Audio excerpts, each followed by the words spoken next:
Good morning, everyone, and welcome to Alton Sports Network's live coverage of the Championship Day. I said it, Championship Day, here at the site of Impact, Comet Country, and beautiful rolling hills of Alton, Missouri, on the campus of Alton High School here inside the Alton High School Gymnasium. Guys, I'm your host, your director, and maybe even your commentator until Mr. Clary gets here, Andy Earls.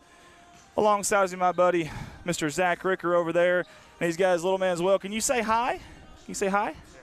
He's like, I don't want any part of that. No? Don't want to say hi? You want to wave? You want to wave at the camera? Can you wave? He sees himself. Yeah, he sees himself. He's just not sure how to respond to that. Hey, guys, listen, we're live today on Alton Sports Network Facebook. We're live today on Dog Pack Media Facebook. We're live today on Redline Media Alliance Facebook. And we're live on Redline Media Alliance YouTube. That's right. You can check us out on YouTube. Watch it on your big screen if you got a smart TV or a Roku, Fire Stick, whatever those things are. Got some really cool views for you today, guys. I'm going to go through a few of them here for you just real quick. This is going to be our slam cam, if you will, right there, high above the goal. You see it shaking a little bit because it's actually connected to the goal itself, but it is strapped down tight, I assure you. It took me a good hour, and then it wouldn't charge, so I had to get the ladder back out and go up there again. It's been a long morning, guys. And another view right here. This is, we'll call this a little slice of heaven right there from high above. Mid-court, that's our GoPro Hero 6 with the wide cam as we can get. And then my little man, Ty, my son, is on this camera right here. I'll let him, Ty, find someone to zoom in. Yeah, get on that camera. Get on that camera. Can you find it? To the left, to the left, to the left, to your left, to your left. There it is right there. That's our camera. So that camera right there, folks, that you're seeing right there on your screen is that view right there. That camera? That view. Now, Ty, show them that camera there up there if you can. Can you zoom up there and see if you can catch that one? Again, we're here with Mr. Zach Ricker there. Obviously, the folks in Van Buren will know him. And speaking of Van Buren, hey, this is the third place JV boys game right here in this tournament. You got the Van Buren Dogs in their away dark gray, maybe, anthracite, maybe black. Yeah. There you have it. And, of course, bunker as well. Now, Ty, you on that camera? That camera right there, do you see all the zip ties? I think they're going to sponsor us eventually. We'll use so many of them. That is that view right there. So that camera, that view right there. And then this view, unfortunately, you'll have a little bit tonight with my ugly face. And my tie isn't quite I need to work on that. Zach, why didn't you tell me that? What kind of friend are you, man? Come on now. It took me about 15 minutes to get this top buttoned up. I'm not kidding you. Hey, guys, if you're listening right now, and we sure hope you are, but if you're listening right now and hearing me yap, do me a favor. Hit that share button if you don't mind. Hit that share button. Let's get it out there. We're going to have some help today. I hope Austin Bradley will be here. He'll miss the first three, but he'll be here for the final three, the championship games. He's coaching some fifth-grade basketball, I think, over in that Mountain View area. Hey, show off your Van Buren shirt there. Look at there. Look at there. Future dog right there. That's right. He's ripping it off like Hulk Hogan. Yeah. Can y'all see the sweat on my – yeah. They're playing a little Sweet Caroline right now. Got to love that. Little Neil Diamond. Is he taking it off? No, so you're going to get them thrown off. Oh, probably so. Copyright. I'm getting by. Bum, bum, bum.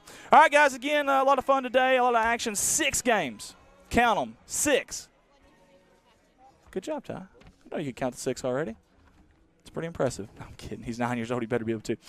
6 games today. Again, we're going to start with the Bunker JV and the Van Buren JV. And there are 3 Van Buren games, and I want to say 3 Alton games, if I'm not mistaken. Yeah, so 3 Alton and 3 Van Buren, which obviously are our other companies through Redline Media Alliance, Dog Pack Media. Of course, you're watching on there right now as well as Alton Sports Network. But let's get the word out there. Send it out there, guys. Hey, I'm going to go off the headset for just a second. We've got about 12 minutes until tip-off here for our first game. I'm going to get the roster set and everything. Until then, guys, I'm going to get you a little bit of a split screen so you can apologize, maybe I won't. I'm going to get you a little bit of a split screen. Let's try that again. Get you a little bit of split screen until we can get back on the headset and go at it here for you guys. Give you some of the shots we've got there. Guys, I'm going to go off the headset again. This is the 2021 Big Springs Conference Tournament live. This is Championship Day on Alton Sports Network, powered by Redline Media Alliance. We'll be right back.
One. And we're back here live in the rolling hills of Alton, Missouri. Again, championship day of the 2021 Big Springs Conference Tournament. Joining me, the man, the myth, the legend, silky smooth on the headset, Mr. Clary. Mr. Clary, how are you today? I am good, but don't put that kind of pressure on me. Golly, Andy, it's early with 6 games to go. Golly.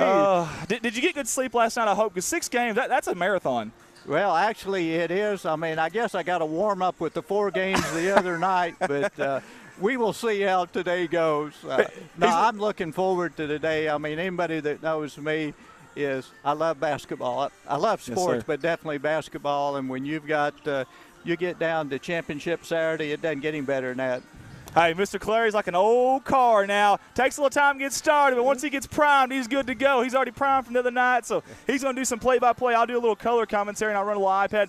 My son, my 9-year-old son, Ty Earls, is on a camera up there. And I got my little one, my little 5-year-old Emma over there. She's here for moral support. Yeah, that's what it is, moral support. That's what she's here for. So I thought maybe she was doing stats or something. No, Lord, no. She had her iPad Lord, out. no. So. She may be able to count to 100, but, hey, thank you so much. Hey, I really do appreciate you, man. Appreciate you. Thank you for your sponsorship. That's DeWolf Counting and Tax Services. They're going to sponsor our dog pack, which, by the way, we're on live right now on the Alton page, the Van Buren page, which is Dog Pack Media Redline, and also on YouTube. You can watch us on YouTube today, so y'all check that out for us, okay? I'm going to throw that up there, and Mr. Clary, I think we've got starting lineups. We're going to take it out to the PA announcer. We'll go off the headset for just a second. For the Van Buren JV Bulldogs, number 14, Trevor Pregame. Number 40, Evan Griffin. Number 33, Stephen DeWolf. Number 10, Caleb Parker. Number 40, Benjamin Hopkins. For the Bunker JV Eagles, number 4, Ty Dickerson. Number 12, Cody Rizzo. Number 13, Brady Henry. Number 23, Chandler Taylor. And number 32, Pat Ray.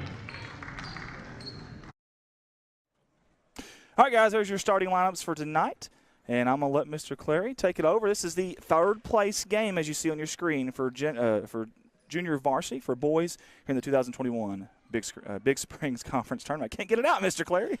Well, don't be getting tongue-tied now. We've got too much basketball to go. As he said, this is the third-place game, junior varsity boys, to kick off a long day of basketball here. It's going to be a fun day. Of course, we like for you to sit at home and watch and listen, but if you're in the area, definitely come out and watch some basketball today. As Andy and I were talking pregame, there's going to be some exciting basketball today. The tip is up, controlled by the trying to figure out who's in the black. That's Van Buren. Van Buren. They switched jerseys, and quickly Van Buren out on top by 2. That was 33 for Van Buren with DeWolf. I think wouldn't be surprised. That may have been his dad that just signed up as a sponsor. Glad to have him. And the Bunker Eagles going against the, looks like Van Buren may be in a man defense. Don't see much man, but Jacob Black got him in the man-to-man defense. It sure looks like it from a distance, but, boy, they are sure helping on that backside. Watch the attempted drive there, and everyone just started crashing immediately. And it may be a matchup zone because they are following them. And 3 from deep off the rim, but offensive rebound. Can't put it back in, fight for the rebound. I think we're going to have over the back against the Bunker Eagles. So I think we're going to head the other way. Van Buren will have the ball, 6:09 to go, first quarter action here. Full court man-to-man here from Bunker early on. And typical, if you've watched their varsity, they attacked the ball, double team. Van Buren broke it and missed the shot inside. Bunker coming the other way. Dickerson brings it up and inside. Referee's letting them play a little bit. That's fine because these boys, as they get ready to go varsity, they're going to have to get used to it. Another turnover. A little ragged, but on Saturday morning, that happens. I was just going to say the same thing. It's early, and it sure looks like it's early out there. You're right, a little sloppy play on both ends. I'll say this, too, though. Good defense, though, can make that look that way, too, at times. So. Yes, it can because both teams getting after it. And that's something as a coach you're kind of concerned on a early game is are your kids ready to play? Exactly. Because most of them stay up all night doing whatever kids do in the night on their phones. I like that. Inside double team up and nice move there by Taylor. Taylor, he got in position, got on that block, and they fed the ball to him, and he did the rest. Yep. So we're tied at 2, 5:06 to go. First quarter action. And the ball out of bounds on the near sideline. Watch the instant replay here. The referee catches this with one hand. That is nice. Left-handed, too. I think self-defense a little bit there. Van Buren with the ball. 5 minutes to go. First quarter action. We're tied at 2. Inside. Puts the shot up. No good. Fight for the rebound. Kids battling. I'll give them credit. Man, you ain't a kid, and they really are. There hasn't been a clean rebound yet, 3 or 4. And even the guards, Mr. Clary, they're down there crashing the boards too. Yeah. Van Buren with that full court pressure. That's Dickerson with it. Kind of leads the break. And he tried to go through the double team, which can be tough. He lost it, but now we're going the other way. Scramble. Van Buren comes up with it. Dickerson back with it. Going for the layup. Throws it up. This won't go. Fight for the rebound. Up and in by the big kid for Bunker. That would be. Is that Chandler Taylor, I think? Yeah. Number 23.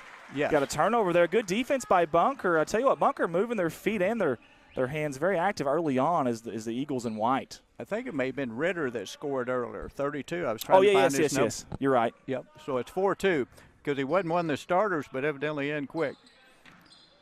That's a Bunker quick. going against the press, the trap. They break that, get it to the right wing. Out front to Dickerson to Ritter. Ritter puts it on the floor, kicks out to Taylor. Taylor trying to find something. Tough shot there. Oh, man, you ain't kidding. I mean, he kind of had to shoot around the corner of the backboard. That was wisdom for 2. So it's 6-2, Bunker. Hey, not only that, a little out of control there is Ricker and a turnover, but not only that, but he was kind of fading a little bit there and didn't land forward or anything. That's a very high degree of difficulty shot for sure. Yes, absolutely. Okay. Dickerson bringing it up the sideline. Coach, of course, telling him that pass up the sideline is one of the toughest passes to make in basketball. There's very little margin of error there, and, of course, was slapped out. I tell you, sorry, Mr. Clary, but both teams defensively are really gambling out there, shooting those passing lanes and gambling on those passing gaps, just like right there, too. Oh, absolutely. Dickerson with it, and Van Buren right there, able to reach in 3 or 4 times, got it loose. That was on the defense was trying to find a number here. We got a sub coming Number in. Number 3 was Hawkins. Great defense. Jackson coming in number 1 for Van Buren for the JV squad. Again, if you're just tuning in with us, this is the 3rd place game in the Big Springs Conference Tournament JV.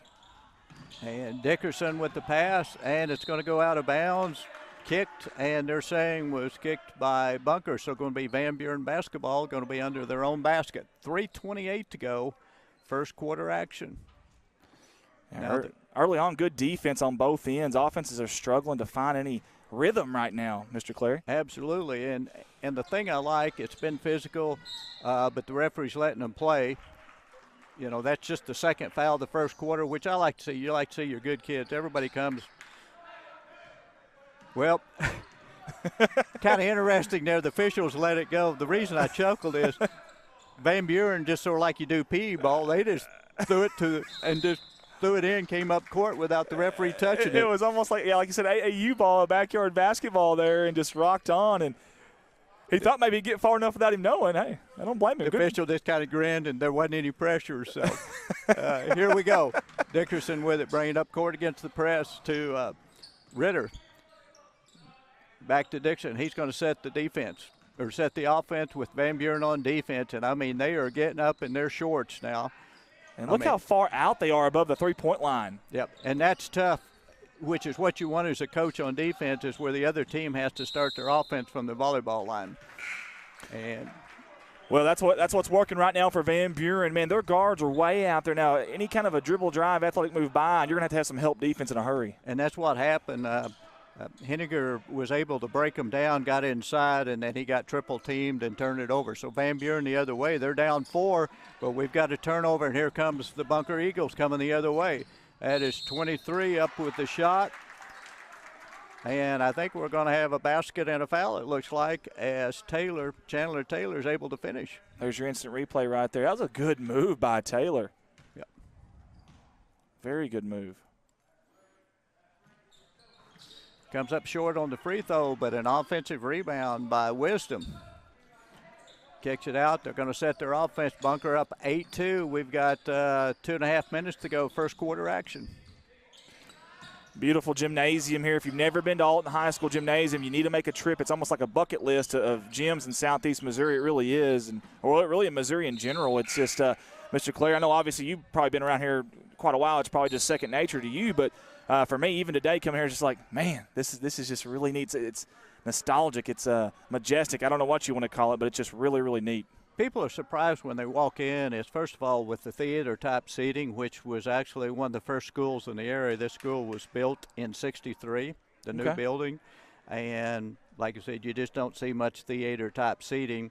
And then they just redid the floor within the last couple of years, and the wood actually came from nearby Birch Tree, Missouri. Okay. And they hand-picked it, kind of had in mind that they kind of wanted this a little different look with the different shades of the color and everything. And I tell people it's sort of like Boston Garden with the parquet. Yes, sir. You know, just kind of a different look. Yeah. And I'm like you. I kind of look at Van Buren has a really neat court. Yeah. And just different ones, but it is definitely neat. And again, for those just tuning in with us, that's Mr. Tom Clare here with us on the headset. Myself, Andy Earls, on the color commentary, and my son Ty Earls on the camera there. And if you need to answer that, go ahead. I'll take over. I could be Publishing Clearinghouse saying you want $1 million. Yep. I hang up. I hate robocalls, and I tell people I will hang up on them probably. Because I'll think it'll be your Google listing hadn't been updated or something.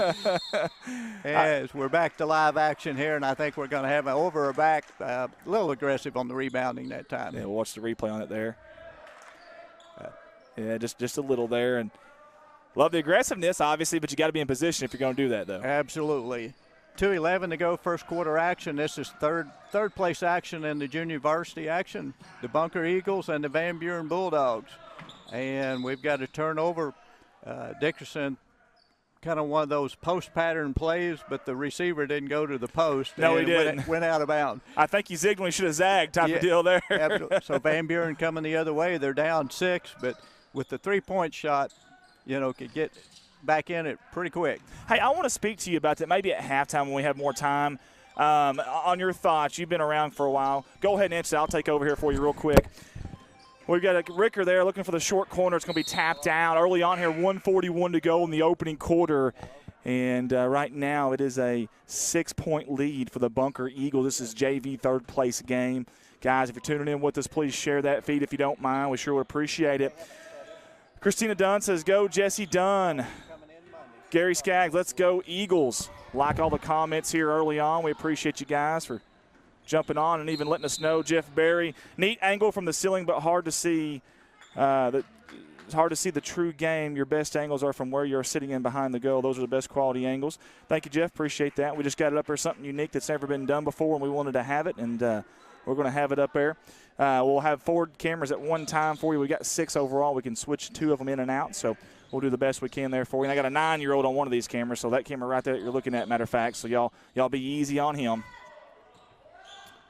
Lucia Johnson says, stop the terrible camera angles. Lucia, we appreciate you tuning in. Appreciate your comment. No matter how long it took me this morning to get those camera angles up there, high above the rafters, I'll let that slide. Matt Clark says, how did you get that up there? A shaky ladder about 40 foot up in the air. Mary Norris says, go Van Buren. Caleb Napier, hey guys, sorry I couldn't make it today. Hope all is well. I'll catch you back next time. Toy Ricker on says, hi Ridge. And Debbie Ricker. Thank you guys for tuning in. That's on the Dog Pack Media page.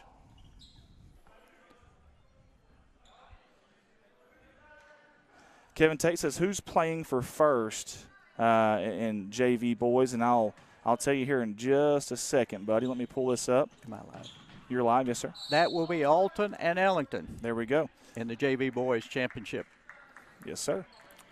In fact, I think we're looking at, I think Alton and Van Buren and maybe even Ellington both, all three play 3 times a day, I think, if I'm not mistaken. I think you're right. We've got just inside a minute, first quarter action, 8-2. Bunker leading the Van Buren Bulldogs. And hadn't had any scoring for a while. Bunker on the break, up and missed the shot. That was Wisdom, missed the shot. Van Buren with the rebound, falls down, outlet not there. Bunker shoots, this one won't go. Van Buren clears, going the other way, 28 seconds. They're going that way in a hurry. Thought about the 3, pulled it down. And going around, penetration, trying to get that open 3. Hard to do because Bunker keeps jumping in the passing lanes. Now they go inside, fumbled out of bounds by number 40, Ricker, out of bounds. So Bunker's going to come the other way, 13.5, and able to throw it to half court. So we have a nice play, going to be a block, count the basket. Another chance for an old-fashioned 3-point play. I like it. That was Taylor. There's your instant replay right there. Taylor has been aggressive down there. And, boy, he can sky, can he, for a kid that's just JV right now? He can. Yeah. Got in the game for Bunker. Number 13 is Henniger. Hopefully I'm pronouncing that correct. Is in the ball game. As Taylor shoots and completes the 3-point play. 9.1 seconds to go. 9-point lead for Bunker. Is Van Buren going to get a shot? And we do from downtown, not there. So we complete 1 quarter of action in the third place JV game, 11-2. Bunker Eagles over the Van Buren Bulldogs. Hey, guys, just want to talk real quick about our sponsors. Big thank you to all of them. And we're going to jump on those right now. How about Alton Bank, their branch here in Alton, also their Bank of Birch Tree as well. Appreciate them for being a sponsor this year for us. West Plains Savings and Loan as well. Shepherd's View Assisted Living. And then, of course, Clary Funeral Home, LLC. Appreciate you guys for jumping on there with us. And when you have support like that, man, it makes things a lot easier, that's for sure. And I just want to say thank you to everybody personally. A lot of y'all didn't even know us, didn't know me, and took a chance on us, obviously, and means a lot. So we appreciate you spending your hard-earned money on us. So thank you. Well, and as I always do is, and I encourage everybody, and even if you're not from the Alton area, West Plains area, there's people watching from all over the area, being the Big Springs Conference Tournament. Tweet, text, whatever, and tell these sponsors you appreciate it. And also, if you're local, support them. Not only just tell them thanks, but actually literally support their businesses, not because I'm one, but I mean, well, that's the reason they do it. Well, exactly. They're supporting local. You're not going to see listen, I love Walmart and Target and Amazon, all these different places, but they're not going to support, like you said, your local Alton, Van Buren, Bunker athletics. So, seriously, do that, man. The 2 banks that are with us there, Shepherd's View Assisted Living. Gosh, Shepherd's View Assisted Living sounds so nice. If the wife ever kicks me out in the doghouse, I may go there. You want to go there. Hey, being in the funeral business, I've been there several times, and Becky and Sheila and the girls will treat you right. It is nice. I mean, awesome. Not that I'm in any hurry, but it is nice, yeah. No hints there now. But I've always kidded my kids about which one's, going to take care of me, and they've told me to go check out Shepherd's View. Oh, got to love it there. Shot up, no good, and here comes Bunker.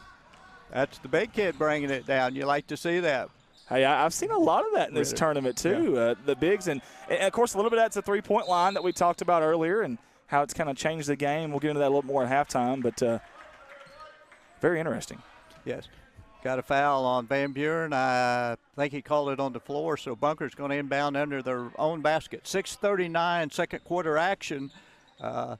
Bunker right now, nice lead of 9 points. Tough turnaround shot. Didn't go, but Bunker gets the rebound. Able to put it back in. Great job there down low, staying with it. And listen, second chance opportunities will kill you. You got to rebound defensively. And I believe that may have been Martin that was scoring. Absolutely, from any level, coaches will tell you offensive rebounds will just kill a defense. Yeah, I don't think Bunker, they're in the championship game for the reason they don't need any help. I can no, they don't. That. No, they don't. But they did kind of gift wrapped a present there to Van Buren, a turnover. That was a baseball pass there. He was. Wasn't it? Yeah. That young man, we may see him this spring. Goodness. Van Buren going against the box press by the Bunker Eagles. They get down low to the big kid. Tries to bounce pass. Got through. I'm not for sure how. Into the corner. You and I both. How did that get through? My goodness. Yeah. And Van Buren overpassing that time. Number 1 for Van Buren. Not for sure how to pronounce Huff, maybe. Had the easy shot, but he was too unselfish and knows you've just got to go up and score. You know, you love to see that in a kid that doesn't mind, giving it up for somebody else to get a little stardom. But at some point, you're right. You've got to have that killer instinct, and that one extra pass cost them there. Yep.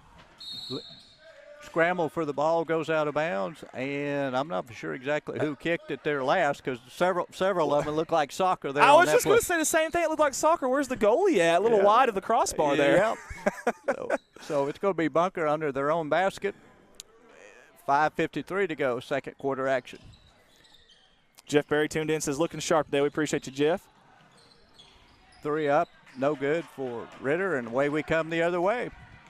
And this time, well, I'm getting ready to say he's going to take it to the hole. Kick to his teammate for a 3, didn't go. But Van Buren with the rebound. Big kid trying to force it and kicked it out. And is somebody going to pull the trigger? There they go. And Van Buren finally scores. They scored too early, and it's taken them, about 7-8 minutes to get their second bucket. Man, that's a drought that they had to end. They finally do. A little out of control and dangerous, but it almost goes in. Yeah, another tough shot, and the reason I wouldn't say anything, I thought it was going to go as it just bounced and bounced there on the rim. But then kind of a hustling mistake. The shot didn't go, then he reached in, Taylor did, and picked up the foul. So Van Buren is going to inbound the ball. That's his second right now, Mr. Clare, and he's coming out. And I was just going to say, if you're Van Buren, listen, Taylor's a great ball player, but, man, he's putting his head down and he's driving hard. I'm getting in front of that young man and trying to take a charge. Yeah. Of course, that's easy to say up here. Yeah, that's true because that's going to hurt, I imagine. Yeah. So Van Buren the other way, and Bunker, once again, they've got him trapped at half court, got the steal, and then couldn't come up with it. As people that if you've seen Bunker or listen, that's what Coach – it started with Coach Kelly. Then Coach Gorman took over, and their philosophy is they get you to the sideline, the corner, they're going to be 2 or 3 white jerseys on you. Yeah, they're going to force you to make that perfect pass or two to beat them. I don't blame them there at all. And right now we got 16 fouls on Van Buren, 4 on the Bunker Eagles possession area in favor of the Eagles. Bunker going to inbound the ball. Back to Dickerson. Yep. I was thinking that. Yeah, I was just thinking the same thing and looking at it there. And I think the kid hadn't jumped, and it was sort of like when you've got that guilty look, like he jumped, and the referee going, something. If he just stepped across and caught it. Van Buren the other way, 13-4. Bunker on top, 4:50 to go, second quarter action. I know that guilty look. I got both of my kids here right now, and I can promise you they give it every once in a while. Yeah.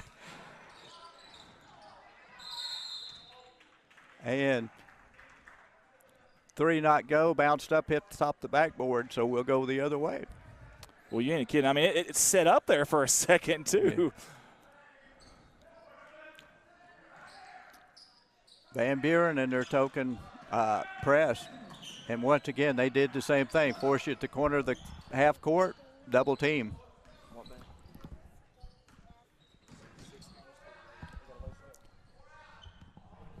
Bunker with it out front. He's got a seam, going to take it to the basket. A little one-hand scoop shot. Doesn't go. Clearing for Van Buren. Number 50 for Van Buren doing a good job on the boards. That is Spraggins. And shot not there. Van Buren clears. And I believe we've got a timeout on the court. I think you're right. It was Bunker had the ball, and he was double teamed, and I think the coach wanting to, that he needs to outlet on that play. Yeah, you got to do something there. You got to move. Thanks, sir. Got to do something there. You can't just hold on to it there by any means. So, guys, again, thank y'all for tuning in with us. We'll get you a little picture-in-picture there with us. And early on here before halftime, it's a lot of fun on championship day. There's going to be good competitive basketball. All these teams they haven't lucked their way here. Obviously, they've earned their way here, and It's really exciting, especially when you got 6 of these games. Yes. We may have to get I've never had an energy drink before, but we may have to get one today. Yeah, my boys and grandsons big on that. I'm not, but you're right. I may have to start today. Teresa Salas Gray, did you say a 9-year-old is running that camera? He's doing a great job, Andy. And for all the complainers, maybe they can go sit in the bleachers. Well, there you go. Yeah, it took me a good, probably 2 hours to get those 2 cameras up. That one right there you're looking at right now, and the other one above the goal. And it's about a good, 40-foot up there or something like that. But on a rinky-dink ladder. But, hey, we got it there, and that's all that matters. Had a 5-second call against Bunker, and I'm sure – Coach can't be happy about that. You call a timeout, how to get the ball up court, and you get a 5-second call. Van Buren with it. They go inside. Nice play, and it's going to be a foul. Nice wing pass inside to it's going to be try to find this number. It looks like it's going to be Keeney at the free throw line. And should be shooting 13-4, as you see on the scoreboard, and 3:55 to go first half. First one, I could tell that one was a little flat, little strong. Little strong. He did one too many curls this morning. Yep. And that's what a good kid does. You adapt, and he gets the point. So 13-5. Van Buren trying to get back in this, down 8. Long pass, and I think we're going to have a foul. I think you're right. Now, is it on the shot or on the floor? That'll be interesting. I think they're calling it on the floor. That's going to be on Keeney with the foul. And doesn't make any difference. We're going to go to the free throw line because that's foul number 7 against the Bulldogs. So the Eagles will shoot free throws the rest of the way. 3:46 to go in the first half. At the free throw line, it's going to be Sword. He'll have the first one. He'll have to earn the second one here. See if Askin kind of free throw shooter is. Rolls around, nice soft touch, just wouldn't go. Van Buren gets the rebound, and I believe that's Taylor, and just threw it out of bounds, which happens. It does, man, it does. Like you said a while ago, his teammate zigged when he needed to zag, and it just wasn't there. So Bunker under their own basket, 3:44 to go first half action. And we tried to lob the big kid coming down the lane. Unfortunately, the backboard got in the way. Yeah, watch the instant replay here. If this ball gets through, I think it's a good pass, but it doesn't. That backboard just nipped it in time. Yep. Well, I guess if you're a Van Buren fan, just in time anyways. Yep. Another backcourt call. I've seen more of those this game, and you will. I know. Here it is from up above. Yeah, you can see it from up above there. So, of course, a press will do that to you. That is true. Inbounds the ball, stolen. Nice defense by the Bulldogs. We come the other way. They're down 8, but a basket would certainly help. They go inside. Wow, once again, I think they overpassed. The kid was on the low block, had a chance to score, and too unselfish. Yeah, anytime you're on that low block, you take it. I absolutely take it. You know, I've coached a lot of kids, and I've never had that problem telling them to shoot. especially my family. I've never had to tell them to shoot. And it was the opposite, wasn't it? And I'm guessing you were probably the same way. The coach never called you over and said, "Andy, you got to shoot." No, never. I promise you, I was going to get mine somehow, some way. You didn't seem like that type's going to get your shots. Yeah, you love the unselfishness, but man. I think Mr. Clary's right. Just one too many passes there. Yep. But that's a learning process. You start early to get your head up and pass, and then you get to that point is, okay, when you shoot, when you pass. And I'll say this, the offense is obviously working because they're getting those shots. Yep. So whatever you're doing, keep doing it. You just got to be a little bit more efficient with it, and we got a foul. And, hey, Connie Mathis says, are these games on YouTube? Connie, they are actually. You can search Redline Media Alliance. It's also with our Corning Sports Report there. But it's on YouTube. You can go watch it on YouTube. A lot of people have smart TVs nowadays, and those smart TVs have a YouTube app on them. You can watch this from the comfort of your own home, kitchen, bedroom, wherever. Maybe you got one in the bathroom. I'm not judging. But hey, you're right. That's what we do. We have the smart TVs, smarter than we are, but we still either YouTube, Facebook, whatever. We watch it on the big screen TV. So it's cool. I like that. That's neat. Bunker the other way. Wow, that slapped out of there. Watch this, folks. My goodness. To the right of your screen there, number 23 in black. So at the free throw line, it's going to be Henniger going to shoot, I think he's shooting 2. First one comes up short. So one more, 13-5. Bunker Eagles on top, 2:54 to go. First half action. Second one is up, too strong. Van Buren and Bunker fight for it. Goes out of bounds. Going to be Bunker basketball. I mean, it's one of those Van Buren playing hard, get their fingertips on it. Several plays, just not coming up with it. And some nights that happens. I was going to say the same thing. How many times has there been 2 and 3 deflections on a pass, or just they can't quite catch a break, man. But they are hustling. They're giving a lot of effort out there. They're just struggling for those fortuitous bounces to bounce their way. Uh-oh. Coach Black's seen enough. Been there, done that when he says, get them out of there and you put 5 new ones in. Been there, done that. So Bunker at the free throw line. First one is up and rolls around. It's good. Makes it 14-5. As I said, wholesale substitution for the Bunker Eagles. Mr. Clare, we went a few game minutes there without a point of any kind. We did. It got to like 12-2, 13-2, and stayed there. Now we're starting to score a little bit. Yeah. But Van Buren with the rebound. They're down 9 and fumbles it in, and Coach Black ends up with it. So, I mean, unless something happens the last 3 minutes first half, I don't know if I really want to go to the locker room, in the Van Buren locker room. Once again, been there, done that. There you go. It'd be interesting to be a fly on the wall there for sure. That's all you'd want to be. Yeah. Van Buren the other way.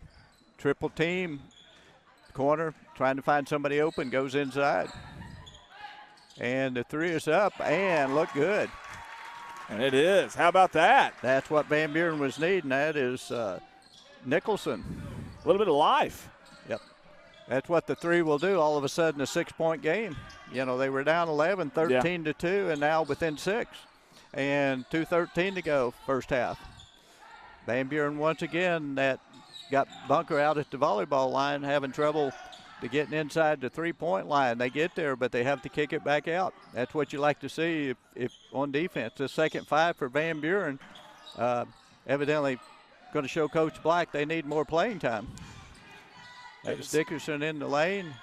Fumbles it, comes up with it. He's got to top the key, sent the offense, and really Bunker having trouble finding a lane to penetrate. This looks amazing. I don't know what this second group, they've turned up the notch. They flipped the switch on defense as far as aggressiveness. This is impressive, honestly. Yeah. Well, and yet, if you can hear in the background, the Van Buren crowd is showing their appreciation. They're really getting into this clapping because of the defensive stance. You like to see that. 1:23 to go. Bunker may have ran 40 seconds off the clock, and it's because of Van Buren's defense. And look at there. You love to see it rewarded. You bet. I think they called a walk on yes, sir. On Martin, and so Van Buren coming the other way. How about that, man? That was impressive right there. Now that really was. Yeah. Taking it down court in a hurry was number 10 was Ricker. Unfortunately, he tried to go dribble through that zone, and that's hard to do, a 2-1-2 when the 2 fronts converge on you. But they ended up getting a foul. It's going to go to the free throw line. A couple of free throws here would be huge, as Van Buren is pulled within 6. Got 1:10 to go first half, and it could really be a good momentum switch, you know, if they get a couple more points here. Especially heading into the locker room. That's what I'm saying. First one goes. And I wonder which 5 will start the second half. Well, that's a good point. It's a good question because the intensity that they've brought, I don't know, maybe you want to bring them off the bench again maybe halfway through, but man, they have looked awful good, and maybe this will get the starters a little bit of sense of urgency. As he hits both free throws. And we're down to a 4-point game, 1:10 to go. Bunker coming up the sideline once again, and nice catch by Martin, but then he took a couple steps. He saw the lane was open, was going to try to penetrate walk, so Van Buren coming the other way. Bucket here, and they're within 1 possession. Who would have thought about 5 minutes ago? No, sir. There was no offensive, seemed like no organization out there. No one had any chemistry on the same page, and here we are, like you said. Nice drive there by Ricker. And got his own rebound, kick out for 3, not there. And finally, Bunker able to clear. And I think we're going to have a foul. That was a nice rebound by Wisdom and reaching in. You kind of hate to see that, yes. 50 feet from the basket. But on the other hand, when they're that aggressive is that's a tough call as a coach. That is tough, especially 90-something feet away from the basket there. That's really, really tough, and you hate to see that. 41 seconds to go in the first half, and Bunker shooting free throws. The first one is good for Wisdom. So back up to a 5-point lead. Guys, y'all search Corning Sports Report or Redline Media Alliance for the YouTube channel. I just had some comments on that there. Just want to get that out there real quick. Missed the second free throw. The Bulldogs coming the other way in a hurry, and we've got a foul. That's what happens when you're aggressive. Cravens came up in a hurry, and reaching in was Henniger. And so going to go to the free throw line, and Bunker's committed 8 fouls, so it's going to be the 1-and-1. 35.9 to go, first half. Gets awful quiet here at the free throw line from the crowd. Doesn't go. Rebound, misses it, puts it up again. And I guess he had it planned. Let's get a couple offensive rebounds, kind of pad his stats, yeah. And then get an and one. I mean, why not? I mean, you're down there. Yeah. You're the biggest kid out there. Why not? But Ricker at the free throw line. A couple more subs for Jacob Blight. Hey, and listen, don't look now, but Mr. Clary, it's a one-possession game with 32.3 to go before halftime. Yep. Both teams in the double bonus, by the way. Not able to convert, but another offensive rebound for Van Buren. Kicks out for the three. It's not there. And Bunker clears the ball. We're just inside 25 seconds, first half action, and what looked like was going to be a blowout's turned into a ball game. Got a double dribble out front by Dickerson, so Van Buren, depending how they played here, could get the last shot. Yeah, you see the clock on your screen there, 17.9 on the top left-hand corner of your screen there, and both teams in double bonus. So if I'm Van Buren, I play this aggressive. Yep. Well, I think so. Try to get to the free throw line, bucket free throw. And we're going to get three from the corner. I thought it was good, not quite there, but Van Buren the offensive rebound inside, and they score. And we're going to go to halftime, 1-point ball game, and I think everybody can hear the Van Buren fans pretty excited to go from 12 down to 1 down. You ain't a kidding. How about that? That was pretty impressive right there for them to rally back like that the way they did. Was very, very impressive. And, guys, while we have an opportunity here, I'm going to mention all the sponsors here, go kind of through some information of them. Again, guys, my son Ty Earl's on the camera tonight, and I didn't do the split screen very good there. I apologize. We'll redo that. I got 2 cameras of the same in there. But, again, my son Ty Earl's on the camera today, I should say. It's early, 9-year-old. Mr. Clary here on the play-by-play. You see him to the bottom left-hand side of your screen there with me. And myself on the switching in and out of cameras and things of that nature, the directing, if you will. Hey, guys, Alton Bank. Alton Bank and their branch, Bank of Birch Tree, strive to provide the banking service and products their customers want and need in an environment that is personal and welcoming. With 2 locations in Alton and Birch Tree, banking with Alton Bank has become more convenient. Stop in and let Alton Bank be your hometown bank, member FDIC, and an equal housing lender. How about West Plains Savings and Loan, serving customers in the West Plains and surrounding communities such as Alton, Couch, and Thayer since 1919, folks. If you need an ag loan, consumer loan, business loan, or home loan, come see them at 417. That's 417 West Broadway in West Plains, Missouri, or call 417-256-3042. The loan officers will be happy to sit down with you and talk to you about meeting any loan needs you might have. Equal housing lender and member FDIC. Shepherd's View Assisted Living also jumped on with us. We appreciate them. When the damage of living at home requires more than you are able or willing to give on your own, you'll find a warm welcome at Shepherd's View Assisted Living. When you need the transition from nursing home care to home, we are the right option to prepare you for living safely and successfully alone once again. Our staff are well trained to provide safe, efficient personal care, diabetic care, nutritional meals, meditation, administration, and social activities. That's awesome stuff, guys. Shepherd's View, we are here for you. Then the young man here next to me, Clary Funeral Home, LLC, locally owned and operated, serving Alton and the surrounding community since 1948. I believe in Alton, Mammoth Springs, and Thayer. Is that correct? That is correct. Awesome stuff right there. You've been doing that since 1948, your family has? Yes. My parents moved here. My dad was from Mountain Grove, mother from Kabul, moved here, established it in 1948. Like most people back in the day, raised in the funeral business, lived above the funeral home till I was about 12. Became an ambulance driver when I was 16. We're in the ambulance business. You get your driver's license, you're an ambulance driver. So that's all I've ever known was the funeral business. And but yeah, 1948, opened the facility in Mammoth probably about 30 years ago. Been in there about 10 years ago, and got 2 sons in the business. So that's what we do. That's awesome stuff. That really is. It's impressive, especially that long in any kind of business like that. And then you've carried it on, obviously, generation to generation, which is really neat, too. So I'm sure everyone here locally appreciates you, and I know I do. So thank you so much. And while we've got a quick opportunity here, I just want to ask you something.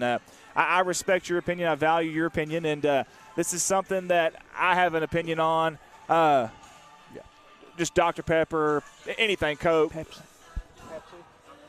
Thank you. Yeah.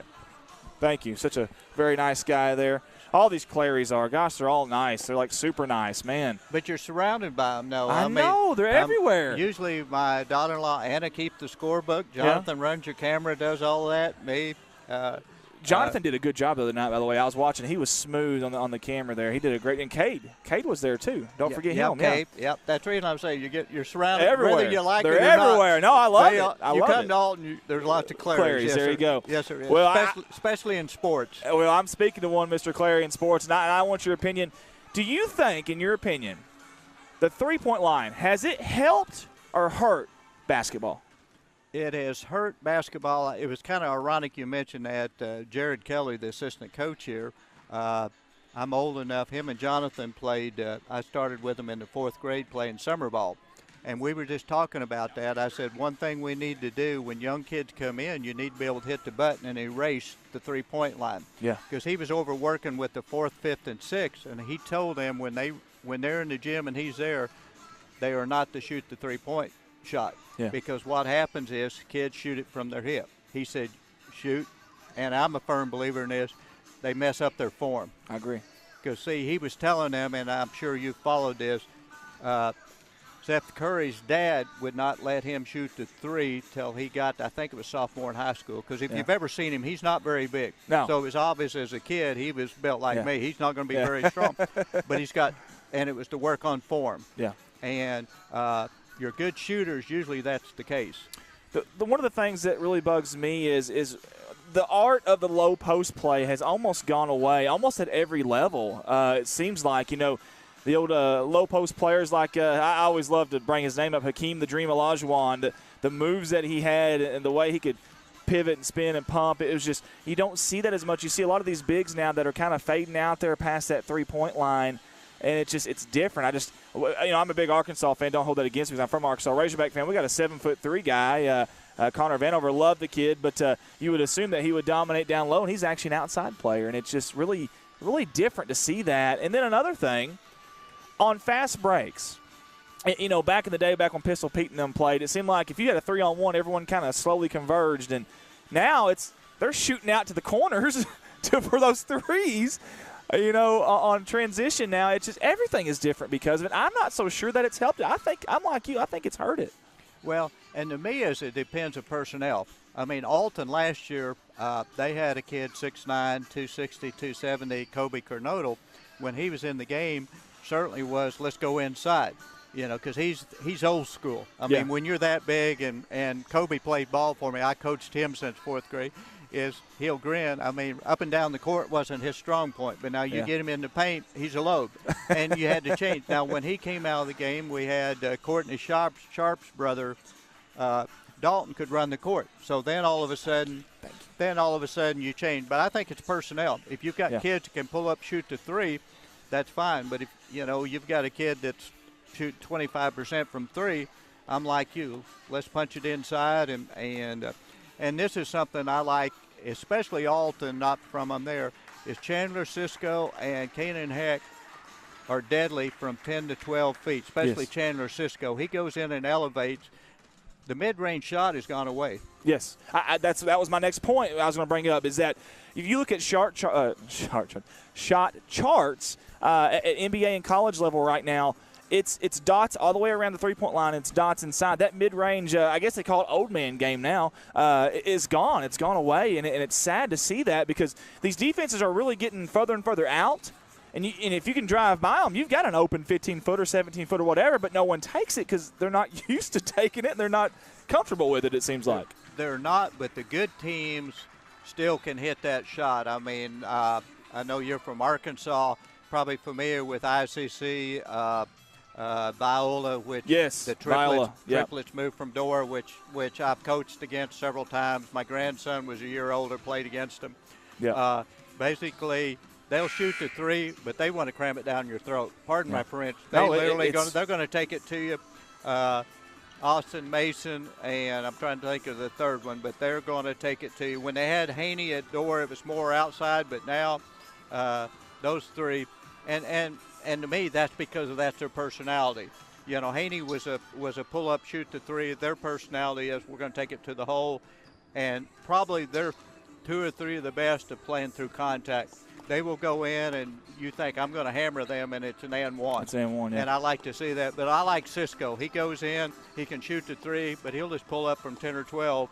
And I'll take the 2 points because I bet he's shooting 50, 60% from 2-point range. Exactly. And both of these teams at the next level have guys like that, too. I know Sutton and Caleb over for Van Buren, both of those, they play through contact. Yes. There's an old adage, if you got shot blockers down low, you want to suck up that distance, that gap between them. You want to go through them, not around them or over them. You want to go through them and draw that foul. And those guys do it.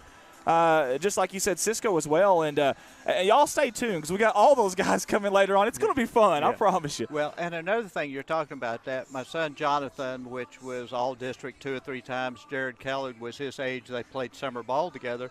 And they were talking about that is good kid. Jared said he averaged almost 10 free throws a game.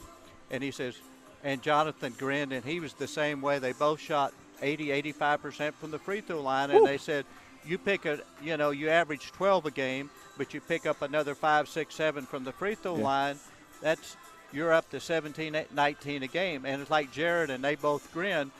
Everybody ought to be able to hit a free throw. They said, if they're not shooting free throws, they're going 1-on-2. They were good scorers, so that's tough. They said, we go to the free throw line, there's nobody guarding us. And they were just talking about that. It's ironic that you bring that up.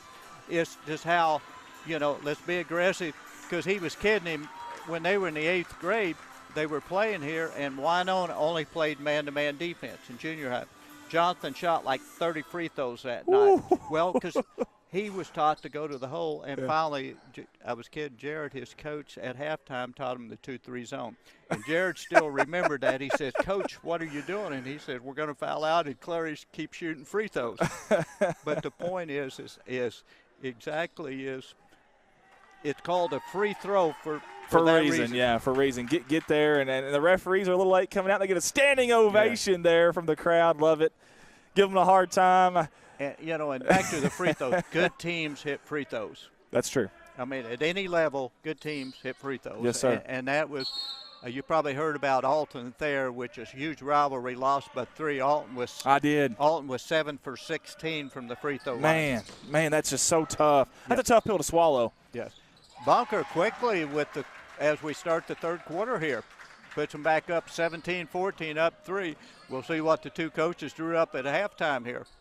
2-1-2 zone here from the Eagles here in white with the green numerals and of course, Van Buren. They're kind of in that gray. I don't know if that's a gray or black jersey, but black numerals inside of it with the gold trim. And Bunker kind of not trapping as much this time, or maybe they may just be lulling to sleep. Van Buren with the 3. And comes up short, nothing but net, but unfortunately that's all it was. Nice rebound by Bunker.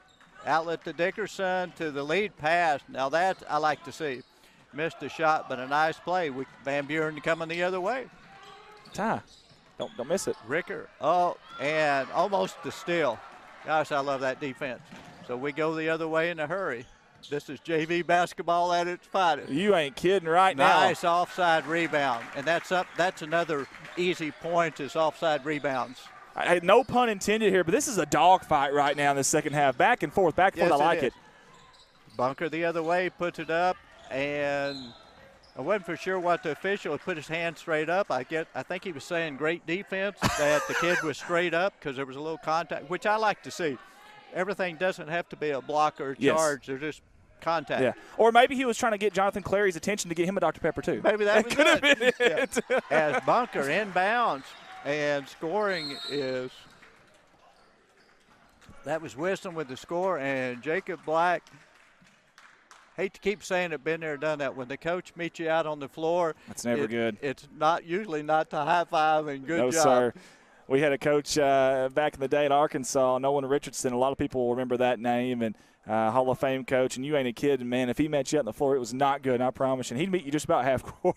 I believe Nolan was 40 minutes of heck, wasn't it? Yes, it was. Yes, sir. Yeah. No, I love that too. We missed that. You know, it was literally 94 feet, 40 minutes a game, and he wanted in the fourth quarter. He wanted that other team tugging on their shorts because he knew that's when he had you. You know, because you start getting mentally tired, you start thinking, and when you're thinking, you're in trouble. Yep. It's not instincts then. Did he ever smile? I mean, we followed it back then because I was fortunate. I got to do a 17 under AAU tournament at Jonesboro, and there was a 16-year-old that was a pretty good player named Corliss Williamson. Yeah, he wasn't too bad. Yeah, anyway, he was a big nasty. Yeah, he was okay. But I don't know if Nolan ever smiled because we followed Arkansas, and he had that scroll, so you had to play hard because you're thinking – you know, I've heard he's a really nice guy. A heck of a guy. Matter of fact, I've got a banquet set up with him in Corning coming up pretty soon. We just got to get through all the COVID stuff. But, yeah, he is. They always said if he ever gets in a fight with a bear, you better be there to help the bear.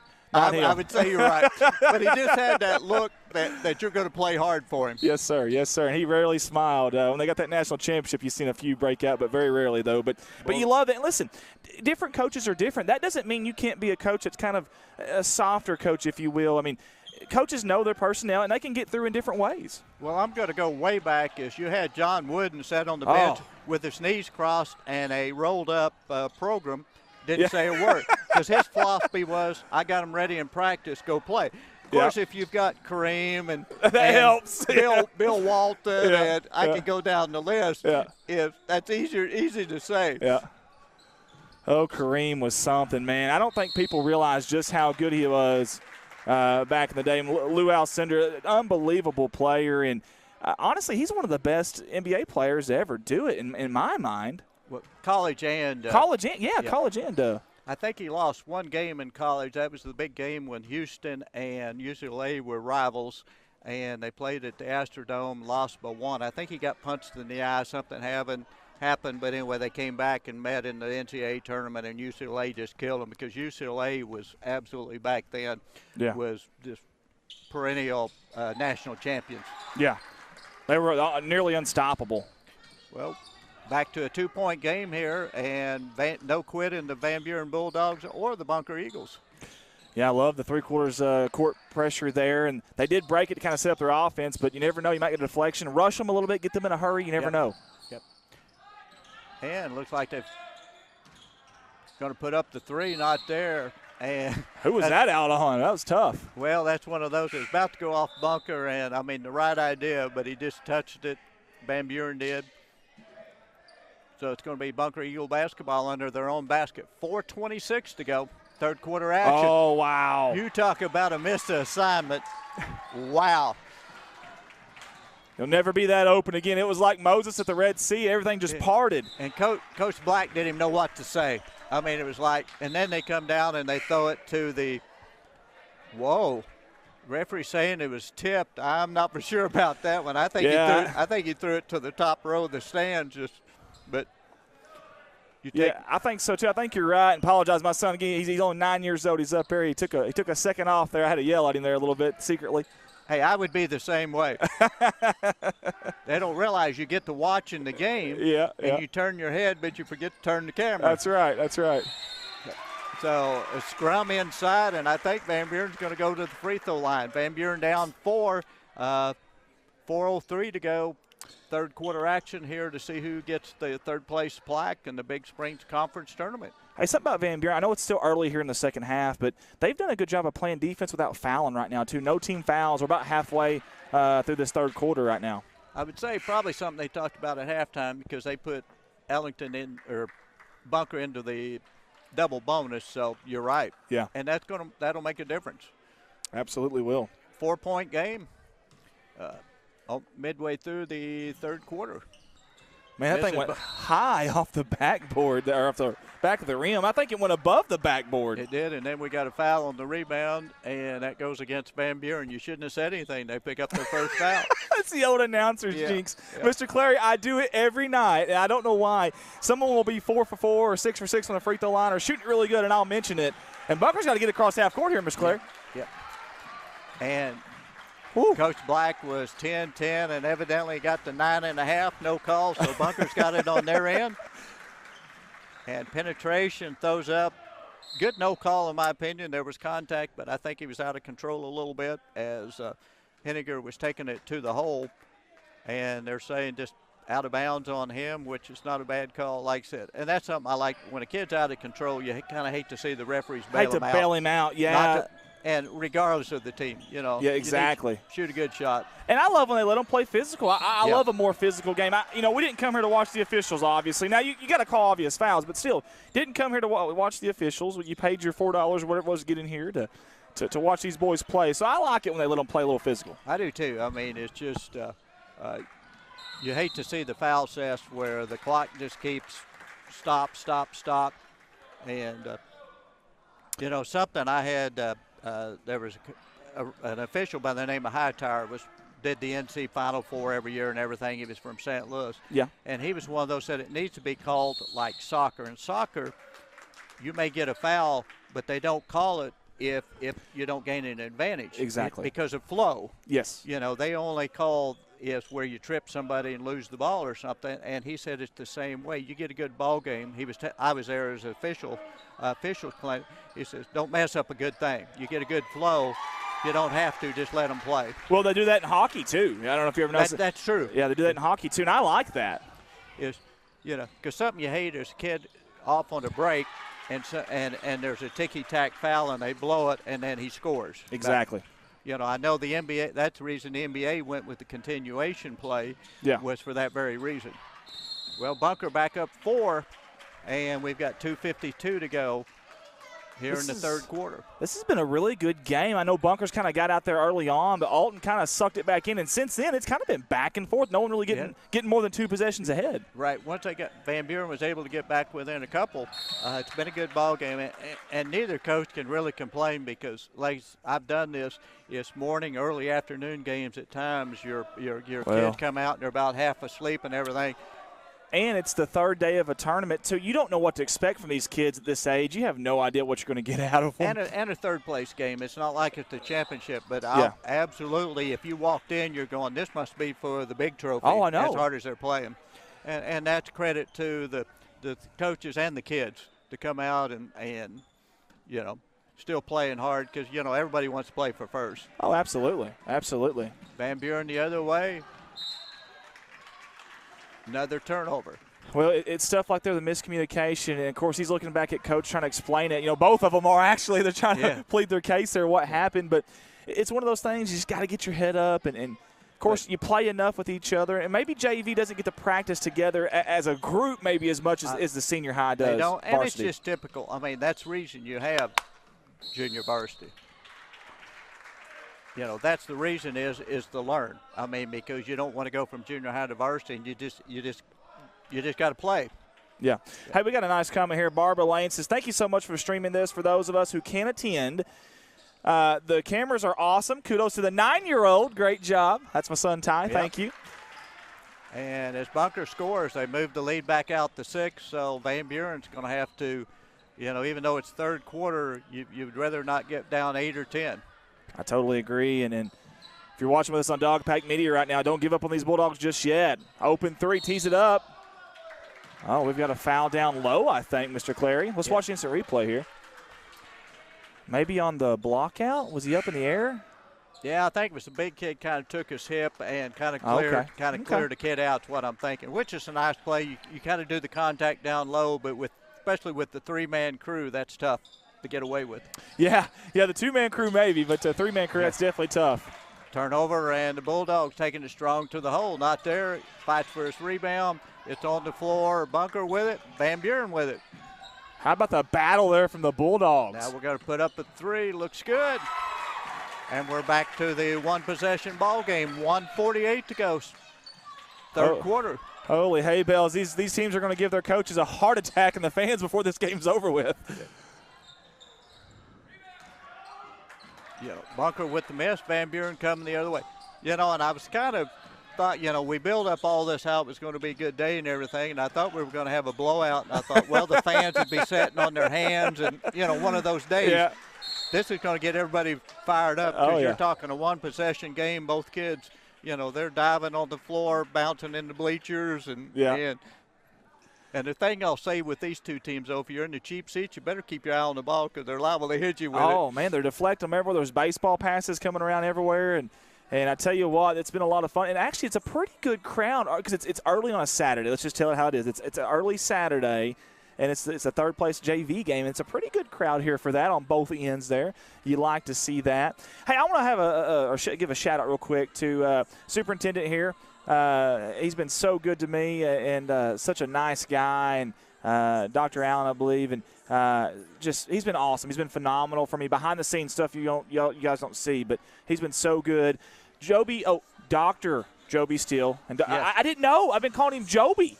He's Dr. Steele. No, we do. It's Joby. He's a local minister, principal, so it's Joby. It is Dr. Steele. Father, Mr. Dr. Joby Steele has been so good. He came up really early to open up so I could get in that ladder up there and put these cameras way up in the air like you see that one right there. And thank you to him. Jonathan Clary has been dynamite, man. Anything and everything we've needed, he has done it. This man right here has been awesome on the headset, and he volunteered. I didn't get a hold of him. He came to me, and it means a lot to me. Yeah. And I'm glad you brought that up because people don't realize that the school as a whole, but Dr. Allen, Dr. Steele, I call her Coach Miller because she coached for so long, is that they made the commitment to this that we want. They were working with another company, was having problems. Jonathan contacted you after we saw you at Van Buren. And they made the commitment to do this, said if we're going to do it, we want quality, we want it done right, and kudos to them, absolutely. Yes. Well, because they took a chance on it, too. Listen, this stuff isn't cheap, and a guy from Corny that you don't even really necessarily know, and you're just going off a little bit that you're seeing. So that was – but I've always heard in my life, he who is not courageous enough to take a risk will accomplish nothing in life, and I think that goes hand in hand with what they're doing here. Well, and as you like to see as a school, is basically their philosophy, if they're going to do it, let's do it the best we can. Yes. And I mean, your system after we saw it at Van Buren we were just blown away. The different camera angles and everything. I mean, the play-by-play, the one camera, everybody's doing that nowadays, but it was just, okay, we've got a chance to go to the next level, get ahead of the curve, and they're to be commended to take them and the school board for the commitment to do that. Totally agree. And also Mr. J.C. Hoagland over at Van Buren as well. Van Buren's playing right now on Dog Pack. Thank you to him and Zach Ricker over there. Those guys have been awesome and took a chance as well. So, here we are. We appreciate them because being in the conference and we play boys and girls a lot of games at Van Buren, so it's good if we can't make the trip you're still able to see it. Yeah, that was the reason we saw you because you did the Lady Dog tournament. Yes, yeah. And it was like, wow. Well, I appreciate that. I really, really do, and appreciate you up here. And we're at 20 seconds here before the end of the third quarter. 3-point game, Bunker up, not there. Van Buren clears. That ball hung on the rim forever. It seemed like. It did. Then we had a little scrum. Van Buren came out with it quickly to the corner and drives. And right before the foul, we had a walk. 7 seconds to go. There's the instant replay on, and I think he just got a little bit of a hurry there. Did. And so Bunker the other way. They beat the press down to the corner. Are they going to be able to get a shot? The kid does realize and sinks it.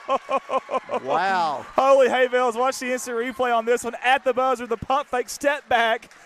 Oh, wow. Chandler Taylor, the old fake step back, the old NBA brought that down to high school. Every kid works on their step back. What were we talking about, how that ruins the game? And here he goes and makes a fool of us both. That was pretty impressive, though. I got to admit, that was really neat right there. Well, you can let it go at the end of the quarter. That's okay. But, son, let's don't be doing that to, start of the fourth quarter. Let's don't do that. Yeah. I tell you, it's funny you mentioned that earlier. We talked about the three-point line and stuff, but my coach, if you're going to shoot it without his good graces, there's only a couple kids on the team that had the green light, but they didn't have it from that deep. But if you're going to shoot it, it better go in. And if it doesn't, it's just like trying to dunk attempt in the game. If it doesn't, you're coming out of that game next stoppage. Yep. That's the tough part. Where'd you go to school at? Corning High School. Went up in northeast Arkansas, the Flatlands. I call it God's country over there. And we're a small 3A school, and it was tough. We were playing teams, that had almost double the population. It seemed like, how in the world? And I guess we were just kind of at the bottom half of that 3A conference there in Arkansas, and they were all the top half. But we were very fortunate, had pretty good teammates and good coaches, and had a very successful career there. Who was in your conference? We had Pocahontas, Newport, Highland, Arkansas. I'm trying to think. One time we had a Heber Springs, Yellville Summit, Mountain View. That was just for 1 year, though. It was a weird conference alignment. But but it was a lot of fun, though, down there. I can tell you that, and I miss it. Glory days, you get out there every once in a while and try to play a little pickup ball, and you realize, man, I don't have it anymore. Yeah. The mind's there, but the legs going, no way. Yep. So we're down to fourth quarter action here. Just started the fourth quarter. Bunker Eagles with a 6-point lead, and we're going to have a double dribble. Going to go be Bunker basketball. Like I said, 6:43 to go. Playing 7-minute quarters here, being junior varsity action. And I'm going to fix that score, by the way. He did hit that shot, and it did count before the end of the third quarter. So real quick here to set you up, guys. 5 team fouls against Bunker, 4 against Van Buren. Possession arrow in favor of the Eagles in white. Yeah. And this is the third place game, junior varsity action, Big Springs Conference. Oh, wow. Headed the other way and thought it was going to roll off, but nice steal and finish by Nicholson. So we come the other way, 4-point game. And Van Buren, as we talked, no quit. All over the court, the pressure. Bunker trying to get through it, dribbles through. Pass is going to be stolen. And here comes Van Buren, a chance to get down to 1 possession if they can finish. A little too hard, but nice follow. Puts it up and in, and I think he's going to. Oh, man. I thought he was going to get away with it. I did too. I thought he took a step backwards to get open, and I thought he's going to get away with it. But once again, the 3-man crew got up with him. Almost like a jump stop without the dribble there. Yeah. It got him. Yeah. Oh, that works in hopscotch, unfortunately not in basketball. Yep. Ooh, but we've got the steal, and we're going to be down to a 1-possession game. Nice. Ricker, I'm going to tell you something. Number 10 in black, he's like a thief in the night. You got to be careful around that young man. Yes, he has. I mean, it's just like that play, sort of like you do in football. You kind of bait him to make the pass, and then he got it. Another walk. Big kid, I mean, he's got the right idea. It's one of those, he's within a half a step, just absolutely dominating. But, I mean, that's one of those. It's a hustling mistake, so what do you do? Well, that's what I tell everybody. Listen, I can live with a mistake if you're hustling. Now, if you make a mistake and you're not trying or giving it all you got, that's a different animal. And I tell you what, it's become a whistle-happy event here lately with the turnovers. There's a lot of traveling out there, a lot of frequent flyer miles. I think it is once again, you're dealing with freshmen and sophomores. It's the conference tournament third-place game, fourth quarter. A little bit of inexperience, but that's the reason you play it. Sorry, my son there fell asleep on the camera for just a second. Yep. We got him back on there. There we go. And we got a double dribble. You're right. I mean, we went about 4 or 5 minutes, really good basketball. Then all of a sudden, we spoke too soon. Then all of a sudden, it's like, welcome to PE basketball. Yeah. But I guarantee they'll settle down here. Just like I said, that's just JV basketball for you. Yeah, the last 5 series, we might have had 1 shot got up so far. And big finish there as Taylor takes it to the hole. I think they're going to count the bucket. They are. Great job by Taylor. How many times we said that in transition, fighting through the contact and finishing strong. And he's one of them that absolutely he's not unselfish. He's going and I'm not being critical. He takes it to the hole, which is good. He's athletic and he's the type that can do it and finish, and that's what you want. Absolutely. So back to a 5-point game. But Van Buren the other way, and there was your man. I thought he was going to score, kicked out for the 3. Yeah, Ricker, and he gets offensive rebound. Man, he's everywhere right now for the Dogs. Yep. Got it now, trying to find somebody's open, was double teamed. Gets it inside back to him. And we've got a little contact. I think it's probably going to be on the floor, so Van Buren will inbound under their own basket. Mr. Clary, you talked about Bunker being their M.O., trapping in the corner. That was really dangerous. Van Buren's very lucky there. They had in that short corner over at that coffin corner, no man's land, and somehow got the ball out there. Got lucky there. Yeah. Another three was rims off, and there he didn't take steps. He got the rebound, went back up and got pushed, so he's going to shoot, should be shooting a pair. He will, and he definitely was. I know Taylor had his hands straight up, but still, though, you got to give him opportunity. You can't push him as he's going forward like that. So that was kind of one of those hockey moves, kind of a hip check as he went up. And Ricker hits the first one, so that pulls him within 4 if he could hit this one. Well, the way they've been getting turnovers here in the second half, I mean, gosh, you're in this game right now, and their defense has really kind of helped them get along here, defense to offense here in the second half. Oh, absolutely. And, I mean, with the turnovers, a couple turnovers and fast breaks, and who knows. And right there, almost another turnover. Van Buren tipped it out of bounds. Active hands. All these passes, have you noticed none of them are bounce passes or around them? It's over them. They're trying to go over this press, and it just isn't working for Bunker right now. It's sort of like the football, the dying quail pass. I mean, you kind of lay it up there soft. It's just give the defense time to go get it. Yeah. Lots of contact, the fans hollering, but I really like the officiating just right there. I mean, went up strong. I think they got all ball, letting them play, and that's good. Absolutely. Zachary Wetzel says, "Go Dogs." He's on Dog Pack Media Live right now with us. Another three looks good. Oh, hit both sides of the rim and came out. I think someone got here early and buttered the rims. That thing popped out. It was down halfway home and just found its way back out. So we've got a foul on the Bulldogs. Bunker to inbound it.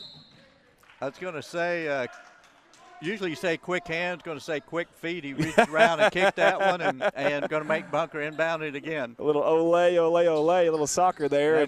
That was Nicholson. 16 fouls right now on Van Buren and 7 on Bunker. So next foul on both sides sends the other team to the free throw line. Now that will really drive a coach up, up a wall. I mean, absolutely get you going. He let I was going to try to find the kid's name, Ritter. Ritter, yes. Got the rebound, drove down, and really wasn't going that hard. But it was like, is nobody going to stop me? Took it in, and finally they challenged the shot, fouled, and he scored. But it was one of those, it's just like, is anybody going to stop ball? And nobody did, and that's the center there. Center power forward, him and Taylor back forward. But that's the center there, and he essentially took it from a little bit past the volleyball line all the way down to the block before anybody cut him off. You can't have that. And I know as a defender, if you're in man-to-man, obviously if you're the center's your guy, you're probably down there or sinking down there in the paint. But there's got to be some help defense there or something. Of course, they've been playing a lot of zone, though. That's probably what it was. And he just cut through that zone, sliced, diced, and carved his way through there. And he's got a chance for old-fashioned three-point play. Yeah, and that's the deal. You teach kids, you got to stop ball. I mean, that's the whole idea is you got to stop ball, and even if it's not your man. But I realize you're back. I'm trying to figure I'm supposed to guard this kid or I'm supposed to go to this spot. Yeah. And, once again, that's part of the learning process. But that was a big play for the Bunker Eagles. We've got 4:02 to go, fourth quarter action, and a three-point play here would be big. And he sinks it. Nothing but net for Ritter. So we come the other way. Van Buren down 6. And penetration inside, another turnover. And that's the one thing Van Buren, I mean, both teams have turned it over, but when you're down 6, you really can't afford to turn it over. You got to get shots. Yeah, and then to kill the momentum, too. I mean, Bunker's got a little bit of momentum right now. They're going to ride with it here. Wow. Big shot by Paxton Ritter. Big three to put him up 9. And that goes against everything we talked about at halftime, the big guy out shooting threes. Yep. Shows what we know. Van Buren back the other way with a 3. Not there, and Ritter with the rebound. Oh, goodness. That's great. But it was a good-looking stroke by Ritter. I'll give him that. Yeah, I mean, it's one of those he had time, got his feet set, and he's kind of dominated here. I mean, the last 5 points, just got the rebound, getting ready to inbound it. And you notice a lot of bigs, when they inbound, they'll leave. They'll get out of there, but they elect him to stay back because he can actually handle the basketball pretty well, pretty nifty. I thought he was going to go shoot another layup there. He kind of sort of like Pions. He was just dribbling around him and was headed that way. Yeah. 3 minutes to go. Bunker puts it up, not there, and I think that's going to be over the back. Nice athletic move, but Van Buren over the back. Now, right now, I'm telling you, if you're Van Buren, you've got to really buckle down. You can't let them get in that lane like that. And, of course, second chance opportunities are huge, too. You can't let them have those right now. You got to really buckle down on defense, get a few stops in a row, and and chip back into this game here. Yep. And the tough is well, I was just getting ready to say you're letting Bunker shoot free throws. He missed the front end of the 1-and-1. And it almost worked, but then you came down and threw it off the wall. Oh, that'll drive a coach nuts right there, unfortunately. And if you're a Van Buren fan right now, just, gosh, got an opportunity there, got in a little bit of a hurry. Yep. But just under 3 minutes to go, still a chance. But, there's the three that probably you didn't want. Yeah, that's Bunker. But now that's just me. If it goes, then – but what do? Missed another three, but Van Buren can't come up with the rebound. Finally, they do. Nice save. What a save by number 0, Nicholson. I mean, just back over his shoulder. Van Buren really needs to score here. Nice play inside. And, could have been huge if it had gone for the old-fashioned three, but he'll be at the line to shoot two. And as we talked, good teams hit free throws, and Van Buren's going to have to hit their free throws and hope that Bunker misses a few. 2:22 to go, fourth quarter action. Third place game, JV action. Yeah, this is our opening game of the day. We've got 6 total, so y'all stick here with us. We've got 5 more after this one. And y'all pray for us now. Hopefully our voices will hold up. I'm going to tell you, that was another Clary just went by. That's my other daughter-in-law. She coaches junior high girls basketball as a teacher here. Oh, wow. I'm telling you, they're everywhere. They're everywhere. Yep. Man, this place is ran by them, it seems like. We may change the name of the town, actually. Well, we don't want to do that. Claryville, USA right here. Her and the girls, junior high girls, had a good year. They only lost one game, junior high, and the junior high boys went undefeated. Not to get away from this game, but now junior high in Missouri, y'all play at a different time of year, I'm assuming? Well, it's up to the school. We play right after school starts because we don't have football. Oh, okay. And we get it out of the way so we can do high school. And we don't have volleyball. But now some schools that have football or volleyball, they'll start later. But our conference plays, as soon as school starts, we'll start practice because you have like an 8 or 10 week season window there where you can play. But, yeah, the Big Springs Conference starts practice when school starts. I see. And, man, Van Buren had a golden opportunity down low off the second chance there, just couldn't quite come up with it. But either way, here we go. Inbound underneath their own goal. And we're down to 2:02 to go. Van Buren, not necessarily to 3, but they've got to get some shots up. They're working around the horn there, Mr. Clary. And maybe working that defense, getting them moving, then maybe going to attack. There they did, but tried to dribble through the zone, and there's been the man of the fourth quarter coming up with it. It's Ritter's world, and we're all living in it right now. Yes, we are. And we're going to have a timeout. Bunker calls the timeout to talk it over. Probably don't turn it over, spread it out. Maybe don't shoot the three, but I got a feeling they may put up 1 or 2 more. I think that's just their mentality. I think you're right. I really do. I think you're right, and it wouldn't surprise me at all. And, one of the things, if you're Van Buren right now, the two that are really killing you right now are Taylor and Ritter, the two bigs. But they're doing it in different ways, too. They're doing it down low on second chance points, but they're doing it on the drive as well. You usually don't see that, but the bigs, Taylor and Ritter, both on the drive. And what do you do there to stop that? Well, I mean, it's just one of those is you're right, and that's kind of what coaching is to me, it's kind of coaching is a chess game. Is I do this, it's just like Bunker, okay. I'm having my 5-man bring it up. Well, he's going against your 5-man, and that's an advantage me, so now you've got to switch. Okay, I need to switch who's guarding who so I can put pressure on him. And to me, that's the fun part of coaching and watching basketball is doing that. It is. And you got to figure something out here. And I know we make it really hard, a big chess match, and it is. And sometimes it comes down to you versus your man. And how bad do you want it? And, of course, both teams, I promise you, have played hard in this game, and that's the truth. Oh, I absolutely, win or lose, commend both teams for this. They've played hard, been a good game to watch. And Bunker was going to try to slow it down, and Van Buren just about got the turnover. Van Buren really getting into the passing lanes, almost had a turnover, and I think we're going to have the foul. Van Buren, I think it's down to the point that that they're going to have to foul and send Bunker to the free throw line. That was foul number 9, so this one will be 1-1. This will be Dickerson at the line, and a make or miss, whichever ways it goes, could be big. You're absolutely right. And as a coach, you've coached before. Do you kind of scout the other team as far as a weakness on free throw shooters? Do you try to find some kind of statistics there to kind of to look into that, to know who to foul there at the end of the game, or do you just kind of do it on the fly? Well, I mean, basically, if nothing else, most of these teams are familiar, but even if you're not, once you get to this point, you've probably seen different kids shoot, and, you can kind of tell, hey, that kid looks like a shooter. We probably don't. Yeah. But that's down to the chess match because Bunker's going to want the ball into their best free throw shooter. Sure. And your deal is knowing I really want to get it out of his hands. So it's really not hard to figure out who does the other team want to have the ball. That's probably their free throw shooter. But it's something you kind of keep an eye on. You do. A smart coach will want to know. And the first one by Ritter is up and no good. But once again, you never know. I mean, maybe one of the guys that Bunker wants at the line misses the first free throw. There you go. It's funny how things work, isn't it? And it's one of those things where every time we talk about something, what do we know? So.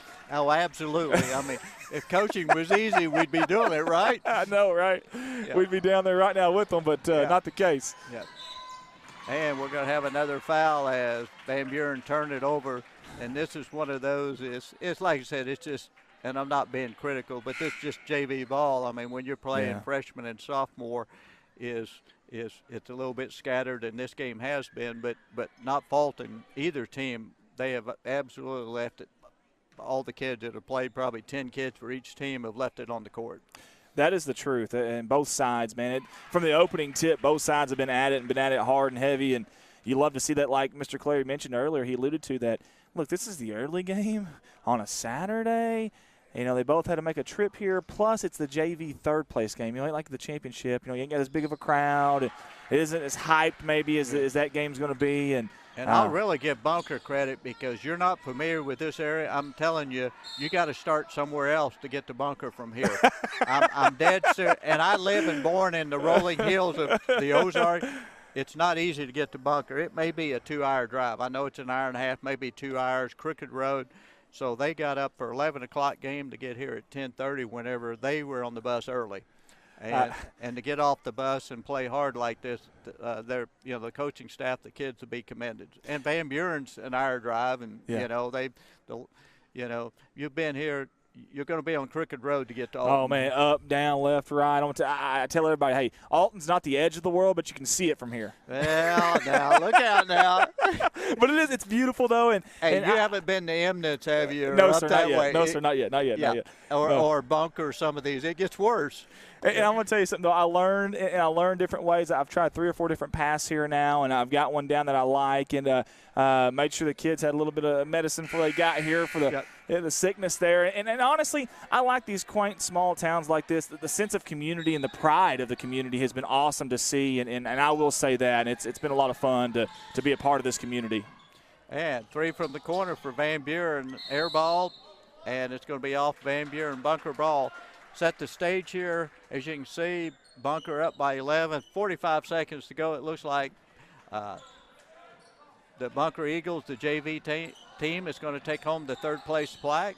But kudos to the Van Buren Bulldogs JV as they've given it all they want. Missed the crip shot there is Taylor. He needed contact, I guess. Yeah, I know that's what it is, Too open. Yep. Yeah.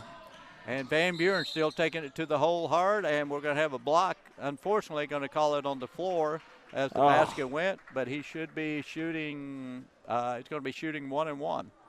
But good drive to the basket. Yeah, how about that? That was a smooth move there by Ricker, and he finished strong. We talked about Taylor finishing strong, and that was Ricker there on the finish on that one. To show how competitive and how hard Taylor plays, he just fouled out. Wow. I love it. Which with 22 seconds to go, you foul out. That pretty much means you played hard for 32 minutes. Yeah. And the ball out of bounds. It's going to be Van Buren ball down by 11. Tell you what, this game was not – I mean, I know it's probably decided now, but it wasn't about 2 or 3 minutes ago. It was still a very, very close game if you're just tuning in with us. It just – Van Buren just got early, got down 11, and it's just been hard to, sustain. And as people will tell you, it's pushing a cart up the hill. You can get right at the peak of the hill. It's hard to get over the top. Yeah. And that's what you run into, and that's what happened to them. They got within a couple, two or three times, and just never could get the lead. But good effort by the Van Buren Bulldogs, as they're going to finish fourth, but nothing wrong with that, and gained a lot of experience this week.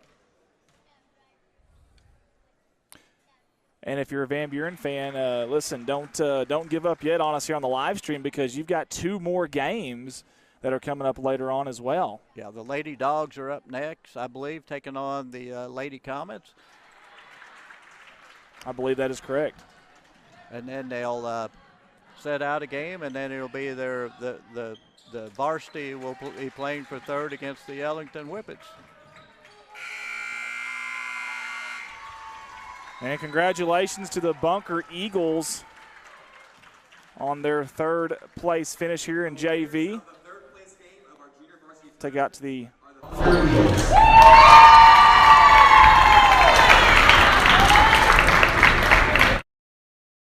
Congratulations to the Bunker Eagles JV boys, 3rd place, and credit to the Van Buren Bulldogs JV team. Gave it all they had, played hard, like you said, 11 o'clock in the morning start, and a good ball game, good way to start today. The score doesn't indicate it wasn't an 11-point game. It was early, but after Van Buren caught up, it was 3, 4, 5-point game all the way, and good ball game. I totally agree, 100%. Hey, big thank you to all of our sponsors. Real quick, want to get those in. I'm probably about to go off the headset to go get something to eat, but I just want to mention the sponsors here real quick. Alton Bank, they're a branch in Alton, and also Bank of Birch Tree. We appreciate them. West Plains Savings and Loan, thank you guys. Shepherd's View Assisted Living, we sure do appreciate y'all so much for jumping on board with us, and also Clary Funeral Home here as well. LLC, thank you to all the sponsors there, guys. Hey, we're going to go off the headsets for just a little bit as they're getting pictures and things taken right now with their plaque, their trophy plaque there. Again, congratulations to the Bunker JV boys on their 3rd place finish here in the 2021 Big Springs Conference, guys. You are watching and listening to Redline Media Alliance, Alton Sports Network, Dogpack Media, and guys, we sure do appreciate you. We will be right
And guys, we're back on the headset here. We've got third place girls varsity basketball here in the Rolling Hills, the beautiful Rolling Hills of Alton, Missouri.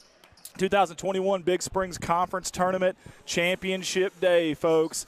Exciting stuff. Ty, you got to get on that camera. There you go, buddy. My son's over eating cookies. He's trying to take a nap on us there. We ain't going to allow that to happen.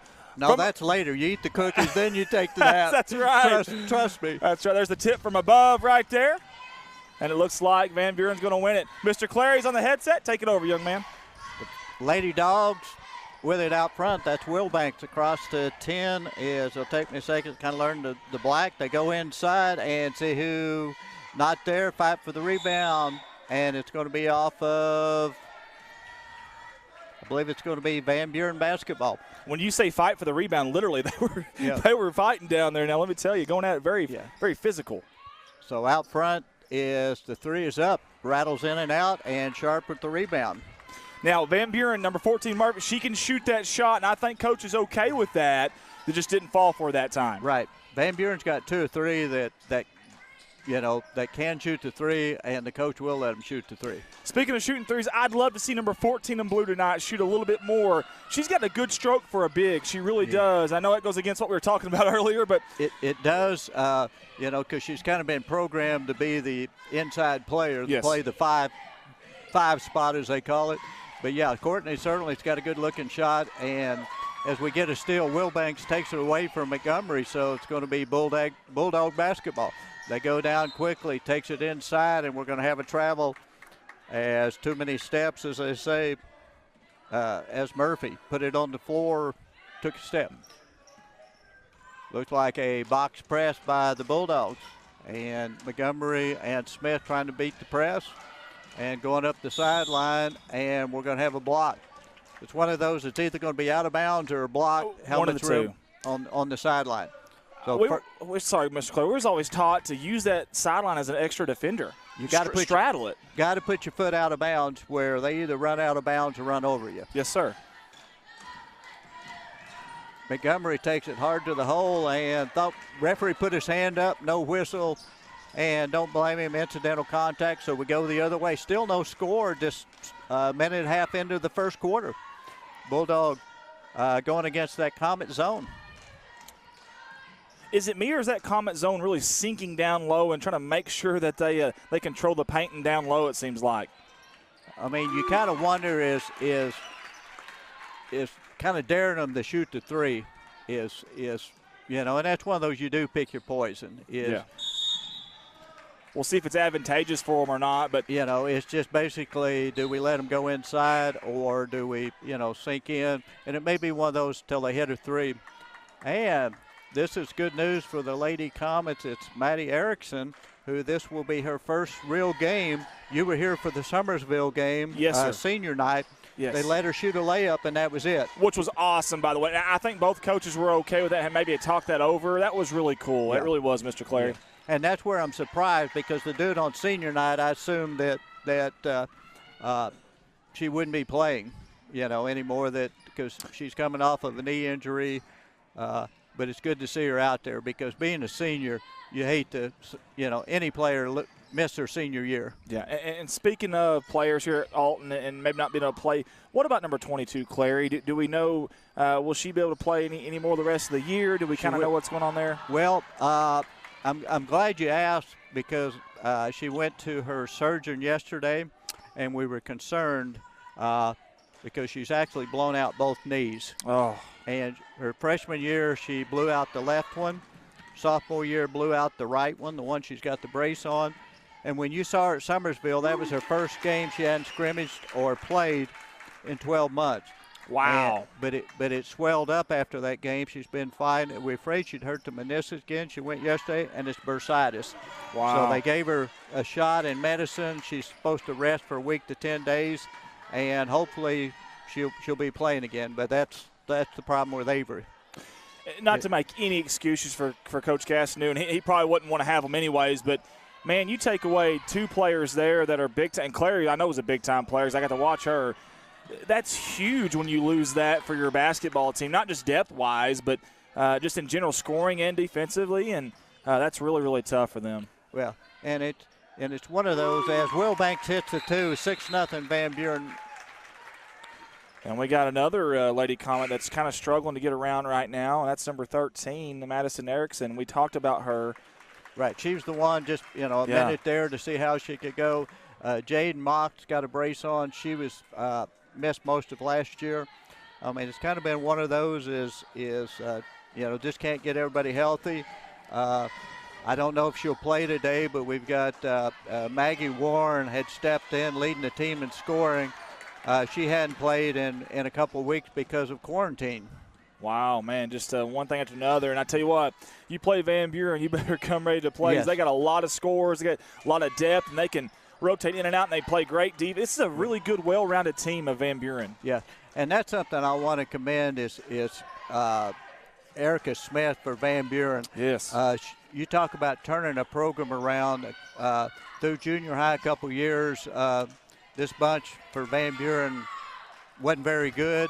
She's turned the program around, and they're really competitive. She's done a tremendous job. I'll give her credit, And it's just, like you said, Coach G just can't grab a break.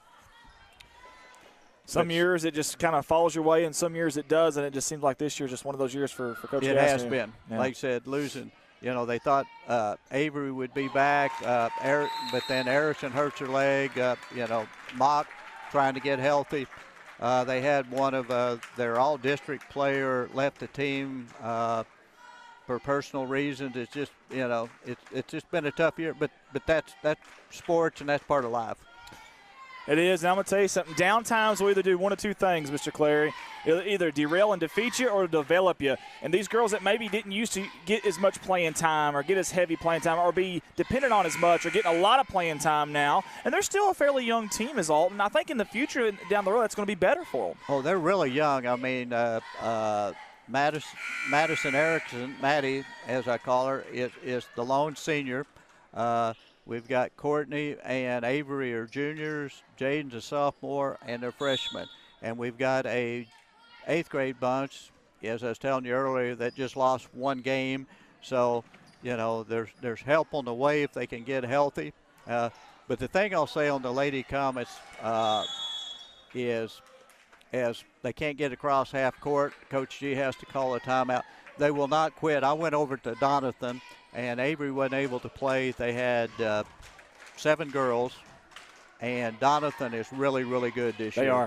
They're long, athletic. They pressed for 3 quarters, and these girls battled to the end. I mean, I was impressed just in the drive, and they got beat 50-60. I don't remember what it was. Like I said, Donathan is really, really good. They're I think they're a 4A team, and they're state ranked, and the girls, they won't quit, and that's what you like to see as a coach is quit. Don't worry about the scoreboard. Yep. Go play hard, and I'll give Coach G and the girls credit. That's what they've done because it'd be easy to say, hey, Avery's out, Maddie's out. You go down and, You're right, but I'll say this, too. Every game that we've streamed of theirs in the fourth quarter late, whether they're up by a lot or down by a lot, they're still battling. We're seeing girls diving on the court everywhere. That's something, if I'm coach, how you finish. I don't care what that scoreboard says. It's irrelevant. How you finish, and they're finishing strong, and they're giving it everything like you said. You can live with that, Well, and to me, that's where sports teaches life lessons. I always told the kids that played for me, some days you're going to get up and nothing's going to go right at work. But you can't just quit and go home. It doesn't work that way. And to me, that's where one of the many life lessons you get from sports is you still finish strong, give it your best shot, and it'll pay off in the end. Because like I said, we've got a lot of young kids, and, you keep saying, hey, let's finish strong this year, and, next year we've got help on the way, numbers, and, that's how you build a program.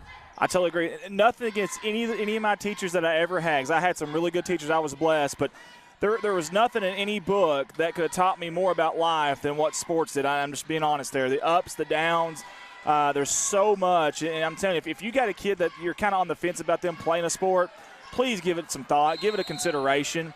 Obviously, we're not here to give advice on things like that, parents or anything, but seriously, give it some consideration, because it made me a better overall person all the way around. And he's right, Mr. Clary is, man, when you battle through tough times out there together, and there's just so much to learn from it, and it better handles you and equips you for life. Well, it's just like the commitment. I mean, it's just, a lot of times, like here, we've got the 2 gyms, several programs. You may be practicing at 6 o'clock in the morning. I mean, with kids staying up 2 o'clock in the morning on their phones and everything, and you've got practice at 6, but it's that commitment. Yes. But, once again in life, to get ahead in life is the one that makes the commitment, that shows up early at work, stays late, and I totally agree. Yeah.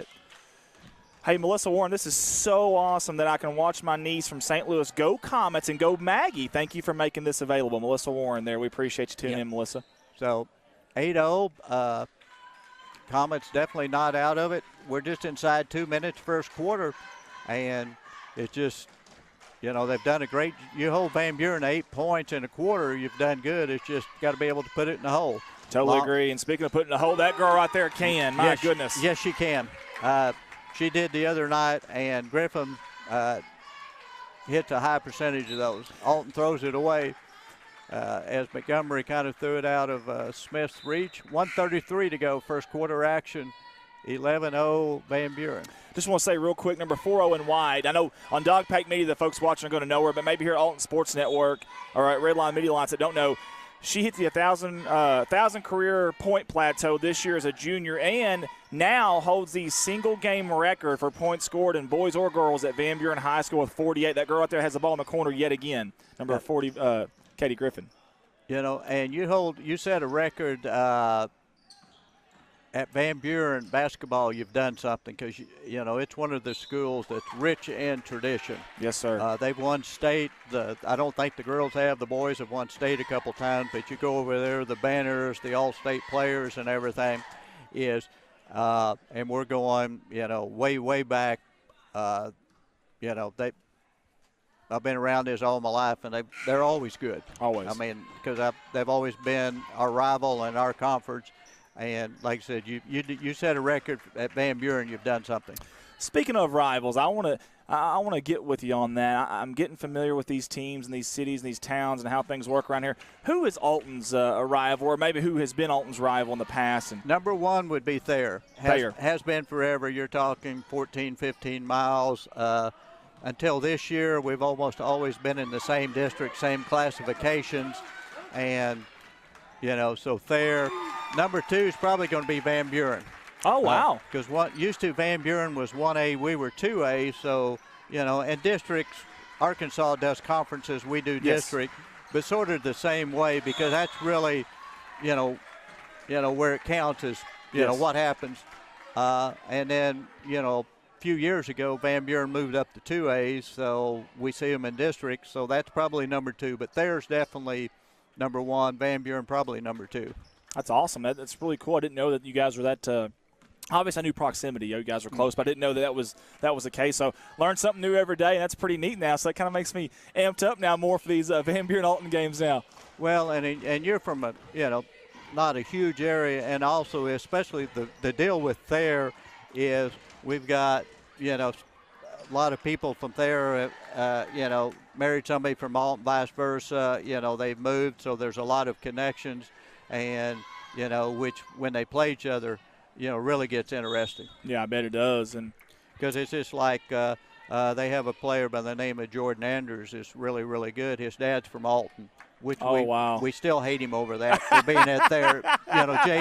Jason was was on the team that finished runner-up in the state from Alton, then he winds up at Thayer. So, okay. You know how the friendly rivalries are, and that's the reason I'd have to say. And I could go down, couple of the Pitts boys, their dad are coaches, and they've got relatives in the Alton area. So, I mean, it's one of those friendly rivalries because you know everybody, but that would be number one. But Van Buren just simply because we've battled for the conference tournament championship. We've battled in district.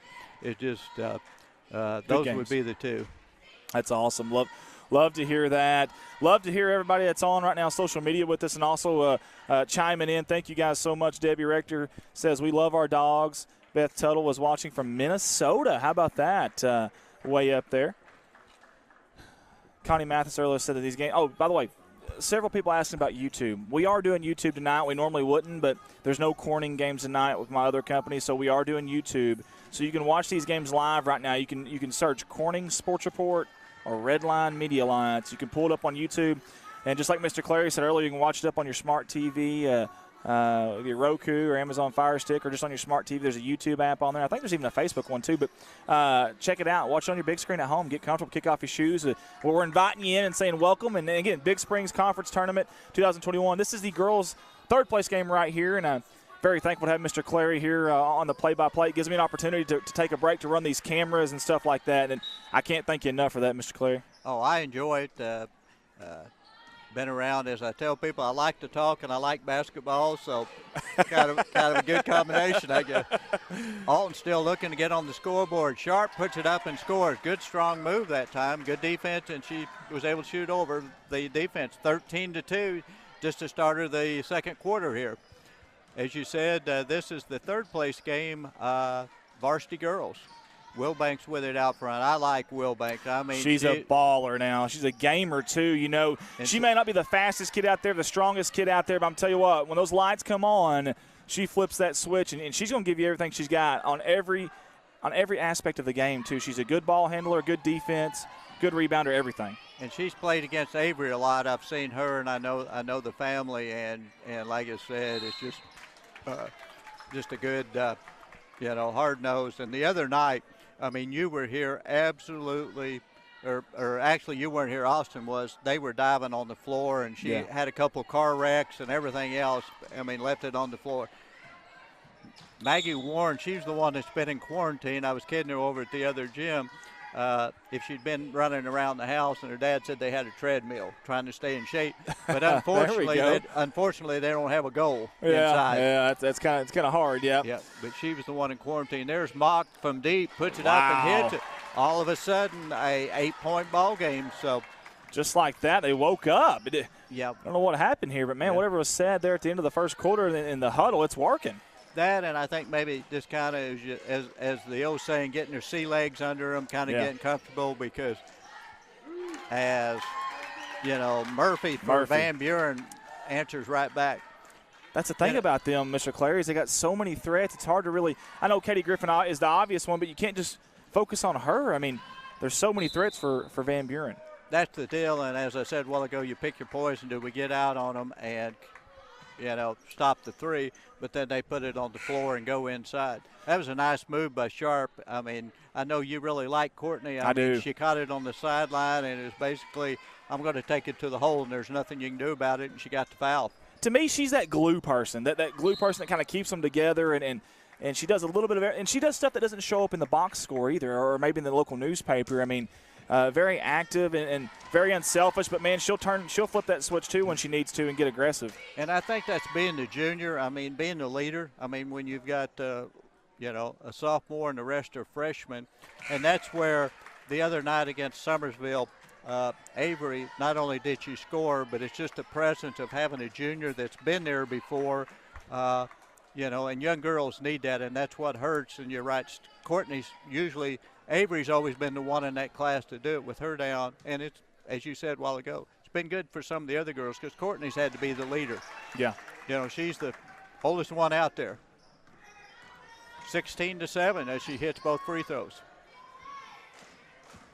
And, again, we talked about Van Buren and how lethal they can be, and to me, if you're a coach right now, good job down low by Alcorn, but she can't make it. But to me, if you're Coach Gastineau, to me, I think Katie Griffin's going to get hers. I don't think you can stop or maybe trying to contain her, but I think she's going to get hers. I wouldn't play my whole entire defense around just one player, even though she's that good.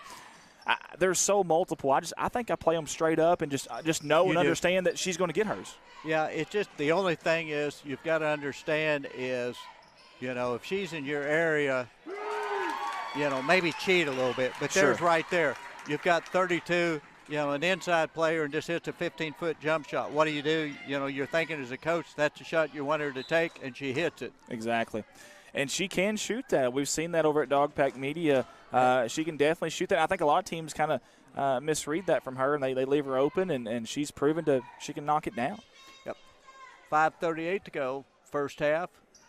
Alton trying to crawl back in this, and almost a turnover. Come up with Montgomery in the corner. She can shoot the three as on Clue hits it. And it's something, she's young, because I know the coaches have worked that she's got to shoot more. Because, if you watched her, she's got a good-looking shot when she gets her feet set. She really does. And earlier in the year, we were at the Lady Dogs Classic, I think maybe it was, or maybe it was the Twin Rivers. I can't remember. One of those tournaments. And, man, she looked really good offensively. She was very aggressive. And I'm with you, Mr. Clary. I just wish she'd be a little bit more aggressive is all, especially with the two players out right now. Right.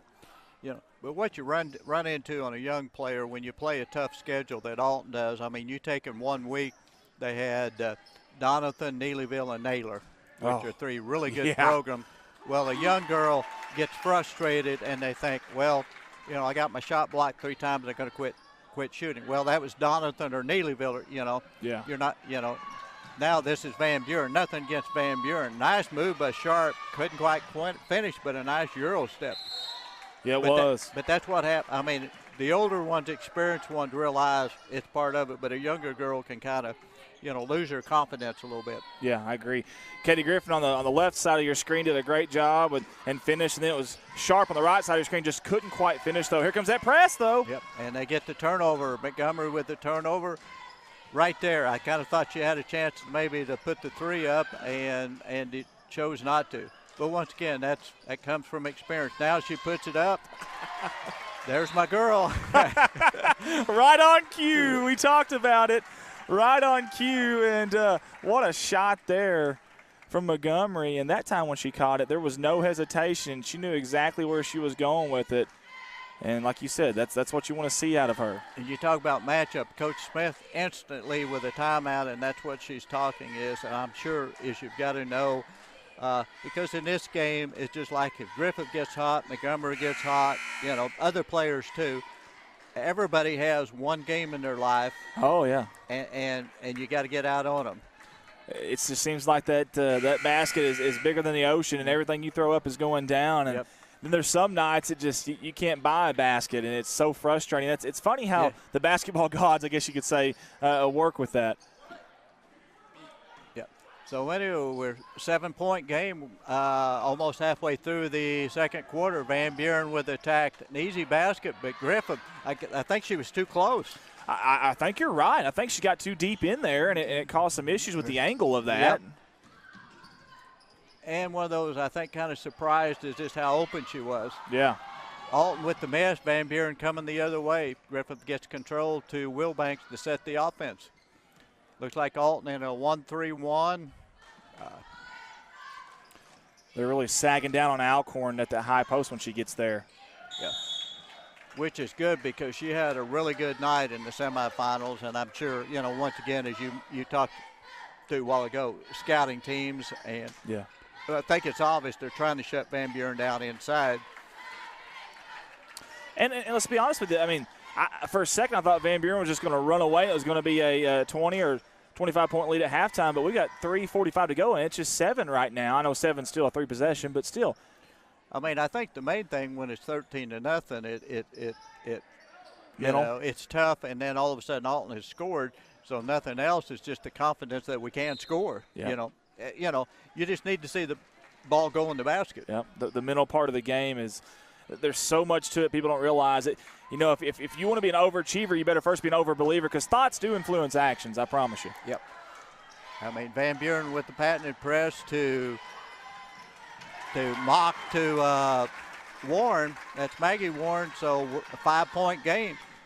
As we thought, you know, we said we're going to have a lot of good ball games today, and both games started out, the first game and now this one, going to be blowouts that all of a sudden, like, here they go. It's like both teams had to dust the cobwebs off a little bit. And, man, how about that corner three? I think that's Odell, if I'm not mistaken. Yeah, that was Lanny Black. Oh, Lanny Black, sorry, Lanny Black, yes. And Will Banks with the steal. Got it inside, trying to get the shot up. Not there. Griffin with the rebound and back in. Nice, strong. She just wanted that one worse than anybody on the court. So quickly back out to a 10-point game. Yeah, 5 points in about a matter of, I don't know. I was afraid that Smith took an extra step there, so it's going to be Lady Dog basketball. 2:41 to go, second quarter action, 25-15. The Lady Dogs in control. But, you know, as I keep saying, with the three-point shot, anything is possible. Yeah, Van Buren, quick strike offense, 5 points in a matter of probably 7 seconds off the clock. Yeah. And really the press is probably hurts Alton because the guards are young, Smith and Montgomery, and that's where it hurts not having Avery because being a junior, and also Avery's strong enough to throw off the top, throw over the top as she did the other night against Summersville. But good experience for them. That's how you get better. And, I mean, you've got to be looking to the future of, you know. Ball on the ground. We've got to travel on the floor. Had 2 or 3 bodies on the floor there. Montgomery and Griffith both going to the floor, which you like to see as a coach. Mr. Clare, I've noticed, and I just started watching this, but anytime Griffin gets the ball inside the paint anywhere, as soon as she dribbles, they're doubling. Yes. I mean, as soon as she puts the dribble down, they are doubling her, and that must be something that they've talked about here recently. I know the first quarter I didn't see as much of that, but now I'm starting to see it. And I think Coach Gastineau is, you know, like I said a couple minutes ago, is really trying to shut the inside game down. And that's what you do as a coach. You can't do both. You're not going to shoot a team that can shoot the three. You don't shut them down outside and inside. So it's, you know, you pick one or the other. And I think right now it's like, let's shut them down inside. Erickson from the corner, not there. There's Maggie Warren with the rebound, missed the shot. Van Buren coming the other way, up 10, 1:46 to go, second quarter. And you're right, there was Griffith, and Montgomery instantly ran at her.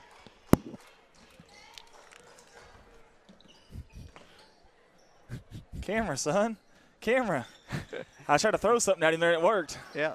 There's Griffith, missed the shot, got the rebound, and it's going to be an and one. I mean, she's strong, man. Strong like bull. That and she understands angles. She shot it from the left side, knew she'd missed it and knew exactly where it was going, and so she went to the other side of the basket and got the rebound, put it in and fouled. So back to a 12-point game.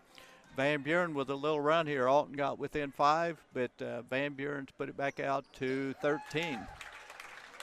So 1:26 to go, second quarter action. Van Buren still on that box press. Montgomery trying to come up the right sideline. Nice pass, diagonal pass to Erickson, goes down, and I believe we're going to have a foul.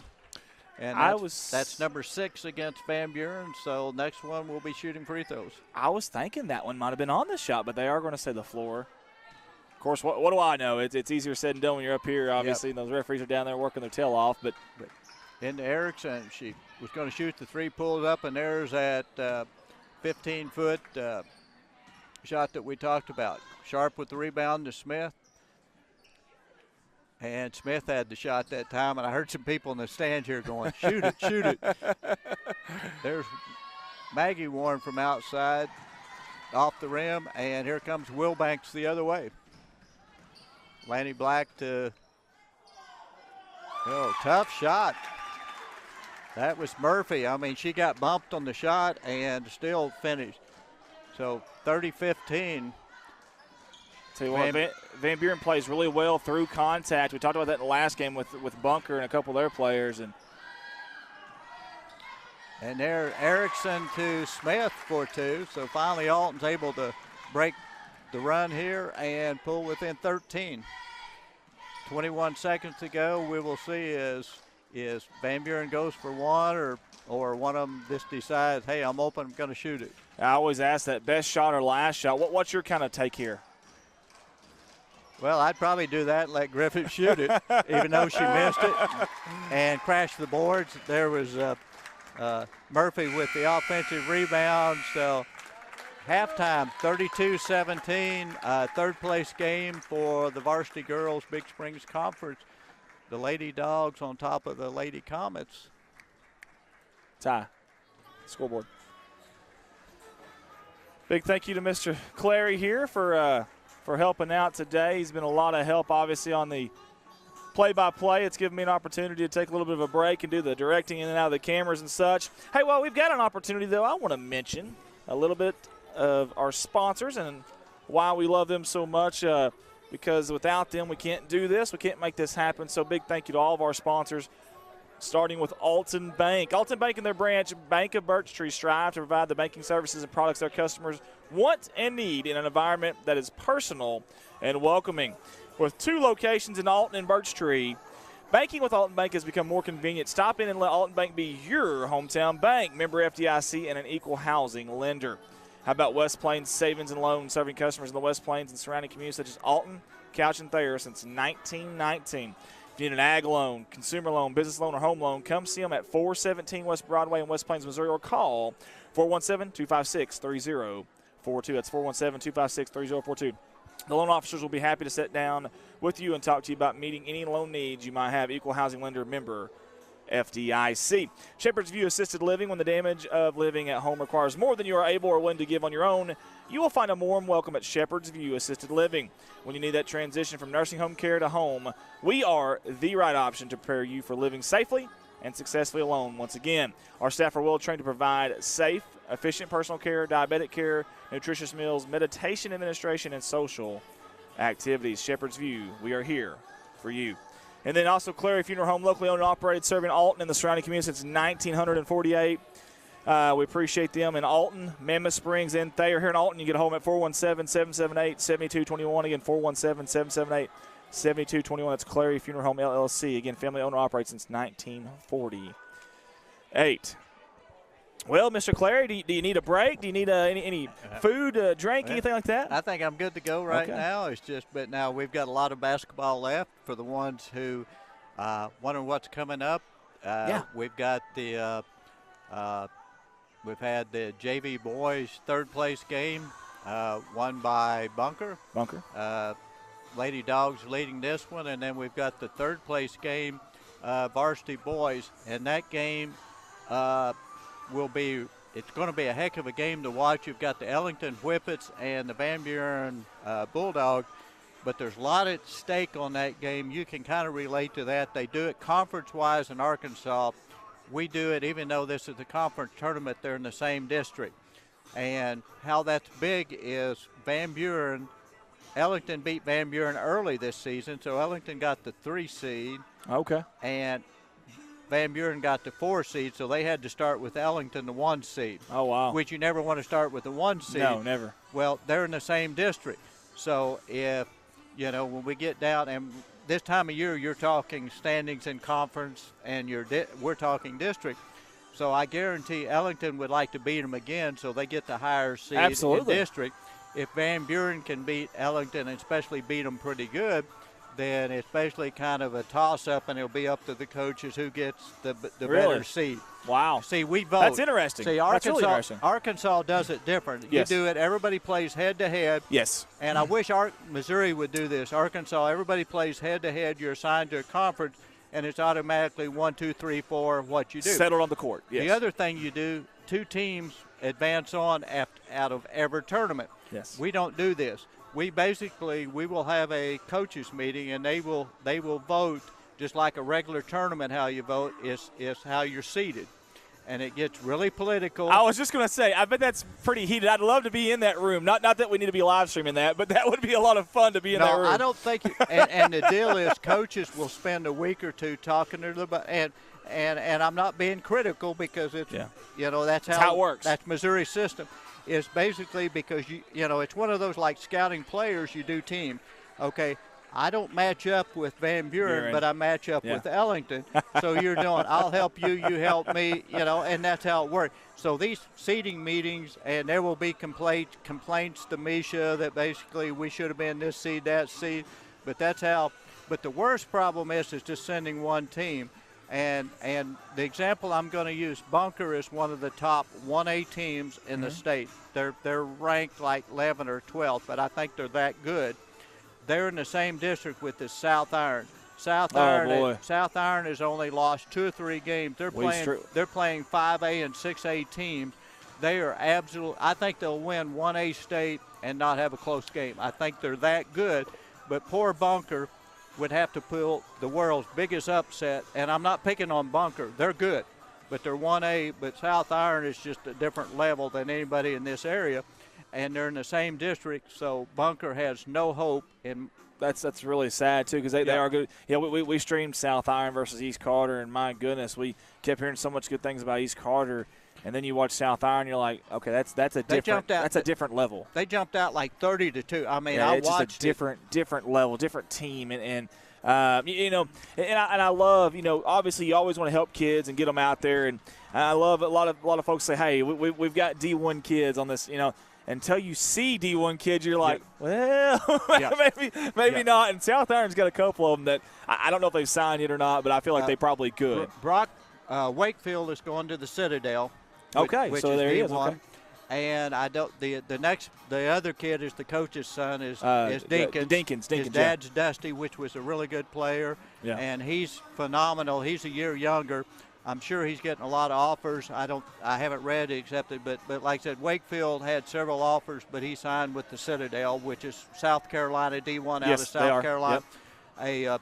Because actually when we heard it, we looked it up. We were familiar with it, and once again, I knew his dad and granddad. They're from Winona, and so had seen Brock. So it's kind of one of those we were curious about. The Citadel, you hear of it. Yeah. Really good school, military background, and that's where he's going. Yep. The Citadel's, like I said, Division I, been around for a while, and even play football over there at the Citadel. But man, that's awesome stuff. But you hate that for Bunker. Obviously, that's the buzzsaw that they would essentially have to get around, and that's one of those where you just kind of hope maybe someone's, you hate to say it, but maybe someone's got the flu that week or something and can't play. And you hate to wait, but they all get quarantined or something. Yeah, that's and you never know. Crazy things happen, but man, you're right. South Iron just feels like and seemed like from the eye test and everything I heard, they're just on a different level and platform than everybody else this year. And I hate it for Bunker because they beat Alton early. I got to see that game, and then I saw them in the tournament a couple other times. I think they're a really good 1A basketball team. And unfortunately it would be, like I said, a major upset to get out of district. Yeah. I mean, and I hate it for them. And that's the reason I like Arkansas. Even if you're you could go undefeated, have a really good year. You have one bad night, you're out. Arkansas is 2 teams go out of every tournament, out of district. Regional all the way, because Mammoth Springs did this several years ago. They finished second at every tournament, wound up for the state championship, but they were second. And the other thing, I like the conference because it gets away from the politics.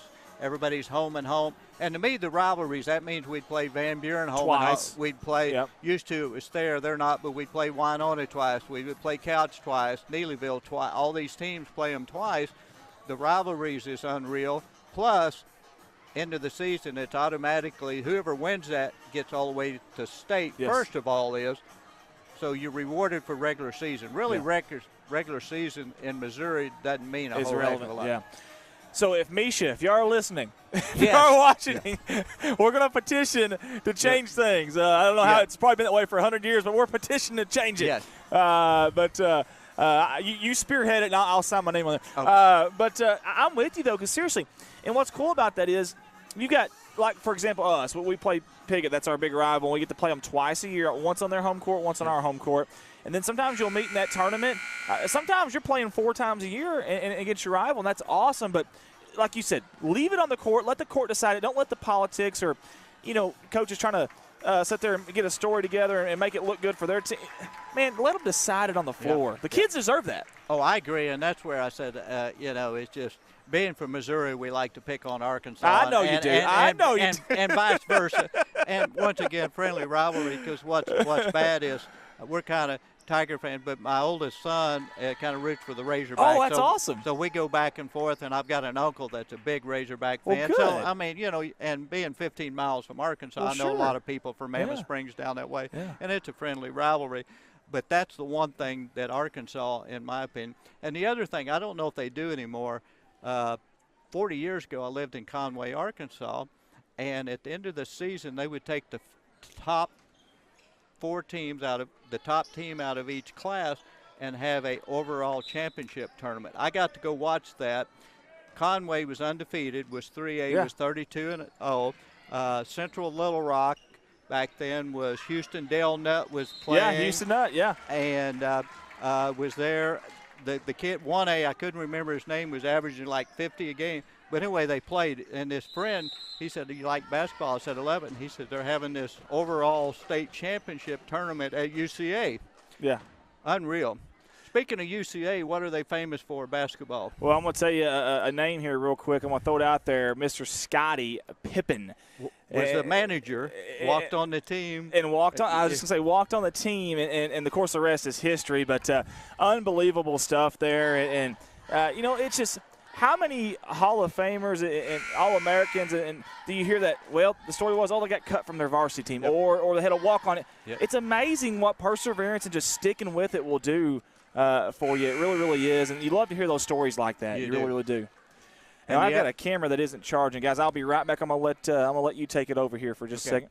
Okay, we've started the third quarter action here. Third place game between the Alton Comets and Van Buren Lady Dogs. 32-18, just inside 8 minutes to go as we started the third quarter. A couple free throws. Those are good. 32-17. And the Comets with the press, trying to get a couple turnovers to dig back into this. They get it to Griffith and break the press, turnover, and Griffith's able to finish. So Comets almost turned it over, but Griffith really strong inside. Van Buren pressing the other way. Warren double team gets it away. Smith goes with the floater. Won't go, but I think Courtney Sharp is going to get fouled as Lanny Black was going over her back. So it's going to be Alton Comet basketball under their own basket. 34-19, 7:28 to go. Smith with the shot. Too strong, 5 for the rebound. There's Sharp again with another rebound.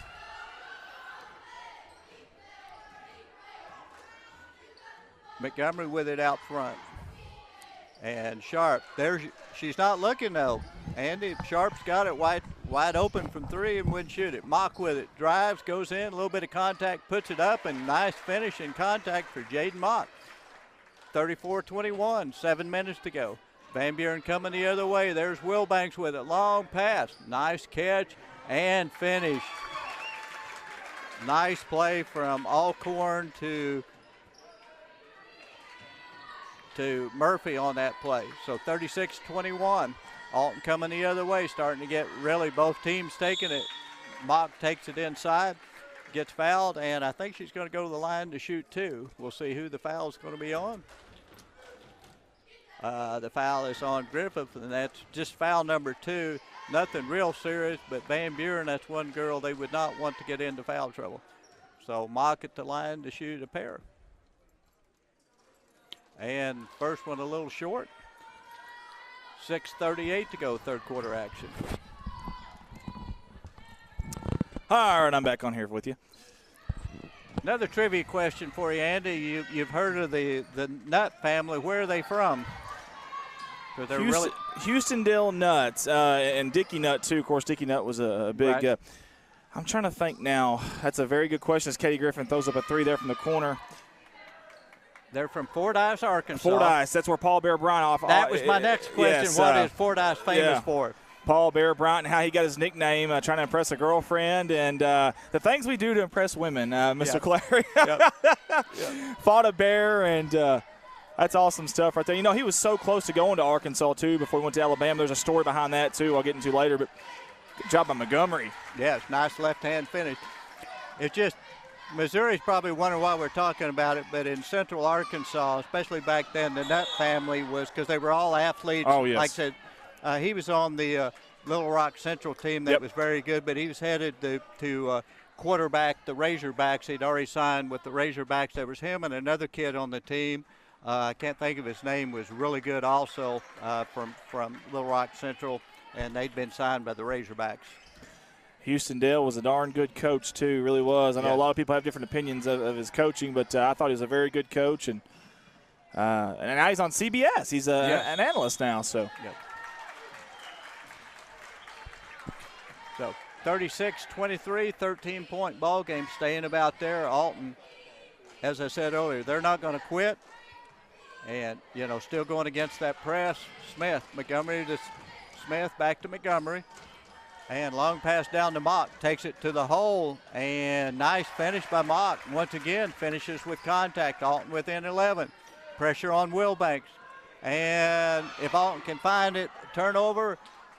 And finally do turn it. Gracie Warren gets her hands on it. Just couldn't quite control it. And then we've got a foul on the sideline as Smith and Montgomery had there was a lot going on there. Yes, it was. Had Alcorn trapped on the sideline finally, but a lot of tip balls there. Yeah, so that was back and forth. 11-point game, 5:10 to go, third quarter action. Looked like a badminton contest there. Yep. Broke out. Yep. But you're right, Alton really sinking it in. And, I hate to say anything, but Van Buren really hadn't hit that many threes when you consider the way they packed it in. And, part of coaching is strategy, gamble, whatever word you want to use. Sometimes it works, sometimes it doesn't. But you got to try something. You can't just sit there and allow, definition of sanity is doing the same thing over and over again, expecting a different result. You got to do something. So. Absolutely. And I'm sure, watching the Eminence game, Van Buren was really good inside. I mean, they stayed within this was going inside. Alton with the turnover, once again by packing it in, was able to get the tip. And that's a good little matchup there, Wilbanks and Montgomery there. Yes, sir. We got Jaden Mock with it. And Smith with it, turn move out to Warren's going to shoot the three. Ooh, no shot, but wow. Watch the instant replay here. She got shot on the foul. It should be 3 shots. And that foul number 3 on Griffith on top of it. That's big. That is very big. Good observation there, Mr. Clary. You're absolutely right. That is very big. Or it could be. I mean, Van Buren up 11, but if this Alton, Gracie Warren pulls them within 10, and we're just halfway through the third quarter, so a lot of basketball left. Yeah, that changes how you play defensively too aggressively, and on offense you got to kind of be careful not to kind of get sucked into that charge either. Well, I get ready to say that's the problem with a player like Griffin that's that aggressive is the charge, and Coach Smith thinking the same thing. So Griffith comes out, Alton, has pulled within 9. And, 2 out of 3, 36-27. Mock with the steal. Takes it in. Good defense. Bump. Kicks it out for 3. Wow. In and out. It went halfway down, Mr. Clary. I mean, literally halfway down. Bulldogs the other way. Nice Euro step. And Sharp with the rebound. The big girl running the court. Got the rebound. We come the other way. 9-point ball game. Basket here would really be big. Yes, it would. Because you're talking momentum. Cut this lead down. You'd like to go into the fourth quarter down 5, 6, 7 through there would be huge for Alton. Carrying the momentum, too. With Katie Griffin on the bench right now, too, where does Van Buren get their scoring from on the other end with 3:36 to go here before the fourth quarter? Nice. Just let her just a little bit too much. I mean, the right idea at the Sharp, cutting through the lane. And we're going to have Warren in that's Maggie in for Gracie Warren. Going to be Alton Comet basketball. I love this inbounds play. They start almost half court in the stack, and it's out to Mock for 3, and not there. Air ball goes out of bounds. Going to be Van Buren basketball. Well, it sure looked good from this angle. Of course, it did. It did. I really thought it was going in. So Van Buren's ball, and Comets have really turned the pressure up defensive-wise. I thought she was going to get Wilbanks took an extra step there, and it's one of those. I think it surprised the official. I thought she was going to get away with it. Yeah. So we're talking 36-27, 3:24 to go. I want to talk about that real quick. These officials are taught to keep that whistle in their mouth. How do they not just inadvertently blow that thing all the time? Well, that's amazing. It's something you've got to learn. it comes like playing ball experience. There's Montgomery from the corner, not there. Maggie Warren with it, and she's going to be fouled. And the foul's going to go against Lanny Black. 36-27, 3:15 fourth quarter. And starting to get a little intense here at Alton High School as Alton trying to battle back in. And her dad had her over at the other gym practicing free throws. I guess she should have shot a couple more. Like I said, she's been in quarantine, so, trying to get back in the groove. This one is good, so back within an 8-point game. And nice as Van Buren breaks the press, finished by Odell underneath, and back to a 10-point game. Alton the other way. That's Maddie Erickson. Long cross-court pass. Woo. Griffin wanted to go get it, and she was hesitant.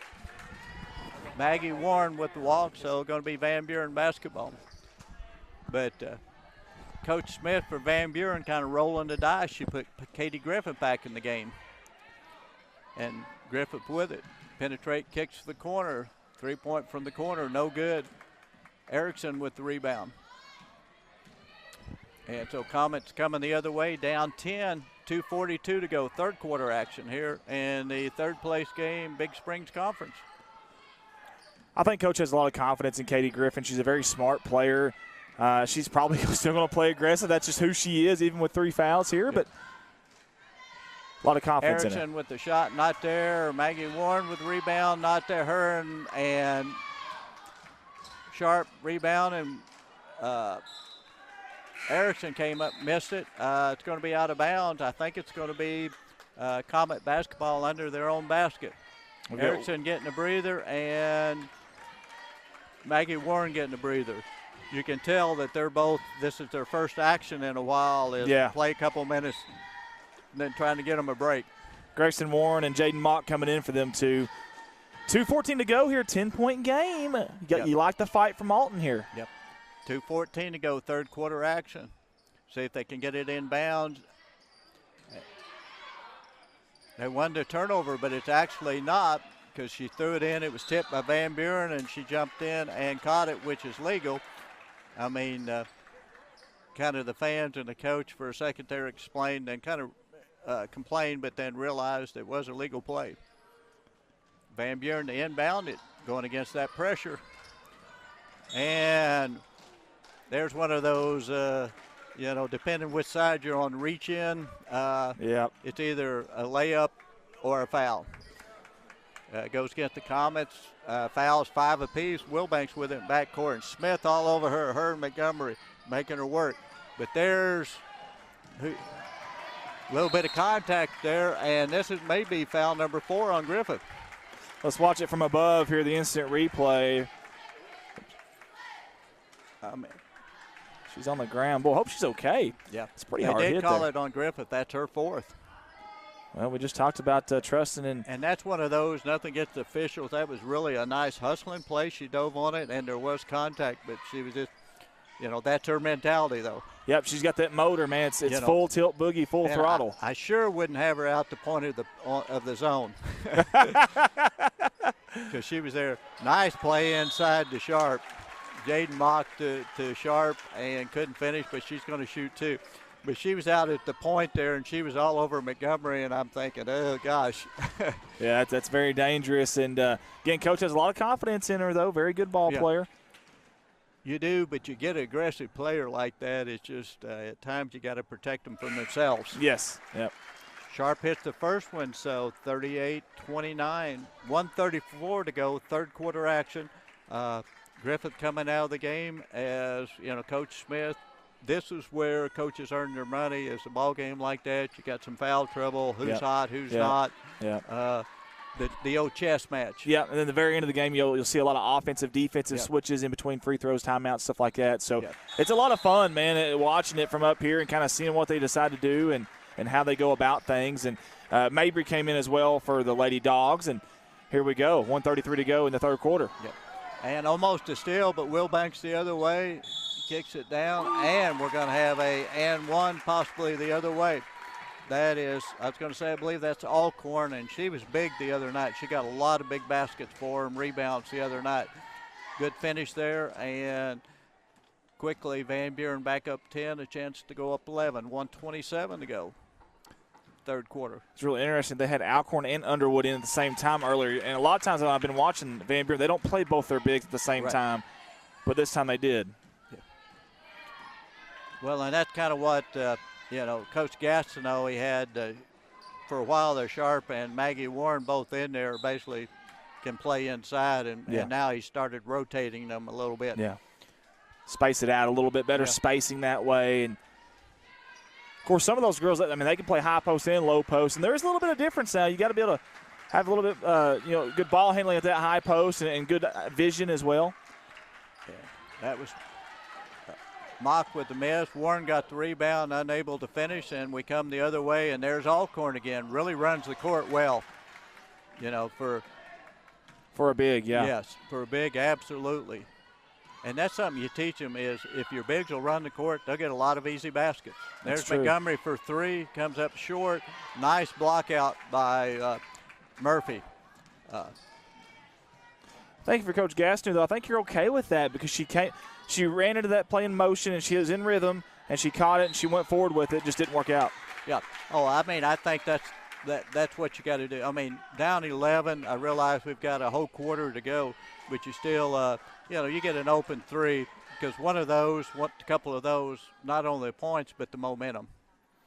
And Van Buren's hard team to score inside, so I'm kind of one of those. Let the shooters put the shot up and the rebounders go rebound. There you go. There's Alcorn, with the free throw. And Paul Daggett watching, Mindy Spurgeon, Susan Huddleston, Tanya Willard, and Anna Heck. Thank you guys for tuning in with us tonight. Let us know where you're tuning in from. Maggie Warren and Erickson out. We had Sharps back in and Grayson Warren. And offensive rebound. Fortunately, Alton got the steal. And Montgomery the other way. It's kicked. And who are they going to say touched it last? I think they're going to give it to Alton. I wasn't for sure if Van Buren touched it or not. I knew Evan Montgomery kicked it, but it was close. Montgomery into Mott. Thought she was going to shoot the three to Smith, into the corner to Montgomery. And Evan hits it. So 9-point game. They just Ella Wilbanks down to Murphy. And going to be a foul on Courtney. That's one of those is just tough play. I mean, Courtney, you need to go straight up. She was moving. I don't think it was going to make any difference because Murphy just took it into her, and when you're both moving, it's going to be on the defense. Yeah. And give Van Buren credit, but Alton just will not give up. They keep trying to chip it away. Every time Van Buren gets up by 12 or 13, they chip it back down to single digits. And that was foul number 3 on Courtney Sharp. And as Murphy hits them both, so back to a 11-point game. 5 seconds to go. Can they get a shot off? It's going to be to Smith. Puts it up. Not there. And that's the end of 3. 44-33. The Van Buren Lady Dogs leading the Comets from Alton. We've got 8 more minutes of exciting basketball here at the third-place game, the Big Springs Conference Tournament at Alton Moe. Yeah, don't give up on this game, folks, by any means. It's not over by any means yet. We've seen Alton really chip away and get it down pretty close there. And Van Buren, I hate saying best player on a team because it's a team game, but their best player, obviously, Katie Griffin, in foul trouble. A lot of things can happen here with 8 minutes to go.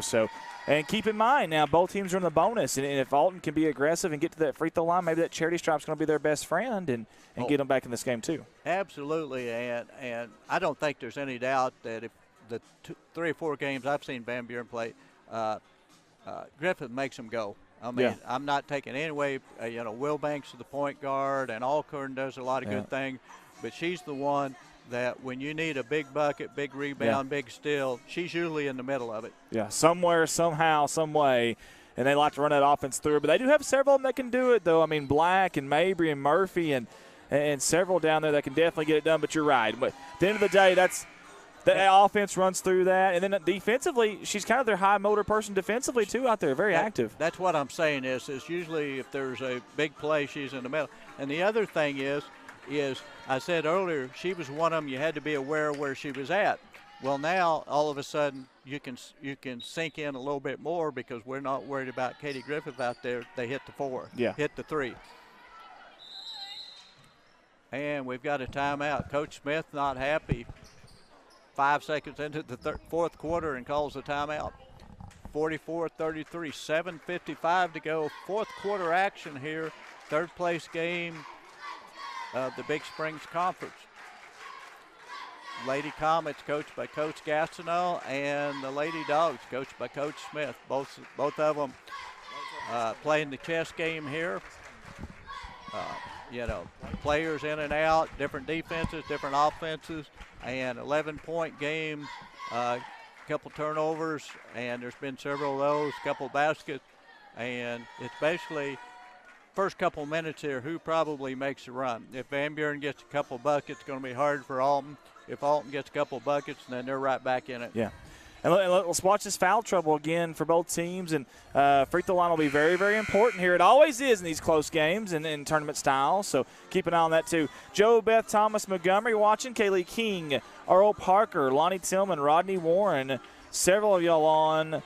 Myrtle Little, Greg Hollis, Cindy Youngblood, Dalton Reed, John Samples, Joby Marvin, several. Drew Clary, Tobby Rector. A bunch of folks on with us right now. We sure do appreciate it. Yeah. I mean, what's Rodney Warren doing watching it? His daughter's playing. and Drew Clary, I can see him across the way. But no, glad to have them all. Nice play by Murphy. She takes it in and scores. We go the other way. Back up to a 13-point game. Montgomery with it out front. Inside to Gracie Warren. Smith with the fake, puts it on the floor. Back to Montgomery. She thought about it, but Murphy was out there on a hurry. Now she's going to shoot a deep 3. And not there, but Courtney Sharp with the rebound. Puts it in, and chance for a 3-point play. On one end, on the right side, you had Murphy with a quick first step and finish. On this side, Montgomery, feeling it. It didn't work out for her, but her big down there, the cavalry came, and that was Sharp, and she did a heck of a job finishing strong. And that's what I said a while ago is that's what I would do. It's basically, hey, if you're open, Mock, Montgomery, whoever, you put it up, you bigs, you go rebound. Don't worry about, we're not going to pass it, we're shooting, you go rebound. Mock the other way, taking it strong, looking for contact, and she gets it. That was about the play that happened with Sharp a while ago is you get the defense backpedaling like that, you just take it right into them because it's going to be on the defense every time. Every single time. Yeah, you got to stop the ball or do something. You can't, like you said, backpedal, turn and run with them something. But that right there does not work, unfortunately. Because, even though because the old saying you're supposed to be set, which isn't right to get a charge, you can be moving and it can still be a charge. It's not. If you're moving, it's going to be on the defense. Yeah, I want to talk about that too. Maybe at the end of this game too about the verbiage on the charge too. But we'll get to that in a minute. Yeah. 7 minutes to go in this ball game. Wilbank's coming the other way. We've got a turnover, and Smith going to take it at hard and contact, no foul. Mock up with it. She's going up strong. Can't finish. Still battling and golden opportunity for the Lady Comets there. Missed a couple baskets, but battling hard. So Van Buren ball coming the other way. Both teams down low are just crashing for those boards, man. They're working so hard, both teams are right now, on the glass. And we're going to have a walk, double team. I believe that was Murphy got double teamed, lost her balance, fell down. It's going to be Lady Comet basketball. They're down 9, 6:52 to go, fourth quarter action. Now, real quick, in Murphy's defense, she only had one girl trying to help out there coming to the basketball. Got to have better help away from it there, an outlet pass of some kind. Oh, absolutely. Alton had the three, missed it, and we go the other way, and that's the one thing you can't have. Somebody's got to get back. You can't give up the easy two. So back up to 11-point lead for the Bulldogs. Alton Comets coming the other way. Smith with it. May have taken a half step. The Van Buren wanted it. No call. The nice pass to Jaden Mock finishes 48-39. You can probably hear the crowd in the background. They're really starting to get into this. And now we're going to have Jaden Mock, almost got the steal, came from the blind side, but she's going to be called for the foul. So Van Buren's going to go shoot the 1-and-1. I believe it's going to be Kinsley Murphy's going to be at the line to shoot 1-and-1. 48-39, 6:21 to go. in the fourth quarter. Sorry, guys. Got my little 5-year-old girl here. And, of course, kids aren't needy at all. No, never. How never. many do you have? Me and the wife discussed it. You talk. How many really do you have at home? Okay, so start off with have 2 of my own. I've inherited Heather's 3, and we're adopting a little just turned 2, so we've got 6. We've got a Brady bunch. We wasn't for sure if it was 5 or 6. And we felt sorry for you the other night when you forgot to leave the car seat. I know. I was so much trouble. Yeah. And it's one of those things where she tells me over and over again, and I still don't get it right, Yeah. It's funny. She leaves a reminder on my phone now to take the trash out every Tuesday night, so I don't forget that. So Erickson for 3 from the corner. And Alton within 8. As I mentioned a while ago, the crowd, both sides starting to get in. Another foul. Montgomery not there. Fight for the rebound. Warren with it and scores. And Alton, all of a sudden, 49-44 within 5. 5:47 to go, fourth quarter action. Of course this game would come down to the very end. That's what happens, though. Championship day, that's what it's supposed to be about. This is the third-place game again for girls here in the Big Springs Conference. And, again, now, how much of this with Katie Griffin being in and out, and then when she's in there 4 fouls, you think that has a little bit to do with this offensively and defensively for Van Buren right now? Oh, I don't think there's any doubt. I mean, she's going to be I would be shocked if she isn't all-tournament team when they announce it tonight. And like I said, she just defense, offense, she's that good. I think making a difference. How much? Who knows? Yeah. But I definitely think it's making a difference. And that's basketball is, and that's what you teach kids. It's just like her third foul was a hustling foul, or the fourth where she dove on the floor. Yeah. But good kids have got to learn. It's just like where kids get a silly foul or stupid foul early, then all of a sudden late in the game they wind up in foul trouble.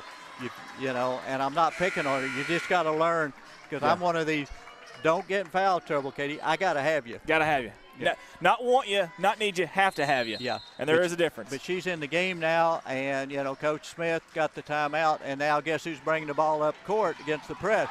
Turns it over, Gracie Warren with it, and guess who's chasing her and had to let her shoot the layup. So it's 49-46, 5:34 to go. And now we're going to have a foul along the sideline against Erickson, and I think it's going to be Murphy shooting free throws. I think it'll be 2. I think that's a 10th It team is. foul, if I'm not mistaken. And as we've talked the first game, and always good teams hit free throws, and both teams are going to shoot a lot of free throws here the last 5.5 minutes. First one is up, nothing but net. It's obvious watching you shoot. Murphy's a good free throw shooter. I think they're going to want the ball in her hands. Totally agree. Good ball handler, too. Yes. And so moves it back out to a 5-point game. Montgomery with it in backcourt to Gracie Warren, throws it away. Griffith comes up with it to Wilbanks. Wilbanks goes up, going to be fouled. And that's where we're talking right there is Griffith. It wasn't a real good pass, but guess who's good players are that way. So 5-point game, and Wilbanks to the free throw line to shoot 2. And rims in and out. Krista Sanders looking good, Lady Dogs from Van Buren. Hi, Tom Clary, my old high school ref. I don't know if that's good or bad. I don't know if that's good or bad. I don't know. Yeah, I did a lot of games at the pit, at the old gym at Van Buren. Yeah. And 52-46. I made an impression on him. We just don't know good or bad. Yeah. That's right. She remembered you at least, so that's good. Yep. And we've got a turnover, and do we have a timeout? I think Coach G, we were about to get a 10-second call turnover, and I think he got the timeout. That's a good timeout right there. Oh, absolutely. It's going to be a full minute timeout. Set the stage, 5:15 to go, fourth quarter action. 52-46.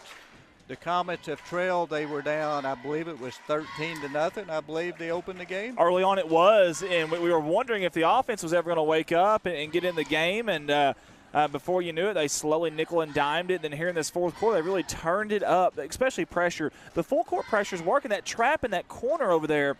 Now, what does Van Buren do to obviously offset that? Because it's coming again. any made or even, maybe even a missed basket. You know, this is where you need the experience of a Griffith, someone you've got to be able, and it's hard to do. You take a half second longer to find who's open, but you can't take long enough where you get double teamed. And this is where the experience is. There just certain players have that. I totally agree. Could not agree more with that. You know, box press, Van Buren. And that's the key is what Alton's doing. The one thing, if I'm Van Buren, I'm trying to shut the middle down better because on offense, it's always get the ball to the center of the court. Mock with it, not there, but Sharp's up. Couldn't finish, but she's going to shoot a pair. And that's going to be on Murphy. This free throw line is going to be so important. Yep. So 52-46, 4:59 to go, fourth quarter. And first free throw is good by Sharp. And she's set for the second. We have a substitution in. Warren for Warren. Going to be Gracie Warren out. Maggie Warren in. And as you mentioned a while ago, Van Buren, as Sharp misses it, falls down. It's going to be a walk. I believe that's going to be Alcorn. Is Alton going with a couple bigs there with Courtney and Maggie Warren. Krista Sanders says, Tom was one of my favorite refs, class of 91. Holy cow, I wish you hadn't said that. About 91. And the three from the corner by Montgomery. And we're one possession game, Andy. Wow. How about the crowd right now, too, here at Alton High School Gymnasium? And as Murphy takes it the other way, won't go. Who comes with the rebound? Montgomery. And we're headed the other way, 4:36 to go. How did that ball not drop, Mr. Clary? My goodness. So who do you want shooting the ball here, Andy? Oh, my goodness. I tell you what, I want high post, low post. I want Sharp finishing it off somewhere down low on that low block. Oh, she's open. And Smith didn't see her. She had that angle there. She did. And there's your high, low post. Warren throws it into the hands of Murphy. And we're going to have a jump ball possession arrow. It's going to be Alton. And we're going to have Gracie Warren in for Maggie Warren. These inbound plays, I don't know what it is about girls' inbound plays, but the first pass, for some reason, that corner is always open. I don't know why. Yep. Speaking of. Ooh. And how about that shot miss? Mackenzie Smith with it, and we are tied. Now, and nice hustling play by Courtney Sharp. That's what you like to see out of your big, and I mean, she almost had to steal. Very close. Unfortunately, if they put it up, that's foul number 4 on Courtney. It is, and more importantly, that puts Van Buren at the line for 2. Yeah. I don't know if it's more important or not, as you don't want to lose Sharp. That's true. That's a good point. You're right. No, you're right. You are correct, because that's right. Sharp has been so dominant, not just offensively, deflecting balls down low, being a force down low, and then on the glass. Right. I mean, it's like Griffith. I mean, of course, she gets one free throw. You hate to give up a point, but Sharp out of the ball game right now. And right there, you go from a junior to a freshman, and that's tough. We've got a kick ball, no call, ball's loose. Montgomery comes up with it. Wow. Nice spin move. She's got Erickson on the break, goes up, and she's going to be fouled. Fouled hard. She's right into the padding of the stage over. Hope she's okay. It looks like she got up okay. Seems, and that's smart there. At times, girls will go up, and I shouldn't say girls, players will just go up and throw it at the backboard because I'm going to get hammered. Yeah. She was smart. Take it to the basket, try to score, and for sure get the call. First free throw a little long, but she's got a chance to tie it here. 53-52, as you see on the scoreboard. 3:47 to go, fourth quarter action. What a game, folks. Oh, my goodness. And she ties it. And you've got the Alton ball team standing up on the far side. I mean, everybody's sitting on their hands. Yes. And now, I mean, this is what it's all about, high school basketball. And by the way, this gym is very loud. If you've never been here, I don't know if it's the acoustics of it, if it's how it's set up, the low ceiling, what it is, but it is a very loud gymnasium when everybody's into it. Yeah. But you haven't been to the pit. The one that just texts you from Van Buren, she'll understand. It's a small gym, and miss there. Fight for the rebound. Alton had a chance to take the lead. We're going to have a jump ball. It's going to be Van Buren basketball. Alton 2 or 3 chances there to take the lead, couldn't quite get it to go, but still battling. 3:24 to go, fourth quarter action. But anyway, the pit probably held 200 people, and this was back. I mean, Van Buren's always good. It'd be packed, and and you talk about loud. It's about like calling an oil drum or something. Ibnitz was the same way. Had a small gym. There were several of them Winona, but the pit is world famous. And the other deal was they would turn the heat on high. So you're in a small gym. It's about 85 degrees in there. That home court advantage. I love it. But you liked referee in there because you could, they hollered at you, but you couldn't hear them. Yeah, there you go. It was so loud, and it was just the excitement of being a loud crowd. Yeah, and we've got a fouled out. That's Madison Erickson just fouled out of the game, number 13 for Alton. Rosemary Roman says, so thankful to be able to watch these games when we can't be in person. Watching from my kitchen table, cheering on the Comets. Very good game, these Lady Comets. Compromise a very young team. They're good now. Will only continue to get better. What an exciting future for them. A lot of Let's Go Lady Comets, nice shots, hand claps everywhere. This is a lot of fun right now.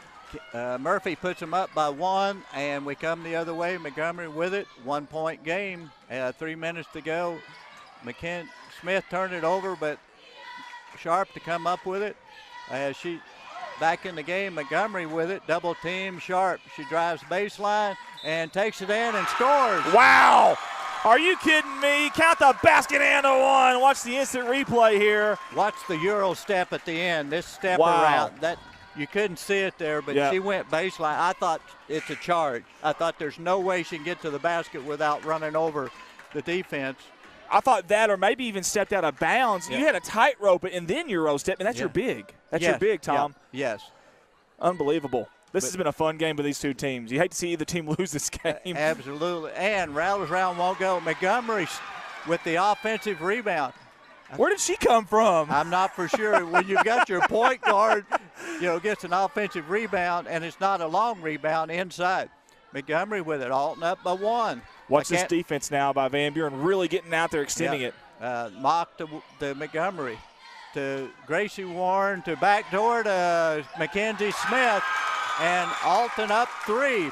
2:34 to go, fourth quarter action. And Mackenzie all over Murphy. And take it down the sideline, which is really hard to do. And as you can hear in the background, Alton wanted to walk. Van Buren says, good call, it was a foul. That's right. Much to the chagrin of the Alton fans for sure. Yes. Yeah.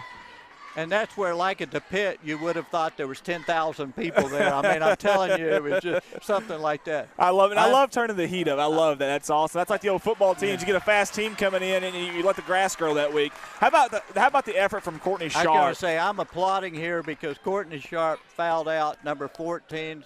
What a ball game. 2:23 to go. And probably one of them they won at the free throw line. She shot a bunch of free throws, which shows she's aggressive. Good player is Murphy. Hits the first one, pulls them within 2. And I think that's Odell there, but she's very good you're too. Right. She's very worthy. It. And the ball is loose. Warren had it, and Montgomery coming the other way. 2-point game, approaching the 2-minute mark, fourth quarter. What a game here. Gracie at the high post to Smith. Takes it inside, goes up strong, not there. Ball loose, and lots of contact. Maggie Warren got the rebound. Lots of contact, no call. And now we're going to have a block. Hey, I want to mention someone real quick. Number 10, Lainey Black. She, and whether, aggressive, maybe foul, maybe not, but either way it wasn't called. She was aggressive down there, stripped that ball, essentially poked it away to give Van Buren this possession right here in the free throw opportunity here. Great job by number 10 in white. Oh, absolutely. Both teams, I mean, they couldn't battle any harder. I mean, a couple opportunities for the Comets, and that is Murphy at the free throw line. First one in and out. I'm telling you. Someone tightened that screw a little tighter up on that rim today. It's amazing when you get down to 2 minutes, fourth quarter, how that happens. The next one is up, and this one is good. The Lady Dogs back within 1. What a game. They get it into Smith to Montgomery. And we've got a turnover, ball loose on the court. See who's going to come up with it. And we've got a jump ball, and it favors the Alton Comet. Griffith almost with a big steal there and couldn't quite. It was kind of the pinball. You can tell she's trying to take over right now and Yeah. be the leader, but you got to be careful with those 4 fouls too, though. Yep. 1:50 to go. Yeah, both teams in the double bonus. Montgomery with it out front. Murphy almost stole it, but got it to Mock. Mock needs to put it on the floor. She does, picks it up to Montgomery. 1:39 to go, fourth quarter. Montgomery with it. You wonder, are they really spreading it out, or are they just trying to Milk deliver some it clock. to get a good shot? Mock to Warren. Tipped away, and Bulldog coming the other way, and we're going to have a foul on Mackenzie Smith, and Katie Griffith going to the free throw line to shoot 2. Boy, that's not who you want the line if you are Alton right now, is Katie Griffith line. Hey, give props to Katie Odell doing the stuff that you won't find on the box score of the newspaper down low, coming up with that basketball. Oh, absolutely, and this is where those type of plays, like you said, are huge. And Griffith hits the first one. We're tied at 57. It's like a pendulum swinging left and right, Absolutely. back and forth. This is like a heavyweight Ali Frazier bout. Yep. Where one hits the other one and kind of shakes her head, comes back, and you're right. Alton having trouble getting it in, gets it into Mock, and we've got a foul on Wilbank. So Mackenzie Smith's going to go the other way to shoot a pair. Hey, we said it earlier. Sorry to interrupt you, Tom. We said earlier, free throws are going to be extremely important going down the stretch, and they definitely are. Yeah, and both teams have been in the double bonus for a while, so all free throws will be both teams shooting 2 free throws. Mackenzie Smith, the Comets down 1. And hey, I just want to say, Tom, a smart crowd here at Alton got extremely quiet before that free throw. they did, and I don't know if you're a shooter, if that's good or bad, when it goes from loud to, and she misses the second one, and we're tied at 58, 1:19 to go.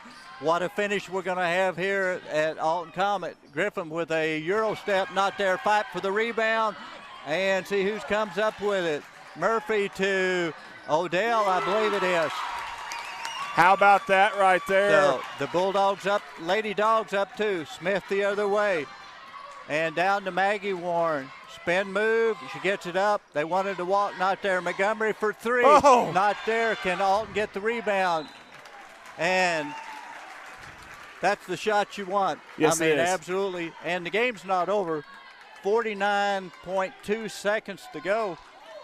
Alton down 2. You want to try to trap here and not foul just yet. Trap, try to get a steal, and then foul. And down, and a bounce pass, going to be jump ball, Van Buren basketball. Griffith threw it at her feet and bounced. This Alton couldn't come up with it clean. Oh, man. 40.6 seconds to go. Frantic. 2-point ball game. Wilbank. And we're going to shoot the 3. It's blocked. Nobody saw it. We got a jump ball, and it's going to go Alton way. Now, if you're Coach Erica there, are you okay with that shot with a lead with 35? No. Oh, man. Does that answer your question? I think so. And we come Smith up the sideline, and she gets fouled.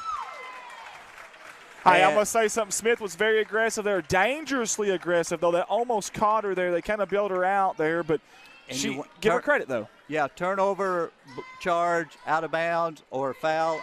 But you're right. That's what you got to do is. So she's at the line to shoot 2. The Comets down 2. She can tie this ball game up. The first one rattles around, not there. Kind of got her head down, but you've got to have a short memory. Yes, got to you hit do. this one and play defense because 31.5. There's a lot of basketball left. If you're Alton, you got to start figuring out who do you want to foul right now. And misses the second one. Fight for the rebound.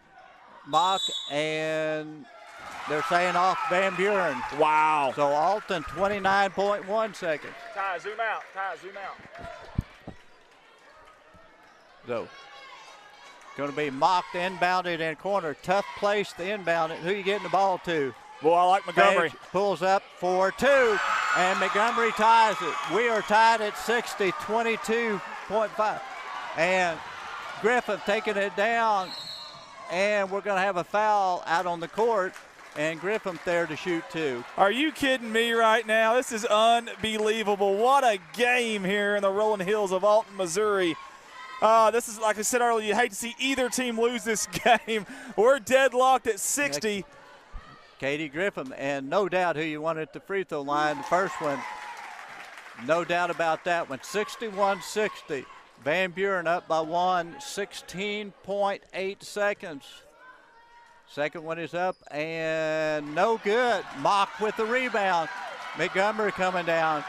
So I'd say there's a good chance we're going to have a winner-loser, probably not looking at overtime. Gracie Warren with 7, puts it up, scores. Alton's up 1 with 2.9 seconds. Watch the instant replay here. It rattles around and it buries it home. 1 point lead for the Lady Comets in blue. Oh, what a ball game, Tom. Unreal. Like I said earlier, the game started 13-0, the Van Buren Lady Dogs over the Alton Comets. And all of a sudden we're down to 2.9 seconds, Alton up 1.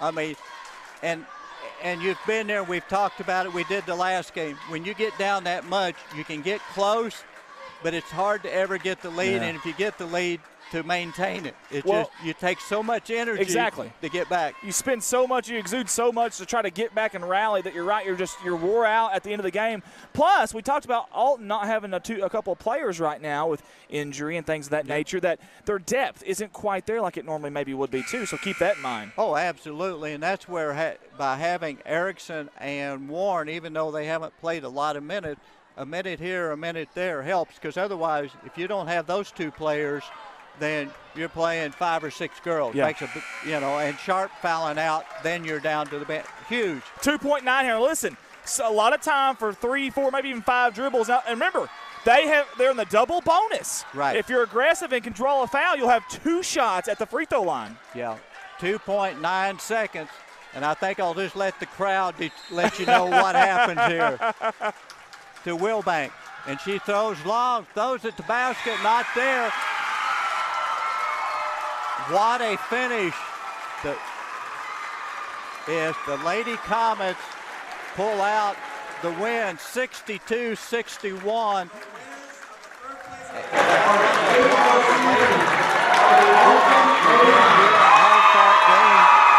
But you have to give credit to the Lady Comets. I mean, what a ball game to fight back and just keep fighting and to pull out the win, 62-61. What a ball game. And that's a third-place game. We got 4 more games, Andy. That was unbelievable. You hate to see either team lose. What an effort by Van Buren. What an effort by Alton. My goodness, you're right. I don't want to see either team lose that game, and we got several to go. We're not done yet. Y'all stick with us. We're probably going to go off the headset because we're tired, hungry, cranky. She's got to do something. What are you needing? Some food? No. I'll figure out what she's needing, guys. Hey, we'll be right back with you. Third game of the afternoon. Again, 2021 Big Springs Conference Tournament live right here on the Red Line Media Alliance of Networks. We'll be right back.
You ready to talk? Can you say hi to everybody? Hi. Tell everybody your name. Emma. Emma. Emma, how old are you? 5. You're 5. You've got something right there. I don't know if that's a booger or what that is. We're going to get that off you, though. That's not good for TV there. So 5 years old, Emma. Almost 26. About to turn 6. Yeah. Yeah. Yeah. Hey, was that fun? That was a pretty good game, I heard wasn't it? a lot of screaming down home at you, but it was too fun. That's awesome. This is my little 5-year-old Emma Earls here. She wanted to get on the headset, so I wanted her to do that. You want to sing this song that's playing right now? I don't know all of it. It's okay.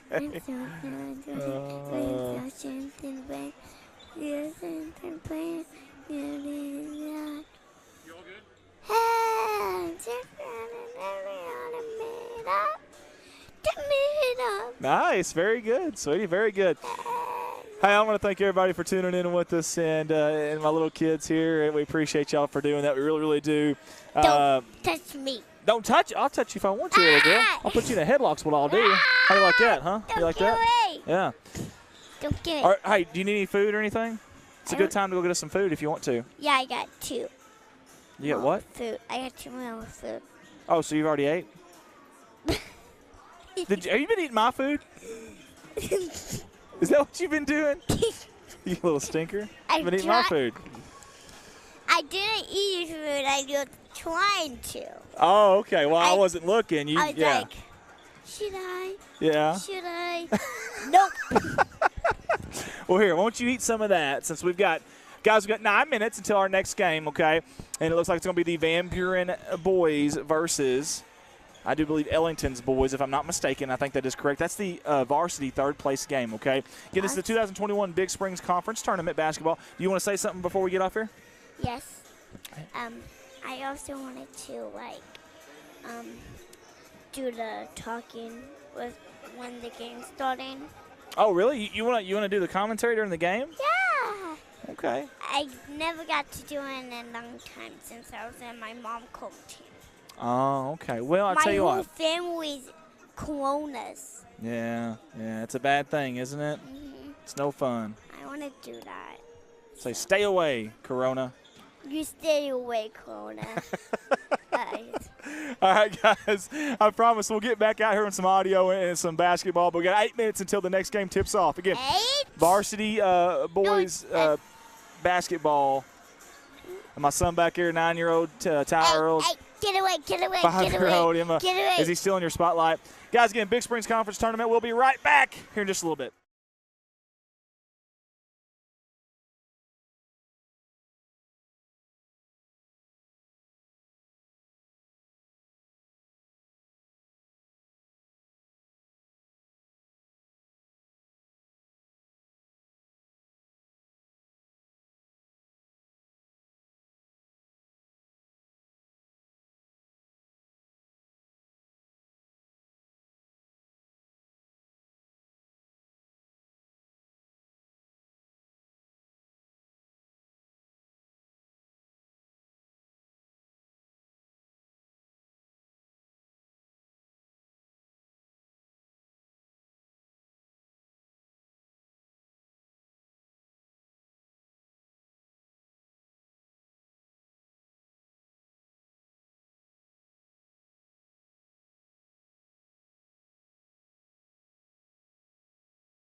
And there's your starting lineups for this next contest. We've got Varsity boys, third place game in the 2021 Big Springs Conference Basketball Tournament live here in the rolling hills, beautiful rolling hills of Alton, Missouri.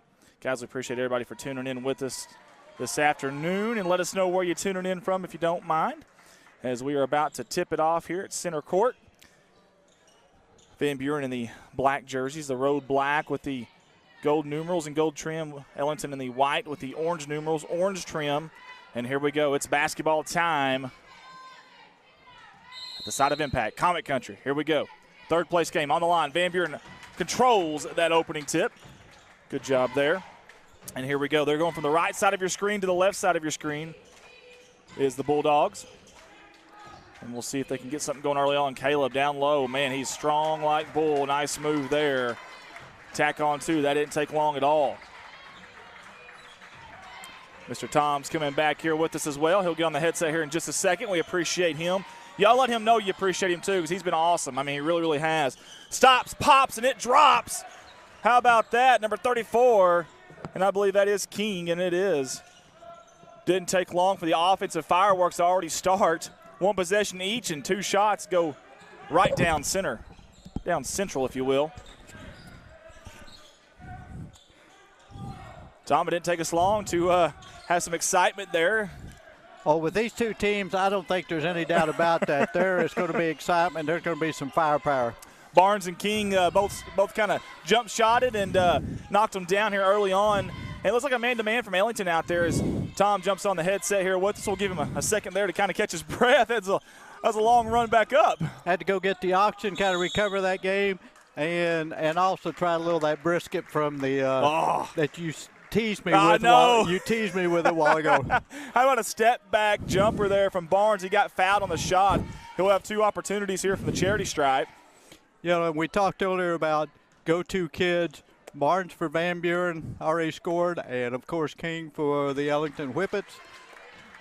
And so hits the first free throw, 3-2. Again, third place game. If you're just tuning in with us, share that feed. Third place game for Varsity here in the BSC Conference Tournament. And Barnes gets them both 4-2. Just started the first quarter here. Third place game of the Big Spring Conference Tournament. Hey, I want to mention Jonathan Clary as well on the camera that you're looking at right now, doing a fantastic job. Oh, my goodness. King from way down to.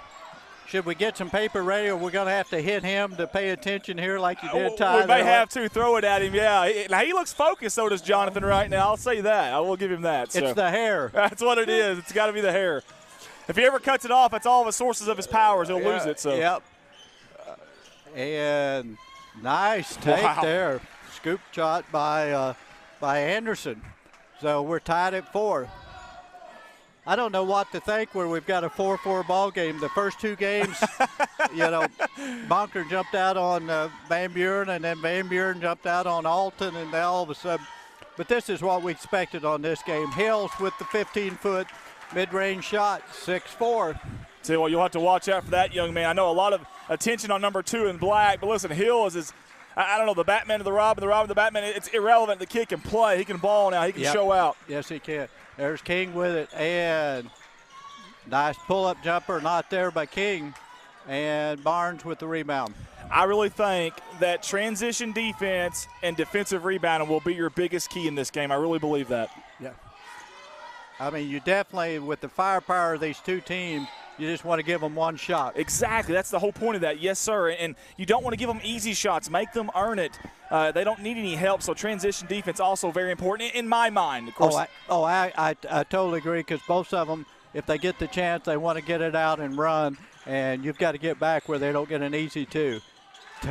Now, you talk about a tough runner. I believe that was Hackworth, absolutely down the lane, kind of up over his shoulder. So we're tied at 6, 4:58 to go, first quarter. High degree of difficulty on that shot. My goodness. And that was the 3 by Dunn for the Bulldog. King way downtown. I was going to say the hash mark, but nobody knows what I'm talking about because you don't have hash marks on basketball cards anymore. But basically, that's downtown. My goodness, he shot that one from Winona. Yes, he did. And had confidence. He never even stuttered or flinched. Yep. Hills the other way, pulls up and thought he was going to get the charge stop. Fight for the rebound. Barnes, Hills, and the Ellington Whippets came down with it. Tell you what, very explosive. You can tell both teams have athletes galore on the starting five. Oh, absolutely. So we're 9-6. The Ellington Whippets in the white with the orange trim in the lead. Van Buren, they're black with gold, which is customary forever, and we're going to have a walk, a spin move, and we're going to go the other way.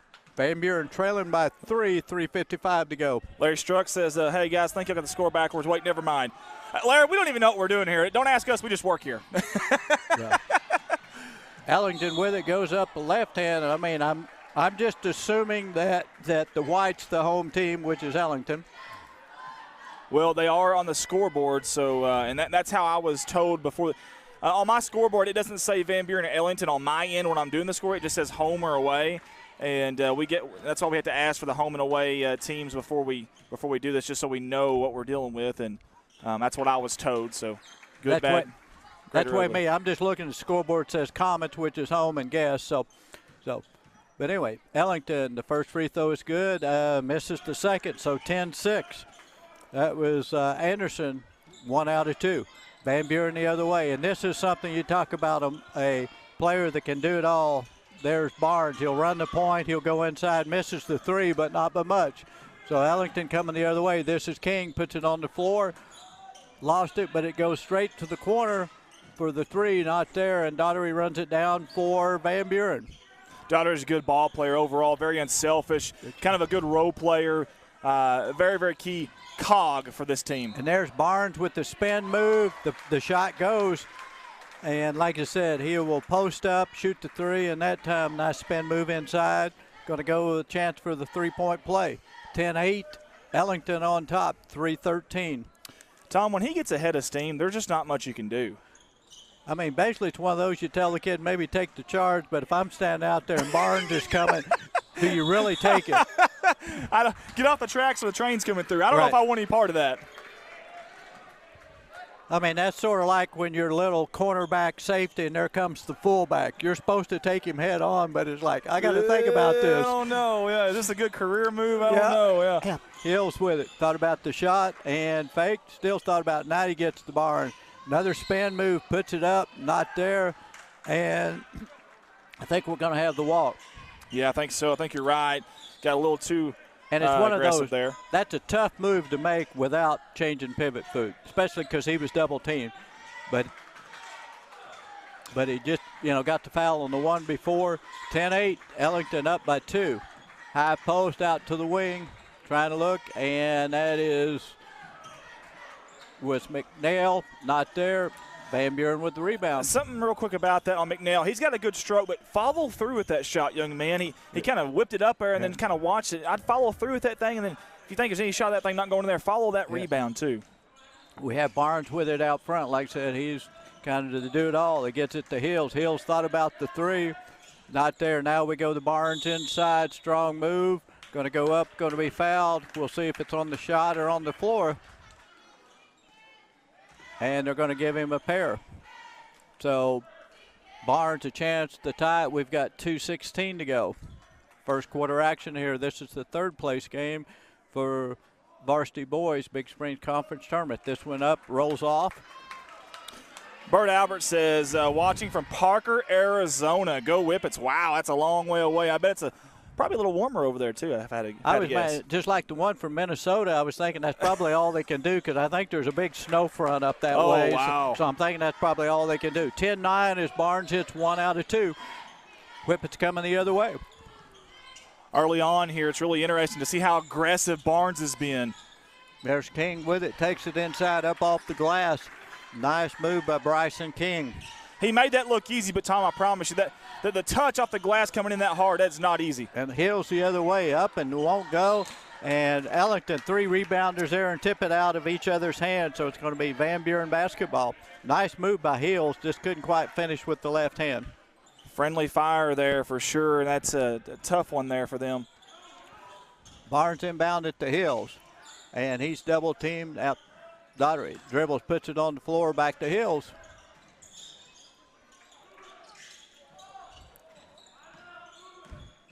Good action. Now Barnes.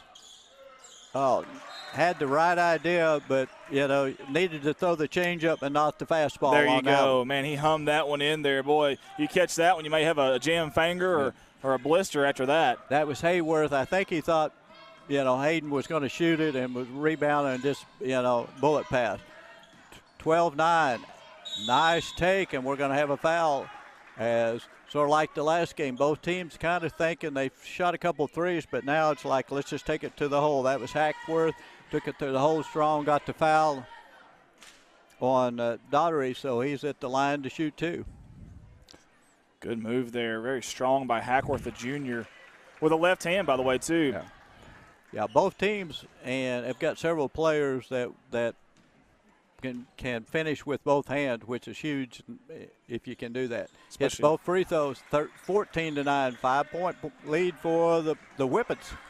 Especially at this level, being able to do it left-handed for sure. Daugherty comes up short, and he can hit that shot, but he came up short. Whippets going strong, and we're going to have a block on Barnes. Watch the instant replay here, folks. You kind of be the decider at home. That angle, I thought, live action, I thought was a charge. I did too. And this angle, you could see him slide sideways. Again, they have a tough job. And we talked about this intermission of the last game. We thought the officials have done a pretty good job tonight. Oh, I think they have. When you consider, because, so far this is the third game. Kids absolutely just taking it at each other. You'd rather, if they'd stand out front and shoot, a lot easier than if you've got all the contact inside. Coach Black with a timeout, 16-9. The Whippets up 7, 1:02 to go, first quarter action. Exciting action, too, at that here early on in this ball game. You see Coach Black and company there in your screen. And you got us up there in the top left-hand corner. Man, I want to thank Mr. Tom here, Mr. Tom Clary, and also Jonathan Clary as well for helping out. The Clarys are everywhere, but they're lending helping hands, too. And the Clarys are like your MasterCard. You don't leave home without them because you need them, man. They're such great help. So I appreciate you guys. Just want to say that. Jess Laughlin says your score is not right. Well, Jess, can you take it easy on me? Come on now. Come on. It's a suit. It's the suit. I'm just going on what the scoreboard says, so let's blame them because it's never my fault, ever. It's got to be someone else's. Yep. It's showing 16-9. Ours showing 16-9. Who knows? Again, we just work here. I thought there should be 2 more, but I'm like you. I'm going with the scoreboard because they're, and nobody's throwing rocks at them, so it must be right. I think so. Because I've ran the clock before, too, and people let you know if you screw that up. Trust me. Doesn't take long, does it? No. What a move by Hills. I've always had the shortest amount of time that's ever been recorded is the amount of time the ball goes through the basket and some parent hollers, put the score up. Yeah, there you go. That's what we're getting there. That's totally fine. It is a little different. I got to work these cameras, the audio, and do a little commentating and the score, but that's okay. That's what we signed up for. It is what it is, and we'll get it done right. Yeah. Hills to Barnes. Barnes, that spin move again, not there, crashes the boards, and a huge call here. That's going to be foul number 2 on Hayden Barnes. That's one of them hustling calls. Yeah. But he grabbed the arm of, I think it may have been King. I'm not for sure who got the rebound, and it was just one of those frustration because Barnes likes to do that, throw it up at the glass and go get it. He's very good at it. Tom, I love his aggressive nature, and sometimes it's his own worst enemy too on a play like that there. So. And that was McNeil for 3, 19-9 Ellington. Well, and that's where I talked last game is your good players. That's a foul that come late in the game that may come back and haunt him because he should be playing with 1 foul and not 2. Yeah. And that's where, as we get it deep at the end of the quarter, not there. 19-11, the Ellington Whippets over the Van Buren Bulldogs after 1. Third place game, Big Springs Conference Tournament. Hey, we want to say thank you to all of our sponsors that have jumped on board with us this season. It means an awful lot to us. We really, really do appreciate it. Want to mention them right now: Alton Bank, West Plains Savings and Loan, Shepherd's View Assisted Living, also Clary Funeral Home LLC. Big thank you to all y'all for jumping on board with us. Big thank you to the staff and the faculty here for putting on a very good tournament. Everything's been great. The way they handle everything, and course, the crowd's been awesome. You haven't had any belligerent fans yet get tossed out or cause any problems. And the food here is great. The staff's very friendly. It's a well put together tournament, and I want to say thank you to all the Alton faculty and staff for that. Yeah, and it's been kind of a tough week when Thursday when they got snowed, or Wednesday got snowed out, kind of threw them behind there. And, the JV, fortunately, they built in a day, and instead of using Friday, they just went ahead and played them at the FEMA. But other than that, really, I don't know if any glitches. Been great. And you always can't wait to get the championship Saturday. And so far, it's been everything we thought it would be. The only thing is, and I guarantee this will turn into a ball game, this is the one I thought would be nip and tuck the whole way. Yeah. Ellington's kind of jumped out to lead. But I'm not counting the Van Buren Bulldogs out by any means. No, sir, and they're exactly what they are, Bulldogs, and they'll fight and claw, and I promise you. And they got the talent to match up. I guarantee you that as well. This is going to be a fun game. Yes. And Coach Black is a very good coach. I've been around him a little bit now and listening to him and watching him. He's a very good coach, especially on the go and switching things up. King misses the three and came up short, which would have been big to coming out of the start the third quarter. Bulldogs coming the other way, almost got him from the backside. And now 3 from the corner. And we've got a foul. I think it's going to be on the rebound. Missing the shot for Van Buren was done. And the foul's going to be on number 2 for the Bulldogs, which is. That's his second. They haven't. Yeah, they haven't changed it because that's Hayden Barnes is 2. Yep. Open 3 there for McNeil. Teed it up, no good. So we come the other way, and he's not on the scoreboard, so I'm not for sure who 24 is. Not showing him for Van Buren, but he got a couple rebounds, fell down that time.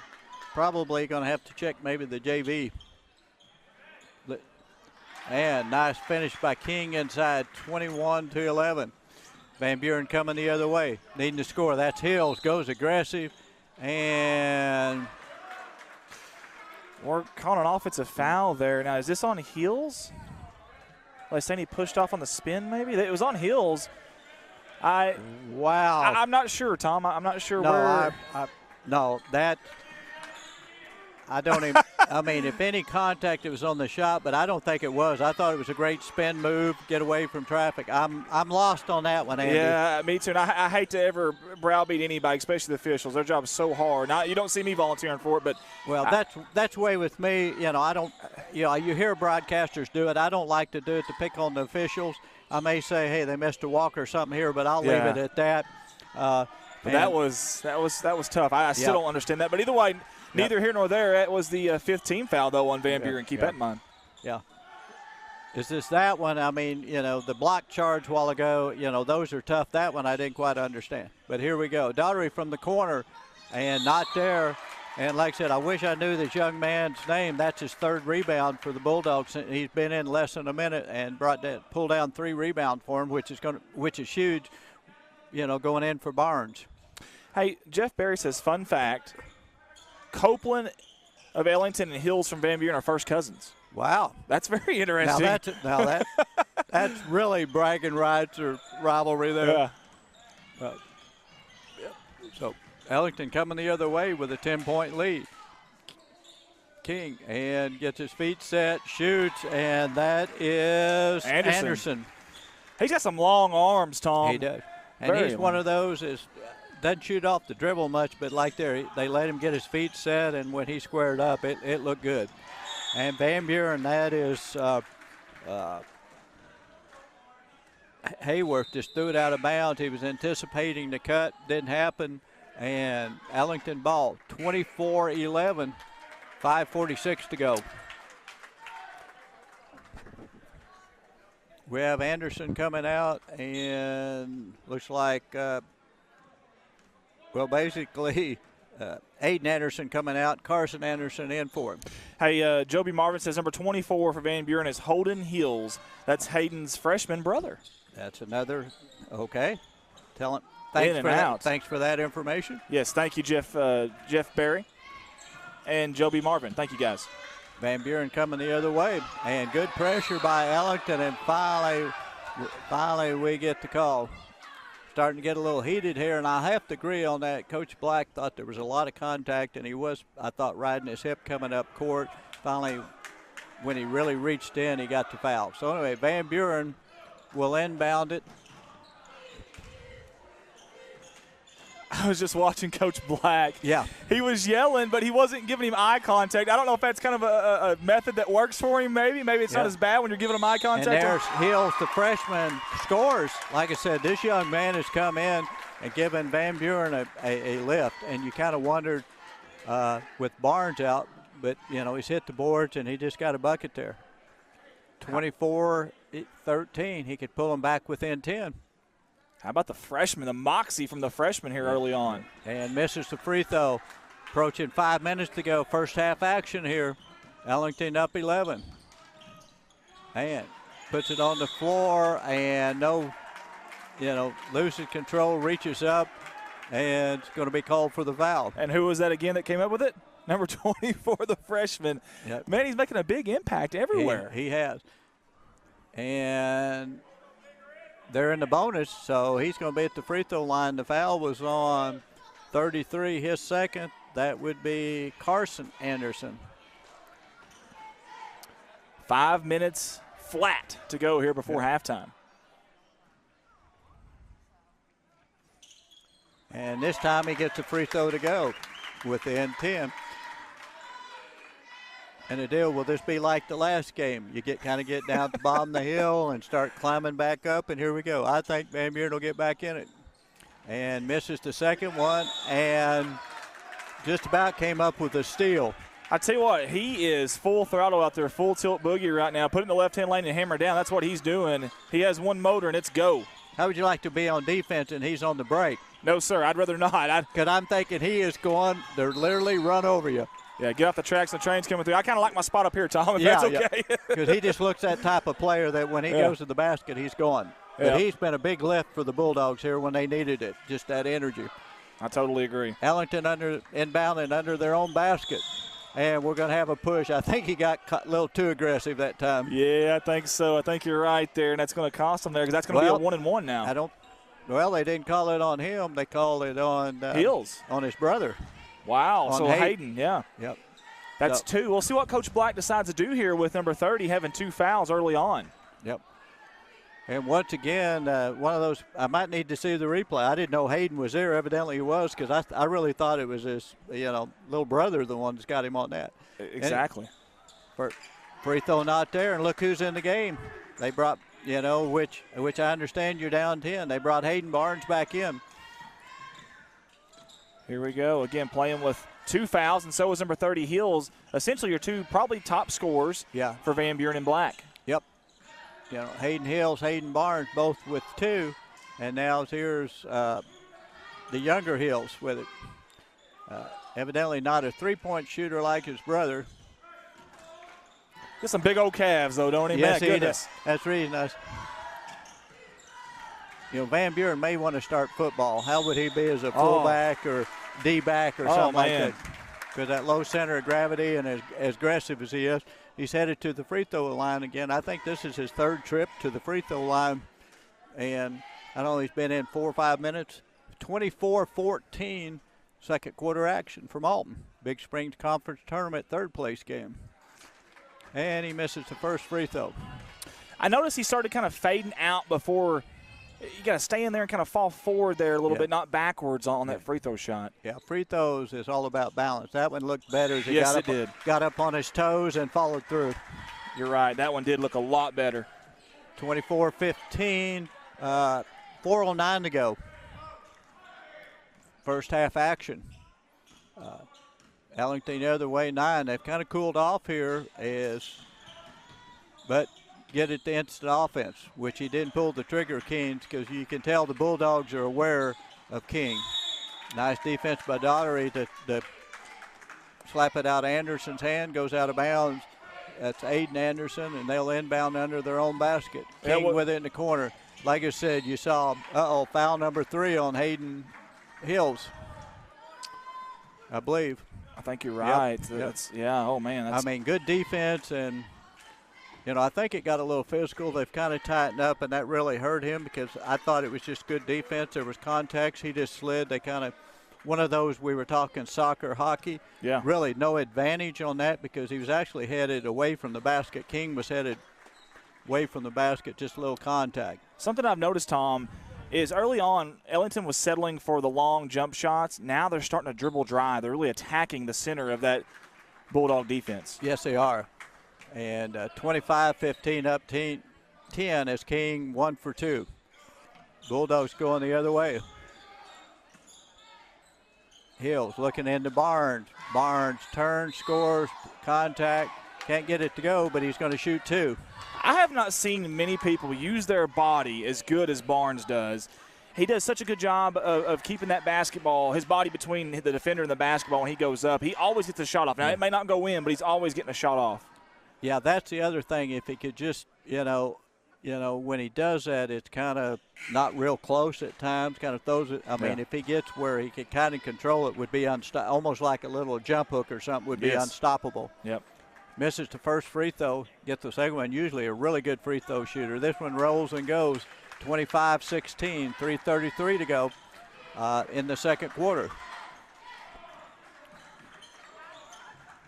Almost a steal by Barnes. I mean, that's the thing. He's not going to quit. No, sir. I mean, we've talked about some other kids. That's just not his mentality, just like Griffith for the Van Buren Lady Dogs. Ellington running some time, and I had noticed, and King not in the game. King getting the breather for the Ellington Whippets. I've noticed as well, Van Buren's slacking off that defense too. The feet of the guards are right there on the three-point line, not above it now. So I think they're okay giving up the three-point shot now. Well, and I think that's because King's not in there. And the shot by Van Buren not there. Barnes comes up with it. It's loose, and I think Barnes is headed to the free throw line. He picked it up, and is that a rugby scrum? What do they call that? Yeah, it may have been Copeland. I think Copeland was laying on the floor, maybe the one that grabbed his arm. It's kind of hard because, I think that's the rugby scrum there. Whoever kicks it out and goes the other way. My goodness. Have you ever played rugby? Never. I did want to. I was going by Jonesboro, Arkansas one time, and ASU's rugby team was practicing, and I tried to let them allow me to practice with them. They said no, we don't care. It was like a 16, 17-year-old kid. I don't want to. Probably insurance purposes too, but they said no. But after watching them, I'm like, man, I don't know if that was a good idea, anyways. Oh no, I used to at Mountain Grove coach some semi-pro baseball, and one of the players on the team was a intramural club team rugby player. Yeah. So he said, you need to come watch. I did, and I was like you, thought it was pretty buff and everything. Yeah. No, I don't want any part of that. They're a different breed, man. They really are. Yeah, because it's football without a helmet. Yeah. And listen, you don't show, like, if you're hurt, you don't show it because they'll give you heck about it forever. You just don't do that. Not in that game. Yeah. That's a man's sport for sure. Yes, it is. Yes, it is. Okay. Ellington with a 8-point lead, 2:25 to go. They were in the weave. Now they've got their offense set. It's one of those you talk about the key player. They look like a different team on offense when King's not in there. I think it allows Van Buren a different defense. But also just that senior leadership.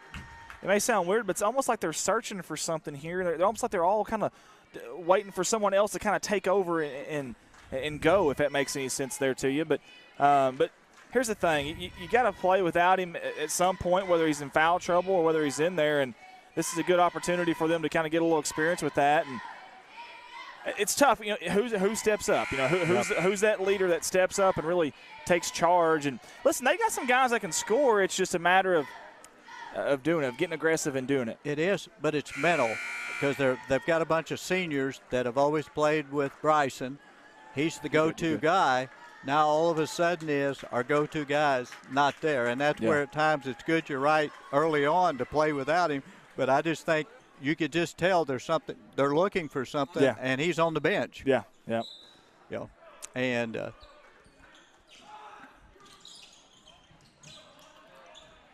so Ellington with it, 2:10 to go, second quarter action. Got an 8-point lead, double team and jump ball. Good call. Everybody was kind of wondering. as I think it was Daughter was able to reach in, get the jump ball, and the arrow favors Van Buren, so they get it in. We've got Hayden Barnes. Takes it straight to the basket and can't get it to go, but he's going to be fouled. I'm just thinking for Trevor Copeland, that's tough. They were basically, it was him and Barnes. He's between the basket and Hayden Barnes. And that hesitation move, his first step is so quick. I mean, you don't know if he's going to cross you over, if he's going to keep going. You're right. That is so hard. And Hayden is I was going to see what they list him at here, 6'3", long, and so those it's hard to get a chart because they're so long and athletic. They can twist around you, and not much you can do. He hits both free throws, so it's back to a 6-point game, 1:55 to go. 2 possessions here. Give Van Buren credit. Yep. Nice, strong move, and we're going to have a foul on the floor. That is Brett Gore taking it strong to the basket, and all they could do was grab him. And he is a freshman as well. Yeah. How about that? Wow. That was a strong move right there, though, by the freshman. Well, especially for a freshman to say, instead, I'm not looking for somebody, I'm headed to the hole. Comes up short on the free throw, got his own rebound. Van Buren went to sleep, and it cost him 2. You got to know who's blocking out the shooter there. You got to communicate there. There's a little lack of communication from Van Buren. Well, that and nobody moved. I guess they thought it was 2 because they absolutely didn't move. There's Barnes, that twist move. Ellington evidently knew what was coming and get a hand on it. So Ellington coming the other way. 27-19. Once again, Ellington playing keep away.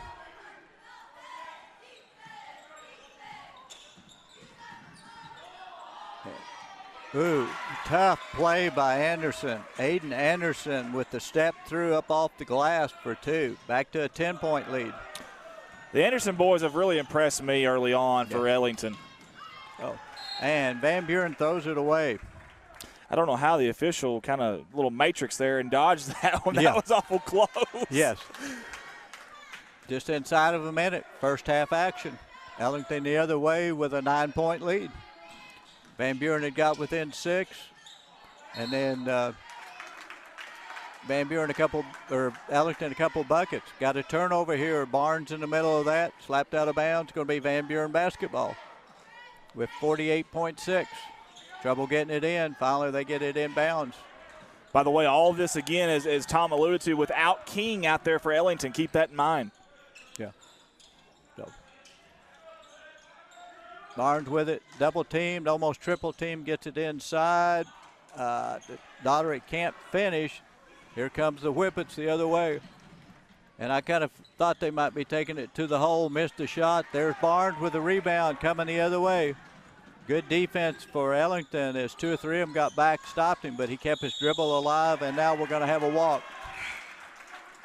I mean, Black kind of upset with him, but that's one of those is when you've got a leader like that, you know, let him go. It's tough. I realize that, but he was trying to make a play. Unleash him sometimes. And yep. I tell you something, what I've noticed is that sometimes the difference in the game is really small and minute, but Ellington finishing at the basket when there's 2 and 3 defenders, Van Buren not right now. Yes. And it's like free throws, especially chip shots are like free throws. You've got to finish. And we finished one half of action is 29-19.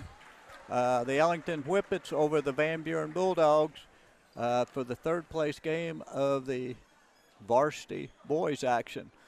But certainly don't leave, as we've got no doubt an entertaining half there. Then 3 more ball games to go as we start crowning champions. That's right. Hey, well, we've got an opportunity. I want to start mentioning some of our sponsors, some of our awesome sponsors. How about Clary Funeral Home LLC? Locally owned and operated, serving Alton and the surrounding community since 1948. Folks, they got 3 different locations: Alton, Missouri, Mammoth Springs, Arkansas, and Thayer, Missouri. The one right here in Alton, you can reach at 417-778-7221. Again, that's 417-778-7221. Again, family-owned, operated since 1948. We sure do appreciate them. You guys have been great to us, Tom. We sure appreciate it. Next one up on the sponsor carousel here is Alton Bank. How about Alton Bank and their branch bank of Birch Tree? They strive to provide the banking services and products their customers want and need in an environment that is personal and welcoming. With 2 locations in Alton and Birch Tree, banking with Alton Bank has become more convenient. Stop in and let Alton Bank be your hometown bank. Member FDIC and an equal housing lender. Again, that's Alton Bank there, and we're coming right down to the next one here. That's going to be West Plains Savings and Loan. Serving customers in the West Plains and surrounding communities such as Alton, Couch, and Thayer since 1919. If you need an ag loan, consumer loan, business loan, or home loan, come see us at 417 West Broadway in West Plains, Missouri, or call 417-256-3042. The loan officers will be happy to sit down with you and talk to you about meeting any loan needs you might have. Equal housing lender and member FDIC. That's West Plains Savings and Loan. And last on the sponsor carousel here is Shepherd's View Assisted Living. When the damage of living at home requires more than you are able or willing to give on your own, you will find a warm welcome at Shepherd's View Assisted Living. When you need that transition from nursing home care to home, we are the right option to prepare you for living safely and successfully alone. Once again, our staff are well trained to provide safe, efficient personal care, diabetic care, nutritious meals, meditation, administration, and social activities. Shepherd's View, we are here for you. And there goes all of our sponsors there. We want to always give them a shout out anytime we can. So, guys, we have got about 7 minutes to go before we get you back out to some action out there. And Tom, this is a fun day already. I'm just going to point out the little girl at half court. There. That's my great-granddaughter.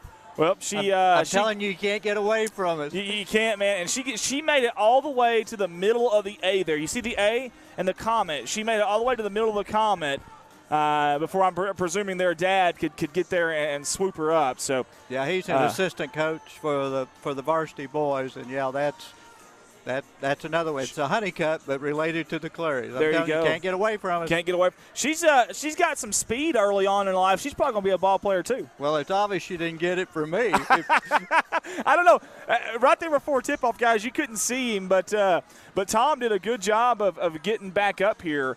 Man, he was hustling trying to get up here, and I could see him. And when you sat down, I could hear you breathing just a little heavy. I was. It was all that brisket and everything, then coming up those steps, yes. Yeah. Guys, we lost our booth camera here. I'm going to fix it real quick. I'll be right back here. Hang on just a second.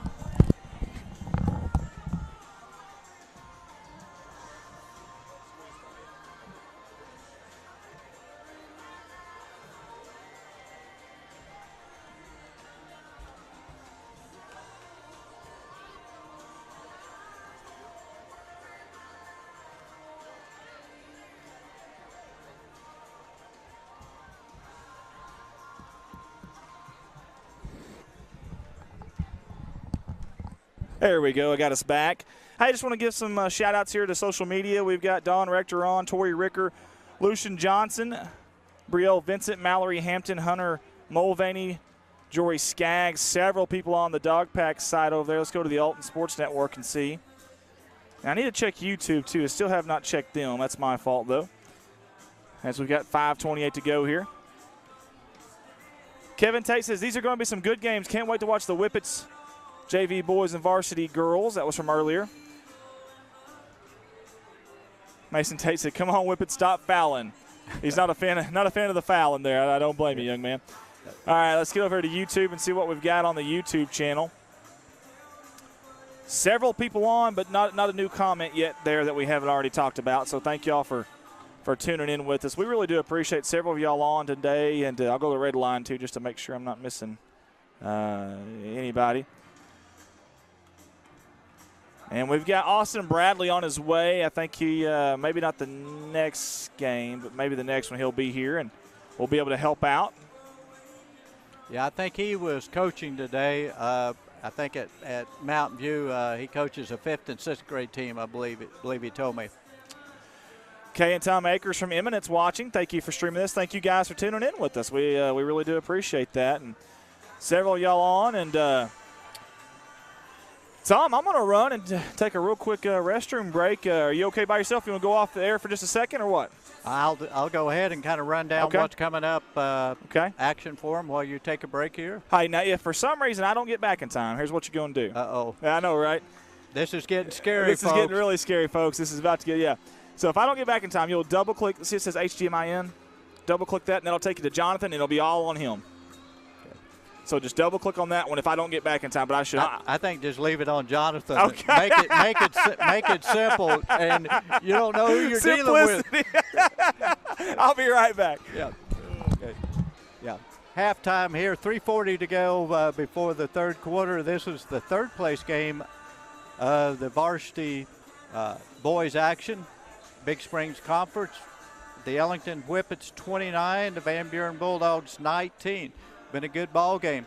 If you've missed the action earlier we had in the JV boys, was a good ball game. The for third place it was Bunker over Van Buren 42-31. Closer ball game than 11 points indicates. So third place JV boys goes to the Bunker Eagles. In the girls game, if you missed this, you missed a heck of a ball game. It was Van Buren Lady Dogs and the Lady Comets from Alton. Van Buren jumped out to a 13-0 lead. Pretty well led till late. Alton third quarter started making a run at it. Alton ended up winning that ball game 62-61, and like I said, was quite the ball game. The fans were in it, and kind of what you expect on championship week, or championship Saturday. It is, I guess, a week, but this is Saturday, the final Saturday. And, you know, it's one of those Alton, you know, the young team just didn't quit and was able to pull out the victory 62-61. Both teams left it on the court, a little bit of foul trouble on both teams. And, like I said, the Lady Comets were able to prevail, which is always good when you're a young team. You know, you try to get victories where you can. And the deal is those two teams could play again being in the same district. And they may even have another game coming up. I'm not for sure conference-wise, but definitely could see each other in district. But a dandy ball game. Both teams back out on the court. You've got the Ellington Whippets, the whole home team on the scoreboard. And they're in their white with the orange numerals. Van Buren, of course, black and gold. They're down 10.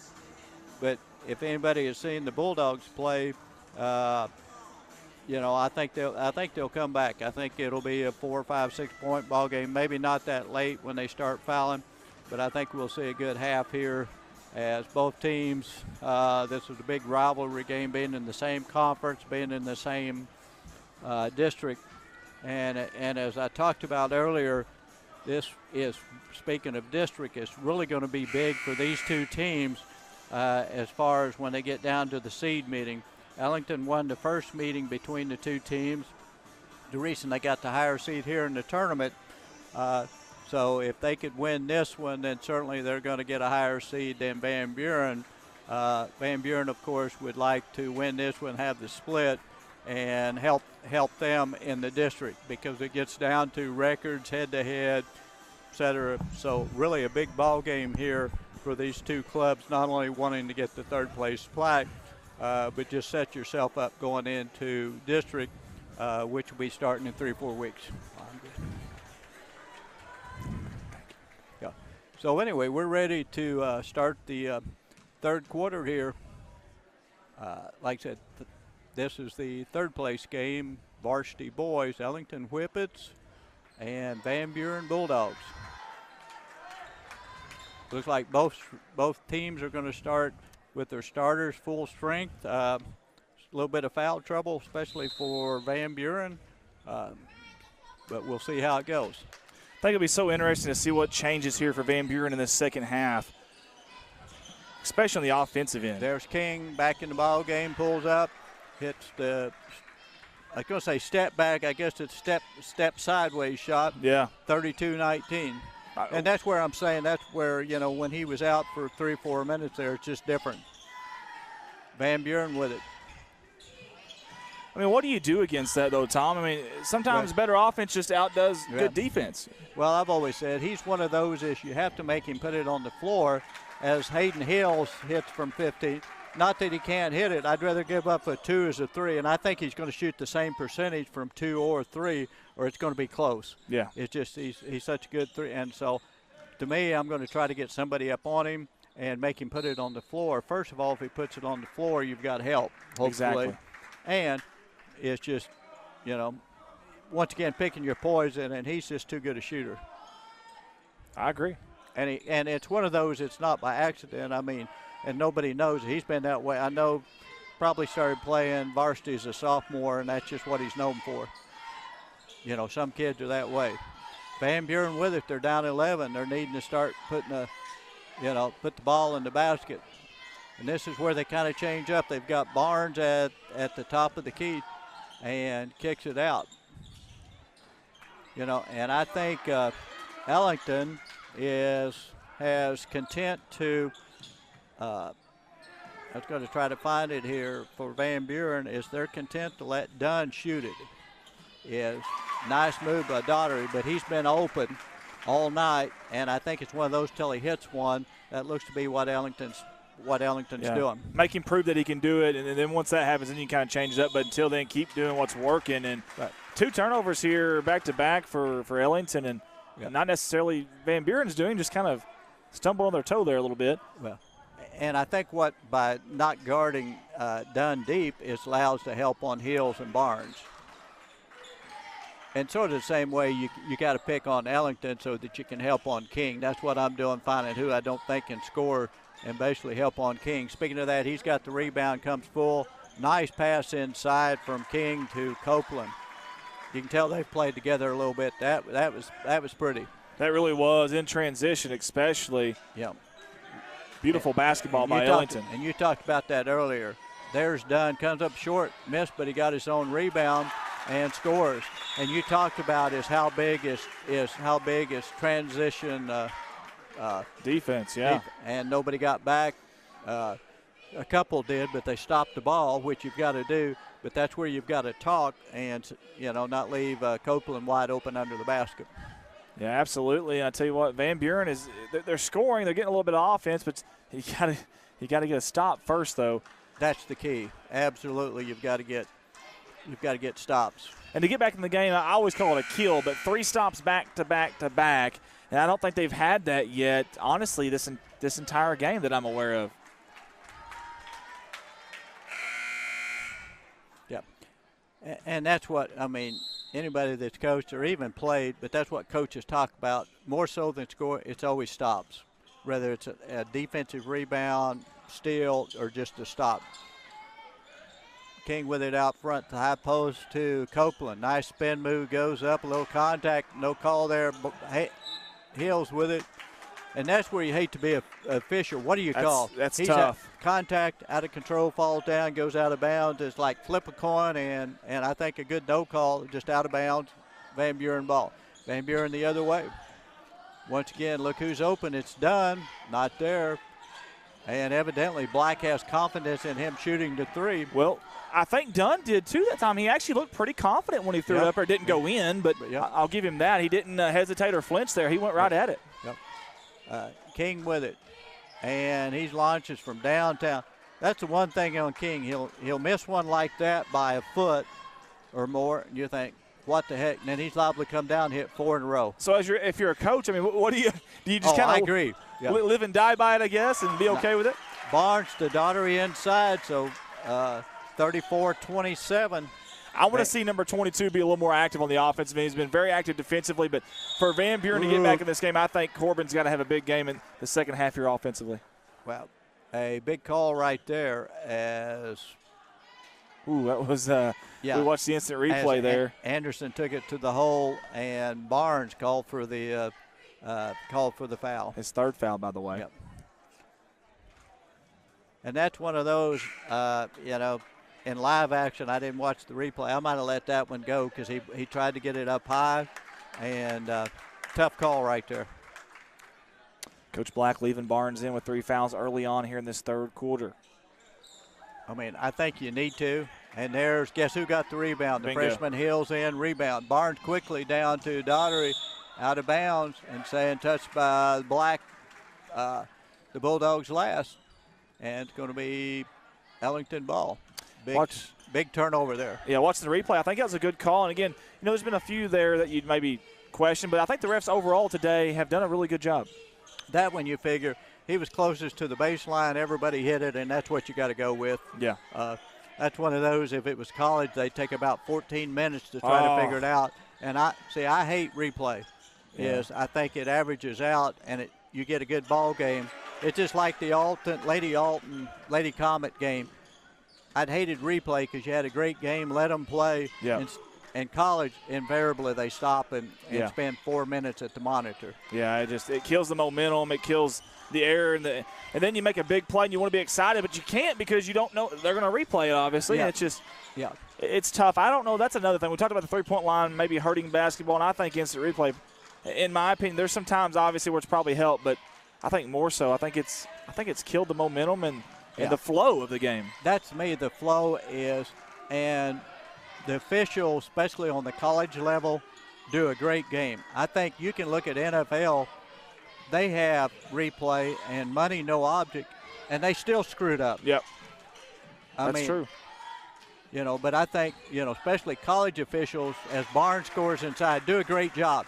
Most of the time it comes out the way they called it. Law of averages. Yeah. Law of averages. But to me it averages out, and coaches will tell you if 1 or 2 plays late, it's going to cost you. Don't get in that situation. Bingo. Yeah. But to me, you get, and like I said, I looked the third-place girls game. I'm glad we didn't have replay because we had several plays that probably could have been reviewed. Barnes from downtown, not there, and we're going to have a foul. Well, Hayworth skied for that one. Didn't get it, obviously, for Van Buren. Man, that kid's a pogo stick, number 0 in black. Yes. And we're going to have King in the game. He checked out to get a breather. And while we were talking about that, Tom, I mean, we're back down to a 2-possession game here. Yes. With 2:37 to go here in the third quarter. Yeah.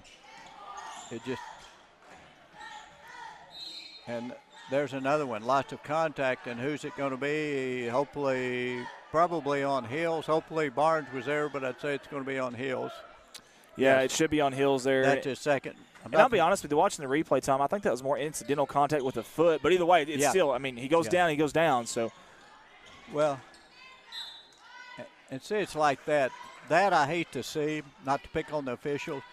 Hills was straight up. The offense jumped into him. I don't think it's an offensive foul, player control. Yeah. But I don't think it's a defensive foul. I just think that's contact, good defense, and, what do you do? Yeah, it's tough. King at the free throw line misses the first one. And you know what the old saying is, the ball doesn't lie. That's right. That's very true. My oldest son loves that when you get a call like that and they miss. Well, the ball doesn't lie. The ball doesn't lie. That's true. I like that. Yep. So 6-point lead for the Whippets. Third quarter action here. This is the championship day of the BSC Conference here from Alton, Missouri. Barnes with up high, splits the double team, goes, a little bit of contact. And I'm glad they didn't call that because it would have been on the floor, and he ended up finishing. So 35-31. Because I don't think if they'd call it, I don't think they would have given him the bucket. Strong move by Barnes, man. Just a man possessed there. King with it. Not there, misses. Barnes with the rebound. All right, guys, we apologize. We had a little issues there with the internet and the filter. Well, I think we're back up. We're okay. Everything's showing good. Just a little hiccup there, but I think we're going to be all right. And for those that are jumping back on here with us again, we're finally back live. It's fourth quarter, 6:14 to go. 5 fouls against Van Buren, 4 against Ellington. When the possession arrow was in favor of Ellington, and Mr. Tom Clare is here with me on the play-by-play. As I mentioned earlier, I thought the Bulldogs would climb back in it. They have 2-point game, 39-37, 6 minutes to go, fourth quarter. Big shot by Carson McNeil there as he hits the 3, back up 5. Wow. Now Hayden Barnes from deep, he hits a 3. Calling the answer, my goodness, back and forth. This is impressive. 42-40. King the other way pulls up, in and out, fight for the rebound. Now that's a hustling mistake there, and that one, that's close. I mean, I thought he had his hands on the ball. That was Carson Anderson. There was a little bit of contact, but tough call. It is. Again, these officials, it's Yes. not easy on them, and it really isn't. Absolutely not, and one of those hustling deals. So Van Buren coming the other way. They've got a chance to tie or take the lead. And, this is where King, Barnes, a couple of them you're going to look at, for your seniors to step up. Because as they get, late in their careers, they're wanting all the W's they can get. The freshman Hills, trapped in the corner. And he's going to put the three up. Not there, fight for the rebound. He's trying to get it. And this is going to be a tough call. And they're saying Van Buren basketball. Another tough call along the sideline. Man, that's hard. And, boy, it's very dangerous down there. You've got guys going into the benches there. Yep. And there ain't much room as well down there when you get to that point either. Yeah, you're going hard, somebody pushing on you, and you're trying to, the basketball and stop. Van Buren with it, down 2. Just inside 5 minutes to go, fourth quarter action. The lob into Hills, couldn't control it. Barnes comes up with a spin move, contact, not there, gets his own rebound, goes up again. This time he scores, and we're tied. Well, Van Buren's up 1. I thought that would tie it. Evidently, I missed on the score. It's 43-42 Van Buren. They actually added an extra point while that play was in possession. They're not sure what that was from maybe something earlier. Yep.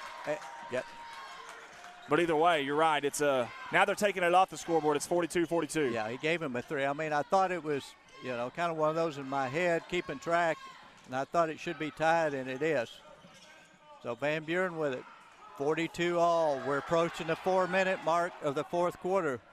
Fans are getting into it yes, right now, are. too. I was thinking the same thing. Hill's in it. Going to have to put a shot up so he doesn't get 3 seconds. And King with the rebound. King coming the other way. Got Daughtery there. Pulls up. Daughtery got his hand on it, and still King just about scored. King wasn't a foul, but I thought it was good defense. Daughtery got his hand. Barnes the other way. Kicks out to Hills. Hills for 3, not there. And that is Hackworth with the rebound. We go the other way. Still tied at 42, 3:40 to go, fourth quarter. You'd think both of these teams wanted a W here. I know, my goodness, what a day of basketball so far. This has been a blast, Tom. Yeah, yes. Ellington kind of trying to, spreading it out, doing the weave, and now McNail's going to pull it out. Gives the King. Big thanks to Jonathan Clary on the camera right there. Yep. At McNail to, that's Copeland with it out front. Coach Peterson reset, and they try to lob inside and throw it out of bounds. That's a tough one there to swallow if you're Ellington. Well, and that's something you've got to know. You don't entry pass to the post. You've got to be at a wing. It's different angles. Yes, sir. And he was horizontal with him. It just didn't going to work. Pass from Hills to, and you talk about brother firing a fastball to brother. He caught him in the breadbasket with a fastball from about 10 feet. Went off, but it went right to Daughtery. But sometimes it works and sometimes it doesn't. But I'd probably walk up to brother and say, hey, take a little off of that. I mean, he fired it now. My goodness, you ain't a kid. He hummed it in there. You're just glad it's not at your head. Yes, sir. Yes, sir. So, tie ball game, 42 all. Daughtery at the free throw line. First free throw is up. No good. And we have 2:52 to go, fourth quarter. We have Aiden Anderson in the game. Coming out is going to be Gore. The next free throw is up. The chance for Van Buren to take the lead. It is up and good. Van Buren up 1. So here come the Whippets the other way. 2:51 to go. Fourth quarter action. Third place game, Varsity boys. That is McNeil with it out front. Ellington doing the weave. Kicks it off his foot. Fortunately, caught it before, went into backcourt. King with it, looking to get open. Pulls up from 3, not there. And Hills with the rebound. Gets it to Barnes. 2:25 to go. Van Buren up 1.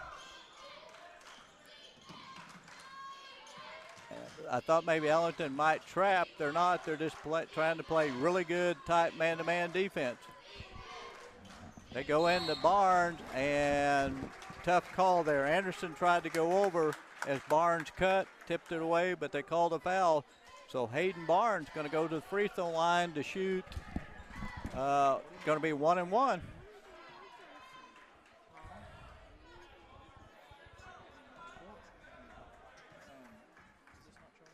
First free throw is up from Barnes. Hit it. The Bulldogs up by 2. 2:09 to go.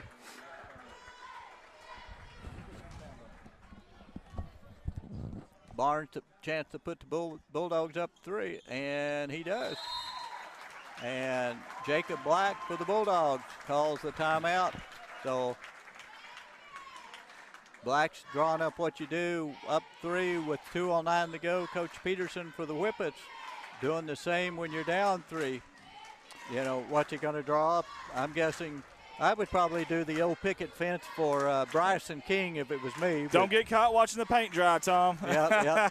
I mean, that's I love it, but you know, and that's a good point. I mean, that's definitely something that they could definitely make happen. But I tell you what, this has been so much fun, and you just had a feeling that Van Buren was going to make it happen. I don't know why. I just felt that way all day in this championship game. It's usually how it goes. And here we are, 2:09 to go. Not only did they game, they've actually captured the lead here. If you ever get in the backcourt, have you ever been to Hinkle Fieldhouse, watched the game at Hinkle Fieldhouse? You've been to Bobby Clump's with? I have not. No, sir. That's the kid that did it is Bobby Clump. I've actually met him. Oh, wow. Oscar Robinson was playing outside Tippin' Tees when we were there. And I've been here twice. I went with Jonathan was playing on the travel team out of St. Louis. We went. That's when Oscar's there. And then my son Drew's a big Indiana fan. We took him to Wilmington to watch the Hoosiers play. Assembly Hall. Then Assembly Hall, you got to go there. Oh, yeah, been there. I love it. And then I took him to we went by the Lucas Dome, didn't go in. Yep. Then we went to Bobby Plump's restaurant and got it was late at night, and the gal gave us the 25-cent tour. Then the next day we went to Hinkle Fieldhouse. That's awesome. Man, that is fantastic. Yeah. That really is. Indianapolis is a beautiful little place there. And we went up there a couple of races, Indianapolis Motor Speedway there. And Lucas Oil Stadium, if you've ever been to Indianapolis, that thing just it sticks out like a sore thumb. It's huge. Yes. Huge. Also, Bankers Life Fieldhouse over there. A lot of nice venues over there in Indianapolis. But, man, that is definitely a bucket list. If no one's ever been, it's definitely worth going. Oh, and back did you get Oscar's autograph? No, some of the kids did, but you kind of hated it. You kind of hated them pose.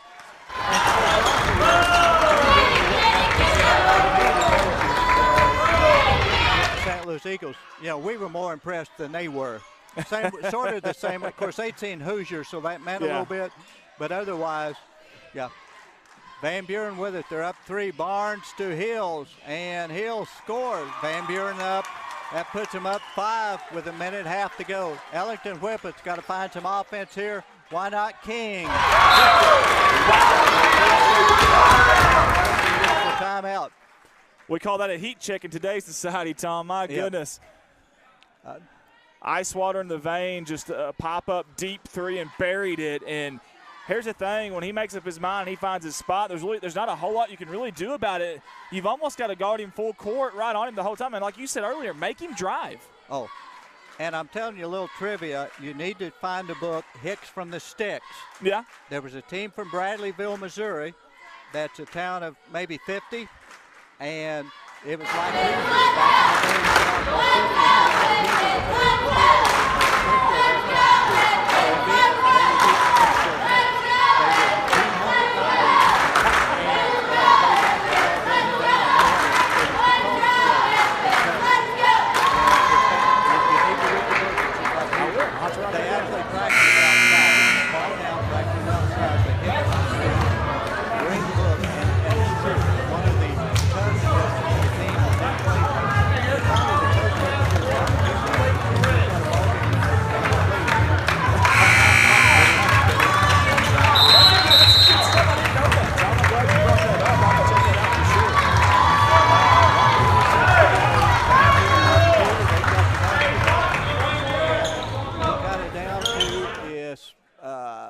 Van Buren has just committed 5 fouls, and Ellington 7. I was wondering, will Ellington foul, or will they play it out, try to steal, or will they foul?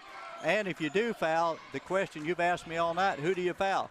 They go to the freshman. He spins but gets it back out front. Good decision by the freshman Hills there. Now he gets to Hayden Hills. Down to it, inside, and double dribble.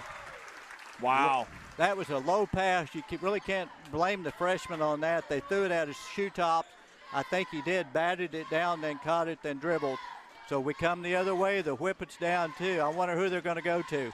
Man, I'm going to tell you something. I know where I'd start, and that's that young man right there, number 34 in white. But if you're Van Buren, you got to know that. And you got to have some help when he starts driving. I think they do. You know, I mean, you've got Daugherty right there. They set a screen, pulls up, and he can't quite get the space. I'd reset. And he went to the basket, got held, because really a two will work, takes it to the hole, gets fouled, and it wow. Count the basket and a one. Watch this, folks. Instant replay coming your way. And wow. that's where Daugherty, if I'm looking around, guys, I got to have help because there's no way he's going to stop King one-on-one, and that's where you've got to have help. The officials went to the score table, not for sure what. Now he says play ball. So we're tied at 47, 39.9 to go in the ball game. King at the free throw line. Thought it was going to roll. Go. Ellington up one. Daugherty with him backcourt to Barnes. Ellington double team. They get it off the Daugherty to Hills. Hills to the corner. 25 seconds to go, folks. And that's Haywood with it out front. To Hills, to Barnes, reach in, not there. Triple team, Daugherty goes up, blocked, and they call the foul. Let's watch the instant replay here, Tom. And good feed down low, good backdoor cut by Corbin. You be the judge. Whew.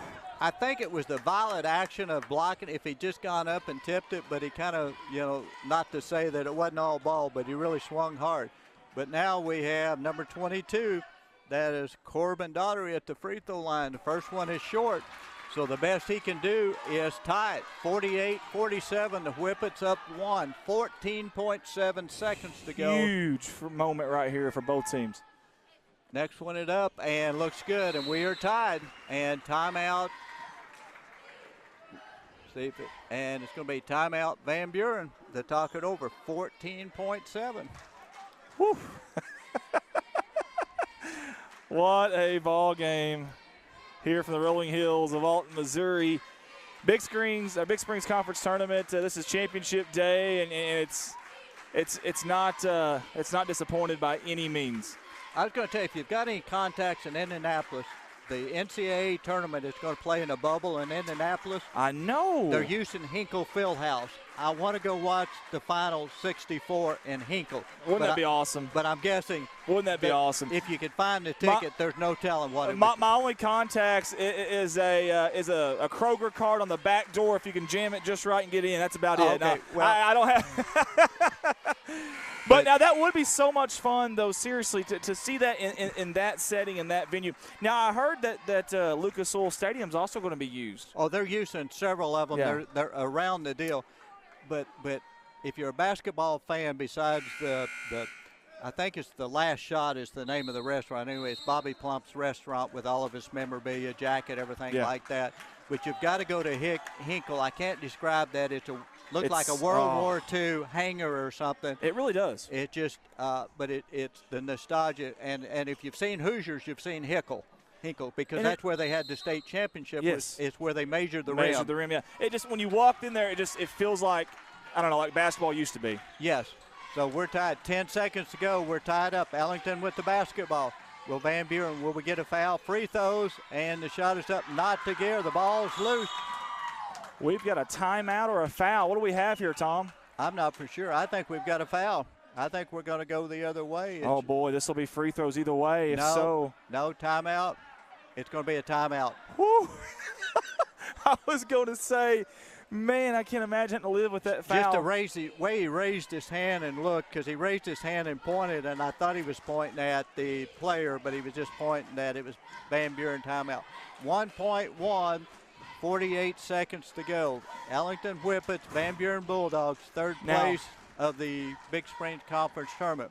Hey, one more question here. Now, where was the timeout called and went? Now, are they going to have the ball down here on the sideline or the baseline? It should be the baseline because if it's inside the three-point line, Yes. you go to the baseline. If you get outside the point, that's when you start going to the sideline is outside the three-point. Exactly, but the ball was actually out past that before they ended up blowing the whistle. Well, and that could be. I would think on the baseline and normally the official that's there should be standing there now.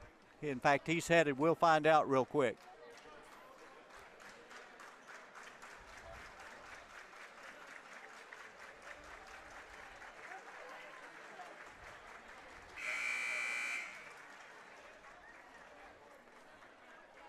It is going to be on the baseline. It's going to be Van Buren basketball on the baseline.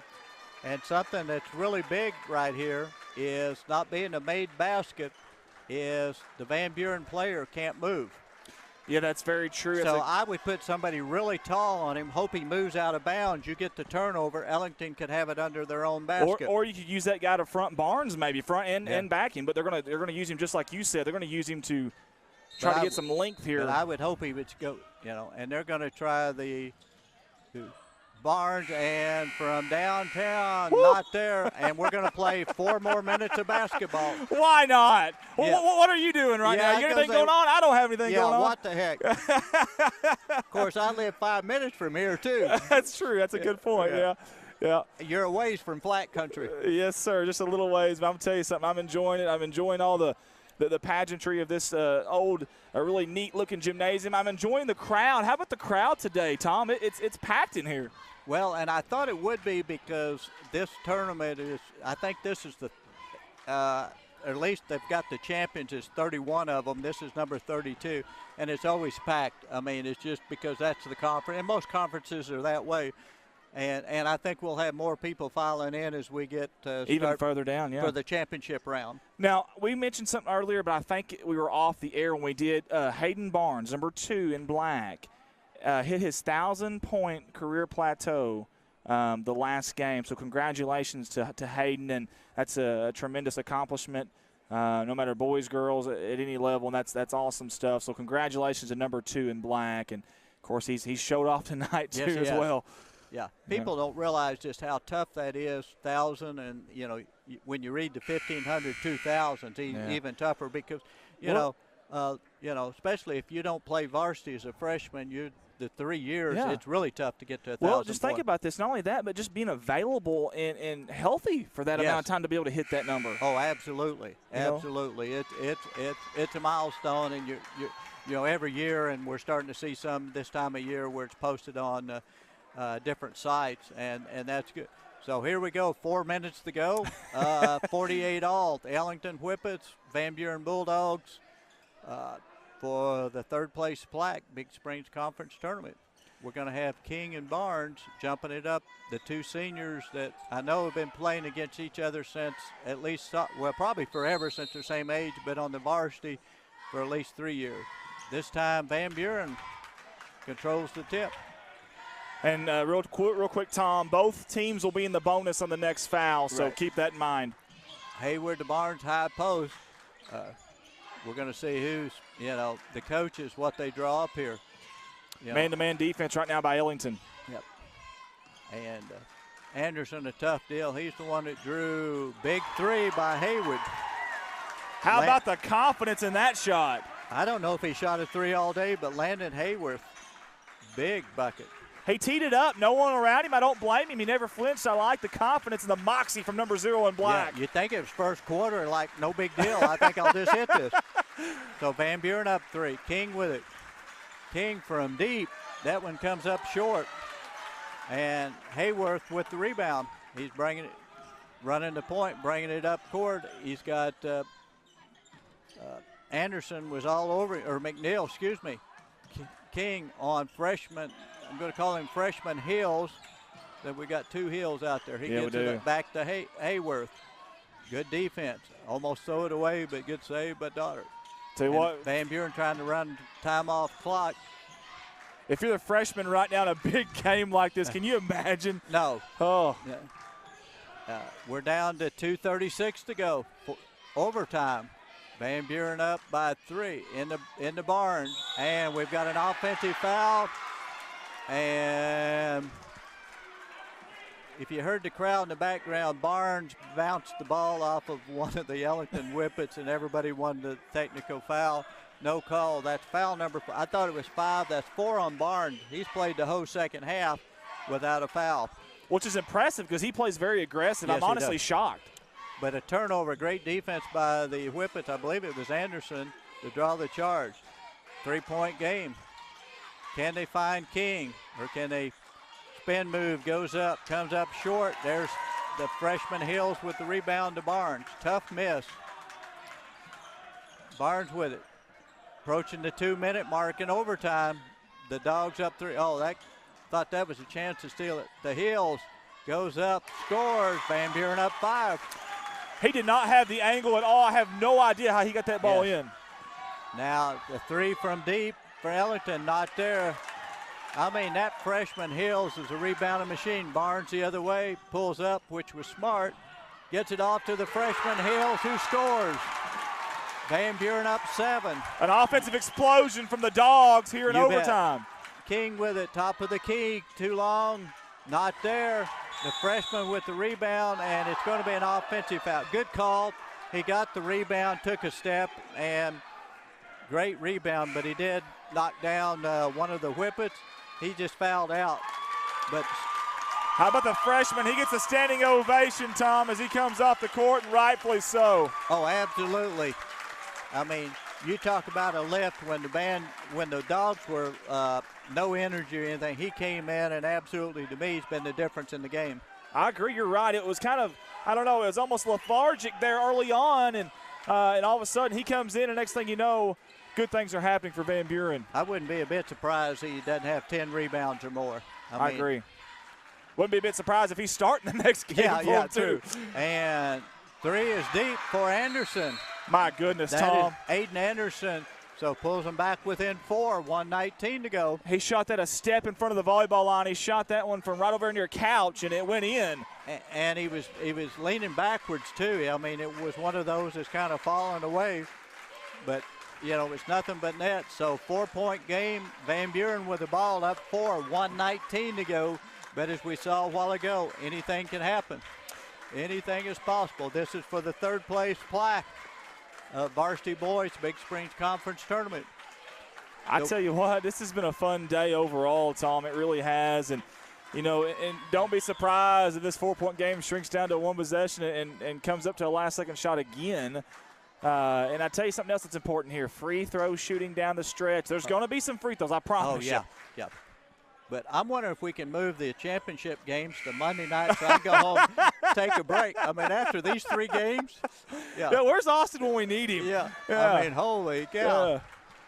Yeah. Oh, gosh. Yeah, Austin Bradley will be up here with us in a little bit, just giving a hard time there, but he's coaching today. But 1:19 to go. Both teams are in a bonus, and Mr. Tom Clary is going to take it away. Yeah. And Hayden Barnes, he's, you know, with the pressure. I thought they were going to double team. They did. Now it's to Daugherty. He's looking, weaving back and forth, and I'm sure Van Buren is going to spread it out. They've got Hills in the corner. They've trapped, and Ellington almost had it, went to Barnes, got it out. I thought Hayworth started to shoot the 3, and new coach said no, so now they're going to foul done. We'll go to the free throw line. Now, real quick, on that Hayworth decision there, they end up wasting another 6 or 7 seconds, plus they're getting shots at the free throw line. Who knows, you know, free throw shots are more high percentage shot than a 3-point shot. Let's say that doesn't go. There's 7 extra seconds and no points as opposed to 7 less seconds and possibly 2 points. Oh, absolutely. Done, in and out. I mean, rattled, and here comes King the other way. And really, they don't have to have the 3 right now. Loses the handle, picks it up, and Ellington trying to regroup. They do. Anderson wanted to pull it from long, penetrates, not there. Hayden Hills with the rebound, and we've got a foul. I'm guessing we're headed the other way. They're just trying to figure out who's, assuming Hills headed to the free throw line. That's 5 on number 21, which Tyler Hackworth. Yeah. Tyler's had a good ball game, and Hayden Hills at the free throw line. And did you say something about free throws are big? Yes, sir. Got the first one. That's what you expect out of a senior. Well, this gym does get awful loud when they start Yeah. getting rowdy, that's for sure. Yeah. So the second one up, chance to make it a 5-point lead, and he does. Ellington needs to score in a hurry, and then they're going to need a stop or two. Anderson with it. He pulls up from three, does it again. Wow. And the last thing you want to do, they got lucky that the shot doesn't go. We could have been talking a 4-point play, but he's going to be shooting three. Now, the referee just mentioned something to one of the fans over there. I don't know if something was said or he didn't like something, but referees, hey, they have taken control of this game. I like it. Yep. So 3 big free throws right here. And misses the first. This is Aiden Anderson, the sophomore. He's got 2 more.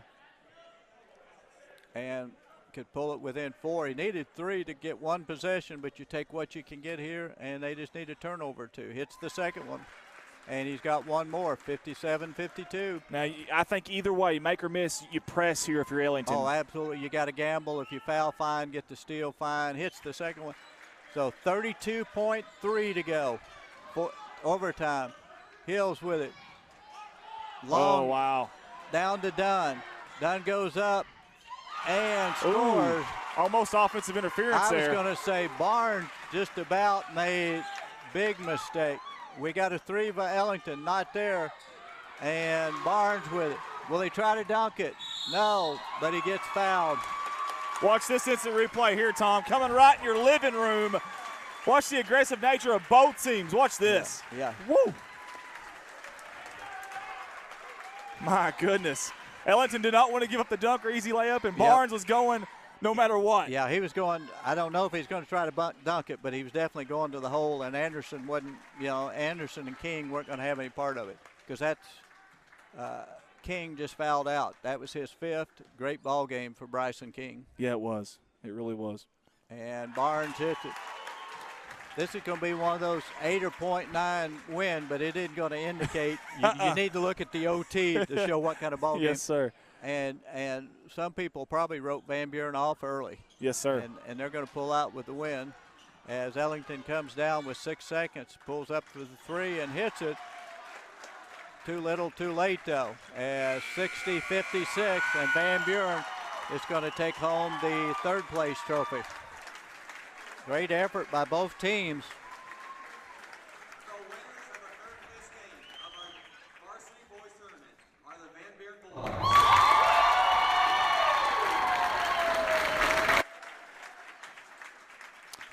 Tom, that was a blast right there now. My goodness. And I've about decided, except for the first game, the last couple, you want to start behind. I know that's the key to success. Yeah, I guess it's just that simple. It's just that simple. You just got to start behind and then fight and claw your way back. And just get down 10 or 12 or something and say, okay, no big deal. We're good to go, and we're coming back. And relax, coach. We're fine. We know what we're doing, and yeah. Awesome stuff. Hey, guys, we want to take a second here. I'm trying to make sure all my cameras are doing good here with the audio and everything. Just going through some things here real quick. So we got kicked off here with the internet, and we're back on now.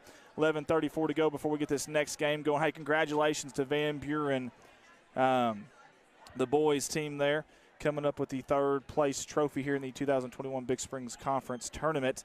Also want to mention our sponsors, too. Without them, we couldn't do this. That's Alton Bank, West Plains Savings and Loan, Shepherd's View Assisted Living, and Clary Funeral Home, LLC. We appreciate everybody that's involved there with us, and sure does mean a lot to us. So you see I'm taking pictures there of them right there.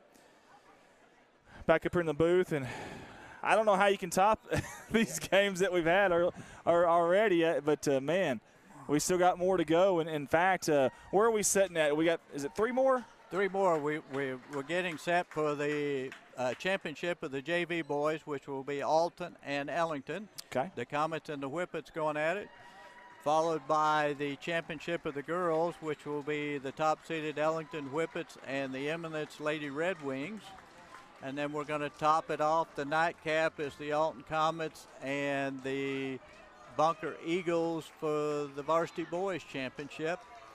And then that's followed by the usually anyway, is the all-conference tournament teams.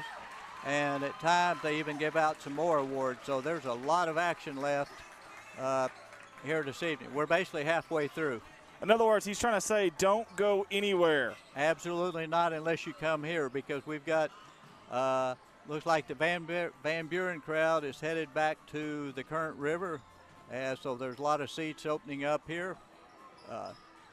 And, you know, so if you're in the area and you want to come out and watch some good basketball, this is your opportunity. If not, sit at home, go refill your drink, pop some more popcorn, and get ready. Like I said, 3 more basketball games from the Big Springs Conference.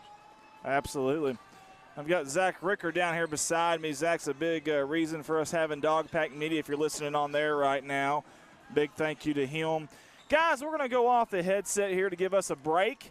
If anything, to give us a break, a windbreak here, a breather, if you will, and maybe to get some food, stretch out a little bit. Guys, you are watching the 2021 Big Springs Basketball Conference Tournament live here on Alton Sports Network. We'll be right back.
Evan Weaver.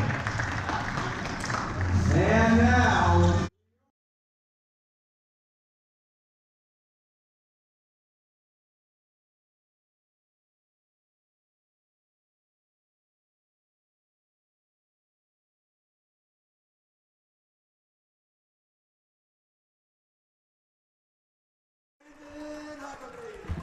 And number 40, Sam Ripple.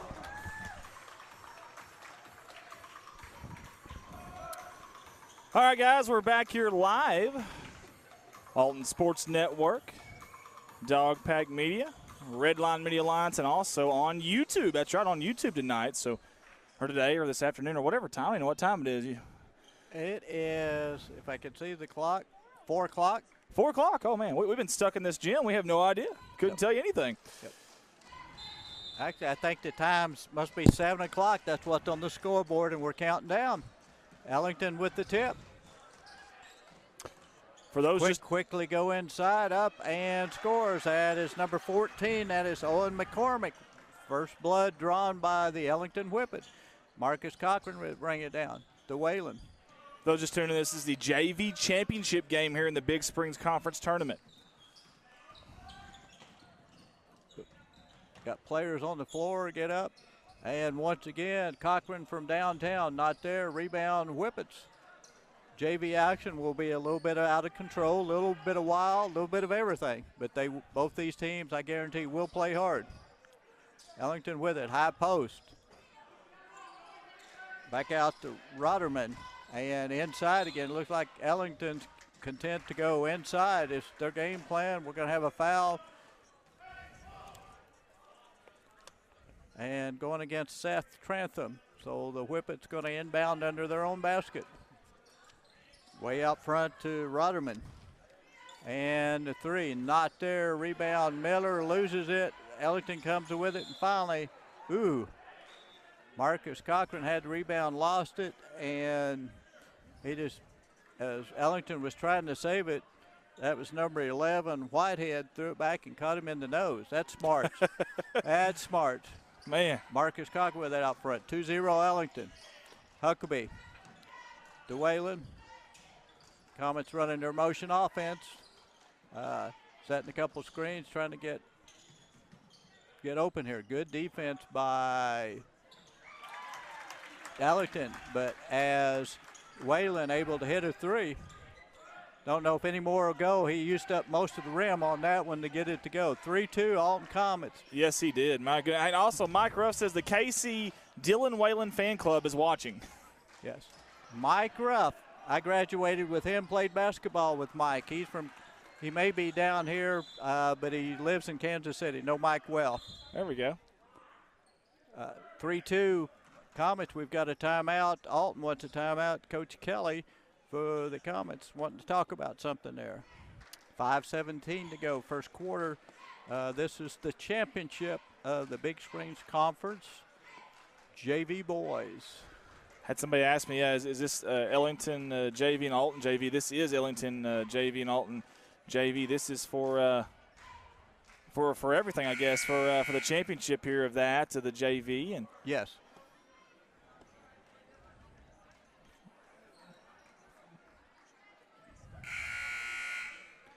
I think we lost our booth camera, but that's not a big deal. We don't need a booth camera anyways.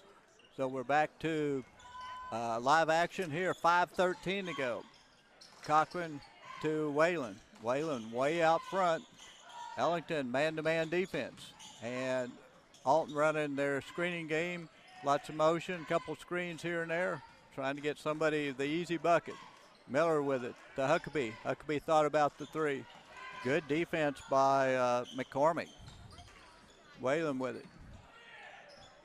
They go to Trantham inside, tipped away. Good defense by the Whippets coming the other way. 3-2.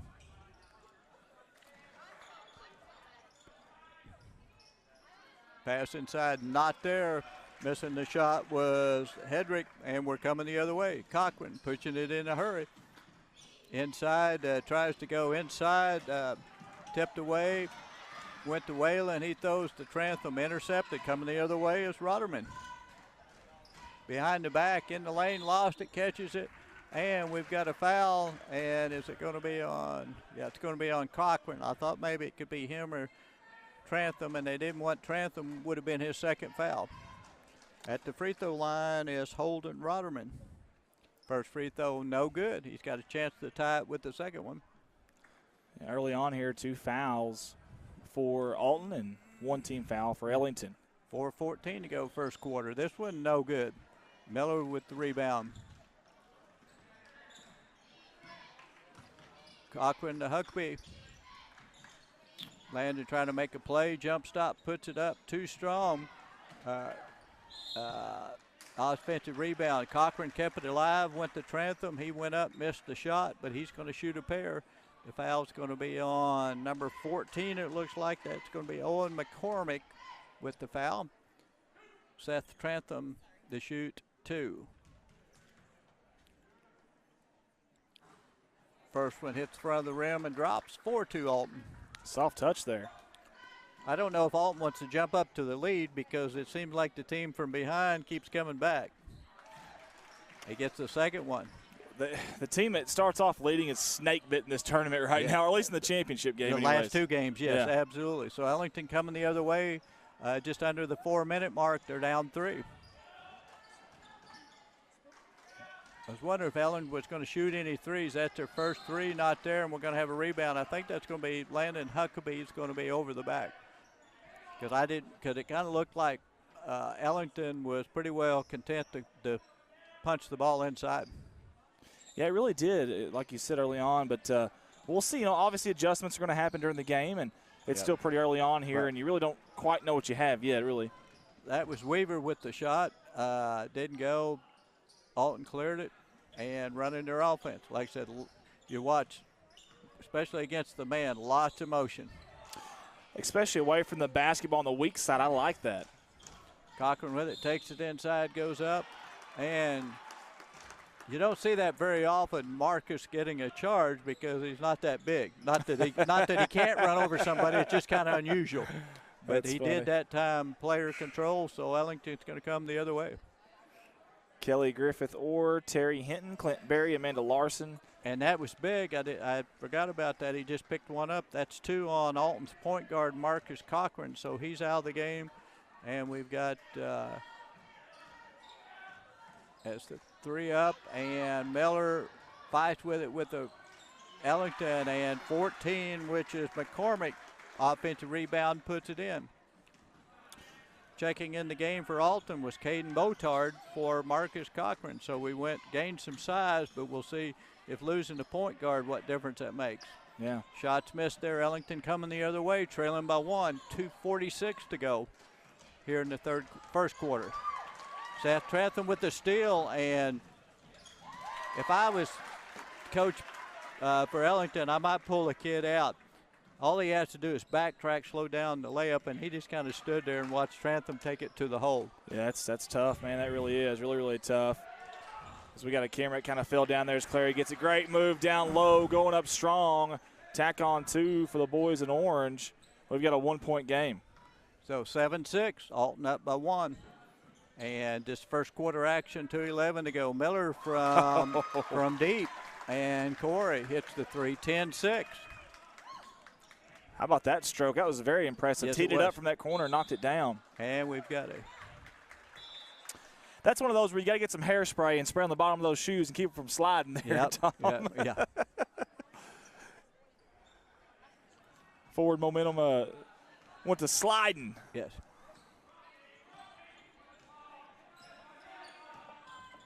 We have Whalen, looks like, running the point now. Throws it to Huckabee a little bit high. Landon couldn't come down with it. Goes out of bounds. Going to be Ellington basketball. Real contrast of colors, the bright orange and the bright blue here between Ellington and Alton. 10-6. Comets lead. Ellington with it. Ooh, and Huckabee with the steal. Thought he'd go shoot the layup. He does. And reverse move underneath. Couldn't quite get it to go. And somebody didn't get back for the Comets. And I guarantee somebody will hear about that. I was going to say the same thing. Yeah. Promise the coach will let them know, whoever it was or whoever didn't get back. Yep. 10-8. Comets up 2 as Ellington staying close. Trantham with it. Into Botard. Botard strong, got a shot blocked. And Ellington the other way. This is Hedrick with it. Goes up strong, move, and scores, and we're tied. Good job by Hendricks. He defense to offense there, pushed it in transition, and good, strong, aggressive move down low. And not get the charge. Good. And Whalen with it, and they're going to call the jumps. If you do that and shoot it, you get away with it. If you do it and pass it, it's going to be a walk. I've never quite figured that out, but that's basically how it's usually called. It is. If you're in active shooting with it, you're right. And it's crazy how that works, but it is what it is. You're right. It's a good point there, Tom. And pass inside. Nice pass. That was Weaver with the pass, and scoring is McCormick. So quickly, Ellington up to 12-10 with 30 seconds to go. First quarter action, JV championship. Here from Alton Moe. It's at least 6 straight by Ellington, and man, well, aside from the 3, I guess, that Alton had in the corner there, but Ellington's kind of getting what they want down low right now. They are, and I think that was, you could tell that was their game, that they were going to punch it inside. And part of it you have to wonder is when you lose your point guard, as Dillon shoots a long 3, not there, we end the first quarter, Ellington leads by 2. What the point I started to make is they made the run when Alton's point guard Cochran went to the bench. Yes, sir. And it's just where, I don't know if he'd scored, but it was just kind of the idea, and, who knows, but, could be coincidence or could have impact on it. Because all of a sudden, as you know, all of a sudden everybody's got to change positions when you lose, like that. Because you lose your point guard, so everybody's got to move one. It's crazy how small things in basketball can make such a big impact. I mean, you have maybe just a close call and a foul, then all of a sudden you've got 2, and now you're sitting down, and it changes the whole trajectory of the game. It's just it does, and point guards are a true point guard is rare. Yes. Any other position, the 2 guard, 3 guards, pretty easy to play, even the 4, the 5. But a point guard, it's a different mentality. It really You've got to is. want the basketball. You got to believe in yourself, and you've got to understand every position. I think it's the hardest spot in the team. And they're hard to find, a true point guard. Yeah, a true table setter, you're right. Because they also got to be unselfish to the point where when everybody else is succeeding, they're happy with that because they're succeeding. That means they're doing their job. And to me, the biggest thing is that assist to turnover. I know everyone wants to talk about a 2-to-1, 3-to-1 turnover. I love looking at that because those point guards, you're trusting in them to take care of that basketball, but also distribute it as well. So yeah, I mean, that's where you need them to score because you don't want them to slough off of them, the point guard. Yeah. But you're right. They've got to be the assist. Yeah. And they're the ones that get back on defense, transition. transition. Yes, yep, safety. Jordan Brewer says, how are you, Andy? Jordan, I'm doing pretty good. My man didn't have to put out any fires today, so that's good. So doing a lot better than the other day, but I'm doing good, buddy. Hope you're doing well. Kevin Tate says, come on, Whippets, watching from Ellington. Alton Comets start the second quarter with it. They're down 2, and we're going to have an offensive foul, and that's going to be 2 on Trantham, I believe, as he turned the shoulder. And yes, that's 2 on Seth. That's, again, early here in the first half. Matter of fact, or just really started the second quarter about a minute ago, and you've got 2 fouls already. Got to be really, really careful now. Yeah, I say they've actually left him in, and Cochran's in there. He's playing with the 2. Inside, and nice pass as McCormick scores. It's a beautiful feed down low. I mean, Ellington has shot 1 3, and I was surprised on that because it's obvious, and I see why. Is they've got some size on Alton, and they're content to go inside. Cochran with it to Whalen. Whalen long, not there, and fight for the rebound. It's going to be Ellington ball as Trantham and Rotterman both had a hold of it, and we're going the other way. I haven't watched Alton JV very much, but I can tell you this early on, you won't ever hear Dylan Whalen apologizing for shooting. He's going to shoot it every chance he gets. Will. Yep. And we're going to have a call here. That's one of those tough calls that Ellington went down, got his feet tangled up with Trantham, and that was not the smoothest of plays there. Very awkward ending to it, but either way, the result is good for Alton. They got 2 opportunities at the free throw line. Seth Trantham to shoot a pair. The lefty up, and the first one too strong. And something people don't notice is missed free throws early are just as important as missed free throws late. And I hate that. Some people say, well, I hit them when they count. Well, they kind of count in the first quarter, Yeah, too. they do. You know? Just as much, yes. Yep, absolutely. And he missed them both. And McCormick clears it for Ellington. As I've been saying all week, you miss front end of 1-1 or 2 free throws, that's a turnover. Yes, sir. Cochran with the steal. And we're going to have a foul on, that'll be Rotterman reaching in for Cochran. Cochran playing with two fouls, but he's pesky down there. We'll call him Scrappy Doo, number 3 there. He is that. That's, he's another one of those. Number 11, sorry. That, he's going to stick it. He's not very big, but he's going to stick his nose in there. That's just how he plays. And when he gets it, he's thinking score, shoot a layup. Whalen with it to Cochran. And Ellington still playing that good man-to-man defense. And this is where Alton, you really have to set good picks if somebody's going to get open. Something I noticed about Ellington, some of these guys are backing off on them on the man-to-man. Some of them, they're getting right up there on them. I think they've done a little bit of their homework today. I was going to say, that shows when you see that, means there's been some scouting, like this one can shoot, that one can shoot, this one's going to post up. Absolutely. Huckabee with a nice fake, and he's going to shoot the 3 and got it. Nice move as he pump fake, stepped to the side and hit it. So Alton down by 1. Ellington coming the other way. Ellington in the orange with the black numerals. Alton in the white. Alton home on the scoreboard. The shot is up, not there. Huckabee with a good block out. Gets the rebound. Wow. Rotterman had a chance for the steal.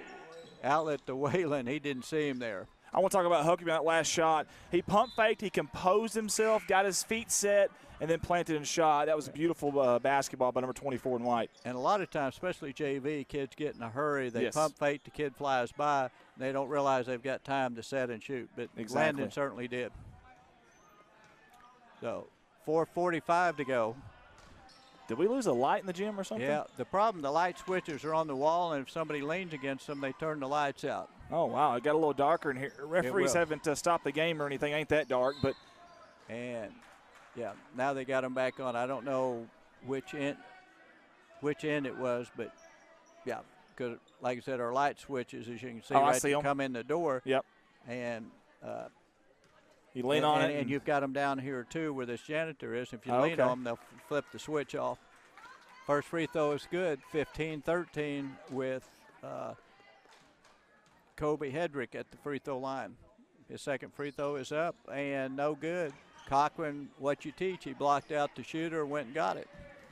Alton down 2. Just a little flat on that free throw shot there. Get a little more air on it. Yep. He's a little more legs, a little softer touch, and that's going to go in. Miller with it for 3. Not there. Ellington with the rebound. Botard tried to get the steal, couldn't. And here comes Ellington the other way with a 2-point lead. 4:11 to go, second quarter. This is the championship of JV boys. Turnover Ellington as Botard comes up with it. Cochran coming the other way. Botard did a good job of keeping 2 feet in. That's an NFL catch right there. Yes, he did. Both feet down inbound. You got Cochran there, drives, goes up. Got his shot blocked. Nice defense by the Whippets as they come the other way. 3:42 to go, first half. Smart job there, backing it out, pumping the brakes a little bit. Let's settle down, get a play call because they didn't have numbers there. But like you said, JV, sometimes they'll get a little bit of a hurry and they'll push it. Yep. Good job there by Ellington. That's number 0, Connor Miller in the game for Ellington. And the shot up is good by, that is Colby Hedrick. So 17-13. Mr. Austin Bradley has showed up here, and in fact, I think here at halftime, I'm going to let him take over the headset and let him jump right on with us here. We appreciate him. I know he hustled to get here, so appreciate that. Again, we got Jonathan Clary on a camera there and Mr. Tom Clary on the play-by-play. Sure appreciate them. Yeah. Cochran with it. The old pinball, loose ball. Who comes up with it? It's still loose. Whalen with it. I think he got pushed, fell down, no walk, so I guess they're just going to let him play. I like now, it. Huckabee takes it inside. The kid literally kind of crawls across him to get to the basketball, and another one of your scrums as you talk about there, Andy. Is it basketball, hockey, rugby? What are we playing out here, Tom? I'm not for sure on that one. With my brothers, we used to call it Russian football, which means basically there's no rules. No rules, yeah. So you end up rolling on the floor. Yeah. So Alton inbounded under their own basket, 2:40 to go. And Cochran wide open, gets it and missed the shot. Too wide open, I think. Ellington the other way. Going to say, and that's where you take the charge. I was just thinking is stay down because that kid was going with a head of steam that time. I mean, that was Hedrick, and he was headed to the basket. So 17-13, 4-point lead for the Whippets, 2:29 to go, first half. If you're just tuning in with us, share that feed for these kids if you don't mind. They sure would appreciate it. And the other way once again, and give Cochran credit. He was going to take the charge. He didn't. There was no contact, but he stayed down, and that looked like a train wreck. Yeah, it did. Ellington with the offensive rebound. That is McCormick, and he's going to go to the line to shoot two. Foul's going to be on Corey Miller, his first. First free throw is up. Just to let everybody know, 5 team fouls against Ellington, 7 against Alton. Possession arrow in favor of the Whippets. Second free throw is up, and this one no good either. Miller, with that length, goes up, gets the rebound. Cochran the other way. Alton hadn't scored in a while. They need some transition buckets, Tom. Whalen from downtown. Not there, and didn't get back. And that's where your guards have got to know if one shoots, the other one's got to rotate back, and somebody got caught looking, and an easy two. 19-13. The Whippets on top. And that's probably, as much as anything gives a coach gray hairs, is where you don't rotate back and let somebody have a wide open layup. That foul was on number 1, I believe. Yeah, because, something like that is just communication and hustle is what that is. And you want your kids to be on the same page vocally, and then you want them hustling, obviously. So, yeah, that would be very frustrating as a head coach. Yes. Alton with it. Needs some offense somewhere. Botard up, and nice shot. And 19-15. So we're approaching the 1 minute mark half. Downtown three, not there. Alton with the rebound. Loose on the floor. Cochran comes up with it. They're hollering woof, and he didn't hear him.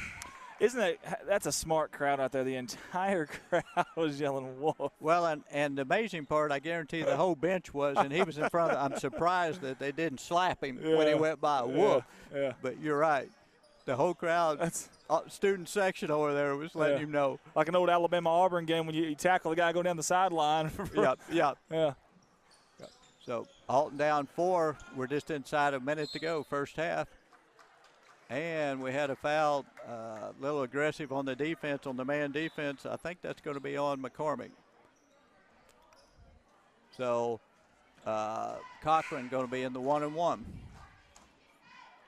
Checking in the game is going to be Connor Miller. Checking out is going to be Hedrick.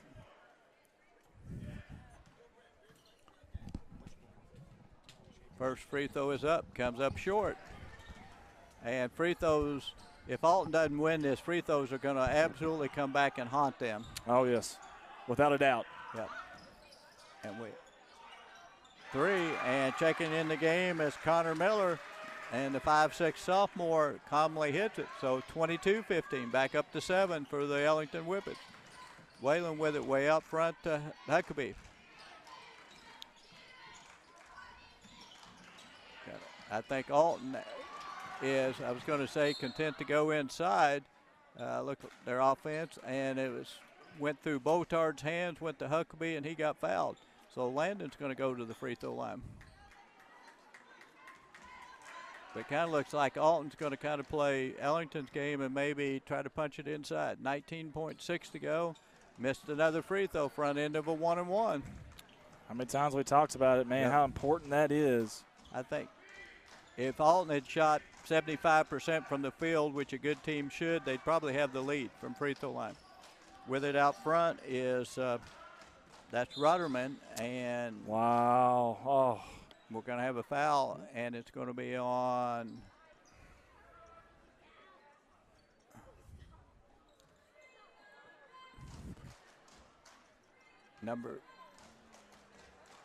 that's Wayland's first.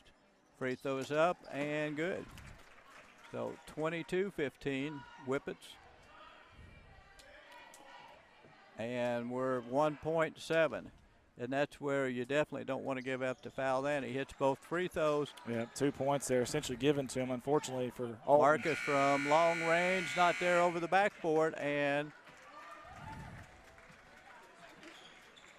we played one half of basketball here in the Rolling Hills of Alton, Missouri.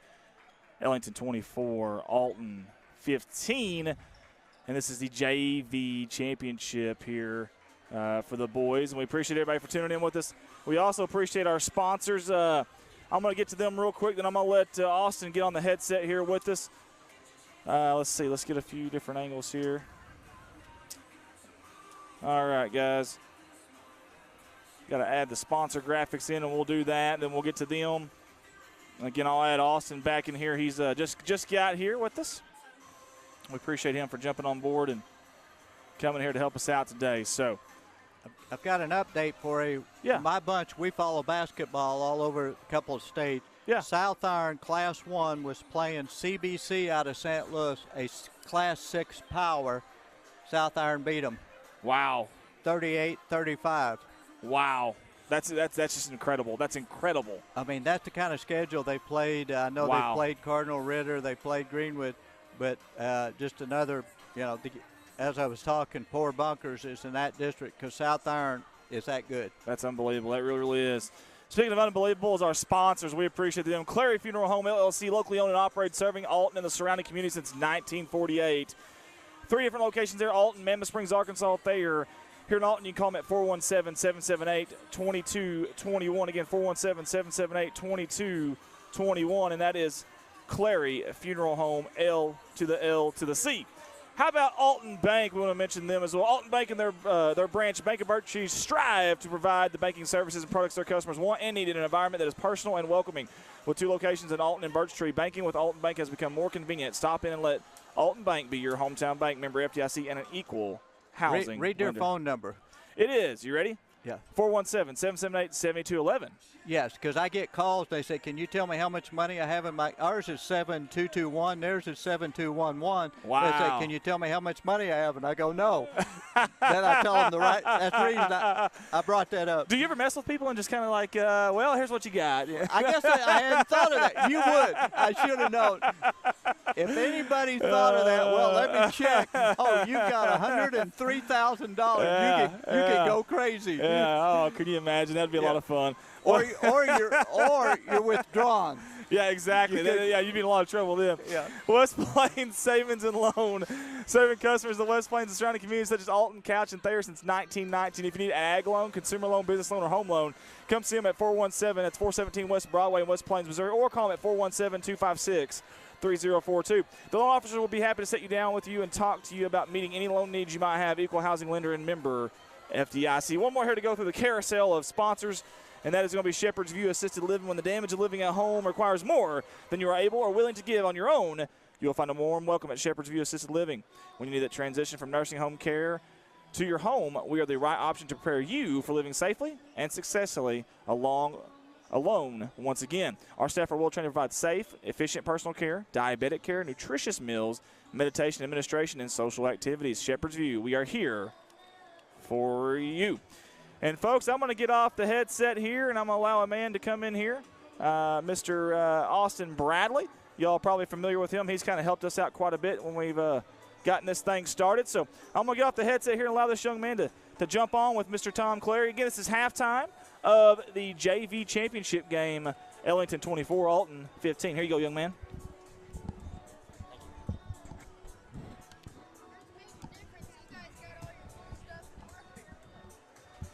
Austin Bradley here on the headset. Happy to be here now. Finally, we had some elementary basketball action going on over in Mountain View that I had to attend to before I could get down here. Did you win? We did win. Well, we did good. win. if any of the coaches need some strategy, I'll tell them. I'll send you down. Tell them to get a hold of me. I'm here till the end of the last game. Yep. Good. Tell them, hey, he can help you. Yep. So how many games you play? 2, 3? Two. Played two. So 2-0 today. 2-0 today. Who'd you beat? I actually don't know where they're from. They Oh, I thought maybe it's like Winona M. That's Van Buren. no, it's one of them winter leagues. It's okay. So kind of like travel teams where it's like Pioneers or something other, just generic name. Yeah, I honestly think it's kind of a combination of different towns and things. I wish I could say you hadn't missed anything here, but you have missed a bunch. The first game was Ellington jumped out early, got a big lead. That was close. The second game was absolutely between the Alton Comets, Lady Comets, and the Van Buren Bulldogs. Van Buren jumped out to a 13-0 lead. Didn't look like Alton could score. They ended up winning by 62-61. Alton? Yes. Down 13-0, won at 62-61. That's crazy. You know. And then we had Ellington and Van Buren, the same thing. Ellington jumped out, led most of the way. Van Buren came back, and Van Buren won it in overtime for the third place boys. So that's what we've done. So other than that, really not much going on at Alton. Sounds like it's been a crazy, hectic, and fun day all at the same time. You know, it is typical when you get, the championship Saturday, when this is it for the week, and it has been. And what was expected. You and I talked about that Thursday night that it was going to be a good day of basketball, and it certainly has.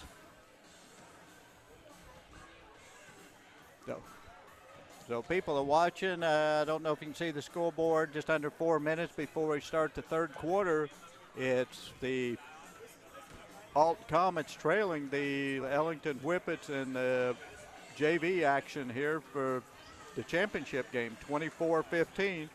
But a whole half to go, play 7-minute quarters, be 14 minutes to go, and anything can happen, as we've already seen today. 2 games that Andy and I kind of wrote off the team behind, and both of them came back with W's, so you never know. Of course, that's high school basketball for you.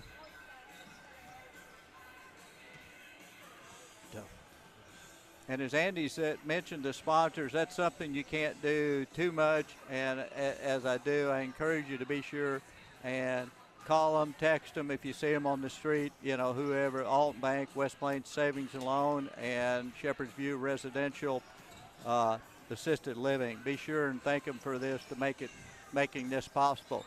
And this is true. Anytime you get broadcast, whatever, Dog Pack Media, whatever, be sure and thank the sponsors and support them because I know how it is being one that your local sponsors contribute a lot of money to your community, to your schools, to make stuff like this happen, and you just need to support them because, as Andy said earlier, you just don't count on nothing against them but the Walmarts and the big stores like that. It's not like your mom and pop stores. I guess I can say that since I'm one, but I just believe in your small town businesses. Oh, exactly. And all the support. Definitely.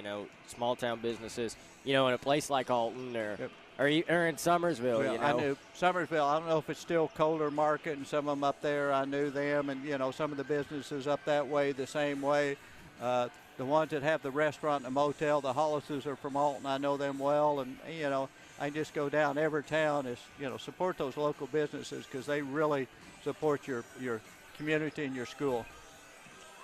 We're down to 1:55 to go before start of the third quarter.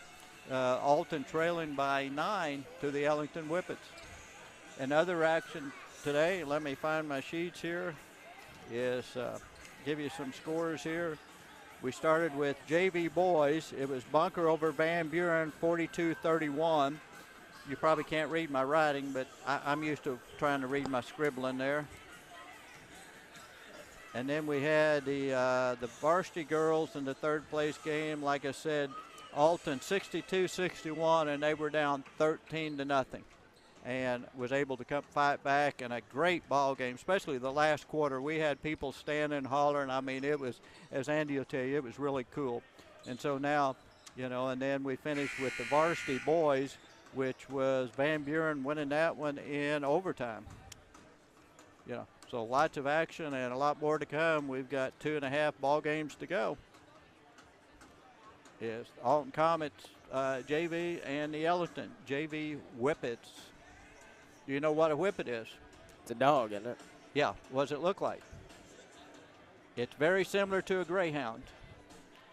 Yeah, as you can see, if you can barely see there, that's a trivia question because a lot of people don't. But yeah, it's a really quick dog, and I guess that's the reason Ellington likes to get it and go. Maybe, yeah. Yeah, tonight they've been pretty much JV punch it inside. So they've got 7 minutes on the scoreboard. The official sideline, they've blown the horn, waiting for Alton to get out there. Last minute instruction from Coach Kelly. And here we go, third quarter action. 24-15. Ellington's going to start with the ball. Looks like Alton's going to try to turn the defense up a little bit. And they've got the steal. Huckabee comes up with it, and we're headed the other way. It's going to be Cochran with it. We go to the corner to Miller. Alton come out really aggressive there on that defensive possession right there to start the third quarter. Well, we've got a foul, and looks like too aggressive for somebody inside, and it's going to be on, looks like 23, I'm assuming for Ellington, which is going to be, looks like Buford picked up the foul starting the third quarter here. Alton looking to inbound. Trantham can't find anybody. Almost a 4-second call. Finally gets it to Huckabee. Huckabee goes up strong. He's going to be fouled. I believe the foul is going to go against McCormick.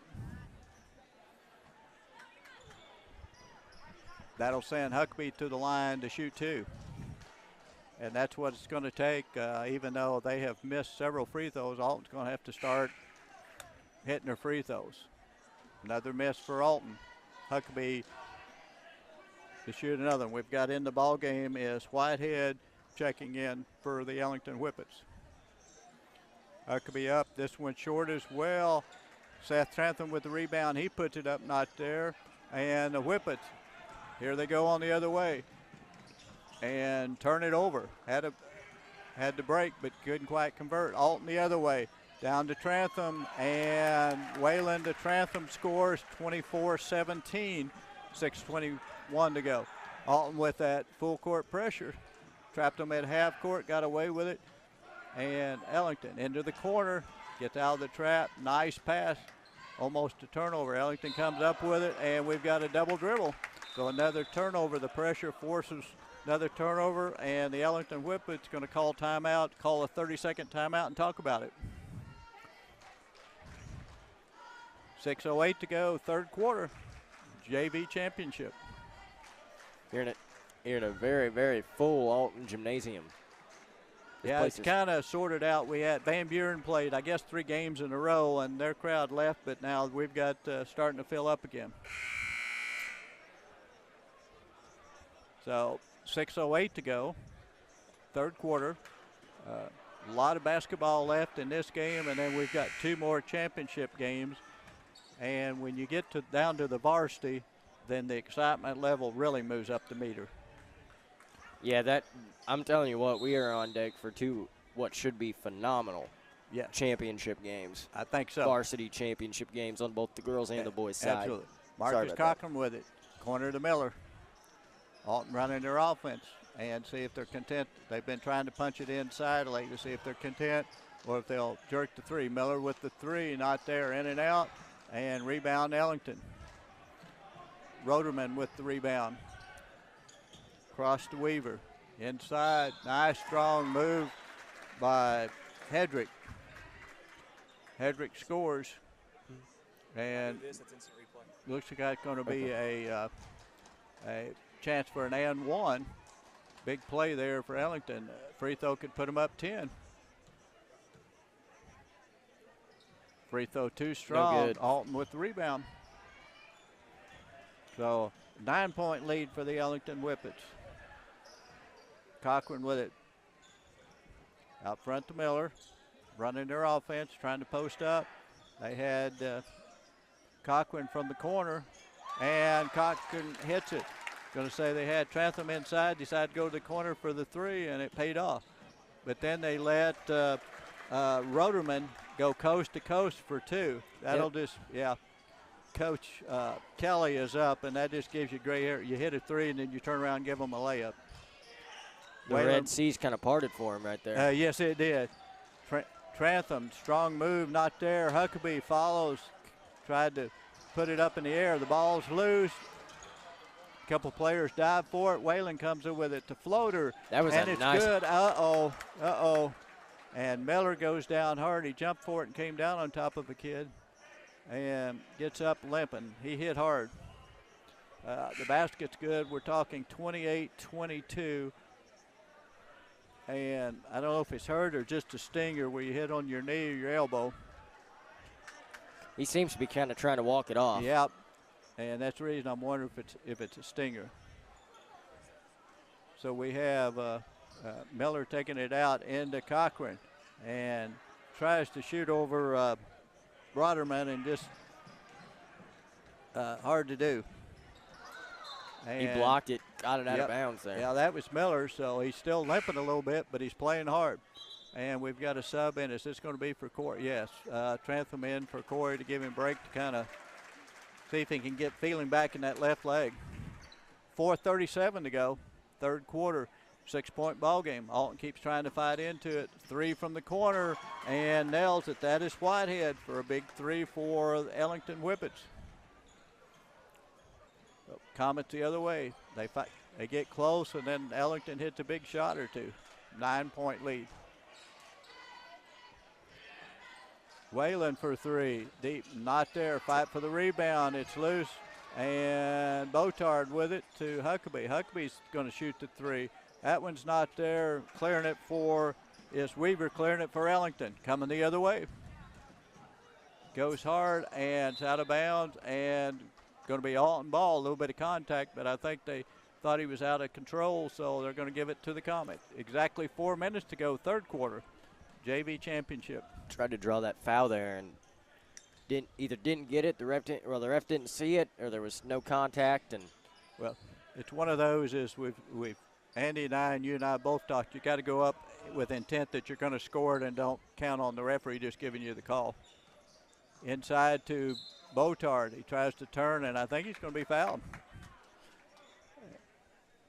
As that's two on Rudderman. And Alton looks like, even though they've hit a couple threes, going to try to post up and try to draw some fouls. Into Cochran. He's open and scores. So Alton back within 7. And we're going to have a reach in out front, which is going to be called 99.9% of the time you do it out there. Because as they say, that's right in front of the referees. So that's 3 on Huckabee. Here, 3:32 to go, third quarter. Ellington basketball. Alton still pressing. Looks like they're going to get the turnover. Botar comes up with it, throws it to Whalen, goes between his legs, able to run it down.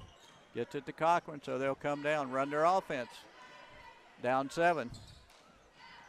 Just over 3 minutes to go. That's Botard goes up, and he's fouled. And Botard will go to the line to shoot a pair. And that's 3 on Rotterman for the Whippets. First free throw is up. And the Comets, I wouldn't be surprised, haven't missed 10 or 12 free throws today. Free throws can win you a game, and they can lose you a game. And they have cost Alton. I mean, they have missed a bunch. This one is up. This one is good. Pulls them within 6. 3:12 to go. 6-point game. Alton with the diamond press, 3/4, and they throw it, almost thrown away, coming up with it, taking it to the hole. Little pass fake there. Yeah, by Hedrick. Nice play. Took it to the hole, pulled up, avoid the charge. So 33-25, back up to 8. The Comets running their offense. They're looking at Botard again, goes up, misses the shot. Ellington clears.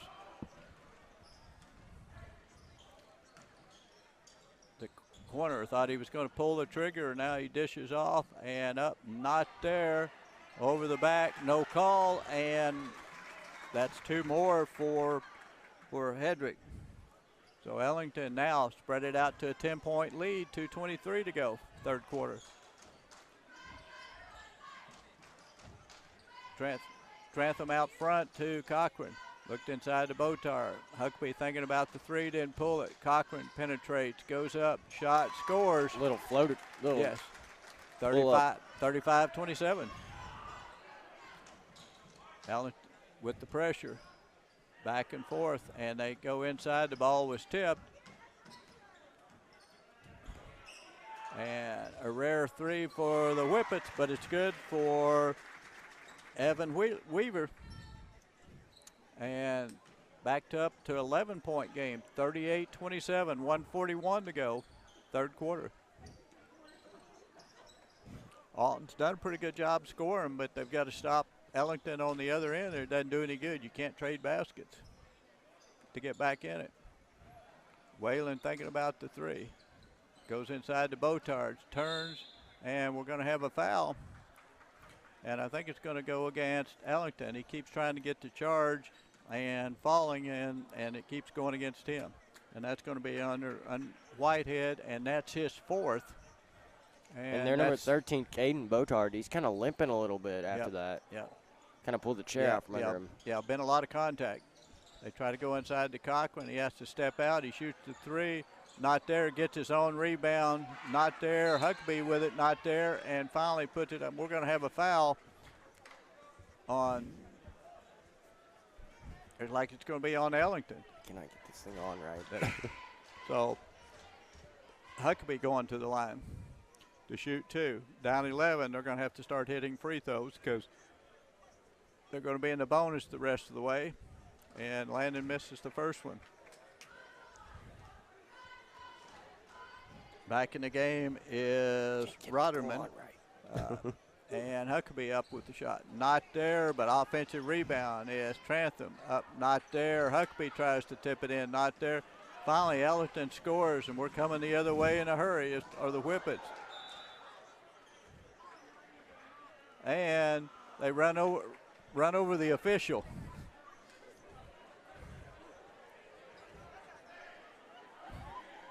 And they say it's a non-contact sport, and it's easy. So, going to be Ellington ball in the corner on their own end. 1:06 to go, third quarter. 1:05 to go. Shot is up. It's a three. Not there. Landon Huckabee clears. To Cochran. Got a lane. Shoots the floater. It's good. And Alton back within 9. Just under a minute to go, third quarter. Trap out front, and they're going to call, as Landon Huckabee got him with the knee, going to call the foul. That'll be 4 on Landon Huckabee. So, guessing we're going to have a sub going in.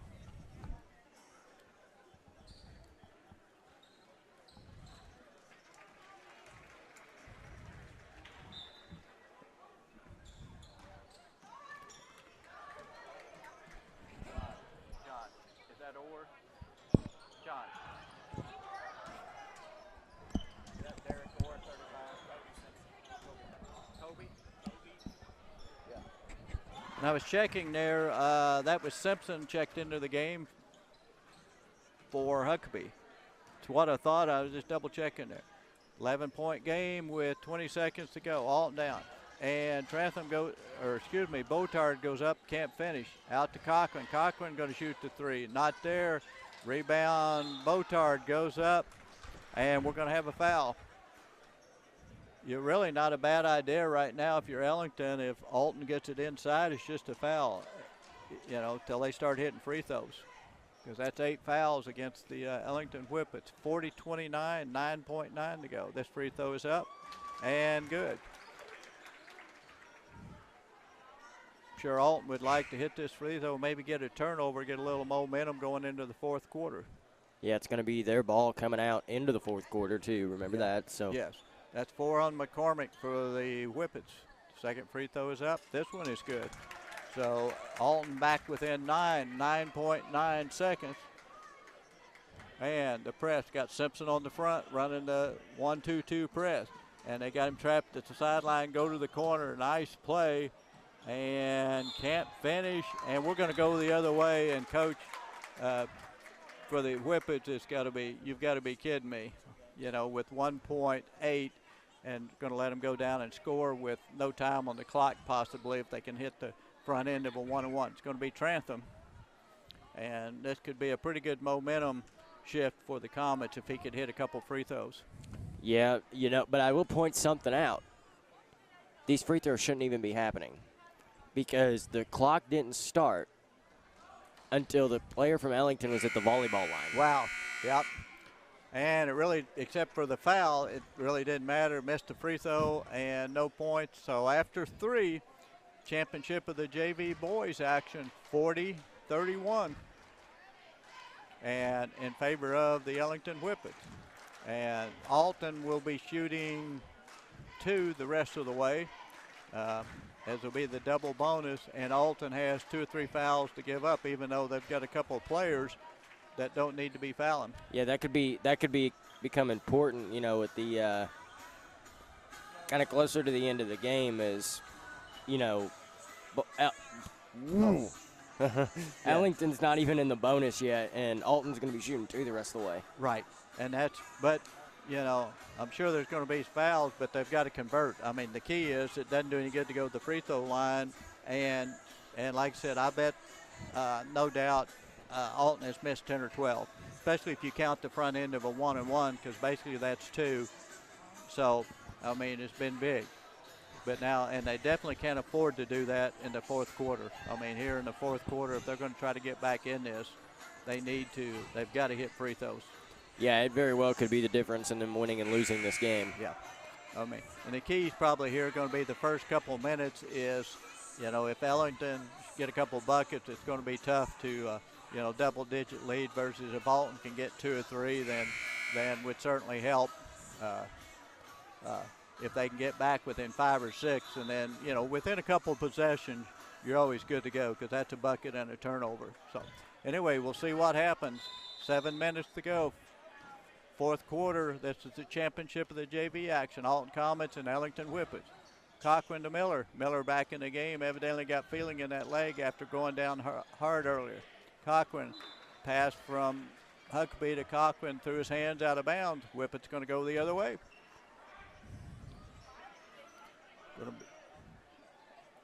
Weaver inbounding it for the Whippets. Got it to Wildwood back there. And now Strong inside, not there. Fight for the ball and got the rugby scrum. Going to be a jump ball. And possession arrow point towards the orange. So Ellington basketball. Alton got the stop but couldn't come up with a rebound. They go out deep. And we're going to have a walk against Whitehead. Too big a hurry when he went to the basket and shuffled his feet. Whitehead, a 5'11" junior.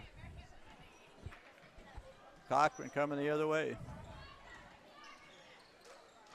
To Huckabee. Nice spin move, and Whalen for 3. Rattles home, and Dylan Whalen for 3. That's at the 6. Yep. That's what I'm saying. Whichever team can get a couple buckets could be huge here. And almost threw it away, but Hedrick was able to go up, get it. Inside, missed the shot, puts it up, not there, gets his own rebound. Third one puts it up, this one not there. And I think Huckabee has just fouled out. That is not what you want to see if you're the Alton Comets. Right. I mean, you want him to be aggressive, but that one was pretty easy call for the officials. But I mean, he was being aggressive, and when you're down 6, you want one of your leaders, one of your sophomores to do that. Tough call. So Ellington with it. And down 3 from downtown. I don't know if that's the shot they're wanting. And Alton the other way, Alton down will take 6. it. Yeah, absolutely. Down 6, inside 6 minutes to go. They try to go inside. The ball was kicked. It's going to be Alton basketball. This is going to be underneath their own basket. Trantham to trigger it. To Cochran in the corner, dribbles out, it's going to set the offense.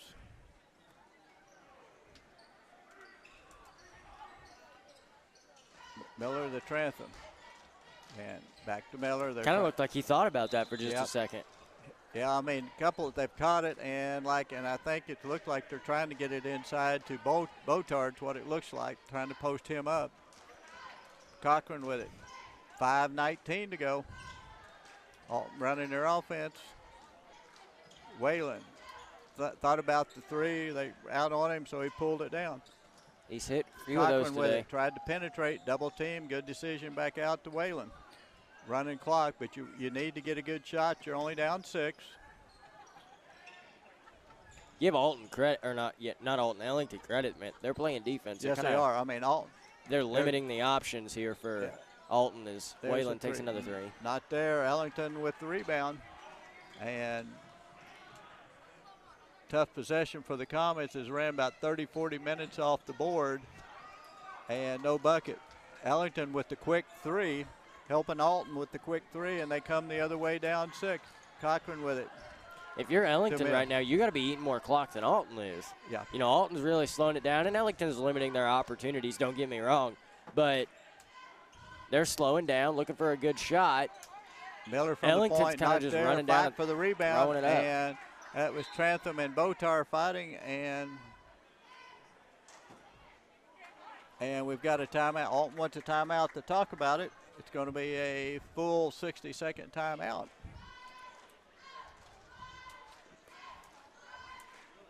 And I've got to give a shout out, if you're joining the action from underneath the basket there on the stage end, that is little Ty, 9-year-old Ty, running the camera action down there with instructions from Dad. Appreciate it, bud.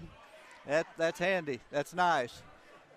It's just amazing what Andy comes up with.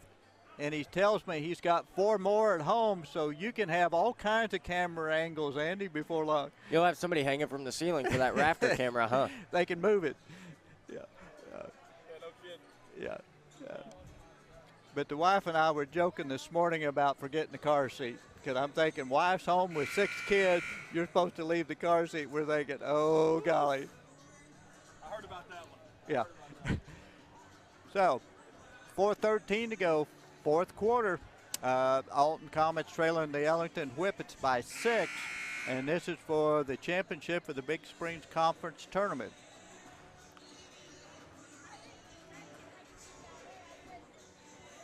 It's going to be Comet basketball, I believe, trailing by 6, and Coach Miller or Coach Kelly wanted to talk about it. So here we go. Going to approach the 4-minute mark of the 4th quarter. Cochran with it. Looked inside, couldn't find Miller. Now he finds him in the corner. Corey trying to find the cutter. Can't. Going to use his dribble. Takes it to the hole. Reverse move. It's blocked. And coming up with it is Ellington. Whalen gets beat long, and Ellington scores 42-34. That's where the guards for Alton have got to rotate back. 8-point lead, 3.5 minutes to go, 4th quarter. Cochran with it. Will they try to get Cochran or try to get Whalen an open 3? He's hit a couple.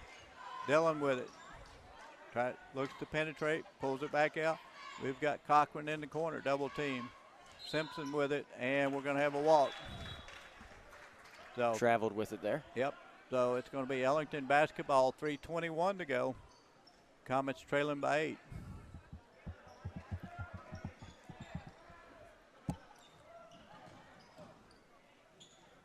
Cross-court pass. Yeah, yes, nice. Then they get it inside, and scoring is Kobe Hedrick. So back to a 10-point game as we approach the 3-minute mark in the 4th quarter. I mean, not only do they need to get some shots, they're going to have to get some good shots and finish. Because no doubt is. And that's not the shot you're looking for. Miller misses, and Ellington coming the other way. Nice defense by Dylan Whalen to intercept it. Coming the other way, they could use a quick basket here. He pulls up, surveys the defense, and to Cochran. Cochran sets it to Miller. Whalen to Simpson. He's looking to Cochran in the corner. Miller trying to get it inside to Trantham, and the ball was kicked, so it's going to be Alton basketball under their own basket. 2:25 to go, 4th quarter. And Comets trailing by 10, 44-34. Miller way up front to Dylan Whalen. And he's going to put the three up. It's going to be long, and Ellington clears the rebound. As I said, 44-34, the Whippets up 10, 2:10 to go, fourth quarter. Now Alton's probably going to have to foul. They tried and didn't get to foul. Alton chasing and Ellington doing a good job to find the open player. Now they go inside. It's going to be the foul on Trantham, I believe. Going to the free throw line is going to be Kobe Hedrick. They shoot a pair. And as this game wraps down, don't go anywhere. We've got the championship of the varsity girls will be the Emnitz Lady Red Wings and the Ellington Lady Whippets. Yes. That game should be a dandy. Yes.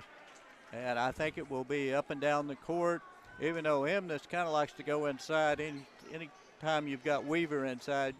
But she can run the court as well, and Emnitz got some guards like to run, and certainly Ellington really likes to get it and go.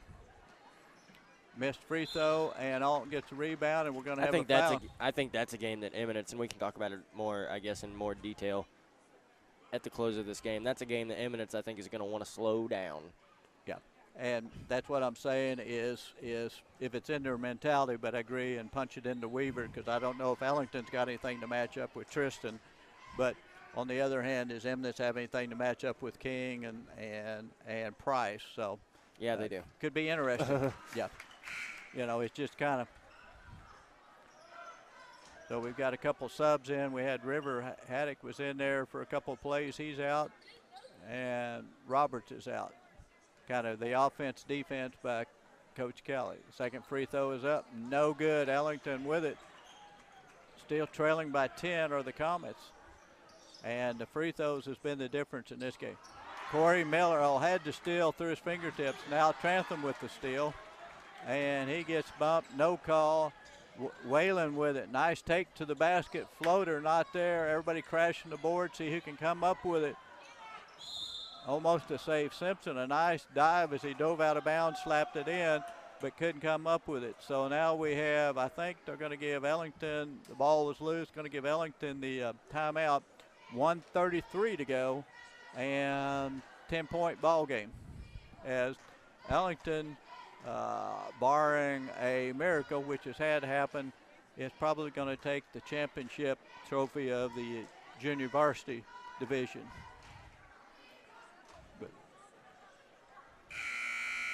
I think that's probably safe to say, yes. But two more games coming up, as we mentioned, the Lady Red Wings and the Lady Whippets, and then the nightcap will be the top-seeded Bunker Eagles taking on the 2-seed Alton Comets, and which should be another really good ball game. Both of those should be really good ball games. And if you're in the area, I'd encourage you to come by and take those games in. If not, refresh your drink, get some popcorn, and get ready to relax for two more ball games. Ellington inbound it now. Alton has gone full court pressure. They're able to get it across half court, and Alton pretty much going to have to foul. And it's going to take a couple before they shoot the bonus. And Ellington and now, I don't know why you foul here. You're down 10 with 1:15 left. 9. And we get to foul, and going to send. I believe it's going to be Hedrick is going to go to the free throw line. You're just keeping it real. Just keeping it real, Andy. I don't know. I said just keeping it real. I don't know why you're fouling right now. Now I don't know what's the officials coming to the scoreboard, and I'm not for sure what's going on now. As somebody leans against us, I don't know if a player was in the game, wrong number, or what was going on.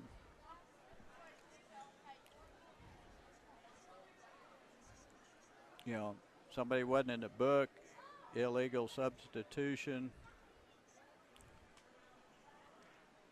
We're getting ready to find out.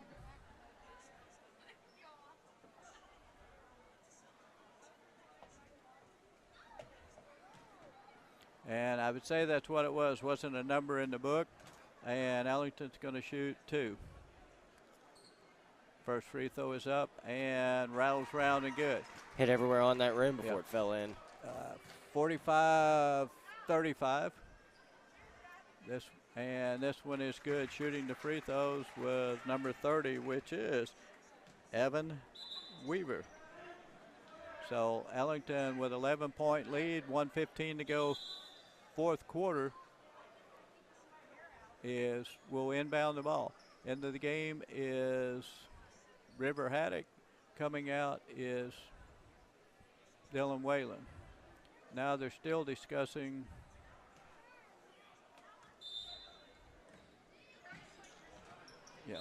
that going up for the shot is inbound was Hedrick and Miller with the foul. So Ellington to shoot more free throws, 1:14. Not much time off the clock. This could take a while, the last minute here. So 11-point lead for the Ellington Whippets. This one is up and good. Ellington has hit their free throws. Alton has not. Probably the difference in the game. First one is good. Hedrick, second free throw is up and good. And we have another sub in.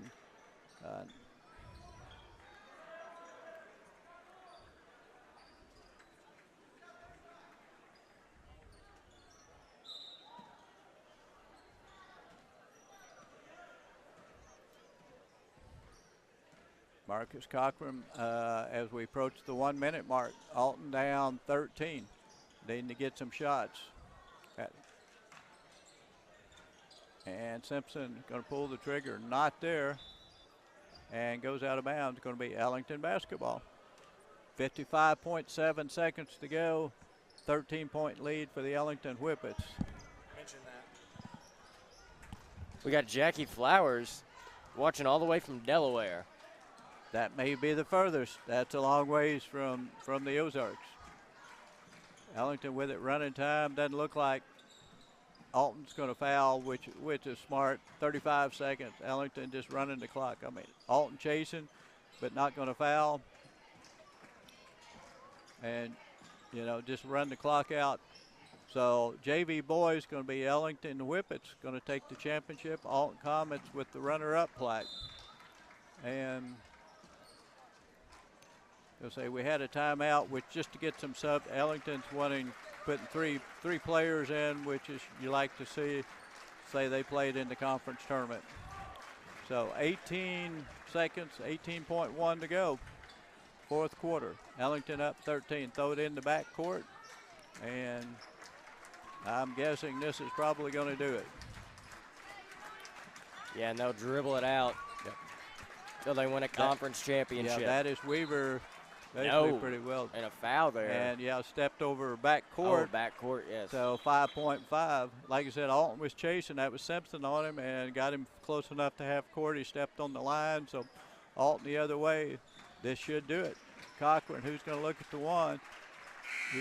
And Alton doesn't get a shot. So the final is 48-35, Ellington.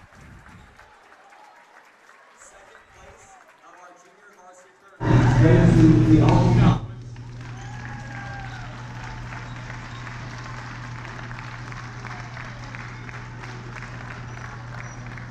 First place of this year's Senior Varsity Tournament goes to the Alton Whippets.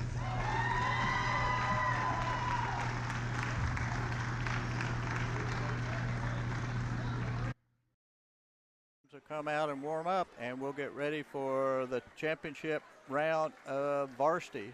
We'll start with varsity girls, and then it'll be varsity boys.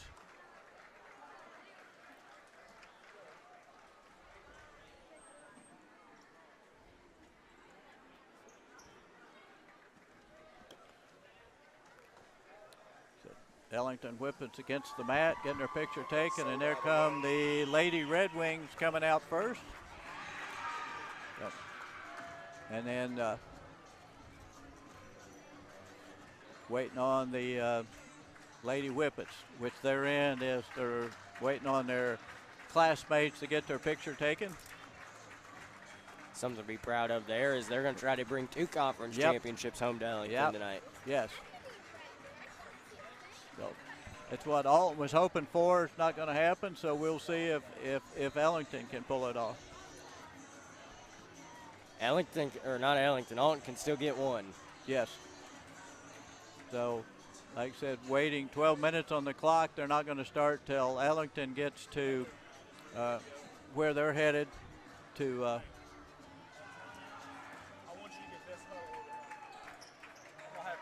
warm up. And there they come, and you hear the Ellington contingent applauding for them as they're warm up on their end.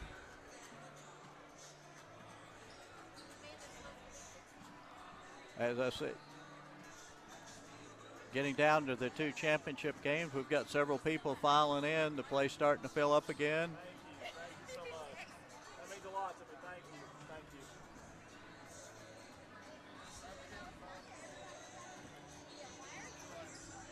you. Can you sign me?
did that. Yeah, but there's new viewers on, though. They Oh. don't know you. You want to jump on me with the time? My name Tell them, say my name is Emma. Emma.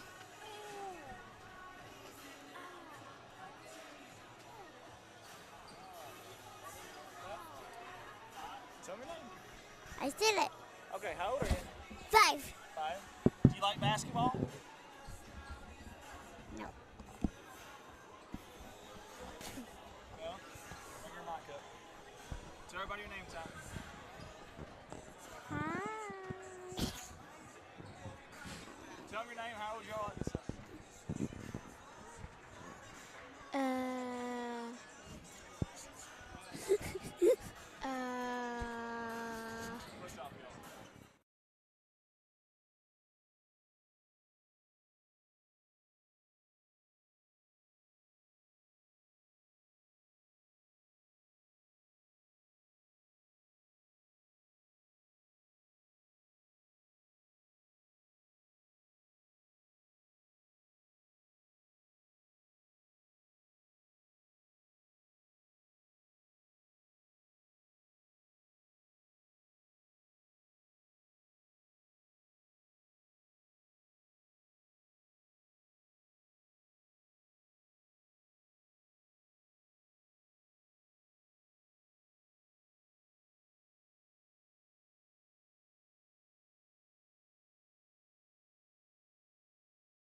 I get what? Did you get any of that? Yeah, I got some coming down the hall. Yeah, I'm fine. No, yeah, I'm fine. Here we go. As we're gonna get you set here for the tip-off of the championship varsity girls game. I'm telling you what, it is cold in this gym. You cold? I'm cold. I'm freezing. And Andy, you cold? You cold? As we tip off there, it's going to be the Eminence Red Wings with the tip. Eminence in the black, Ellington in the white. That's Spurgeon out front. Those to the sidelines going to be out of bounds. Good defense by the Whippets. I believe it's still going to remain Red Wing basketball.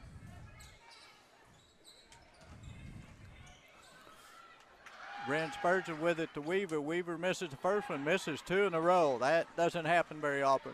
Whippets coming the other way in a hurry, and that is Hackworth. Shot not there. Weaver clears.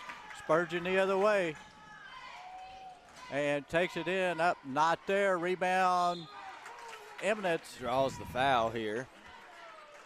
And going to the free throw line, I think it's going to be 12 for the Eminence Red Wings, which is Keeling. Going to shoot Trista two. Keeling.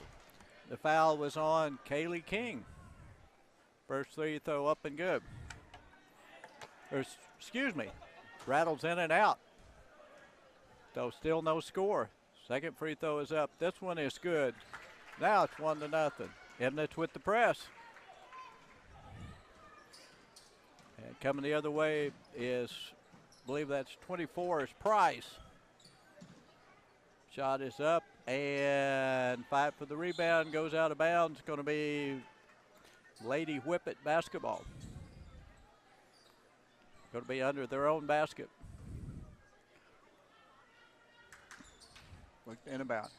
Goes into King. Across to Price. Price dribble, takes it, goes into Weaver. Not there, but with the rebound is Spurgeon. Or excuse me, that was Harper for the go the other way. Eminence. Kind of looking outside, go to the high post, and turnover coming the other way. That's King with the, Price. Long three by Gore. So Ellington out to a 3-1 lead, 2-point lead. Lady Red Wings with it. Spurgeon out front. King on her. Eminence going to shoot the three. Not there. Fight for the rebound. See who comes up with it. I think it's going to be off Ellington. Should be Red Wing basketball.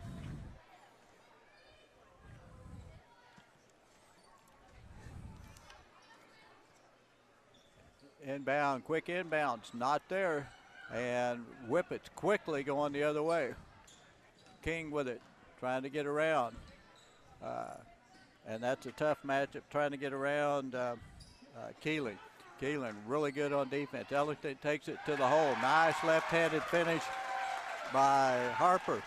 Nice play by Harper. 5-1 with 5:55 remaining in the first quarter.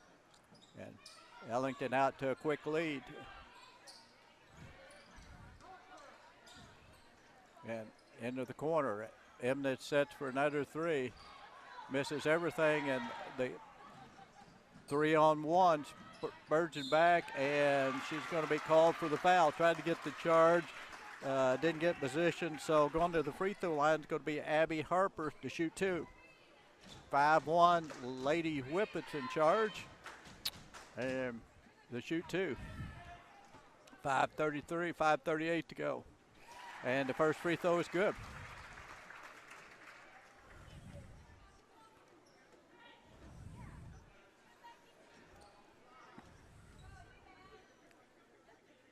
Second free throw is good and makes it 7-1. Red Wings having trouble getting some offense. They got inside the Weaver a couple times early, but since then they've had trouble getting the ball, and now they just throw it in the backcourt. So we're going to have a timeout. Coach Blackwell wants to talk to the Lady Red Wings. 7-1, 5:28 to go. First quarter action. This is the championship round of the Big Springs Conference Tournament.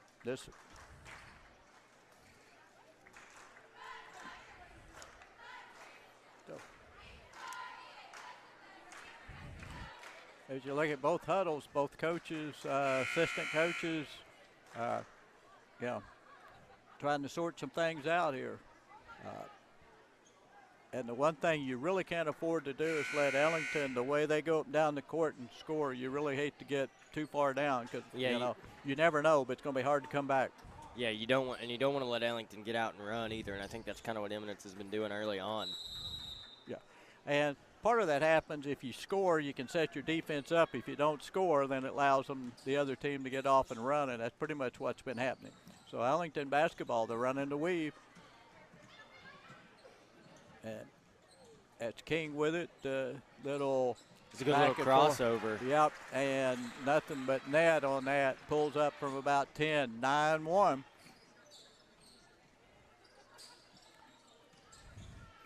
Emnett's having trouble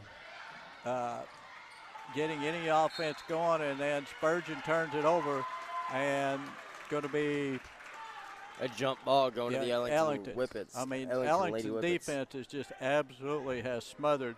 The first play, they got into Weaver a couple times, and since then they've just smothered the Red Wings, the pressure out front. King, deep three, not there, and she can hit those, though. Yes, she can. Spurgeon the other way in a hurry, trying to get down and try to get something before double team on Weaver goes up, fouls and scores. I mean, I'm telling you, that's tough when you're double team catch and can score, but she's been doing that for a long time. 9-3. Chance for a three-point play for Tristan Weaver. The free throw's up, no good. And ball goes out of bounds. It's going to be Red Wing basketball.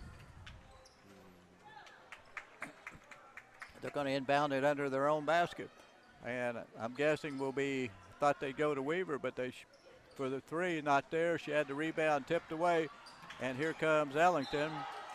And they got the steal, but they're going to call the backcourt. Good hustle by Trista Keeling. Just couldn't quite control it before she went into backcourt, tried to throw it. Anyway, Ellington coming the other way. 4:23 to go. First quarter. Been a long day. King with it right down the middle. Tapped away. Excuse me, that was Price. The steal. Spurgeon down. Left-handed layup is good. All of a sudden it's 9-5. 5-0 run for the Red Wings. King with it. Keeling and we're going to have a foul as number 30, Gretchen Hackworth takes it to the hole hard, gets fouled, and she's going to shoot a pair.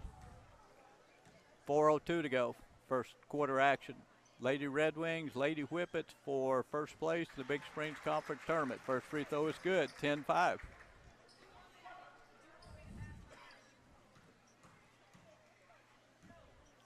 Set for the second one, and yep. Weaver way early on that to block out, and going to get another shot.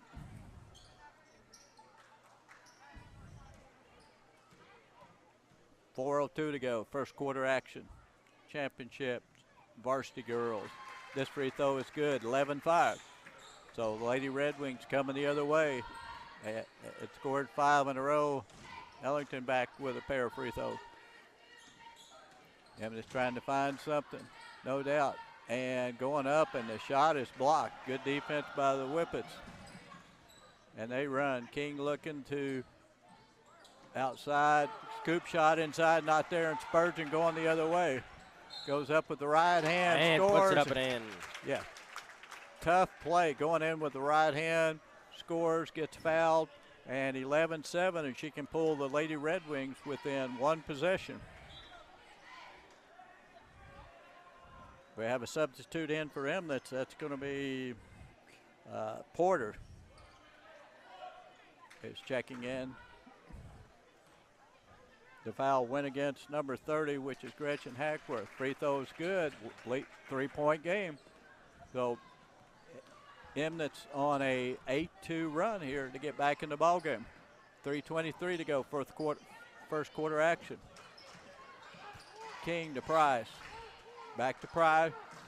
Both of them are deadly from outside. King thought about it, between the legs. Now they go to the high post out to Price.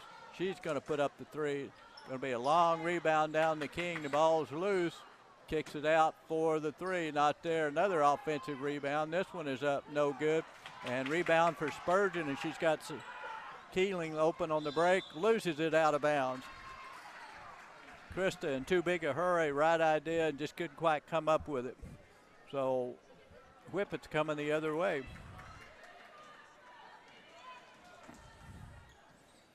King with it out front. Emnett's in a 2-3 zone. And this is Price on the baseline. Comes up short, and we're going to have a foul on the rebound. Crashing the boards was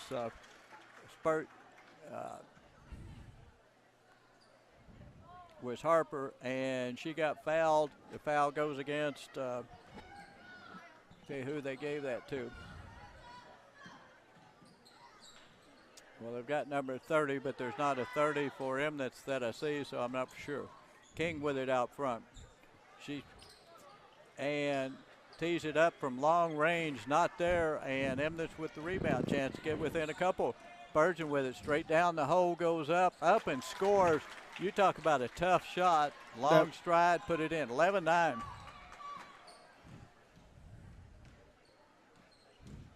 Two 2:10 to go. First quarter action. 2-point ball game. In the ball game for Ellington is Gore, and King with it, misses the shot. Saved by Ellington, and Emnett I don't think saw it, went out of bounds, and good defense there by Spurgeon. So it's going to be Ellington Whippet ball under their own basket. They're up 2, 1:54 to go, first quarter action. And the King. Corner shot this one's up, no good. And fight for the rebound. King comes up with the long rebound to Hackworth, to Price, way downtown, not there. Weaver with it. Spurgeon down to, and we're going to have a walk right before the foul. Tough call. That was Keeling on the breakaway, and she took too many steps. Ellington right now, let me tell you, if they start to hit these deep threes that they're taking, Eminence might be in trouble. Yep. But, Emnett right now is just, leaving that open to keep them from doing that. That was Gretchen Hackworth with the drive inside. 13-9, 1:14 to go, first quarter action. You like that guy? Into the corner. Three is up, no good. And that was Porter with the shot. We're going the other way, and nice catch by Hack, not there. Spurgeon the other way, running the court, got Weaver out in the front. Jump step up and scores. What a play by Brent Spurgeon. But quickly the other way, and it's going to be good defense for the Red Wings to get back to save a layup. Going to be Ellington under their own basket. 45 seconds to go. 13-11, Ellington with a 2-point lead. King thought about it, dribbles, and goes to the corner. They're going to keep shooting the three. Still not there, and we're going to have Price. Over the back there on Price. Kind of obvious when you put your hand on their shoulder and kind of jump. Probably it's going to be. Use their shoulder to give yourself elevation. Yep. So Red Wings with 38 seconds got a chance to tie this as wrap up the first quarter.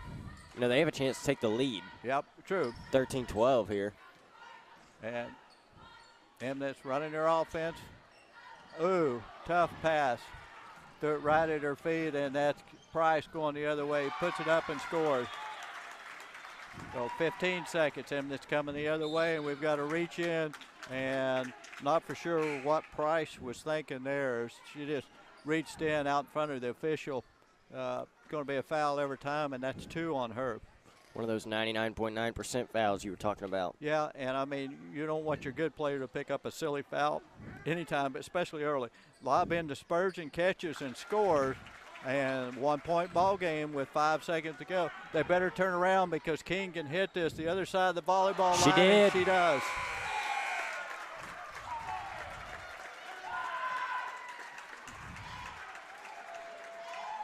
Nothing but nylon there. Holy smokes. And that's where kids have to understand they were getting back, and you've got to realize that you've got somebody like that that's capable of shooting that shot and hitting it, and she is. So instead of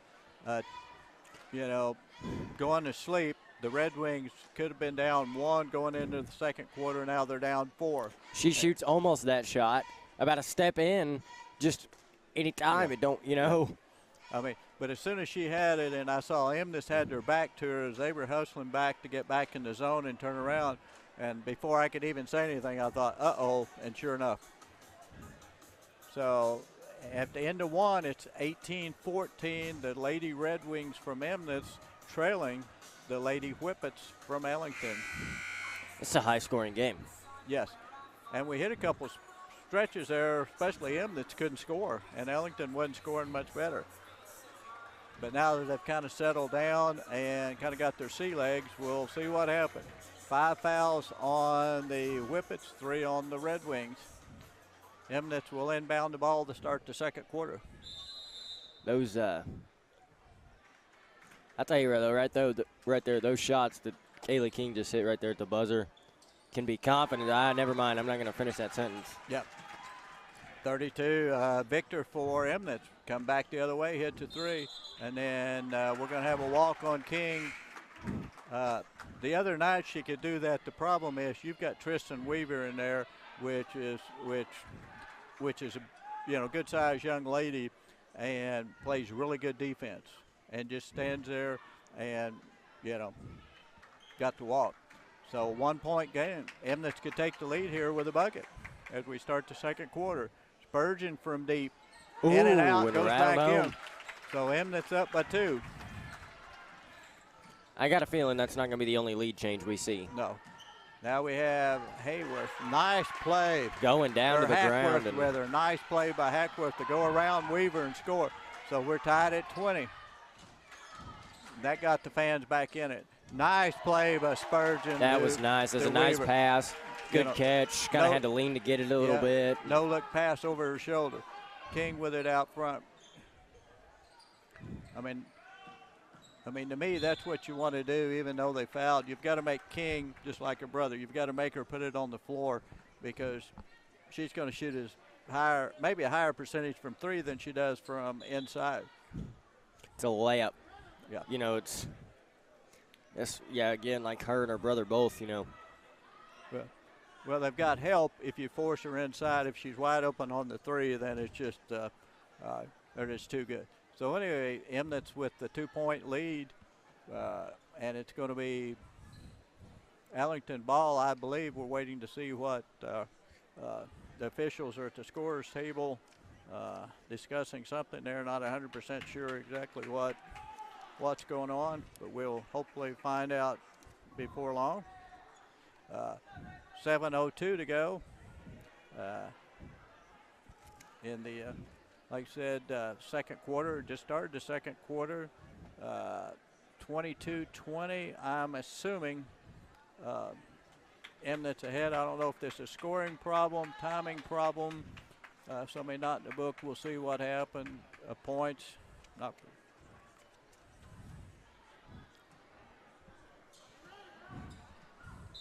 And now we're ready to play. What it was, got it sorted out. Ellington inbounded under their own basket. King with it. Cross to. Yeah, she traveled there. Yep. Tough pass, kind of did the skip pass there, traveled, and Emness with a 2-point lead, going to go the other way. Ellington in a 2-3 zone, kind of packing it in a little bit, which you just about have to do because of Weaver. Another 3 goes up. This one not there, but right there is Weaver. Missed the shot, and now we're going to have a foul. And going to go against 12 for the Red Wings. That's going to be Keeling with the foul, and that is her first. So coming the other way with a chance to tie or take the lead is going to be the Ellington Whippets.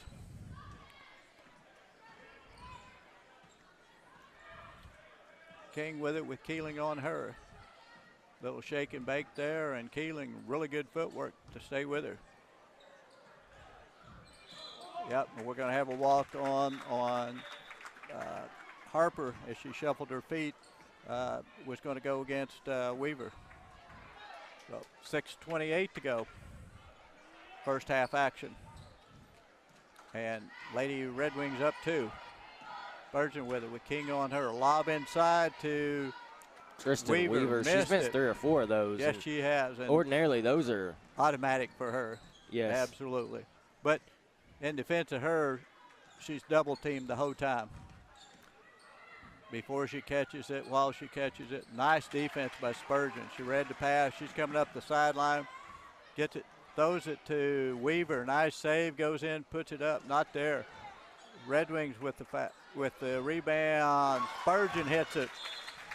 And we've got a timeout, Ellington. 25-20. The Emnitz Red Wings leading the Ellington Whippets. And I hate to bring it up, but somebody told me earlier that Emnitz would slow it down, that they wouldn't try to run with Ellington. I'm not going to mention any names, Andy, but somebody told me that. You know, honestly, whenever I looked at the, I guess the scouting report, I watched both of these teams' games. Honestly, I looked at it and I said, if Emnitz wants to compete, they need to slow it down. And hey, I've got to correct myself. You know, they're running right with them, and they're in the game. Well, they're winning the game. Because I said the girls' game I think is going to be fast-paced, and somebody said, nah, Emnitz will slow it down. And I thought it's not in their DNA to slow it down. I realized with Weaver you would think that, but that's not in their DNA. Great ball game so far as we suspected. 25-20, the Lady Red Wings on top of the Ellington Lady Whippets. Lots of basketball left. 5:46 to go, second quarter. Price to Hackworth. Into the corner to King. Shake and bake, trying to get open. Keeling guarding her. Keeling really good, putting a lot of pressure on her. Out to Price. And Price with the long three. Just about banked it off the glass, not there. Red Wings with the ball, pushing it down and couldn't quite convert, but trying to get the easy two.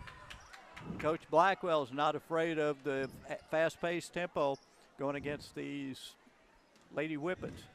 5:19 to go. And into Spurgeon. Spurgeon's had a great game. And another three. Bryn not there. Saved by. And now we go into Christian. Scores 27-20.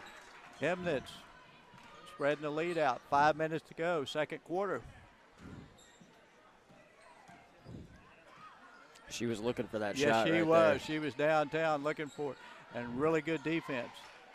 Like I said, Keeling, she's had help because they're setting a lot of screens and they're switching, but Keeling has done a really good job on King. She's got really good footwork. Now, Ellington takes it inside, no call, and about to fall out of bounds, offensive rebound. And this is Price with it. She's going to curl. She goes up over That was Weaver. Great defense by Tristan Yes, Weaver. It was. And the ball's loose, and King comes up with it. She goes up with the floater up over Weaver. Nice shot. But that's one of those is as a coach, you're thinking, girls, you got to come up with that rebound, loose ball. 5-point lead. They go into Weaver, and I'd call her automatic. She's missed 3 or 4, but that's almost automatic. She's left-handed. She catches it on the right block. Boom. Sort of like that with Kaylee King from 3. They're almost automatic. Ring it up. 4-point game, and Emnitz throws it away. Keeling couldn't hang on to it, goes out of bounds. We've got a sub in the game for him that's going to be Courtney McDaniel in the game. And also is Porter in the game. So getting a couple of the Red Wings getting the rest. Weaver out of the game. And we're down to 3:40 in the first half. Ellington, and I think this is going to be a foul on the floor. Will inbound it as neither team's in the bonus. So Ellington looking for the play from the coach. They'll be inbounding it from their own basket. Ellington down 4. Now Price way over to King in the other corner. Now Emnitz has gone zone now. The shot's up, not there. Fight for the rebound. Price comes down with it to King. Price looked at the three, decided not. She's more of a penetrator, just like that right there. Puts it up, floater, not there. She can shoot, though. Emnett's coming the other way. There's Spurgeon. No doubt she's going to take it, drop step, and scores. What a game for Bryn Spurgeon tonight. King the other way in a hurry for Hackworth, and we're going to have a block, and she's going to be shooting too. They're fouling Savannah Victor there. She thought about taking the charge, decided I better not, and paid for it there. Yeah, Gretchen Hackworth to shoot a pair. 31-25. The Lady Red Wings on top. 3:08 to go. First half action. And the first one rattles around and bounces out. This is going to be another game that free throws are going to be big, because I think it's going to be close down to the end, and you just can't afford to give up points. Set for the second one. This one is up, and it's good. Pulls them within 5.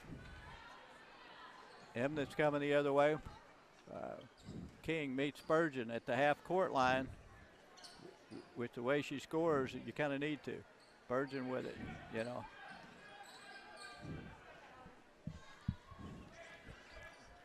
Ellington in man-to-man defense, and should a little easier now because they don't have Weaver to contend with. And had her open under the basket, but just threw it right to the Whippets. King the other way, and we're going to have a foul, and I think it's going to be on the floor, but that's 8 on Emnett, so King to the free throw line. And really, tough to say, but you really don't want to foul King, normally a great free throw shooter. 2:38 to go, first half action. Shoot to 1-1, and I jinxed her, and Ellington just bowed up with the rebound off their hands, out of bounds. Harper, I believe it was, lost it out of bounds. Going to be Emnett's basketball.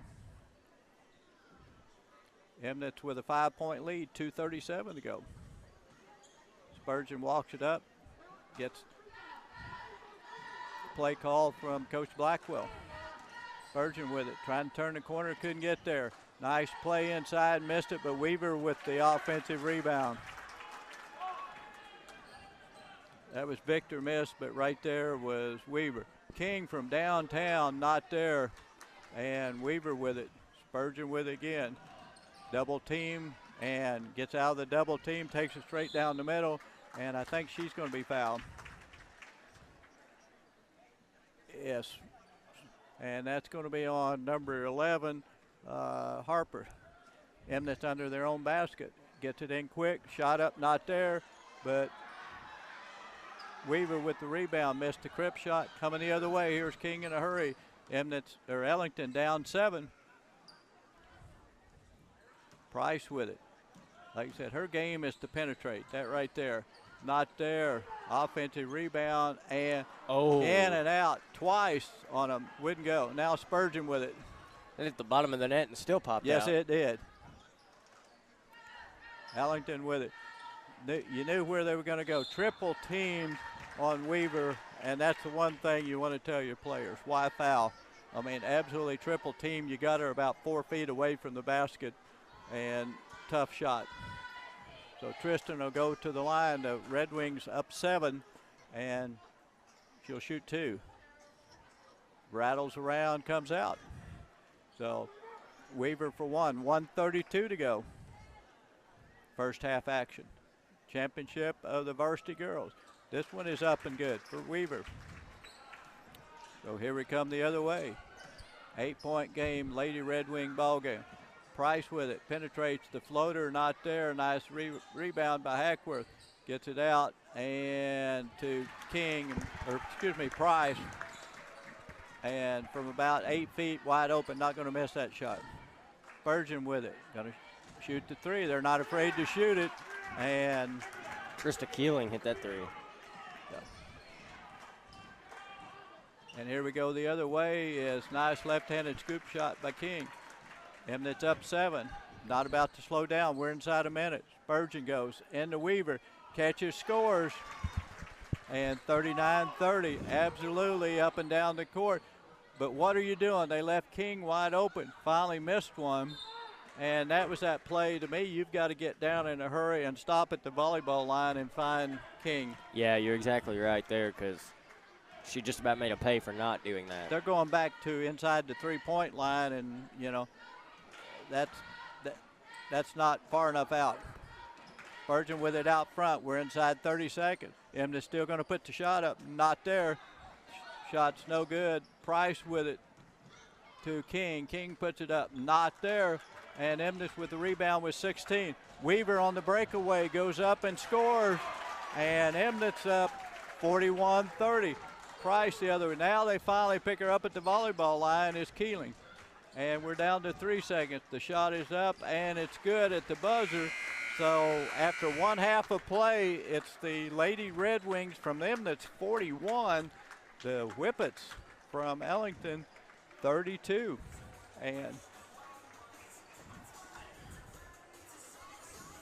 And as somebody predicted, a fast-paced game up and down the court, 41-32.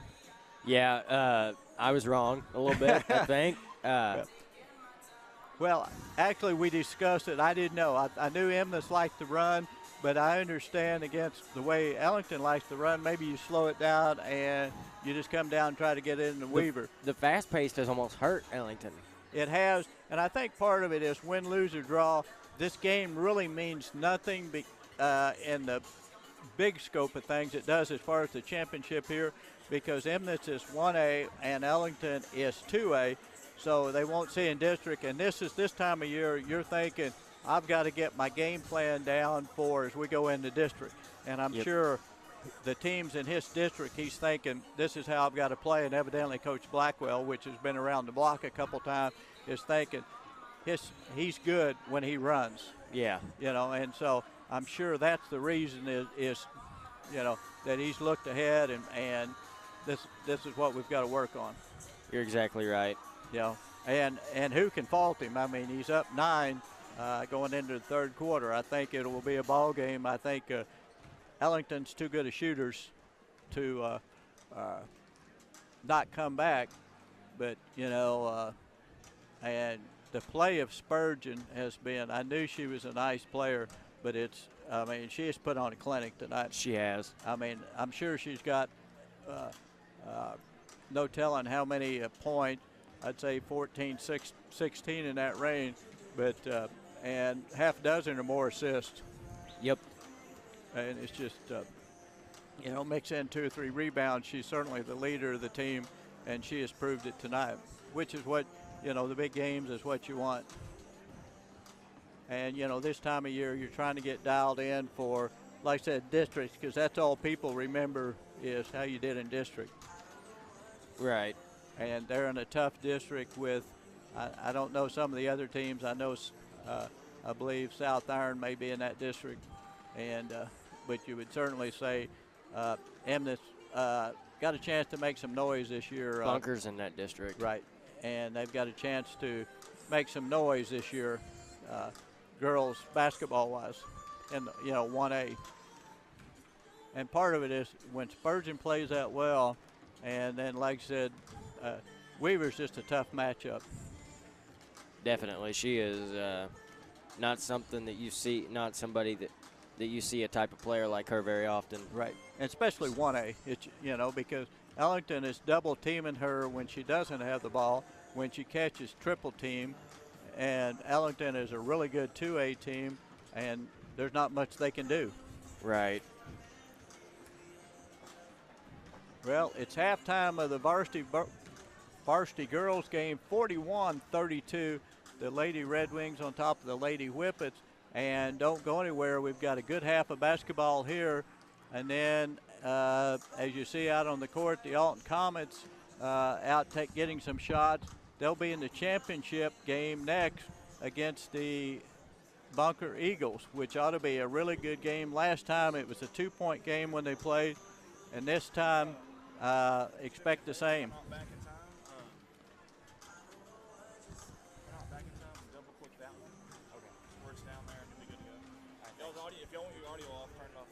Go.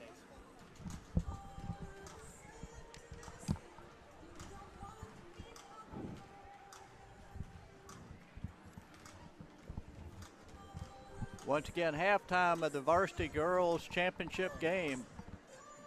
The Lady Red Wings from them, that's 41. The Lady Whippets from Ellington, 32. And just under 6 minutes to go before we start the second half. Neither team's come out of the locker room yet, as both teams talk about strategy, how they're going to do different the second half. And really, I don't know if Emnitz will do anything different. Pretty well what they've done the first half has worked. Ellington, I'm sure, is thinking got to make a couple adjustments. But part of it is there's really nothing you can adjust if the shot's not going, except, hey, you're getting good shots, just keep shooting. Yeah, just keep shooting and hoping it goes in. All right. About the only thing, if I was Coach Blackwell, and I'm glad it's him, not me, would be you've got it. He's doing it most of the time. They're doing a good job to find King, but 2 or 3 times they've lost her. I mean, I'm one of those. I've got Keeling, whoever's guarding her, at the volleyball line. You get back and pick her up at the volleyball line, because if you pull back to the 3-point line, she's not going to come to you. She's just going to pull up there as she's done and hit it. And even at the volleyball line is touchy, because that one she hit at the end of the first quarter was between half court and the volleyball line. And it's not one of those is you think, well, she got lucky. She's that good. And the scary part for everybody in the area is she's a sophomore. I mean, yeah, she's going to be around for a while. Yeah. I mean, Emnitz, the teams are, looking, going, hey, we get a brace because Weaver and Spurgeon are both seniors. But Ellington has no seniors on the team, on the Lady Whippets. So, you're watching this, and, I'm sure you're going, oh, golly. And when you think about it is Price is a freshman and King's a sophomore, Hackworth's a junior. Looking at a couple, Harper's a junior, but they've got, like I said, everybody's coming back. They're going to be even better next year than they are this year. Absolutely, yes, and that's the scary part for everybody else in the area.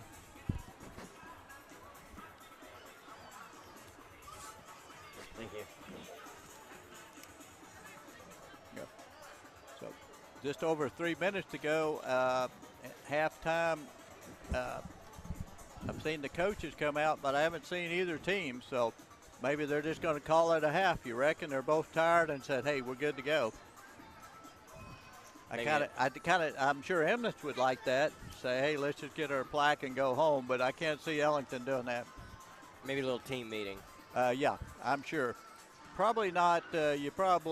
We talked earlier about a couple teams. You probably don't want to be in the Ellington locker room right now, because I'm sure the coaching staff isn't real happy going in halftime down 9. I mean, I just know how competitive their coaching staff is, Coach Burrows, and I know definitely Coach King, and they're getting a talking to, get fired up, and you got to come out here in the third quarter, the first 4, 5, 6 minutes, and make a statement. And the way they shoot the ball, they're capable. Oh yes, they're don't count Ellington out yet. Yeah, that would be a mistake to count them out. There come the Red Wings out on the court as they get set to do their thing, and just waiting for the Whippets. And you see this at times when the coaches, 10 minutes go really quick when you're wanting to talk to them, and work on some things, talk. And they're there because it's sort of like a 60-second timeout. It seems like a long time to fans. As a coach, as I'm sure you know, it goes by really quick when you're trying to explain something to them. You just start, and all of a sudden the official's going, first horn. Come on, guys. And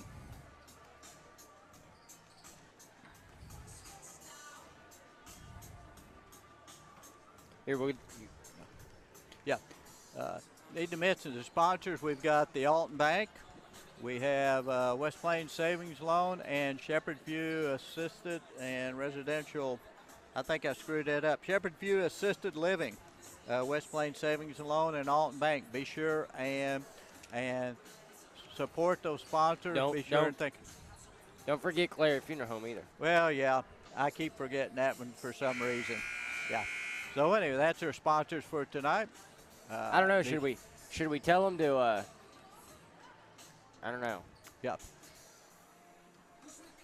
Where both teams were in a minute. Both teams getting ready to. Emnett's at the sideline. Coach Blackwell's got them. Coach Burrows has called the Lady Whippets over, and the officials back out on the court, and we're about ready to tip off the third quarter. 41-32, the Emnett's Lady Red Wings leading the Ellington Lady Whippets. This is for, as they say, all the marbles. This is for first place in the conference tournament championship. And Emnett's back out with the starters, and the referees, talking to Coach Burrows. Here come the Ellington Whippets. Be curious to see how the first 3 or 4 minutes here go as we get ready to tip off third quarter. Price taking it out and giving to King. And looks like Emnett's playing man-to-man, and Keeling the tough matchup to guard King. This is Hackweather out front with Spurgeon on her. They double team King, then bounce off. The ball loose on the floor, and good hustle.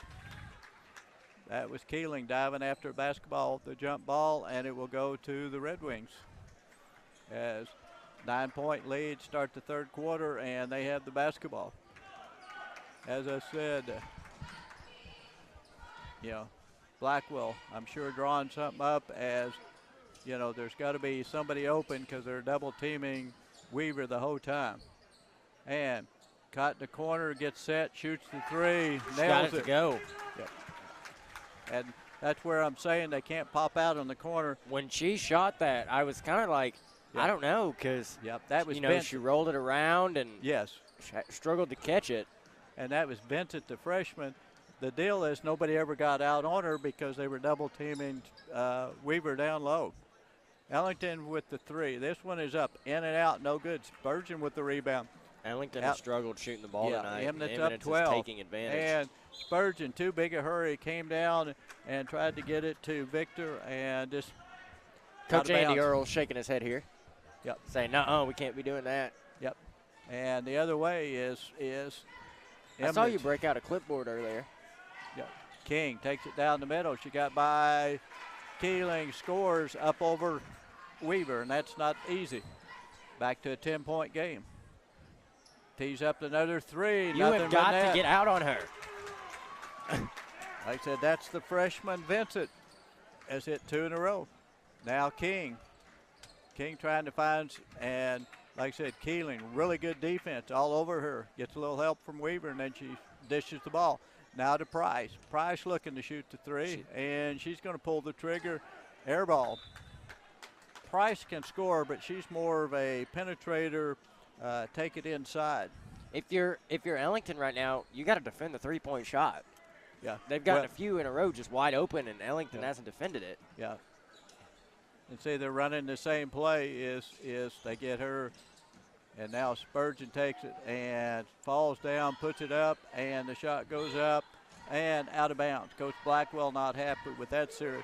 But like I said, Ellington has got to decide, do we double team Weaver or do we try to get out on the threes? And I'm like you just about got to take your chances one-on-one on Weaver and defend the three. Ellington with it down 13. King with it. And Spurgeon on her now. She drives, puts it up. Tough shot from the baseline. Floater from about 10 on the baseline. Pulls them within 11. Spurgeon coming the other way. 5:25 to go. Third quarter action. Spurgeon penetrates out to the shooter. And this one not there.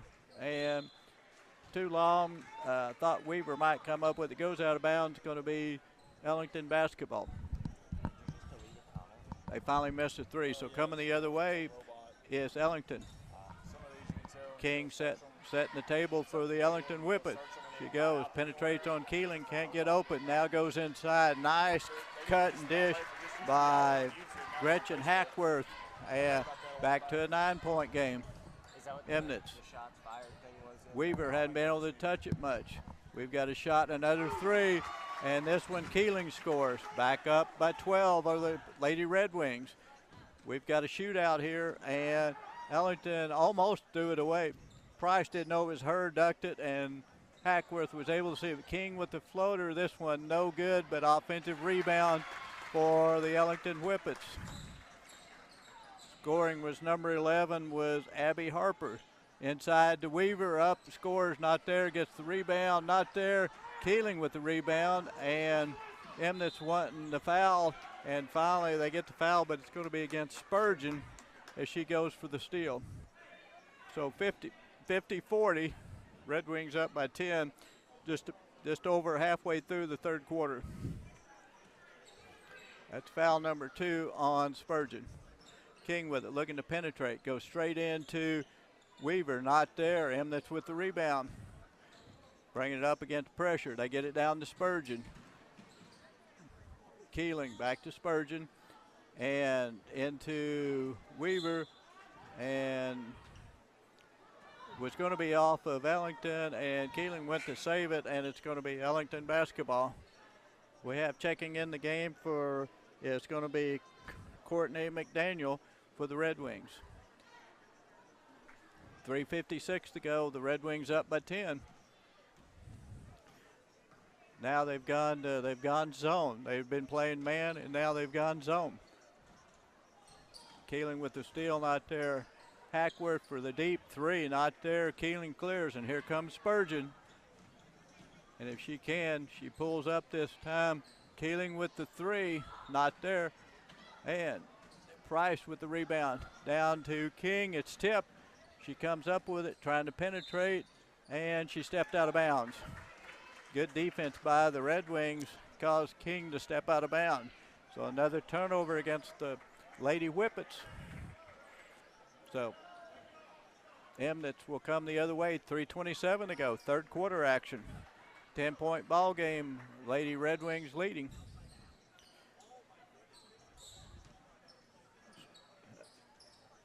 Ellington has, in that zone, putting some pressure on them. They go to Keeling, and we've got a call, and 3 seconds for against the Red Wings. So it's going to be Ellington coming the other way. Both teams scored early and then kind of slowed down. Both of them having trouble scoring here. Emnitz still in their zone. They played a lot of man, but playing. And now I think we're going to have a foul on Kristen Weaver as she tried to slide out and stop Hackworth from getting to the basket.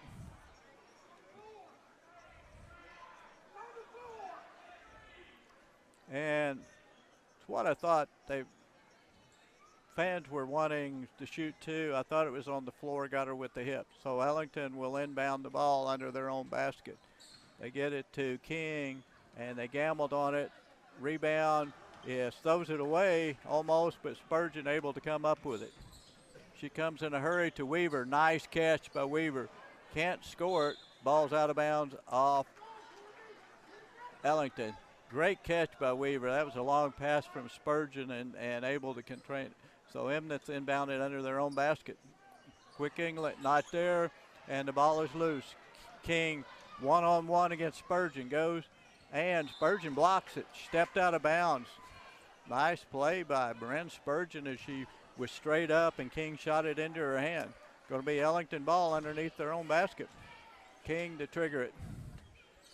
And this is what I'm guessing. They're running King to the corner for a 3. Not there. Rebound Keeling. And Spurgeon off on a break. This is where she's really good. She scores again there on the break. The fast break up and to 12 that's a tough now. shot. Strictly straight at the rim down the middle and scores. The ball loose on the floor, and nice hustle. Jump ball going to Ellington here. That's something, if you've ever watched the Lady Red Wings play, Keeling is absolutely all over the floor. I mean, she will dive, go get it. That is what she is really good at. Got a full timeout, and as they focus on the cheerleaders, I'll just let you listen and watch to the Emnitz Red Wing cheerleaders.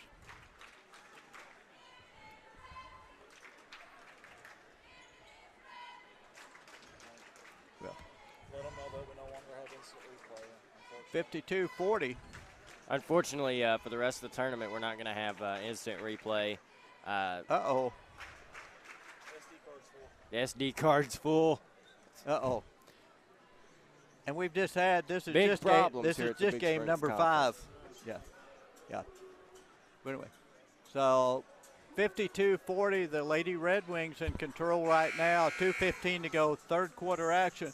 This is for the championship of the varsity girls. They got some One Direction or something, Justin Bieber, I don't know. Somebody that's a better singer than me on. Yeah. So Not better than Andy, though. I heard him sing the other day. He's pretty good. Ellington Whippets with it on their own end. King with it. She has struggled from outside, but she's capable of absolutely going off. And she thought about it, and good defense by Spurgeon, ran at her, and they go to the high post is, I believe that was Gore. yes. You know, me and Andy watched the first game, Ellington, and I don't remember exactly who they played.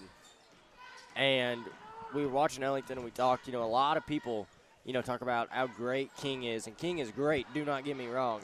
But Gore is right there. They started with Alton and jumped out to like a 20-0 lead. I mean, it was one of those, it's a young Alton team, and Price and King just absolutely went off on them. Long three for Price. And There you go, and all then of it's back inside 10 now. Yep, down to an 8-point lead. Emnitz has had scoring lately as Ellington has done a good job slowing Weaver down.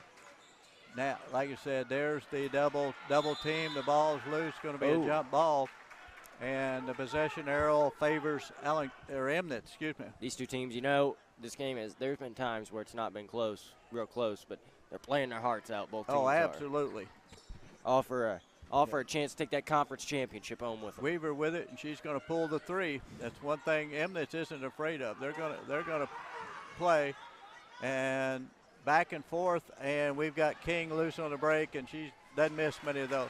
So now back within 5. Ellington making her run, which you knew was going to come, and 52-47, 47.6 to go, and Coach Blackwell is wanting to talk to his troops, and I think he wanted to talk to the official a little bit as he came by also, because Weaver caught that. I think maybe she did get whacked on the arm because they're double, triple teaming her every time she gets it inside. But no call, and basically we're looking at a five-point game, which we knew would happen, and 47.6 to go here in the third quarter. Winner gets bragging rights of having the being conference tournament champions. There we go. 47.6. Emnitz going length of the court.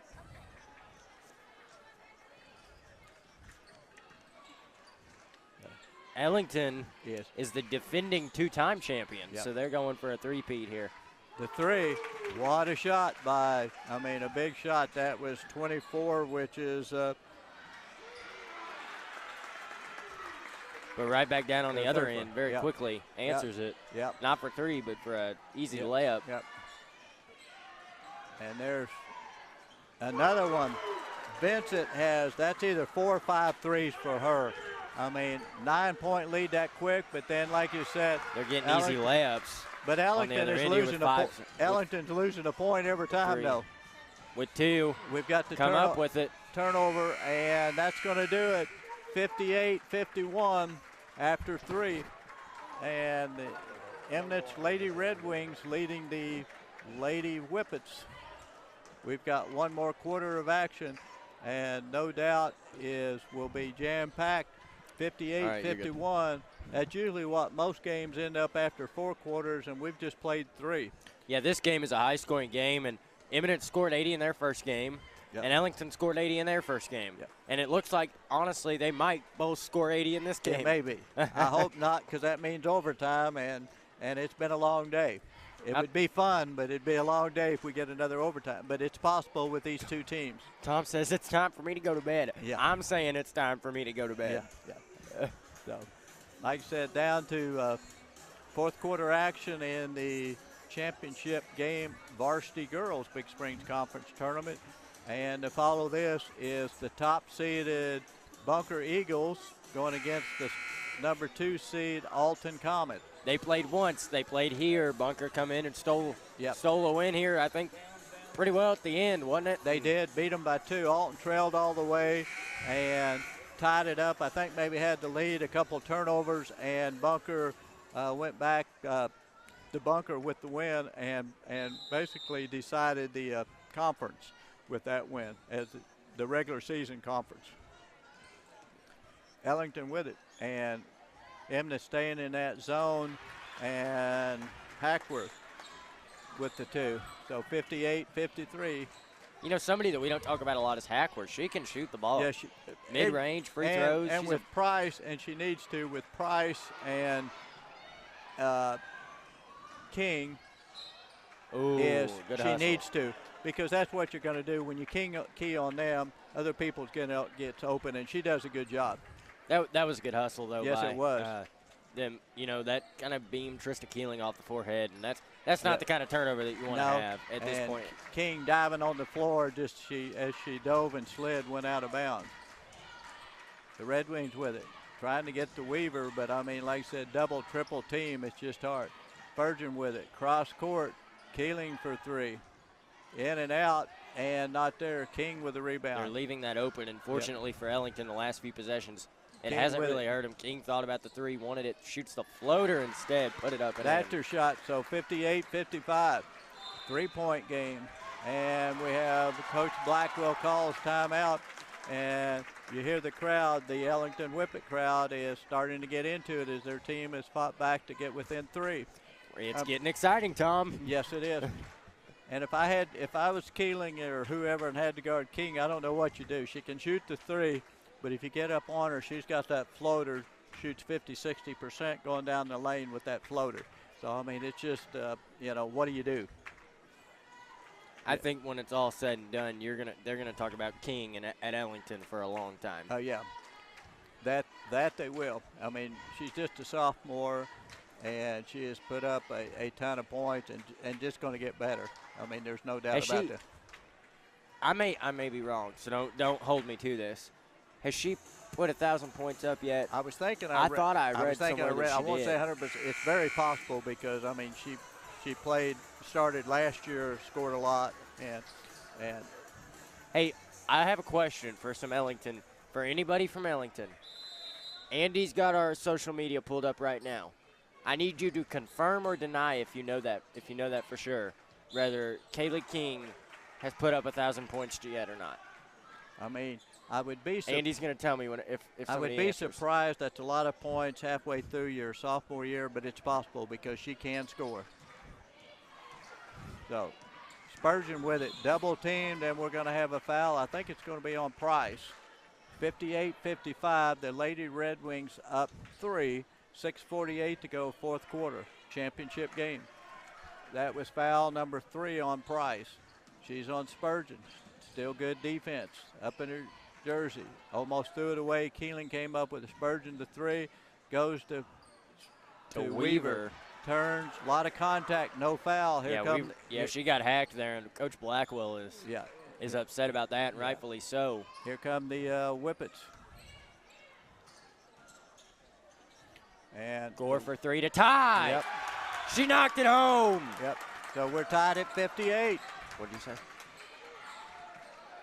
Andy says, here we go. We'll see if Emnett's going to answer. Spurgeon for a deep 3. No way. No way. Spurgeon for the deep 3 would come the other way. King with it. 6 minutes to go. 3-point Red Wing lead. Price.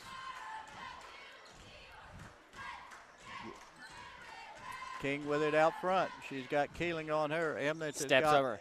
And she pulls the trigger. This one not there. Weaver with the rebound. How crazy would that have been? Yep.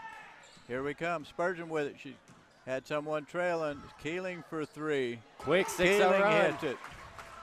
I mean, no fear out of these Red Wings. You'd think they might spread it out, having trouble get to Weaver, but it's just, okay, we'll shoot the 3.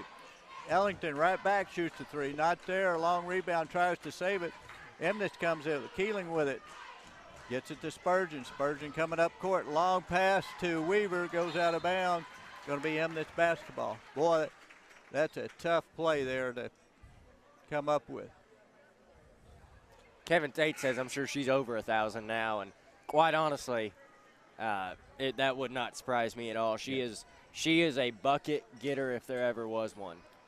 Emnett's inbounding the ball. It's tipped out of bounds. Going to remain their ball. It's going to be in the corner on their end. 64-58, 5:15 to go, fourth quarter. That's Kaylee King we're talking about, by the way, not for all of you that are just tuning in. Spurgeon with it out front, and that's going to be foul number 4, I believe, on Price.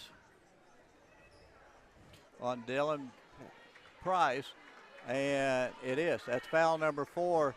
Just 3-2. Neither team close to being in the bonus, but that's somebody that I'm sure Ellington would hate to lose. Not there. Weaver with the rebound, missed it. Here comes King in a hurry the other way. Thought about the 3, pulls up, and we're going to have a reach-in foul on Spurgeon. So that's 3 on Spurgeon, 3 fouls each team. We've got a sub coming in. Okay, wow. This is a little factoid. We got a guy named Kevin Tate from Ellington that said she's actually approaching the 1,500 mark, and she's a sophomore in high school, guys. Right.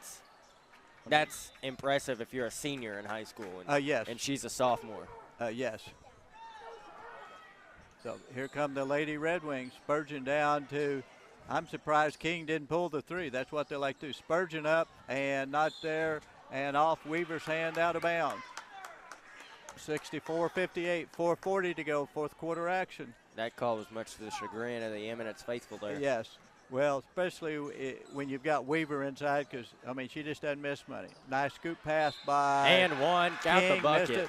And the lady you talked about that playing big for the Whippets is Hackworth. Gretchen with a big offensive rebound, put back, and a chance for a 3-point play. 64-60, a free throw puts them back within 1 possession.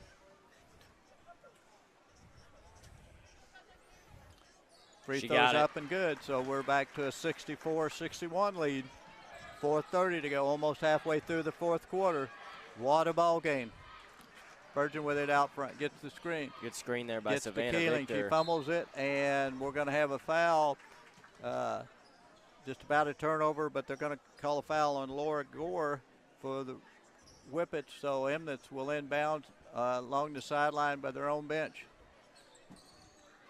Here we go. Keeling tees it up. Not there. King with the offensive rebound. Here they come the other way. She thought about the 3. She's going to penetrate, puts it up, and the floater is good. And Ellington with the timeout. 63-64. Yes. 1-point game, 4:07 to go. And both teams starting to, they kind of a little low scoring, but both starting to heat it up. And the deal with can Eminence keep hitting the big 3s when they need them. The game was tied. They hit 2 in a row, but Ellington fought right back to get within 1. I think that is definitely something that we're going to look at. If Eminence, if either of these teams go cold here, you know that they're relying a lot on shooting, and if they go cold, they're going to struggle to pull it out at the end. And it's who can hit the shots, and I mean, and that's I want to say King and Price, but really Hackworth has almost carried Ellington. I don't know how many points she got, but she's got some big rebounds and a lot of points because, you've got a key on, especially King. You've got to help on Price, and she's been big. Yep. Here we go. They're out of the timeout now. I mean, it's sort of the same way for Vincent, for him to double teaming Weaver. She's hit some big shots out of the corner. She seems to like the short corner, hit some big shots. How y'all like those camera views, those extra camera views? Yes. Here we go. 64-63, halfway through the fourth quarter. Spurgeon with it with Price on her. They go inside, and Keeling decides this time not to shoot the 3. She's looking at inside to Weaver. That's where Emness like to get it, but that's hard to do. She is being double teamed, even before she catches it. Spurgeon with it. Keeling's going to, this time, put it up and in. Wow. I mean, you talk about ice in your veins. Ellington the other way. King with it between the legs. Little dipsy-do. Step back three. Nails it. 67-66. This is a barn burner here in Halton for the conference championship. Good. Spurgeon with it. Going to penetrate, and that's foul number 5 on Price. That was I think Dylan Price has just fouled out. You know, round of applause for Dylan as she's played a nice ball game. And that's a tough matchup because Spurgeon goes to the hole hard. So we're waiting to get a sub. And who's number 4 is Ella Morton, sophomore, is going to check in. So 1 point game, 3:11 to go, fourth quarter. Emnett under their own basket. No doubt looking for Weaver. Instead, get it to Spurgeon. She's trying to find the opening, loses the ball, and it's going to be Eminence basketball on the jump ball. Yep. So 3:07 to go. And once again, Keeling's going to inbound it along the baseline underneath their own basket. The referees, the players, making sure dry the floor a little bit there. Don't want anybody to slip. So here we go. 3:07 to go. 1 point ball game. And they go to Spurgeon. And almost a turnover. Yeah. If she catches it, she scores, but off her fingertips. But Ellington touched it last. So for the third time, the Lady Red Wings going to inbound it under their own basket. They get it in, try to go up, and we're going to have a foul. It's going to be on the floor, and that's foul number 6 against the Lady Whippets. So for the 4th time, Lady Red Wings going to inbound it under their own basket. In quickly, the shot is up and good.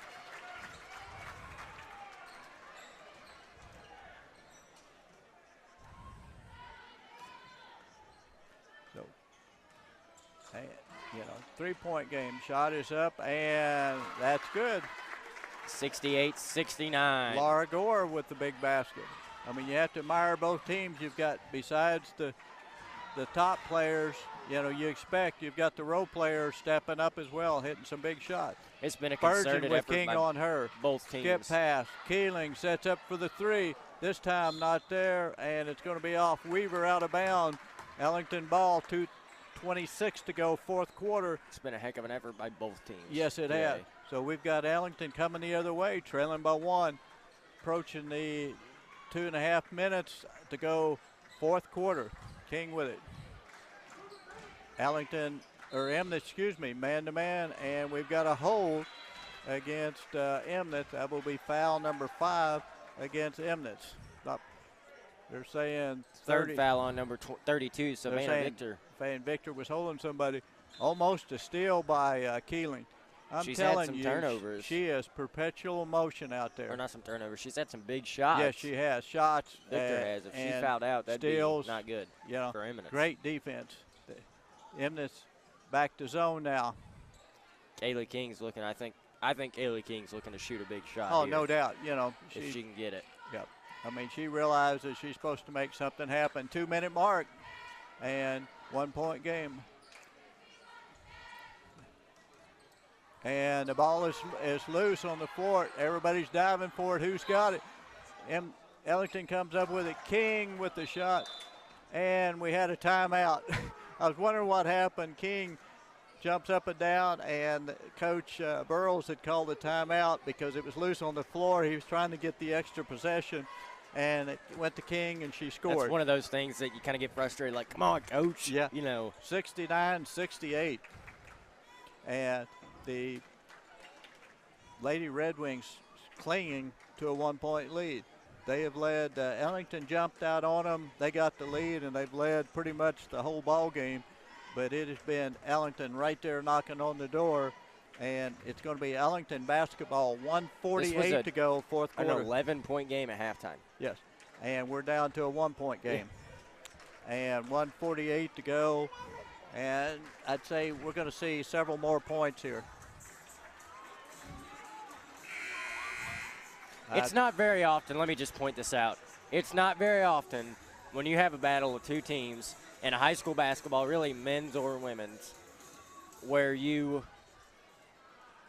are close to the 70-point mark or over the 70-point mark. No. They're both Well, about to be at the 70-point mark, and they're two great basketball teams. Well, and it's not like at times you see it, but as far as good defense. Ooh, King she thought about that a lot. But now she takes the floater up and good. And now Kaylee King gets her 2-point. So Allington up by 1. Emnett's the other way. 1:33 to go. And both teams have really played good defense, and here we're at the 70-point mark. Ooh. Timeout, And Coach Blackwell. Coach Blackwell. I was a little surprised her. Keeling absolutely was wide open on the right wing, and she was looking for Spurgeon. Evidently called the play up, but the way Keeling has shot the ball, shoot the three, or she could have penetrated. But we will see what Coach Blackwell draws up. 1:24 to go. No matter how these next 1 minute, 24 seconds shake out, neither one of these teams should walk off this floor with their head down. Oh, absolutely not. I mean, this is what you hope for, type game you hope for in the championship of a tournament, especially a conference tournament where everybody knows everybody and trying to get bragging rights for next year. So set the stage here once again. Ellington Lady Whippets 70. The Emnett's Lady Red Wings 69. 1:24 to go in the fourth quarter. It's going to be Emnett's basketball trailing by 1. Ellington has committed 6 fouls, Emnett's 5. So if Ellington fouls, Emnett's will be in the bonus. They get it into Spurgeon, and which is, of course, who you'd want the ball. She's got King on her. Ellington has lost one of their good defenders. They go into Weaver. It's tipped away. The ball's loose on the floor. It goes off. That was Weaver a comes up hard with it. pass. Spurgeon for 3. Air ball. And it hits out of bounds. That was a hard pass from Weaver. Yes. So 1:02 to go. Ellington with the ball and the lead. So will Ellington spread it out, or will they try to extend the lead? We'll see what happens here. King with it to Hackworth. And I think they've got an offense setting several screens, and Emnett's going to foul. Spurgeon with the foul on Harper. That's number 6. So the next one, they'll send Ellington to the free throw line. Coach Blackwell is going to use another timeout. 47.2. The Red Wings down 1, and they're on defense. So good chance that the Red Wings will need to foul. I mean, you play it both ways, but, you know, I understand Blackwell. At this point, you just about got to start fouling and see what happens. The problem is you got to get it out of, for sure, King's hands. Great free throw shooter. But what can you know, but Hackworth has been money tonight, so it's kind of one of those, you know, just got to take your chances. None of them are great options to foul because Right. they're all all can go up and Absolutely. spray it on you at the line. And The only good thing maybe is it's 1-1. Neither team in the double bonus, so if you do foul, you know, it's a chance they missed the first one. Emnett could come back down 1. The worst case scenario, they're down 3, and with their shooters, they're certainly capable of coming down and tying it. But we'll see what happens. 47.1. Ellington up by 1. Their ball in front of their own bench, trying to decide who to take it out. Now it's going to be Hackworth. King double teamed, and I think they're going to call the foul as a lot of contact, and they're going to send King to the free throw line as she was trying to get open. I mean, Emnett's had the right idea. Let's double team King, but she started away from the basketball, coming to it, and there was a lot of contact. Fourth foul on Savannah Victor. Yeah, shooting 1-1. The first one is up, and it's good. So the sophomore had to lead the 2. This one is up, and we'll see. Emnett could be headed back down 3, and they do. So 47 seconds. Emnett's needing a 3 to tie. They could go for 2. 2 and foul or, quickly. You know, the tie or 2 and foul. They go into Weaver, and Hackworth almost with the steal. That's where that double team. She's been playing in front of Weaver the whole Eminence game. doesn't have any timeouts left either. Yeah. That's another thing to watch. Yep. They get it into Spurgeon, way out. Cross-court pass. And 24, not there. You have to foul now if you're Eminence. Yes. I mean, maybe play it out for a few seconds, Right. but. Or actually, that was 34 Vincent. She missed that one, but she's hit some big shots for the Red Wings. Yeah, you got to foul now if you're Eminence. Yep. Hackworth with it. She's trying to get her. And Yep. And you think they would, because I would be afraid. I take my chances with Hackworth, because if you don't foul her, you certainly don't want her to get the ball to King. But 12.2 and a free throw here, shooting 1-and-1. Free throw here could be huge, because then you're talking a 2-possession game. And Hackworth has pretty much done everything for Ellington tonight. The first one is up, and it's good. rattles it in. So 4-point game for Ellington. Hackworth the second one. This one usually gets easier after you see that first one go over the front of the rim. And sure enough, so 5-point game. Spurgeon has to. You gotta keep it with Spurgeon right here. Right. They go to the corner to Keeling for 3. good, Not there. And Hackworth with the rebound. And that's going to do it. I think we're going to have a foul with 2.3. And it's going to be the Lady Whippets are going to claim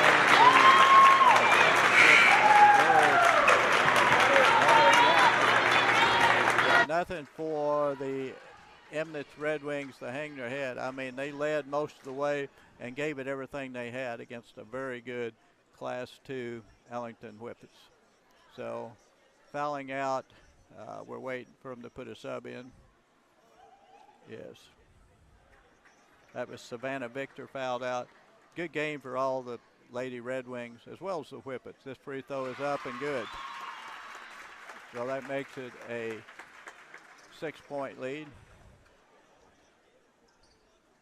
This one not there. Weaver with the rebound. And Spurgeon from downtown. The final.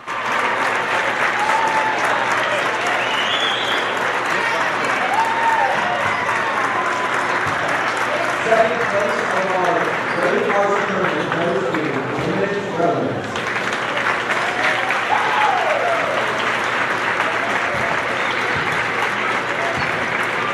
And the winner of this year's Lady Varsity tournament goes to the Ellington Whippets.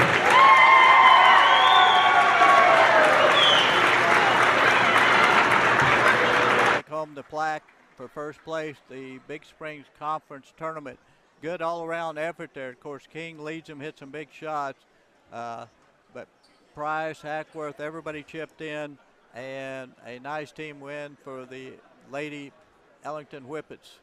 But as I said, for the Lady Red Wings, nothing for them to hang their head about. Finished second and hung tough. It just, you knew someone late was going to hit a couple shots, somebody wouldn't, and that's what happened. Emnitz went cold, missed a couple threes, and they were able to pull it out. Great ball game.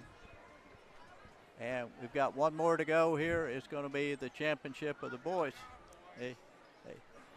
Got one more to go. This will be the Alton Comets and the Bunker Eagles, a rematch from early in the year that Bunker won the first one. So Alton, no doubt, is going to be primed to try to come back. Yeah. Bryce King says, watching from Jonesboro, Arkansas. Austin and Tom are doing an outstanding job. Couldn't have picked two any better. Thank you, Bryce. We'll have to get you back to church sometime. Yeah. He's a good preacher. Yes, I know. I know Bryce well. Yeah. I like Bryce. Yeah. So. All right. We're getting you set for the championship game on the varsity side. The 1-seeded Bunker Eagles, the 2-seed Alton Comets, and this most likely just going to be a great game. I have this gut feeling, a game similar to what we watched last time. I don't know. You think? What do you think? Oh, I think it'll be a great ball game. I mean, I think it'll be another one. I don't see either team running away with the other. I'd be surprised.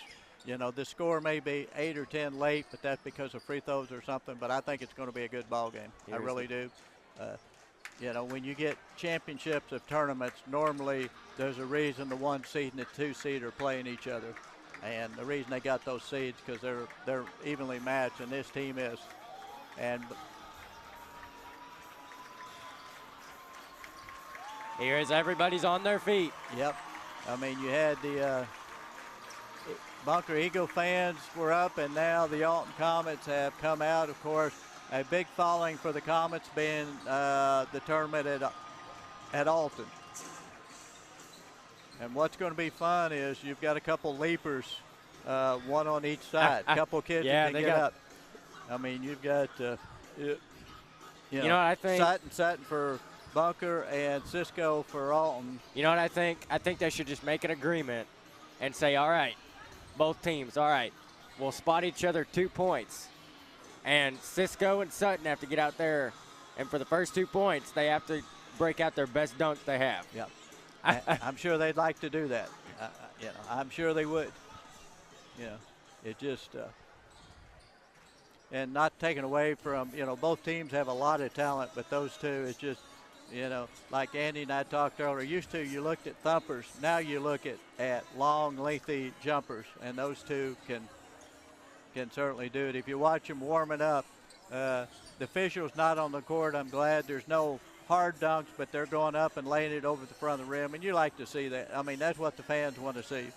Is Sarah Victor Richter says, enjoyed the girls' championship game from St. Louis. Wow. We like to see that. We like to see that, you know, we're getting out to people from all over the place, and glad that you enjoyed it. Hey, stay tuned.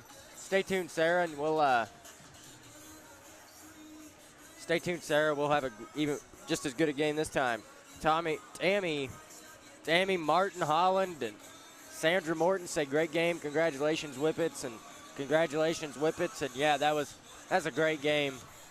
Both teams deserve to win that game. It's one of those you just hate to see one team lose, but very good effort. Very proud of both teams. Yeah, fun game to watch. I mean, both teams played hard. Overall, well officiated, well coached. Both teams playing hard. And you knew, like we talked, that somebody was going to hit a couple shots late and somebody wouldn't. And you know, Ellington got a couple of shots to go when they wanted. Emnitz missed a couple. And the key probably was the defense on Weaver. I mean, you have to credit Emnitz did everything they could with shooting from outside. But normally Weaver is a big-time scorer. But when you're double, triple team, it's tough. And something I always hate to see in defense of her, for some reason, a post player like her they'll get the ball inside, there'll be contact, and they just don't get the call. But so anyway, don't forget we're on YouTube Live right now as well, on YouTube and Facebook. Are we on all the Facebook profile? We're on all the Facebook profiles today. Dog Pack Media, Red Line Media Alliance, and also the Alton Sports Network. Trump's Twitter, we're on everything. I mean, we are everywhere, right? I don't know about Twitter, but we probably got banned from there. Yeah. Anyway, 8.5 minutes to go before we tip off the boys' game. Both teams out there getting warm. Several of them going up above, laying it in. So going to be a great game. Last time they played was a 2-point ball game, and the Bunker Eagles with the win, which probably decided the conference championship. So Alton would like to defend their home turf here for the tournament championship. I did a little research. It was in the program. I just added up. Alton boys have won the tournament. This is tournament number 32. They've won 15 of them. Bunker is relative new to the conference, has not won any. Van Buren 3, Emnitz 7, Winona a couple, Ellington 3. But Alton has won 15 of these out of 31. Coach Hollis has been at the helm 9 of them. So Coach Hollis going for tournament championship number 10. Just a little trivia there for us. And most of those Alton championships, Coach Norman Hollis, who you're going to see on the sideline today, has coached them. Like I said, he's got 9 of them. You did say that? Be going for 9 out of 15. This would be going for number 10. McBride. He actually has 10 because he won one on the girls' side. Right. He did win one on the girls' side. Some interesting trivia there. You are right. You know, McBride with 7 at Emnitz. And like I said, we go down. Pitts has 4 from Alton, and Benton, who coached Alton, has a couple. But like I said, 15 out of 31. But Bunker relative new, so this is their first shot in the championship round, and no doubt looks like they're going to win the regular season championship, which I think will be for the first time in the Big Springs Conference, and got a shot at the sweep if they can win the tournament championship. But you got to go through basically you want to say the home team, even though they'll be guests on the scoreboard because they're the 2 seed, basically playing at home, big contingent of Alton fans. So basically Bunker's going to feel like the road team. Yeah, this is a home game. Yeah, this is a home game for Alton. Good turnout, from Bunker, and I wouldn't be surprised that a lot of the fans here will root against Alton and kind of will try to help. If you're not from Alton, probably good chance they'll root for Bunker, which to me that's part of high school basketball. No problem with that. And hope it's a good ball game, as I think it will be. Get the fans into it.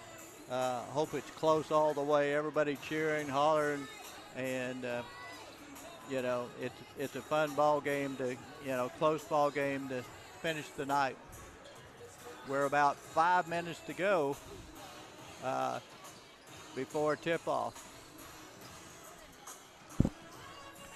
And once again, I'd like to thank our sponsors. We've got the Alton Bank. Alton Bank and their branch, Bank of Birch Tree, strive to provide the banking service and products their customers want and need in an environment that is personal and welcoming.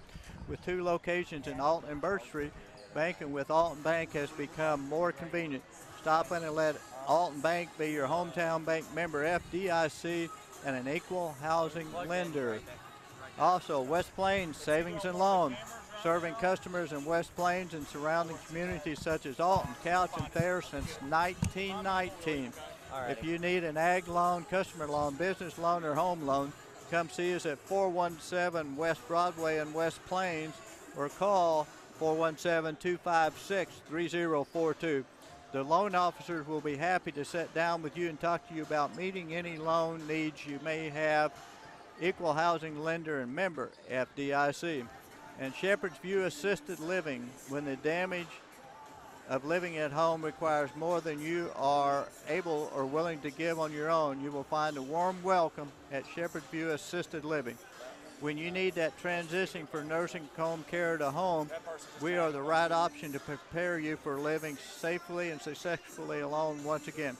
Our staff are well trained to provide safe, efficient personal care, diabetic care, nutritious meals, meditation administration, and social activity. Shepherd's View, we are here for you. And we've got Clary Funeral Home, locally owned and operated, serving Alton and the surrounding community since 1948. And those are our sponsors, been for the Alton Sports Network, and who helped provide the action this week. This is game, I'm trying to think how many games we've done.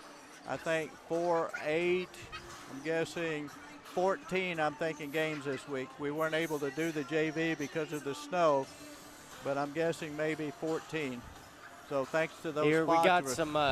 we got some social media interaction here just before the game gets started. Robin Buckner Bowen says, "Good luck, Eagles, watching from home." Amy Martin Holland said, "Let's go Eagles. I love you, number 0. Kick it, watching from Centerville." Judy Ronnie Holland says, "Let's go Eagles." And Jerry Turner says, "Let's go Bunker." Number 0 Mathis. You would think Bunker was a long ways from here, and they can't drive out to see the game. That Yeah, was all. it's That just was a all few Bunker minutes. people, It's because just a everybody couple from steps. Alton's here, I think. Just a couple steps. Yep.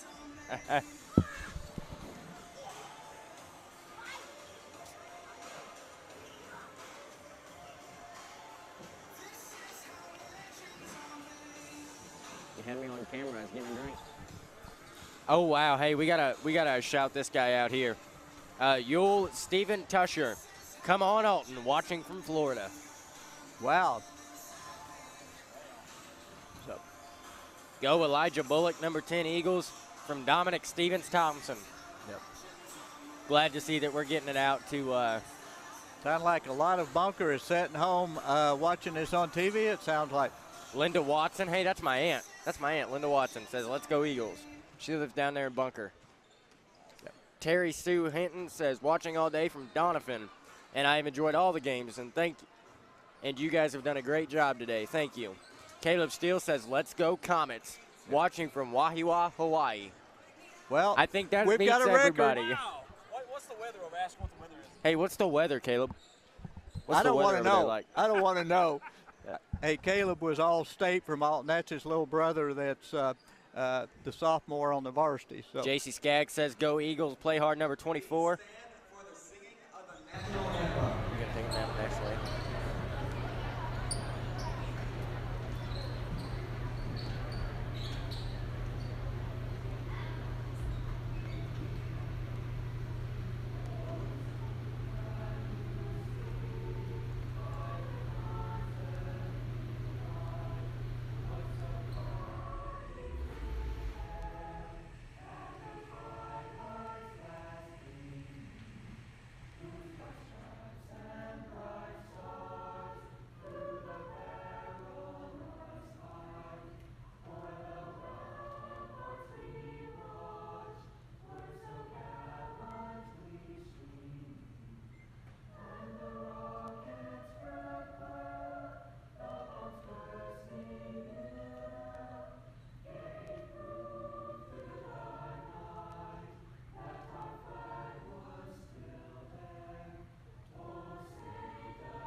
There on the national anthem.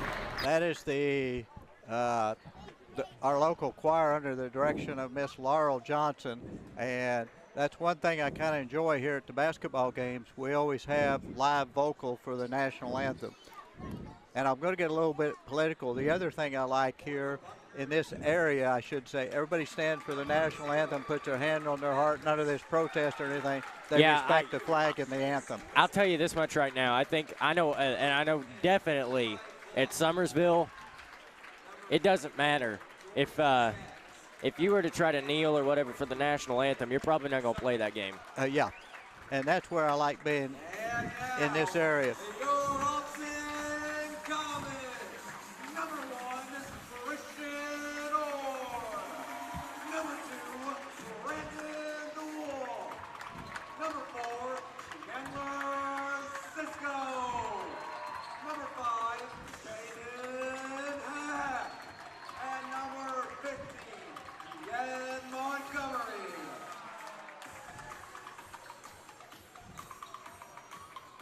Here we go, championship basketball. Put 8 minutes on the clock, put the two best teams in the conference on the court, and let's settle it right now. Absolutely. And both coaches got their teams ready. Coach Gorman sends them out. And a little surprise, I guess Bunker's going to be in the green and Alton's going to be in their home white. You know, Bunker's the top seed, but maybe the coaches agreed to allow, because really it confuses the fans when somebody plays at home and they're the guest on the scoreboard. Bunker being very deliberate. They go in the Skaggs. This is going to be Sutton for deep. Not there. Cisco skies for the rebound, and we come the other way. Alton in a hurry. You knew that was going to be DeWolf from the corner for 3, and Thomas quickly up 3.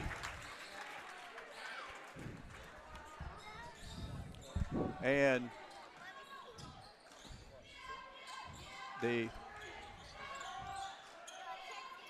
looks like the Comets are playing a boxing one right now. That's Skaggs with it up and not there. The ball is loose. Canaan Heck with it. They come in a hurry. That's the one thing Comets are going to do. Yes, Cisco with it way out to Montgomery. Did the Wolf. They reset. Cisco, look, going against Bunker playing in the zone. That's what they like to do. And they like to. Cross-court pass to DeWolf. And quickly 6-0 as DeWolf, a pair of threes is first quarter action. Like I said, Alton in a boxing one, and we've got a walk. That was going to be Wisdom with the walk. And Jed Montgomery is playing a boxing one on Blake Mathis. Cisco with it. DeWolf with another three. This one's off. But Canaan Heck for the rebound. 8-0 Comet. And a quick timeout for Gorman. And we're going to have a quick substitution. Going to be Romello Henderson in the game. 6:23 to go, first quarter, 8-0. I love Alton's energy. Not just on the court, but on their bench too. You know, they call that timeout. They exploded off the bench and they're high-fiving. I love their energy. And see, Alton, the first half of the season, hit a stretch there. They didn't start. They would get behind and have to battle back, and basically kind of started right around the Thayer game is where they were able to come out and have that intensity early in the game. And this is what tonight, and I mean, that's what you like to see. And, you know, versus Bunker, I'm sure that's what Coach Gorman, hey, we've got to get some energy. We've got to get something going. So, Jed Montgomery, all over, you know, like you said, he's boxing one on Mathis. I think my guess is to get it out of his hand and make somebody else control the point because he's a really good point guard. Sutton with it. And right there, Mathis with it. Like I said, I think just changing, making other kids make decisions because he's a really good point guard. Sutton with it. And it's a walk. That's where he went inside. They, you know, DeWolf jumped down, double team, and he took a step. 8-0, the Comets, 6 minutes to go, first quarter action. Jed Montgomery coming up. Coach Gorman telling the Bunker Eagles to pull their defense out a little bit. Montgomery with it. Got to be careful sideline corner because that's where Bunker loves to trap. Cisco with it, pulls up, shot, scores, and 10-0. Chandler Cisco with the two. And quickly it's 10-0. This is Blake Mathis bringing it up against Jed Montgomery. Christian Orr steps up and loose underneath, and they had a chance to shoot the three, didn't pull the trigger. Sutton with it. Back to Mathis. Mathis with the whoop on him now as they've switched, and Montgomery is on Sutton. Kind of a mismatch there. Probably 5'10", 6'4", whatever, and we've got a travel on. I believe that was on Mathis, I believe. We've got sub coming back in. They pulled, had Bullock out. He's back in the game. Montgomery bringing it up for the Comets. They're up 10-0. Cisco with Montgomery into the corner to DeWolf. Another three. Got it to go. 3 for 4. 13-0 for the Comets up. Mathis with it. Montgomery on him. Like I said, it's just a kind of, it's going to be a foul, but I think Coach Hollis was just thinking because Mathis is a very good point guard and he had a good game Thursday night. And we have Ben Ash in and Christian Orr out exchanging the 5-man position because they're down there battling with Skaggs. Into Sutton to Mathis. I'm going to say it. To Wisdom. Back. Thank you to Bobby Sorrell. He says the best broadcast I've seen or heard and a good job.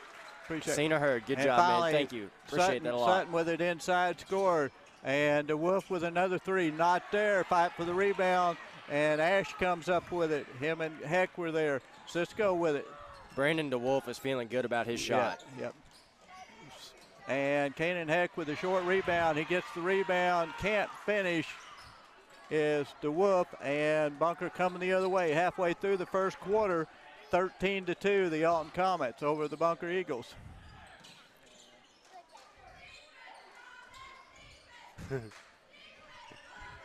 Sutton with it in quarter. He's got Ash on him. Way across court to Mathis. And we've got a push off inside. I think it's going to be Skaggs, I believe. 24 is Jory Skaggs is going to pick up the foul. Coach Gorman is letting the official have it. Yeah. He is not happy about that call. Yep. And that's tough when you get down inside two bigs battling. We've got Ryland still in the game and Jacob Smith. All over DeWolf. Able to clear to Jacob Smith. And this is the other thing Alton's going to do. Ryland still thought about penetrating. Give and go, skip pass to DeWolf to Smith, trying to find somebody. Got that double team. I'm telling you, that's what Bunker will do. DeWolf, this one not there, but Ash, and it's going to be a walk. Tough call that time as he and Skaggs got tangled up, went to the court, and no call. So 13-2, 3:20 to go, first quarter action. Kind of an odd angle there, that shot from Brandon DeWolf. Yes. Here, you know. Mathis with him back court. Now they have Ryland still. It's going to shadow Mathis. Yeah. Gets it to corner to Bullock. Inside to Sutton. He's got Smith on him up, not there. Good position by Ben Ash. Because if you don't block Skaggs out, he'll get it and score. DeWolf with it. To Smith. Smith need to get out of the double team, does the Ryland still. And to Smith. And tries to go inside and double triple team, ball loose on the court. And finally. And a jump ball going to the Comets. Yep. Whoa. I mean, they're going to say that it's going to stay here at. Yep. Wait, I guess okay, that was right. That was right. I was right the first time. Yeah. And we have Heck in, and he's going to be fouled. As Case and Kinder, quick pass as on the inbound, Kanan Heck flashed down the lane and going to pick up the foul. That's foul number 2 on Jory Skaggs. And I don't think Bunker wants to play without Skaggs. Because with Christian Orr at 6'6" and Ben Ash like at 6'4", it's going to be tough inside. Yeah, it will be tough inside. So, Kanan with the first free throw is good. This one is up. A really good free throw shooter. 15-2, Alton. Like I said, Ryland still. Coach Hollis will use a lot of players to try to wear down this Bunker team because Bunker plays 5-6 players unless they have to play more. Bullock with it. Sutton got it on the baseline and wow. Saying he stepped out of bounds.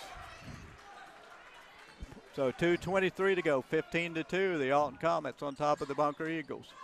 Kanan Heck looking for somebody and throws it away. And now it's Mathis with the open 2. Kanan Heck dribbled and fumbled, picked it up, and with the double team, and as long as Bunker is, it's a tough pass. So 15-4. The Kinder almost turns it over, still comes up with it. To Heck. Alton kind of needs to reset the offense, kind of catch your breath. Smith with it out front to Kinder. To Heck, going to penetrate, pulls up from short, not there. Fight for the rebound. Smith comes up with it. Good hustle by Jacob Smith. To Heck. Heck goes in the lane, pulls up, and it's going to be a walk. As it's tough to Kanan's, that's his shot. He's going to have to pull up a little sooner because if he goes all the way, he's running into Jory Skaggs. Skaggs out of the game. And into the game is Henderson. 15-4, Alton up by 11. Minute and a half to go, first quarter action. Sutton with it. Out to Bullock, long skip pass to Mathis. Good give and go, and he gets wide open. Nice play by Blake Mathis. So 15-6. Alton has cooled down a little bit. Of course, they've got a couple of their shooters on the bench. Now it's Cisco at the high post. Triple team looking to go up. He finally does, puts it up. Not there. Ben Ash with the rebound goes up, and he's fouled. Nice rebound by Ben Ash, giving the Comets some good minutes coming off the bench. The senior for the Alton Comets. 15-6, exactly 1 minute to go. First quarter action here. Championship of the Big Springs Conference, Varsity boys. Ben Ash to shoot 2. First one rattles round and comes out.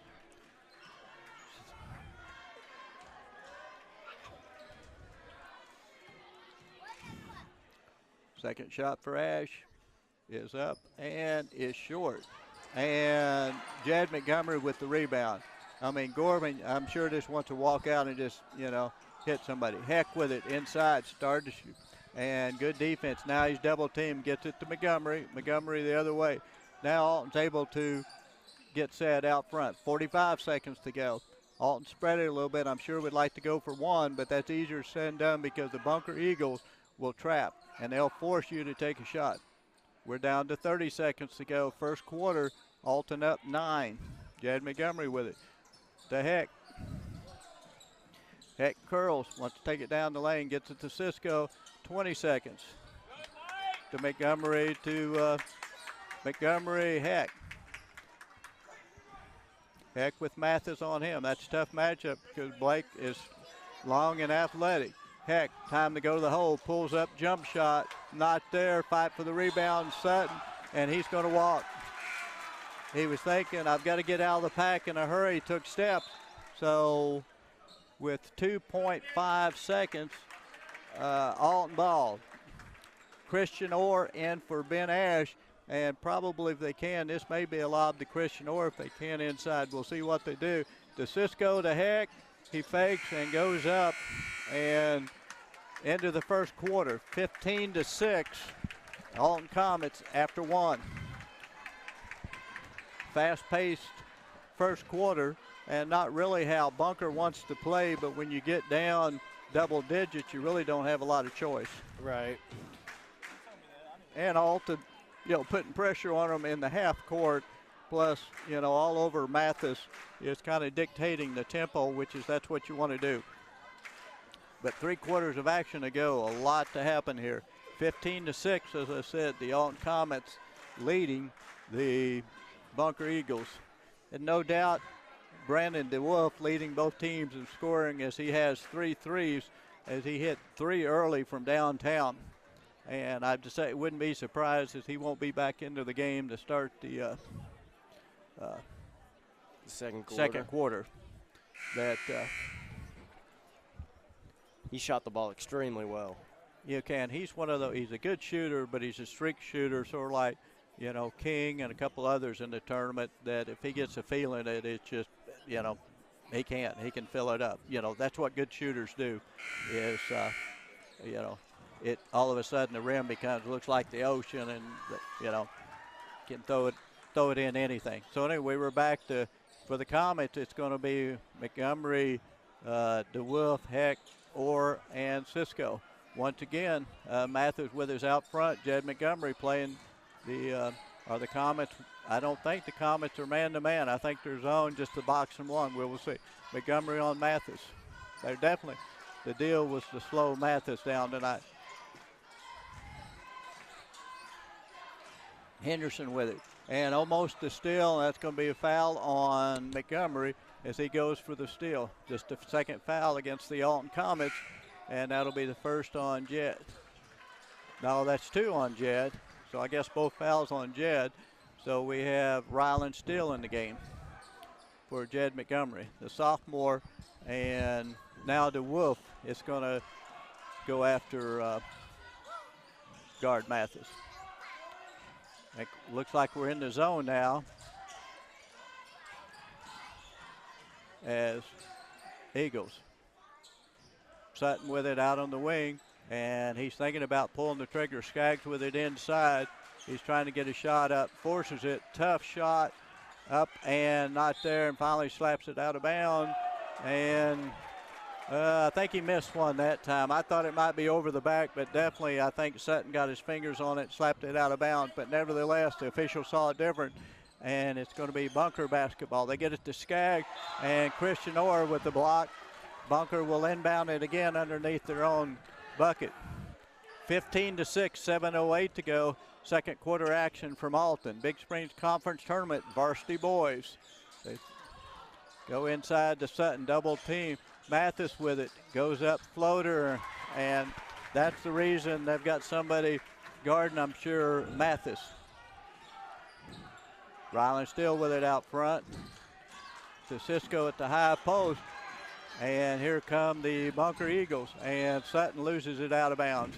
The officials letting them play a little bit as Cisco caught that one, got bumped from behind. Sutton going the other way. I think maybe he got bumped, so I guess it evens out. 15-8, 7-point game. Comets leading. Second quarter action. The Wolf with it. No doubt they're not going to lose. Don't want to lose where the Wolf is after it 3-3. Ryland still takes it to the hole. Skip past to the Wolf to Orr. Orr double team out to Heck. Heck takes it in, pulls up from short from about 10, and he's going to be fouled, and I think that may be on Sutton. We'll have to see who the official. 42, that's going to be Sutton. That's his first. Cannon Heck at the free throw line. 4 fouls on the Bunker Eagles, 2 for the Comets. And Heck misses the first one. Normally a good free throw shooter. And just like all the other ball games, free throws going to be big, whether it's first quarter, second quarter, whatever. And Heck hits the second one. So it's been a while since Alton scored. 16-8. Bunker then bound the ball. 6:20 to go. Second quarter action. They go to the corner. And Sutton just about walked. They get it out to Bullock. Not there. Brandon DeWolf with the rebound. Here the Comets come in a hurry. And he tries to lob to Christian Orr. And way over, Christian Orr listed at 6'6" and way over his head. So here come the Eagles the other way. Sutton for a deep 3. Not there. The Wolf there to fight for the rebound. Pulled it away from Mathis. Good play on both guys, and nice play by the Wolf. We've got Canaan Heck, left wing, tries to go out. He's got Mathis on him. Goes inside, loses it. The ball's loose, and it's going to be Bunker basketball. Alton's the one thing, they're trying to dribble into that zone, and that's tough. I mean, you've got to dribble some, but it's really you beat a zone by passing, and that's what they've got to do, some quick passing like they did early to get the Wolf and some of the shooters open. 16-8, 5.5 minutes to go, first half. Mathis to Sutton, way out front. Stolen by DeWolf. He goes down and doesn't finish, but Cisco there. Cisco on top of Ryland Steele to put it back in. Alton back up 10. Sutton bringing it the other way. They go to the corner to Henderson, and basically a high hard one. Henderson couldn't come down with it, and it's going to be Alton basketball. So 5:08 to go, first half. We've got coming out of the game, it's going to be Bullock, and looks like number 1, Henderson is in the game. Or tough turnaround, not there, the ball is loose. He was able to tip it. The Wolf to Steele. Steele for 3, and Ryland still hits it. So 21-8, big offensive rebound is as Bunker comes the other way down 13, almost halfway through the second quarter. Almost a turnover. They come up with it. Go to the corner to Sutton. Wisdom with it out front to Mathis. Give him a lot of room. They find Sutton. Somebody got mixed up there. Sutton wide open. That nice diagonal pass that time. 21-10. Comets coming the other way. 2-1-2 zone by the Bunker Eagles. And Ryland Steele for another 3. That one not there. Off the mark. Here comes Mathis the other way. Blake Mathis with it. Cross to Henderson. And Skaggs got it inside, goes up. Off of Orr, in and out, comes out. Rebound Orr. Ryland still with it. Inside 4 minutes, first half action. Alton Comets and the Bunker Eagles. Bunker Eagles in the green, dark green. Alton in their home white. Alton home on the scoreboard. Ryland Steele thought about pulling the trigger, skip pass to Cisco, intercepted by Henderson. Mathis coming the other way, trying to set it up. Spin move goes up. Not there. Cisco skies for the rebound. Chandler Cisco coming the other way. The Alton crowd wanted to travel there on the spin. I don't know. I didn't see a travel, but. That's a tough call, tough move. Cisco from 10, nothing but net, and Alton back up 13. 3:06 to go. First half action. Sutton without on the wing. He's got the Wolf on him. Wisdom to Mathis. Alton in that zone, and Sutton in the corner, just about lost it. And he's got Heck on him in the corner, out to Mathis. Mathis trying to set him up. He's really athletic and loses the handle on the ball. Here comes the Wolf, going to take it right at Mathis, and scores. And we've got a timeout. Bunker 25-10. The Alton Comets stretching their lead. 2:40 to go in the first half. You get a game like that, just a careless turnover like that, it's just a backbreaker. Yeah. Because it was an easy 2, went down, and it was either he fouled or let the Wolf have it. And, just a tough play. Alton's kind of steamrolling right now. They are. I mean, and the hard part for Bunker is, like I said, this is a road game. They're the top seed, but this is a road game, And I'm not saying they won't come back. I think they will, but it's tougher on the road versus Alton, because it's just like like you said, they're on a roll, and when they score and your crowd, most of the fans for you, and they go crazy, that really pumps you up. That can really, really take you out of a game mentally too. If you're on the road and you're playing against somebody and you just hear that just erupt. Oh, absolutely. I mean, you hear it from the pros to elementary as home court advantage, the home crowd. But I know Bunker is good enough that they will come back. Skaggs with it, triple teamed, and DeWolf with another steal. And DeWolf scores 27-10. Skaggs that time, he caught it, tried to dribble, but against the zone, and Alton was having that problem. It's hard to dribble against the zone. And Henderson with a long 2 barely caught the corner of the backboard, and I guarantee you that isn't what Coach Gorman wanted. When you're down 17, I mean, you've got to get good shots, and you've got to finish. Alton with it. We're inside 2 minutes. Steal. And tried to dish to Kinder, off Kinder's leg out of bounds, and it's going to be Bunker basketball. And I'm sure that's what Coach Hollis is saying. Hey, we're up 17.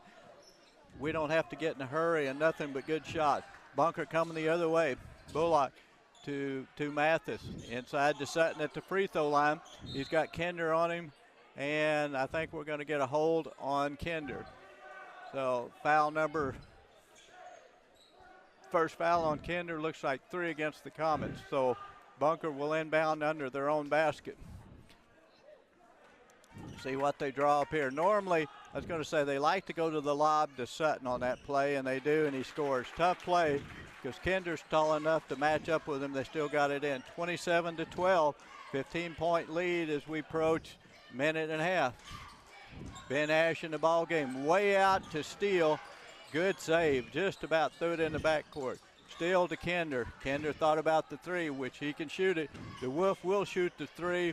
Nothing but net. Brandon DeWolf is feeling good. He's shooting it. He's been special today. 30-12, the Alton Comets. Henderson with it way out, Wisdom. Wisdom with it. Now it's to Mathis. And they're running their weave down inside of a minute. They go to Skaggs. He curls and he goes up, and we're going to have a push.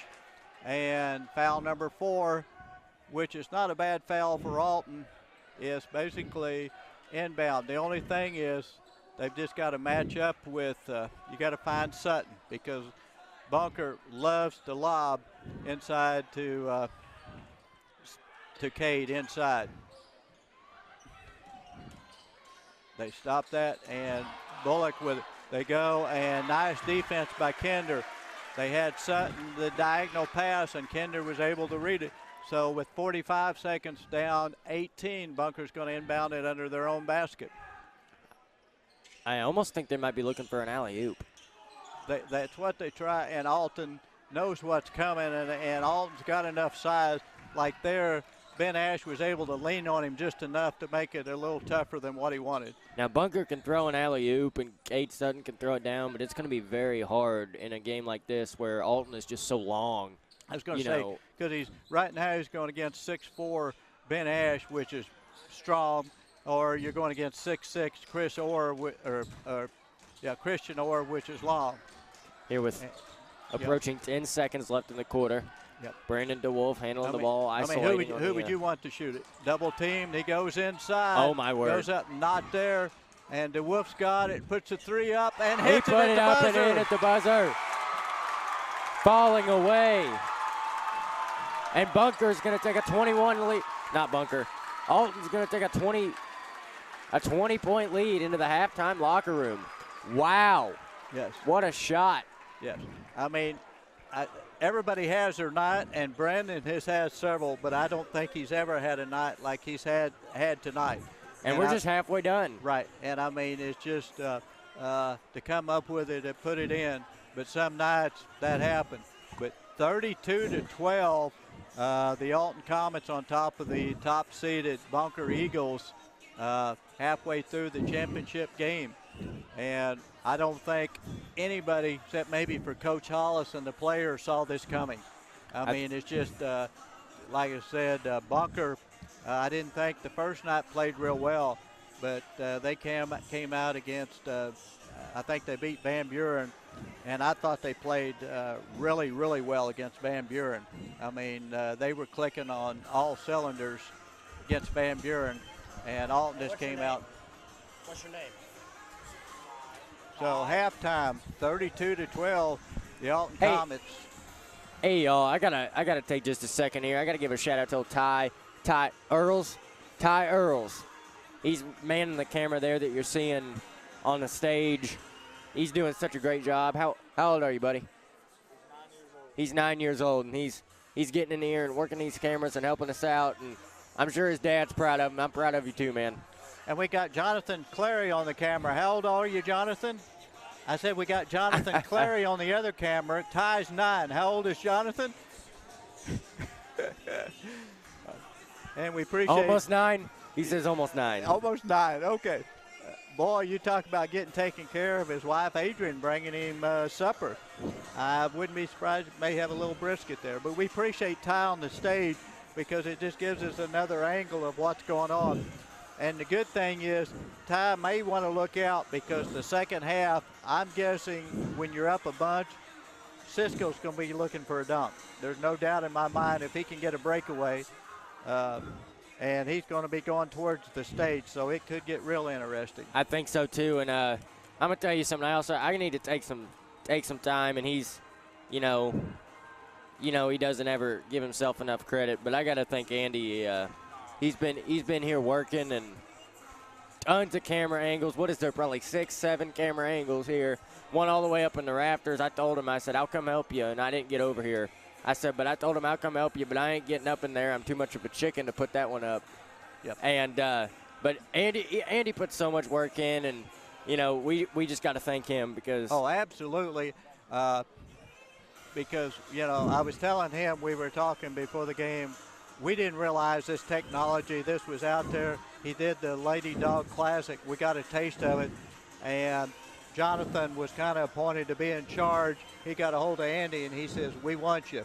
Basically, I think he twisted his arm because Andy said, I just done the Dog Pack media. I really don't have time. I've got a family. I've got a job. And Jonathan didn't take no for an answer, so we appreciate. So he came up on Sunday afternoon with a couple kids, if I remember correctly, to set this all up. And, we appreciate that. And the compliments for the video is unbelievable. I had a friend call me Thursday night from Springfield, was complimenting me, and I said, hey, me and Austin were in charge. We don't know what we're doing. I said, tune in Saturday when Andy's here. And I said, you're going to get the other half is when you get instant replay, all the angles. And I didn't know he was going to hang from the rafters to do that. But I told this, and he's already texted me after the first game that I was right, that it was unbelievable. And, I mean, it's just And the good thing, I've watched several games at home, and I enjoy it as well because, like all of us, I watch a lot of ESPN, Fox Sports, everything. You kind of get spoiled. And then when you see this from a high school game, it's like, holy cow. Yeah. It just, and like I said, kudos to Andy and also to our administrators, Dr. Allen, Dr. Steele, and the administrators for allowing it. Yes, and the school board also.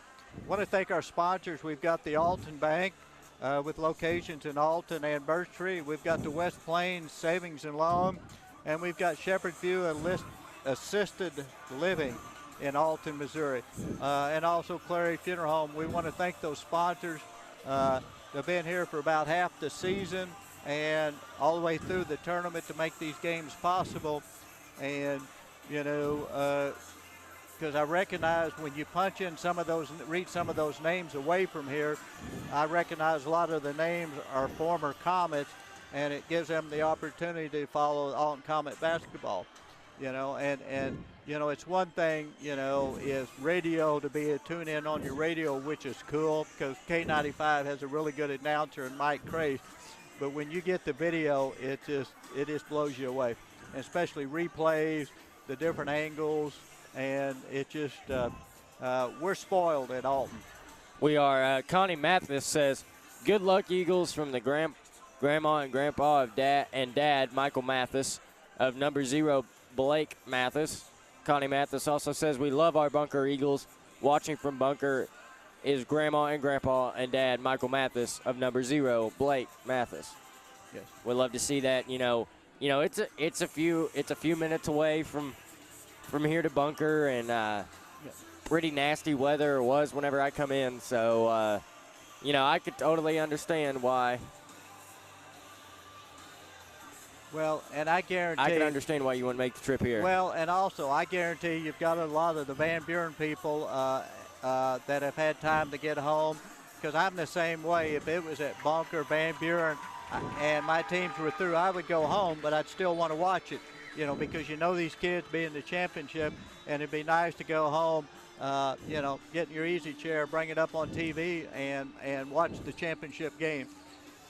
Right. Roger Porter says, "Loving the live stream, guys. We need this for every game." Hey, if you're a big fan of Alton, you get it for almost every game. So, that's the plan. Is absolutely to do.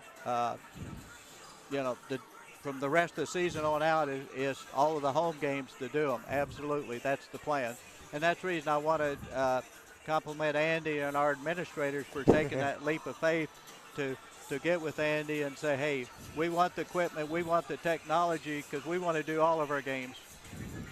And if Andy's in trouble. Andy's in trouble, guys. Did he forget the car seat again? Uh-oh, is it worse than that?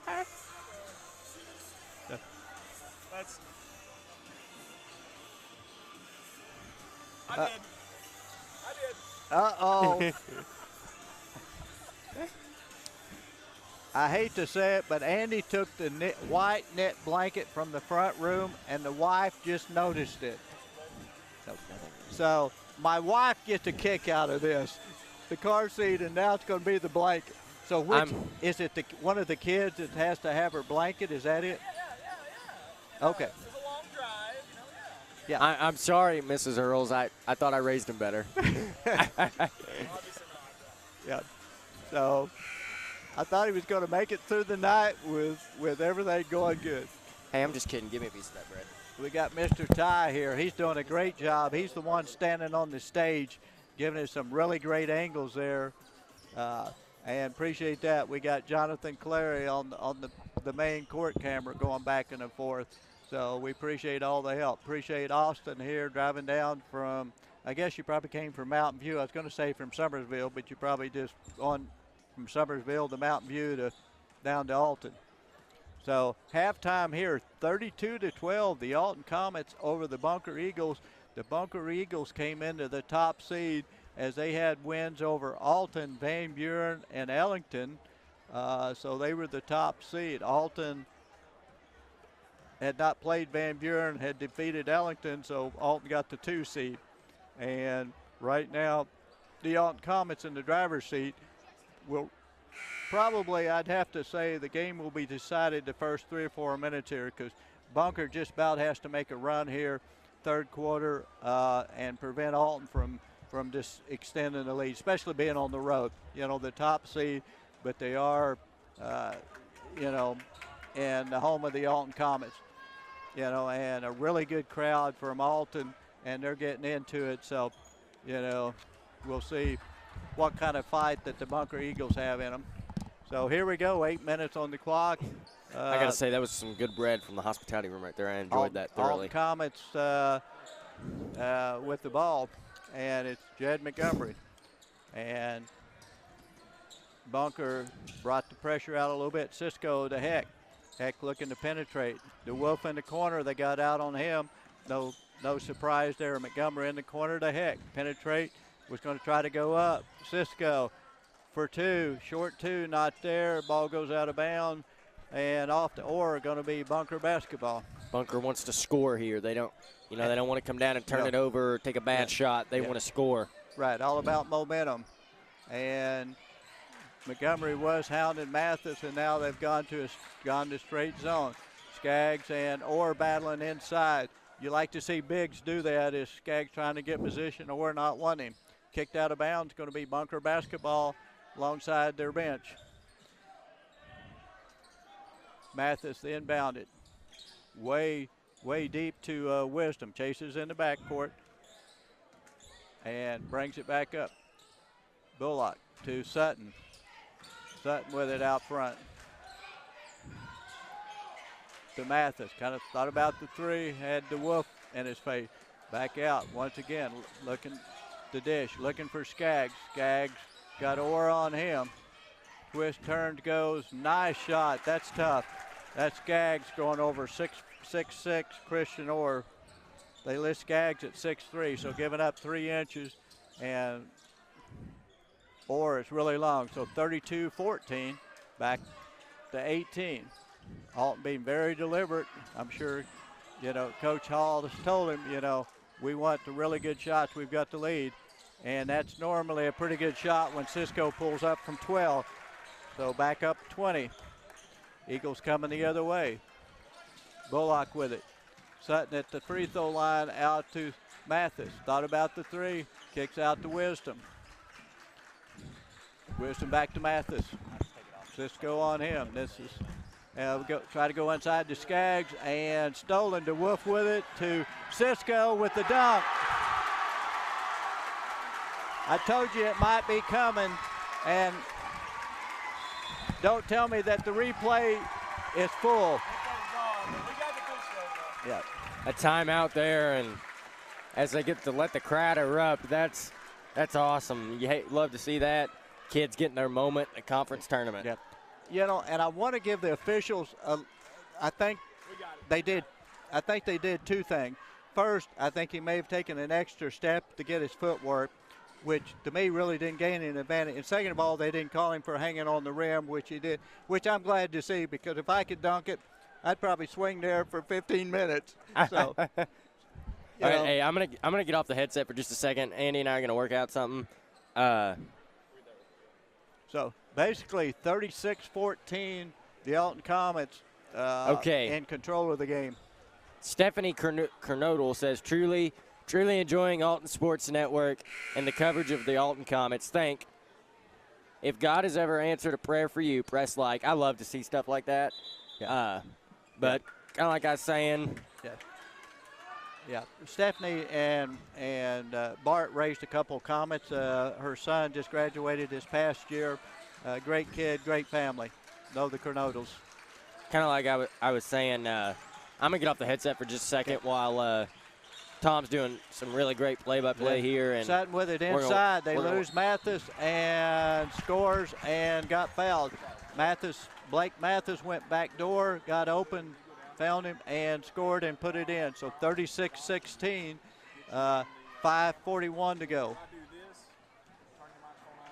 Yeah. So, and Blake puts it up, comes up short. Cisco with the rebound. Comets up 20. 5:36 to go. Third quarter action. The Wolf with it to Montgomery to Heck. Heck skip past to Cisco to DeWolf. Look for the three, but Mathis jumped out on him. Cisco with it. Trying to find Heck in the lane. Tries to spin, had Sutton on him. Tries to get it into Orr. Orr goes up, comes up short. The ball is loose, and the bunker's coming the other way. Coach Gorman tell him, you've got to come down in a hurry, because he's thinking they've got its possessions and shots. Mathis with it, going against the zone. Comets content to run the zone now. Bunker. Yes, running time off the clock. Sutton with it. You have to watch. He loves to go baseline, but he kicks it out to Mathis. Mathis way across to Bullock. Inside to Skaggs. Skaggs double team. Goes up on Orr, not there. Orr with the rebound and throws it away. Went to Montgomery, not there. And Blake Mathis with the finish. 36-18. That's the one thing the Comets can't afford to do is get careless. Montgomery with it to Heck. Cisco. Cisco in the corner. Out to Montgomery.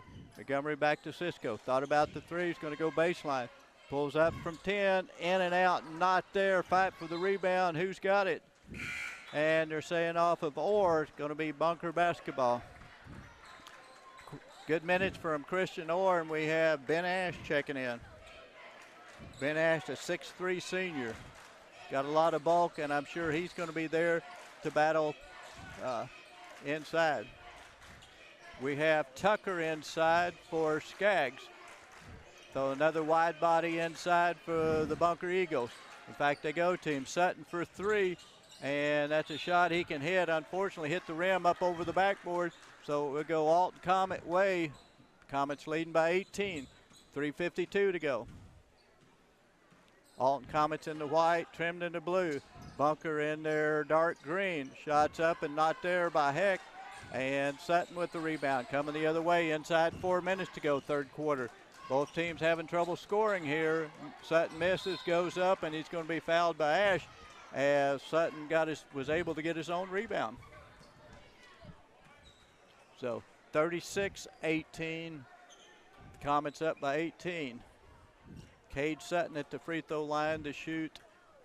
Probably going to be shooting two. First free throw is up and good. And, a couple subs in. We have Henderson in, and we have Skaggs back in.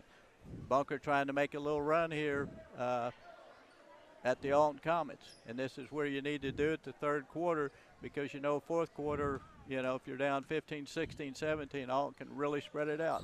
Sutton misses the second one, something they can't afford to do is miss free throws. Cisco clears the rebound to Montgomery. He's met by Bullock. Between the legs to DeWolf. Bunker really extending their zone out. DeWolf with it, pulls up, not there, fight for the rebound, and Bunker clears it.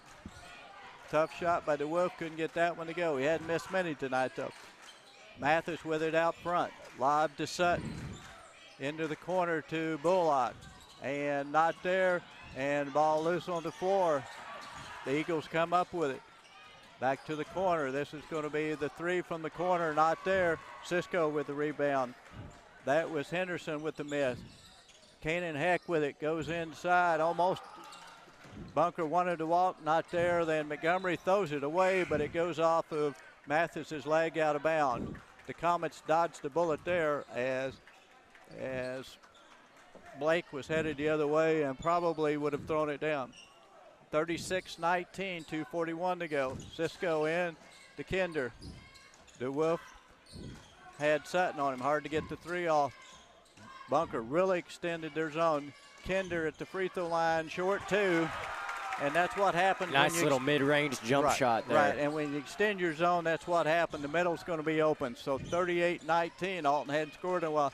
Puts it back up to 19. Into Sutton. He's got Smith on him, help from Kinder.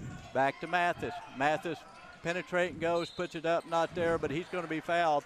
Blake Mathis going to go to the free throw line.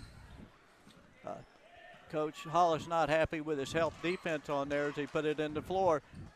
2:09 to go. Third quarter action. Blake Mathis at the free throw line to shoot a pair.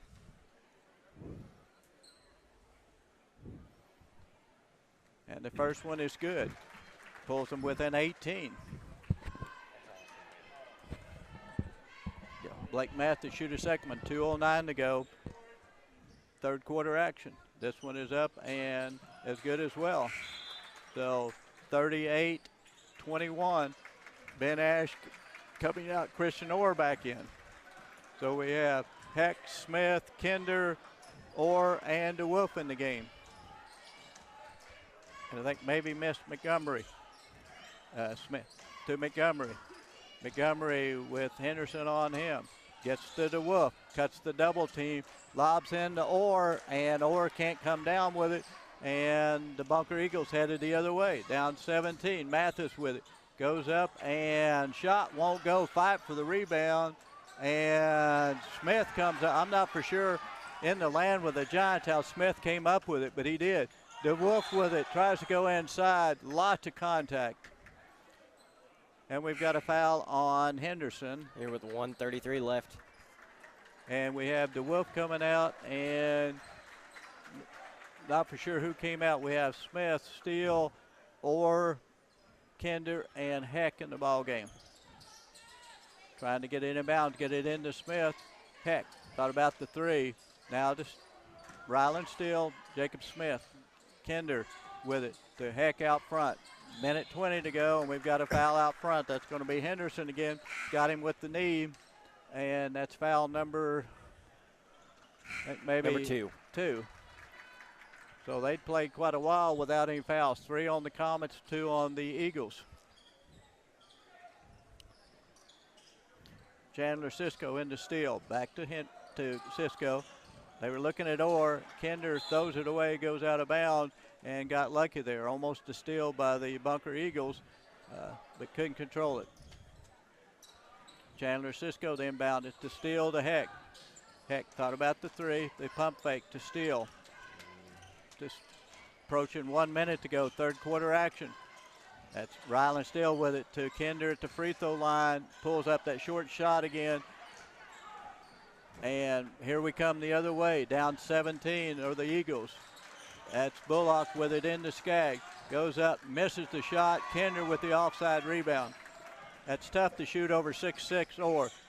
Kanan Heck with it, and Ryland Steele, a bounce pass too hard for Heck to handle out of bounds. So Coach Hollis telling his sophomore point guard, you got to settle down just a little bit. Bunker Eagles coming the other way. 45 seconds to go, third quarter action. Mathis with it in a hurry. Down, tipped by Cisco out of bounds. Going to be Bunker basketball on the far sideline. 38.5 seconds to go, third quarter action. Championship of the Varsity Boys Big Springs Conference. Mathis into Sutton. Sutton kind of thinking, I need to shoot a three. They get out to Bullock for three. Looked good. And we got it to go. Got a three. And 14-point game as the Eagles trying to claw their way back into it. Alton, I'm sure, will try to go for one shot here. Heck with it to Cisco. And Cisco to Heck. And this is what they do. They double team.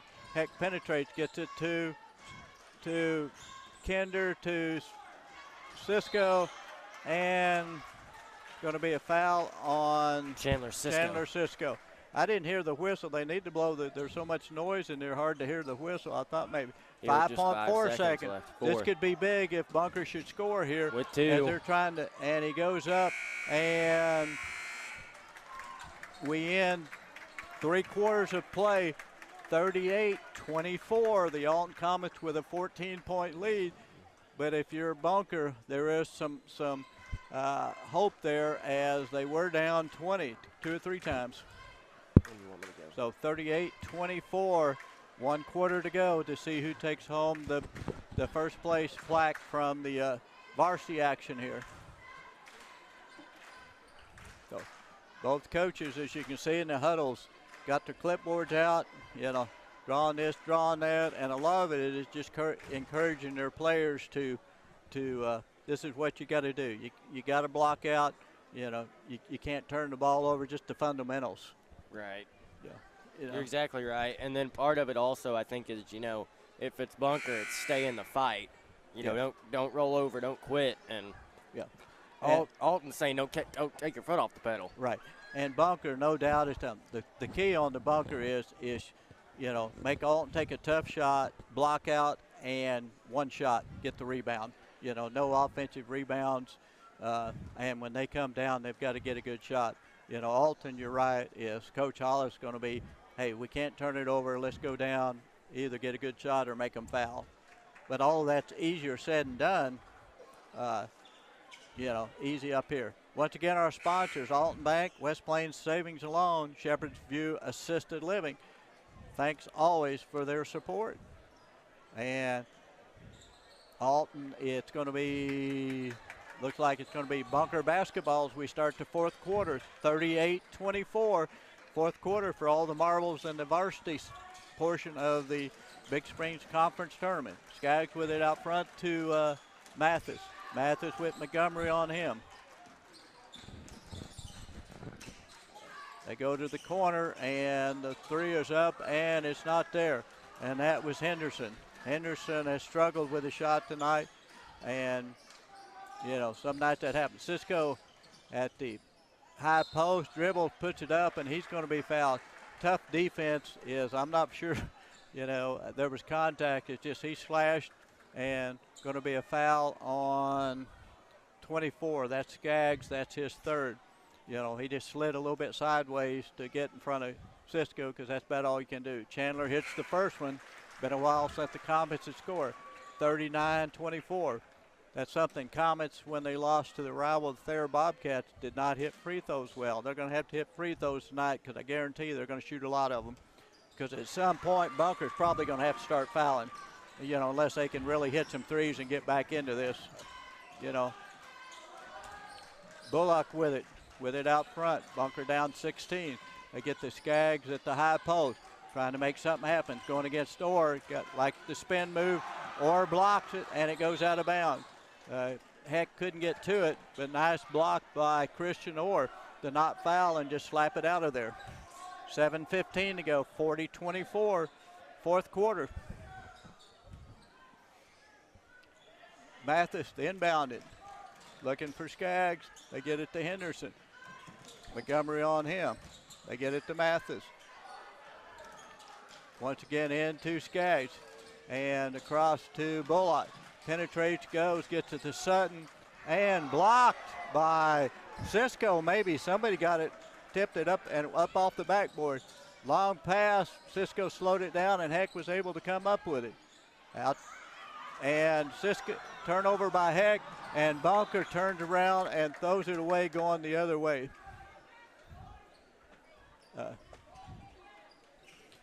Gorman wanting to go 10, and they did get it up, but they actually got it before it hit the backboard, so it's not a go 10. Heck with it, and he's double teamed to Brandon DeWolf in the corner, and not there. But Orr and Mathis were fighting, and we've got an offensive foul against Kanan Heck. Nice defense by Blake Mathis as he got to the baseline, knew where Heck was headed, got to the baseline, took the charge. So it's going to be Bunker basketball coming the other way. 40-24, 6:29 to go, fourth quarter. Here's Cade Sutton bringing it up. Cisco on him. Gives to Mathis. Jed Montgomery on Mathis. He goes up, and we're going to have a foul. They're going to call it on the floor against Montgomery. So Bunker will inbound it under their own basket. And 6 fouls against the Comets, 3 against the Eagles. So next foul, Bunker will start shooting free throws. Mathis looking, tried to get it inbound, and Jed Montgomery was able to come up with it. 2-3 Comets got their fingertips on it. Jed came up with it. Kanan Heck with it. Pressure all over him to Montgomery. We're going to, tonight, we'll see how good the Alton guards are because Bunker really putting the pressure on the guards. Kanan Heck with it, puts it on the floor, gets it to Cisco on the corner. They decided not to trap him in the corner. Jed Montgomery with it to DeWolf. Alton trying to run some time off the clock, and no doubt getting a foul, getting a good shot. Montgomery with it to Heck. Goes inside, and he tried to pass to Orr out of bounds. Turnover Comets. The one thing they don't need to do, they need to get run time, but you want to get shots. Down 16, the Bunker Eagles coming the other way. into Skaggs. And we're going to have a reach in by Christian Orr playing behind Jory Skaggs. And 1-1 for the Bunker Eagles. Going to be Jory Skaggs at the free throw line to shoot 1-1. Both teams, free throw is going to be huge the rest of the way. First free throw is up, and it's good. Yeah, neither team had scored for a while there before that. And as both teams have really turned the defense up, and I'm sure getting tired. It has been a track meet. The second free throw is up, and he missed this one. Orr squeezes the rebound. 40-25. Bunker back within 15. Montgomery with it. Comes across half court, double team, gets it to Heck. Almost turn it over. Gets the Cisco, goes in, and goes up strong into Skaggs. No foul. Coach Hollis not happy with that no call, but nevertheless, we come the other way. We get to Skaggs. And we're going to have an offensive foul, be foul number 4 on Skaggs, and there was no doubt about that one. I mean, when he caught it, it was just kind of the old bull rush. I'm going to knock Orr down, and he did. Good defense by Christian Orr. And that's foul number 4 on Skaggs, and they definitely could not afford to lose Skaggs. Montgomery up. They get it to Cisco. Cisco to DeWolf, thinking about the 3. Brings it out front to Montgomery. Inside 5 minutes to go, fourth quarter. The Comets up 15. Jed Montgomery with it. Started to take inside, dribbles out front. We're going to have a foul on Eli Bullock. Ordinarily, you would say 15, inside 5 minutes, pretty safe. I don't think the Comets are safe. I think the Bunker Eagles, their defense and the way they shoot the ball, Comets going to have to keep scoring. Canyon Heck with it. And he goes inside, and he's going to be fouled. I'm not sure about that one. I'm just going to call it how it is. I'm not sure about that one. And the foul is going to be on Mathis. Yeah, to me, I think Gorman was wanting to walk. Canyon Heck really has that good Euro step, or where he takes, leaves 2 feet and jumps. And I think Gorman, and then after that, I'm like you, I wasn't for sure there was a lot of contact. And Alton just about threw it away. Montgomery was able to save it. They get it to DeWolf, and he's got Henderson on him to Montgomery. Out to Heck on the wing, to Orr, to Cisco, and he's going to be fouled. I think it may have been Mathis. Anyways, Cisco was open inside a nice touch pass from Christian Orr to Cisco, and Cisco's going to go line to shoot 1-1. Both teams in the bonus, so all fouls are going to be shooting fouls. We have Jory Skaggs back in the game for the Bunker Eagles. 4 fouls, but you've got to go with your best and, see what happens. Cisco to shoot 1-1. First free throw is up and good. Go back to a 16-point lead. Go. Chandler Cisco for the second free throw. And Comets back up 17. Bunker Eagles coming the other way. Here's Eli Bullock with it to Sutton. And it's going to be a walk. He thought he had a lane, and I think it was Kason Kinder was right there in the lane and tried to avoid the charge as he took steps. So we're going to go the other way. Bunker down 17. The Comets coming the other way. And I'm a little surprised that Bunker hasn't extended their press a little further out. But they're content to the half court, but they're giving up 5, 6, 7 seconds as Alton dribbles it up. Double team Montgomery gets it to Kinder, and the ball is loose. And I think we're going to have a foul on Blake Mathis. Yes, they had to steal, but he got tangled up with Kinder. And it's one of those, the fans really upset, but I think it was just a basketball play. They got tangled up, and it looked like Blake threw him down, and he really didn't. They just got tangled down. Yeah, that's what you see there at the free throw line. He's going over there and apologizing. Right. I don't think there was any, There was no intent or malicious to it. No, absolutely not. I mean, it was a good call. It was a foul. It was just, of course, how fans are. So we come the other way. He misses the front end of the 1-1. Sutton in a hurry, gets it out to Bullock. Bullock for 3, hits it. And a quick timeout for the Bunker Eagles. So Bunker back within 14, 42-28. We're just inside 4 minutes in the fourth quarter. And that's something I think Alton's going to have to do is you need to get out and make Bunker go inside. If you give up baskets, you want to give up twos and not threes. Yeah. You And know, that's a big shot, yes, it was. With this amount of time left, it's very, very easily could become close. And, Yeah. The key is, and I'm going to say that timeout was probably to set up that pressure that you were talking Oh, about. It's very possible. The main thing is Alton's going to have to hit free throws because with 3:49 to go, Bunker's even going to have to get, I'm not saying they're going to have to intentional foul, but they're going to have to turn the pressure up even more to try to get some turnovers. And when you do that, you always get a foul or 2, 3, and Alton's going to have to hit free throws. If they don't, then it's the same as a turnover, so that's going to be huge. So 3:49 to go, fourth quarter action, 42-28. The Comets have been in control all the way, but I'm sure Coach Hollis, isn't comfortable even with a 14-point lead. Because Bunker, you don't win the conference, the top seed in the tournament if you can't score and if you're not pretty good. Now they've got, they started to put pressure on all. Yep, they've spread it out a little bit, about three-quarter pressure on Montgomery. We'll see how the senior reacts to this. He gets it to Cisco. Cisco double team, penetrate to Montgomery. Montgomery top of the key. Looking for help. Somebody's got to come to it. He gets it to Kinder. And Kinder's going to be fouled by Sutton. That's what I was talking. Good aggressive play by Cade Sutton, but he did grab him on the arm. Second personal foul there by Sutton. It's going to be a 1-and-1 at the free throw line. This will be the last 1-and-1 at the free throw line for Alton. Right. And that's something else that's big is when you get into, instead of a 1-and-1, it's a two shots every time. Kinder hits the first one, puts him back up 15. And this one is good. Couple free throws by Kinder.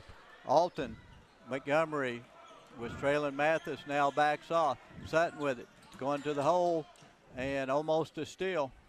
They've got him trapped in the corner. He's able to get out of it. Way across to Mathis, and he's going to be fouled in the corner.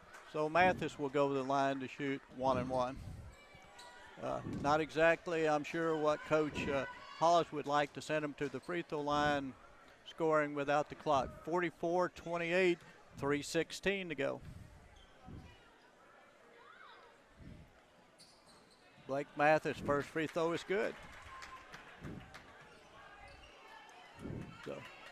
So a make here could pull Bunker within 14. Second one up is good for Mathis.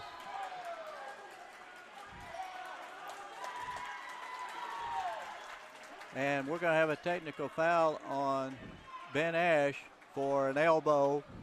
And that's not what you want to do. Well, I mean, in defense of Ben, they basically got tangled up, and he did push him off with his elbow. But to me, that's one of those is like I said, there was a lot of contact on the free throw. But it is what it is. He called it, and Mathis misses the first free throw. Good job by Case and Kinder there to kind of get him back because you could see, it really frustrated him, and rightfully so. Don't get me wrong. And but they're almost brothers. They're really close, and you're right, that's smart. Hey, don't do anything stupid. Don't get thrown out of the game. We need you. And that you're smart, and don't get another technical, no more free throws. And Coach Hollis is going to talk to him. And that's one of those is it just – in this type of game it happens. Like I said, it was sort of like when Mathis threw Kinder down. It was just the moment. Bunker the inbound the ball. They're down 13, 41-31, 3:16 to go. And starting to get a little chippy here. And it's the crowd really getting into it. And they go to Mathis. He's got Montgomery on him. It's going to be an exciting 3 minutes because the crowd really getting into this as both teams really playing hard. And we have an offensive foul. I think it's going to be on Cade Sutton. Got frustrated. He had, I think it was Heck on him, and he pushed off. Cisco with it. Out You know, I left hate the to corner. see, you know, Kinder for the three and nails it. That's a big shot. Yes, it and, was. and I hate to see the chippiness because, Yeah, you know, you can ruin a perfectly good game, yeah. you know, with that kind of stuff. And that's where almost as officials, you almost call an official timeout, said, hey, everybody go to your bench, coaches talk to them. It's been a great game, and let's settle it. Because like I said, it's just emotion enters in, and, you know, both teams have a lot of good kids. It's just playing hard.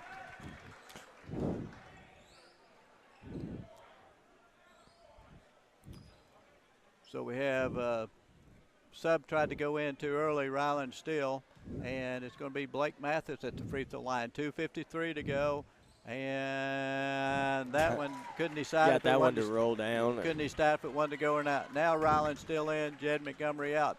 47-32, 15-point lead. Blake can pull them back within 14. Dipping this up and good, and missed it, and off Cisco's hand out of bounds. He was trying to hold off the rebounder with one hand, and it was off of, hey, they've changed it. I've got to disagree with that one. I really thought it was off Chandler. Because I thought, like I said, Chandler went up and he was using one arm to kind of, you know, block out, and the other arm I thought it went right off his fingertip. That's one of those I like to see replay, just see did I dream it or did it really happen. We've got foul number 4 on Cade Sutton as he trapped him at half court. Fouled Kanan Heck, and usually that's who Alton wants at the free throw line. And I jinxed him as he misses the first free throw. 47-32, 2:46 to go. Both teams in the double bonus. The first one up, Kanan Heck, and this one does not go. Misses them both. Mathis coming the other way, still chasing him. Mathis knows he's got to score in a hurry. And I think we're going to have the foul away from the basket. I think he's going to count the basket. He did count the basket. And he blew his whistle out here at the volleyball line or something where the contact, but regardless. So Mathis at the free throw line, 2:40 to go. This one is up and it's good. So, I'm not quite sure why that bucket counted, but at the end of the day, it did. That's what matters, and we're. Man, hitting that Skaggs is like hitting a brick wall. Wow, Kinder with a great pass or misses 2 crip shots, and with a basket here, Bunker could get within 10 or less. The shot is up, no good. Cisco with the rebound, and almost throws it away. Bunker chasing, Ryland still with it to Heck. Heck, all they need to do is pull it out. 2 minutes to go. Now they settle down. Cisco with it. Goes up, pulls up. It's going to be fouled. He's going to the free throw line. And that's one of those, if Skaggs stays put, then, that's one of those is straight up, block the shot, and block out. Instead, he moved into Cisco. Cisco to shoot 2. 2:08 to go, 47-35. So, going to be Chandler Cisco at the free throw line to shoot 2. 47-35, 12-point Alton lead. The first one is good, 13 for the Alton Comets. 2:08 to go, fourth quarter. This is for the championship of the varsity boys. Chandler Cisco hits them both. 49-35, back up to a 14-point lead. Wisdom with it, down to Bullock. Mathis way out front, trying to set it up. No doubt would like to get a 3. Ryland still on him. Mathis goes, puts it up, and tough finish for Mathis. And Bunker with the timeout. 1:50 to go. Alton up 49-37. Tell you what, they are not giving up. That's the Bunker Eagles. My goodness. Yeah, I was just getting ready to tell. And anybody, I don't think they will. Don't go anywhere because it's going to be an exciting 1:50 to go. That's what's left in the ball game. Alton up 12. They're going to have the basketball, but Bunker absolutely chasing all over the court, double, triple teaming whenever they can. And if I'm Bunker's coach right now, I'm saying, listen, let's double trap, let's triple team, whatever we got to do. But if we got a foul, let's pick a player or two right now in the huddle that we want to foul. Oh, absolutely, absolutely. And they've seen each other enough, and you've watched other games and everything. You've kind of got an idea. I mean, normally a good free throw shooter, part of the time you're thinking maybe, heck, he just missed 2, and that could be risky. He shoots 75% from the line, but he just missed 2. In a game like this, at times you kind of get that mentality like, oh gosh. That's right. That's right. And sometimes you can overanalyze things in such a big game like this, and I tell you what, this has been a fun game to watch. There are a lot of athletes out there. There's a reason these two teams are in a championship game. Well coached, obviously, but a lot of athletes out there. Yeah. And you may be thinking maybe Ryland Steele, you pick on the sophomore, maybe. Well, that's true. Big game, young guy. Yeah. I mean, there's, different angles, and it's one of those, if they miss, it works. If they make it, you go, well, that wasn't. Bunker now with the full court pressure. Alton trying to get it across. They do to Heck. Heck in the corner, was able to get away. Penetrates, takes it right at the hole, and scores. And big bucket there. Back up. Bunker almost throws away. Mathis the other way. He pulls up, shoots. Tough shot, not there. Cisco with the rebound, and Cisco's going to be fouled by Blake Mathis. So Alton's going to go the other way. Chandler Cisco to shoot 2. Nice move by Blake Mathis. He just couldn't quite get it to go. Tried to take it off the glass, but still a nice move. I was just going to say, sorry, Tom. I was going to say, man, he is getting in there into the paint right now in the lane at will. Yeah. Number 0 in black. That one just didn't fall. I think people are seeing why is Coach Hollis had somebody playing a box and one on him from the opening get-go was to control Blake Mathis. And even with that, he's here late, the junior is doing everything he can. He's cranked it up a notch. Yep. Chandler Cisco, and he has been money from the free throw line. Back up to a 16-point lead. Cade Sutton coming the other way. And he takes it, and he gets to the hole, and it's going to be on the floor. Bunker, no doubt, was wanting the continuation, but it's going to be on the floor, but he's going to line to shoot 2. The foul is going to be on Kaysen Kinder. This is one of those Alton's got to, on defense, really get back in a hurry and turn around because Bunker, is going to be in a hurry. They really are, man. It's a made basket or even a missed basket's irrelevant. They are gone, and they don't wait for outlet passes or anything. Yeah. They just get the ball and go. And they have to down. Sutton misses the first free throw for a second one. This is where Alton really needs to block out. Well, he hits it, but, Bunker with the full court pressure. Cisco to Montgomery to Steele. To Heck. They had Kinder under the basket, but I don't think you're looking at the basket. Cisco with it, pass to Kinder, and it was a good pass, but he threw it at his ankles. Now we've got your rugby scrum. Mathis with it. It's still kick. Kids diving on the floor, and both coaches wanting the timeout to get to the ball, and it's going to be a jump ball, which is the correct call. My goodness, bodies everywhere on that play. Kamikaze style. Yes, it was. Both of these teams want it. 1:02 to go, 53-38. Both teams in a double bonus, too. I know Tom's alluded to that, but just to remind everybody, both teams in a double bonus right now. Yep. Brandon DeWolf with it in backcourt.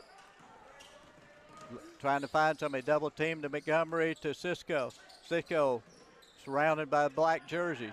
Able to get away, finds Kinder underneath. Kinder scores, and back up 17. Cade Sutton with it to Mathis. The Alton crowd can sense it, Tom. Yes. Mathis, I thought he was looking for the 3. He does, and misses everything.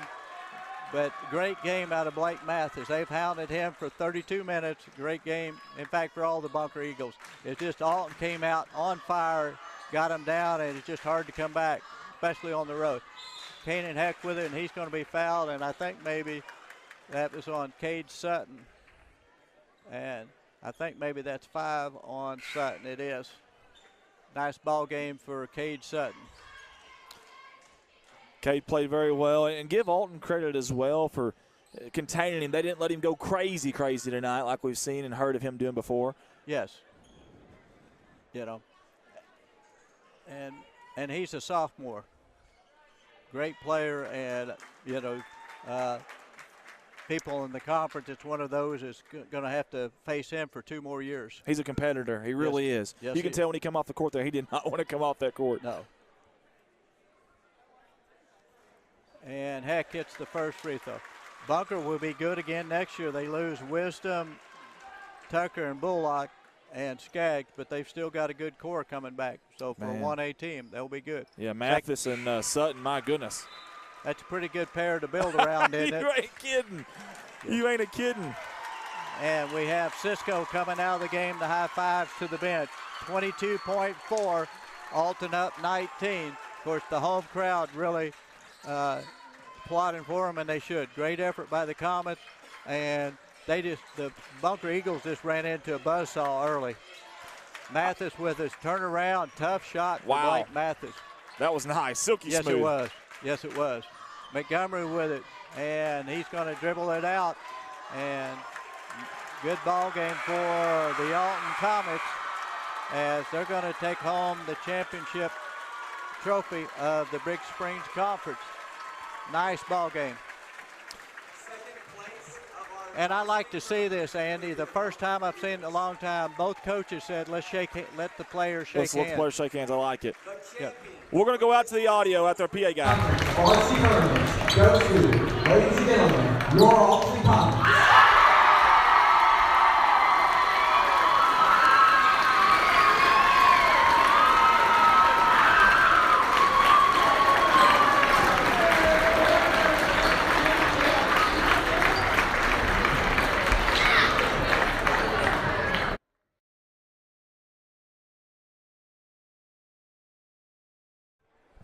And, folks, we've got Austin Bradley. He's on the floor with a wireless microphone. I don't know if he'll be able to get an interview or not, but he's going to try, so y'all stick with us here. Stick with us here if you can. Again, I don't know where he's at right now, but he's out there somewhere. And if he can get an interview with the coach, he's going to.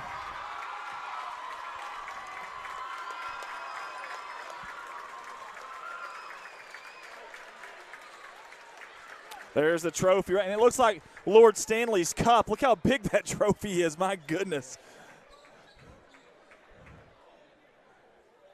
He's carrying it around like it doesn't weigh a lot, though, or either he's strong like bull, one of the two. Yeah.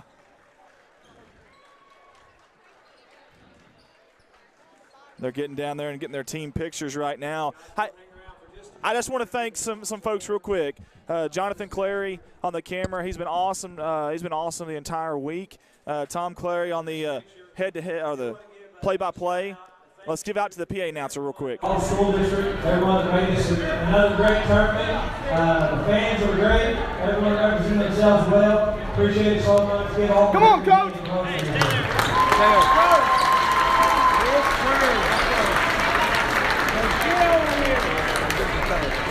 Come on. I also want to say that our thoughts and prayers with Van Buren and all of Carter County.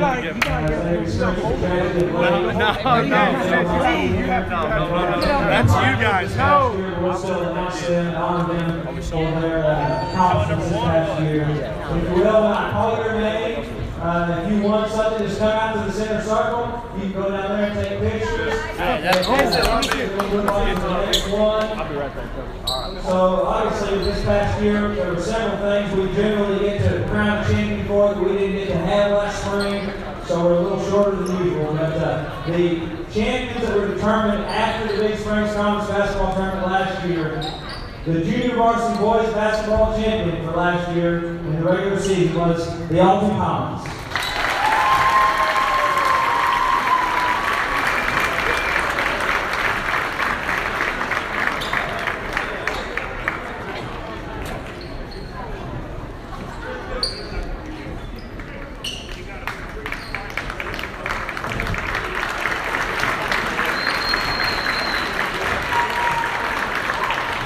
Regular season varsity girls basketball champions were the Amateurs Red Wings.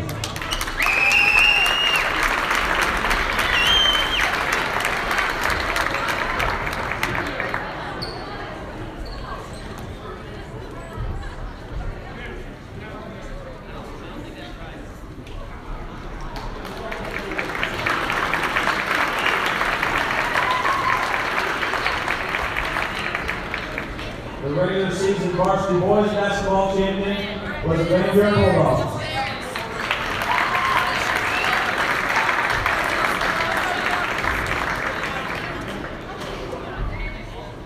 now for the awards that have already been determined for this year. 7th grade volleyball, the Summersville Wildcats.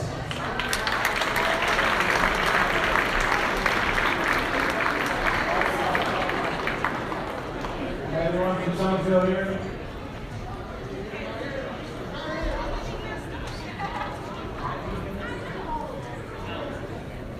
Okay. 8th grade volleyball, also the Summersville Wildcats.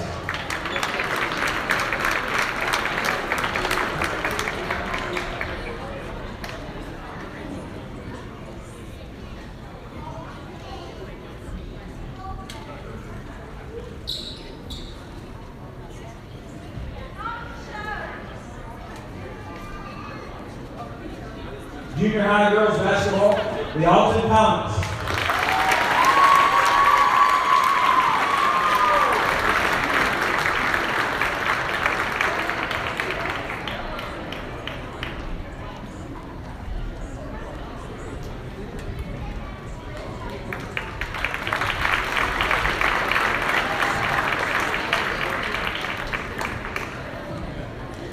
Seventh grade boys basketball, the Van Buren Bulldogs.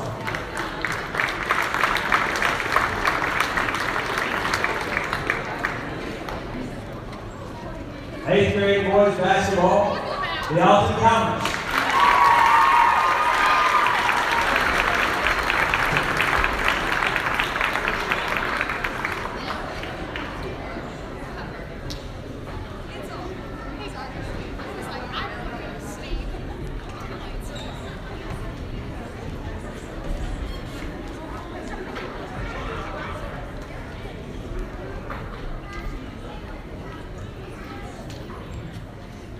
Varsity girls volleyball, the Wild Wildcats.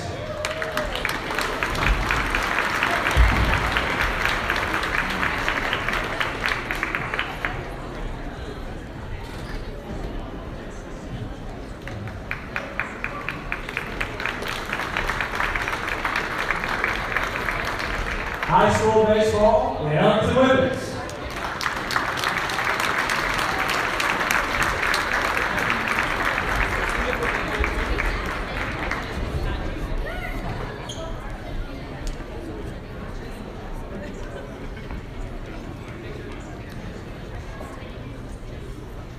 Junior high, boys cross country, the Bunker Eagles.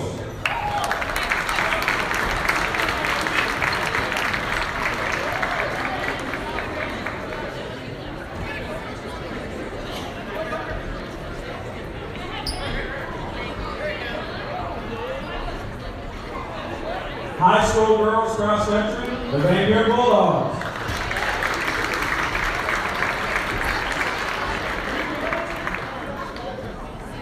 High school boys cross country, the Wild Wildcats.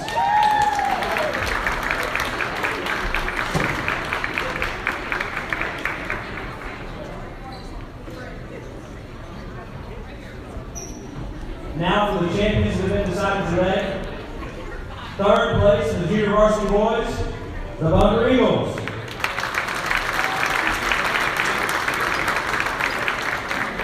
Second place, junior varsity boys, the Alton Comets.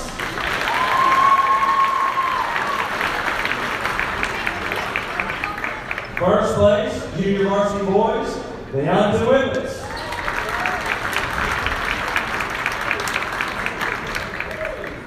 Third place, varsity girls, the Alton Comets.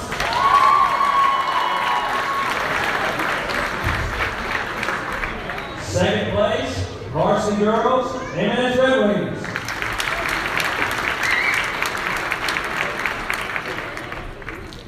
This year's varsity girls champion, the Ellington Women's.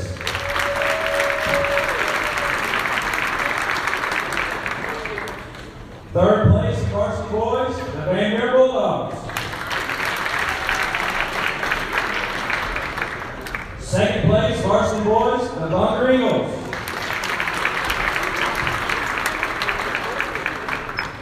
This year's Big Springs Conference boys varsity champion, the Alton Comets.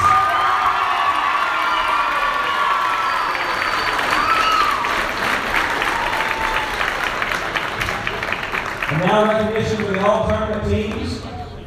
We'll say this, we actually had a tie in the boys and the girls. We usually have 5, so we'll actually have 6 in each. We'll be short one medal, but we will get that out as soon as possible to whoever is short. First, the girls all-tournament team. It is in alphabetical order. From the Van Buren Bulldogs, Katie Griffin.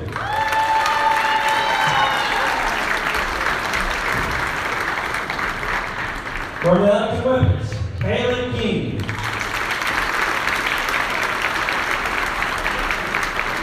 You guys just stand in the center circle and stand.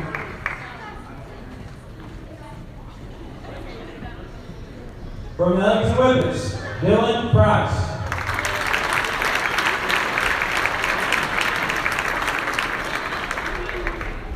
From the Eminence Red Wings, Bryn Spurgeon.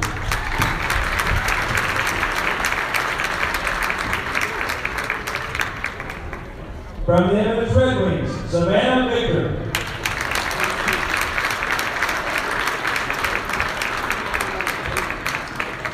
And from the Eminence Red Wings, Tristan Weaver.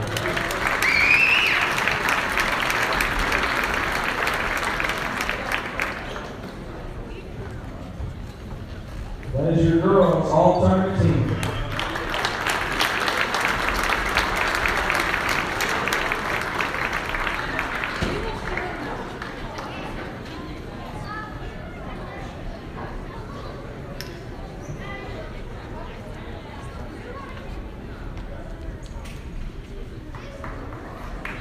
Good job, ladies.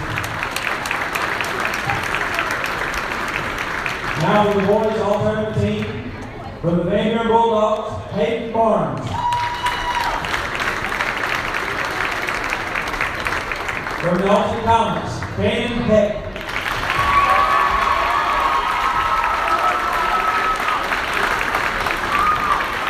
From the Ellington Women's, Bryson King.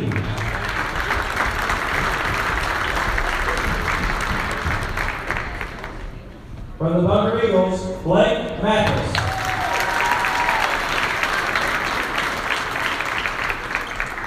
From the Alton Comets, Chandler Cisco.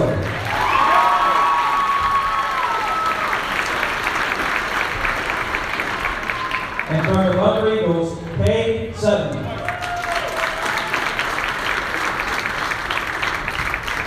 That is your boys' varsity all-tournament team.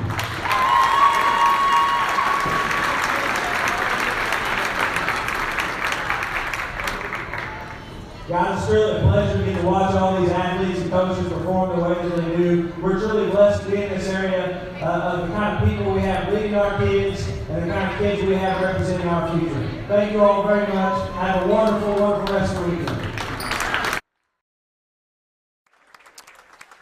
That was your all your awards and everything there. We're still trying to see if we can find Austin Bradley down there somewhere. He's going to try to get an interview with the Alton Comets for us. We'll see how that goes. I'll try to stand up tall so he can see me. We can kind of communicate with this a little bit. Thank you guys, everyone, for tuning in. Big thank you to Jonathan Clary, who was awesome as always. And Jonathan, I don't know if we'll be able to see Austin or not, but I've lost him. I've lost him too. Me and Tom have both lost him. You found it over the corner. Okay, okay. If we can get it on him. You ready? Go ahead. What are we doing? Oh. Yeah, we're here after the championship of the Big Springs Conference Tournament. Coach, you got your 10th one on the boys' side. Yeah, we counted them up. That's number 10 for you. Just talk to us about this week. And yeah, I don't know if I did. I don't believe any of those championships that I ever made a shot or guarded anybody or got a rebound, but I had a lot of good kids that did. What was your question? Basically just talk about this week. Oh, this week. Oh, man, this week. Last week have just kind of run together. I mean, we had a big tournament last week and played in the finals in it and fell up a little short, and then it just runs straight into this week. And it's kind of a grind, you know. It's hard for the kids and all to get up over and over and over again. But I was proud of them. A lot of maturity. I was really proud of them this week.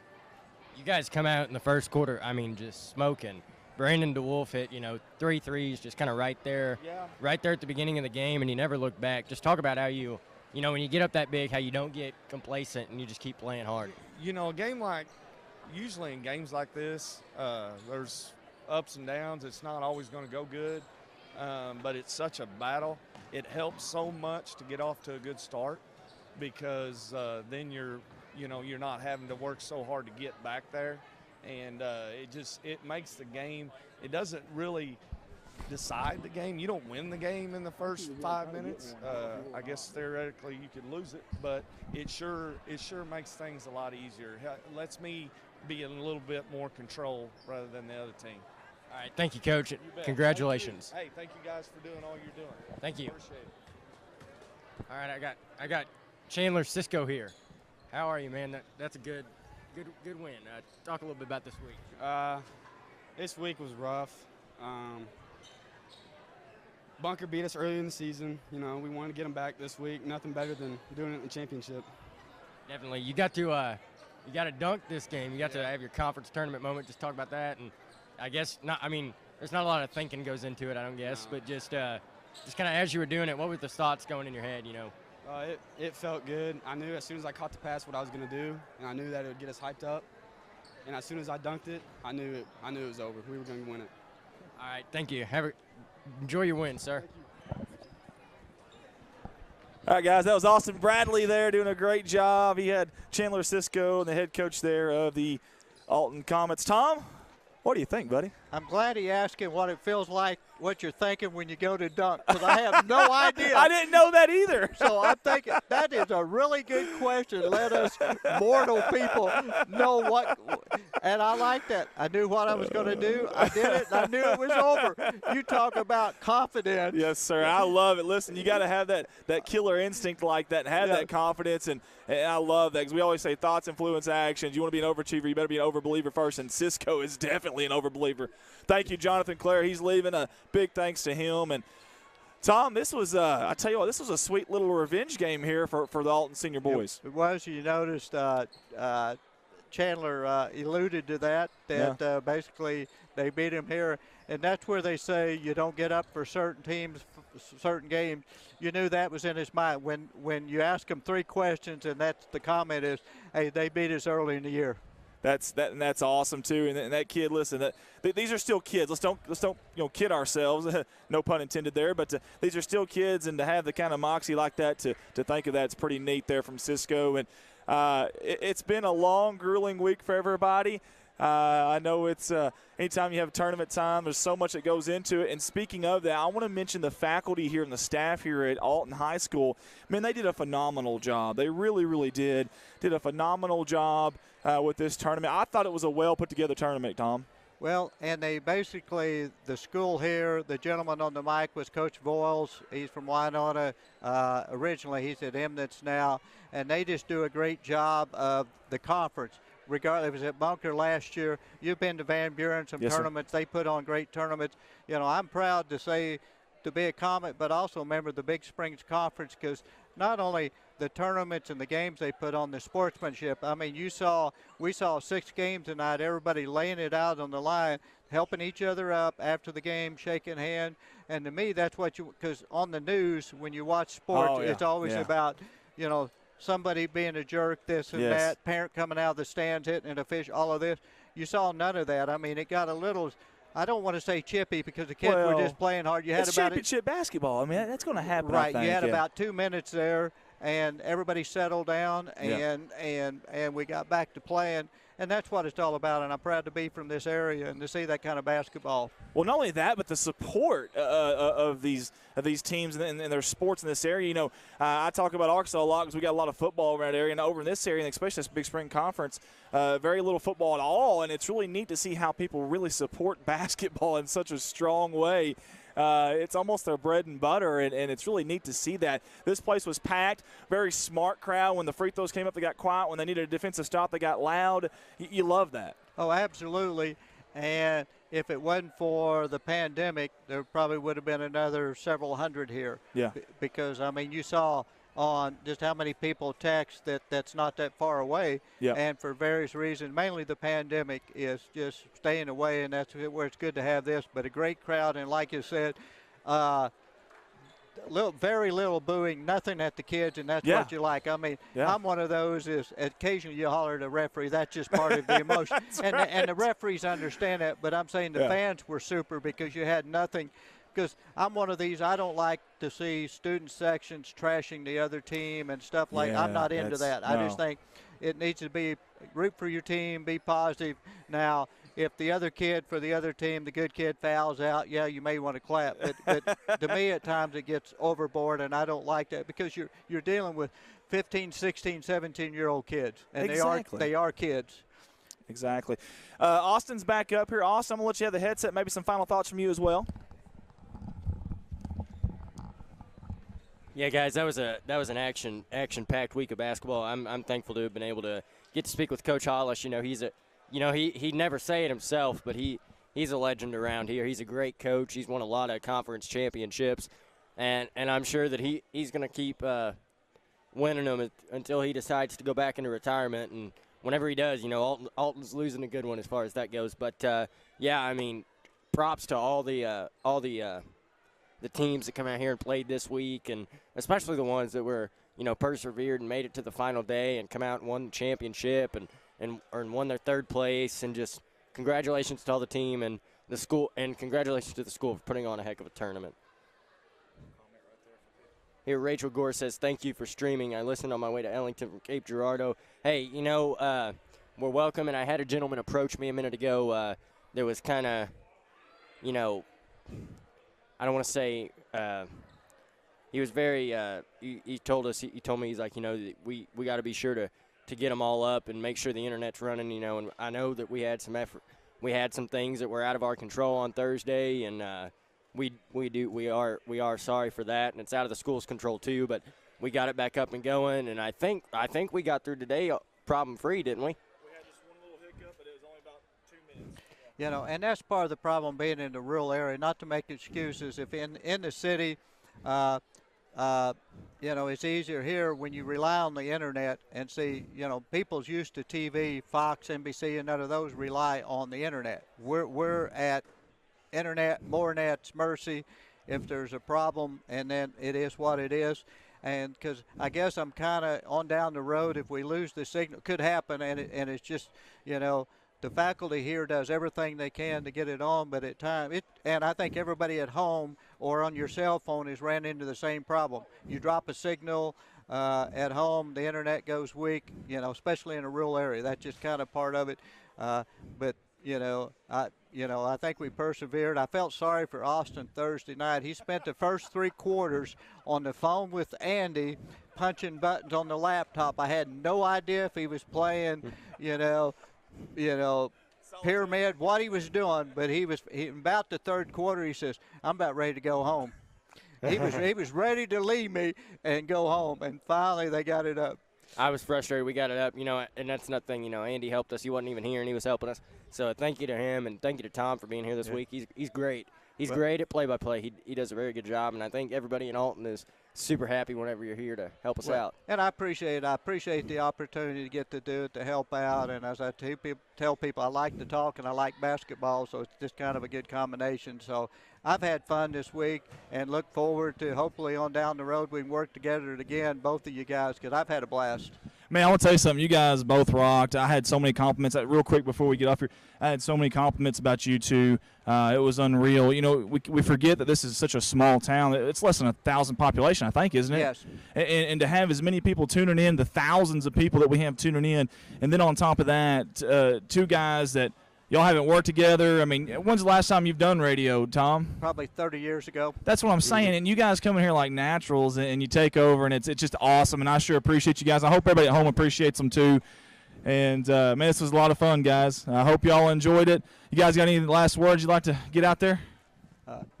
I just want to thank, all of the coaches, fans, players in the Big Springs Conference. I think, I think they put on a good show this week.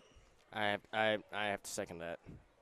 Well, guys, for everyone here at Red Line Media Alliance, our companies here, Dog Pack Media, Corning Sports Report, Alton Sports Network, for everyone here, Austin Bradley, Jonathan Clary that was here, Tom Clary as well, all of our sponsors. We want to say good night to everyone. God bless you. Hang on. And Austin Bradley wants to say one more thing before we get off. Hang on, I forgot. I don't know if you guys got to it, but if you guys didn't, or even if you did, I'm going to say it again. I want to say thank you to all the wonderful people in the hospitality room that kept us fed all week. They had brisket. That is awesome. Top notch, guys. Hey, God bless everyone. If you need anything, get a hold of us on our page. We look forward to some more streams, and you thank these guys tonight. Good night, everyone. God bless, and we look forward to seeing you. Awesome.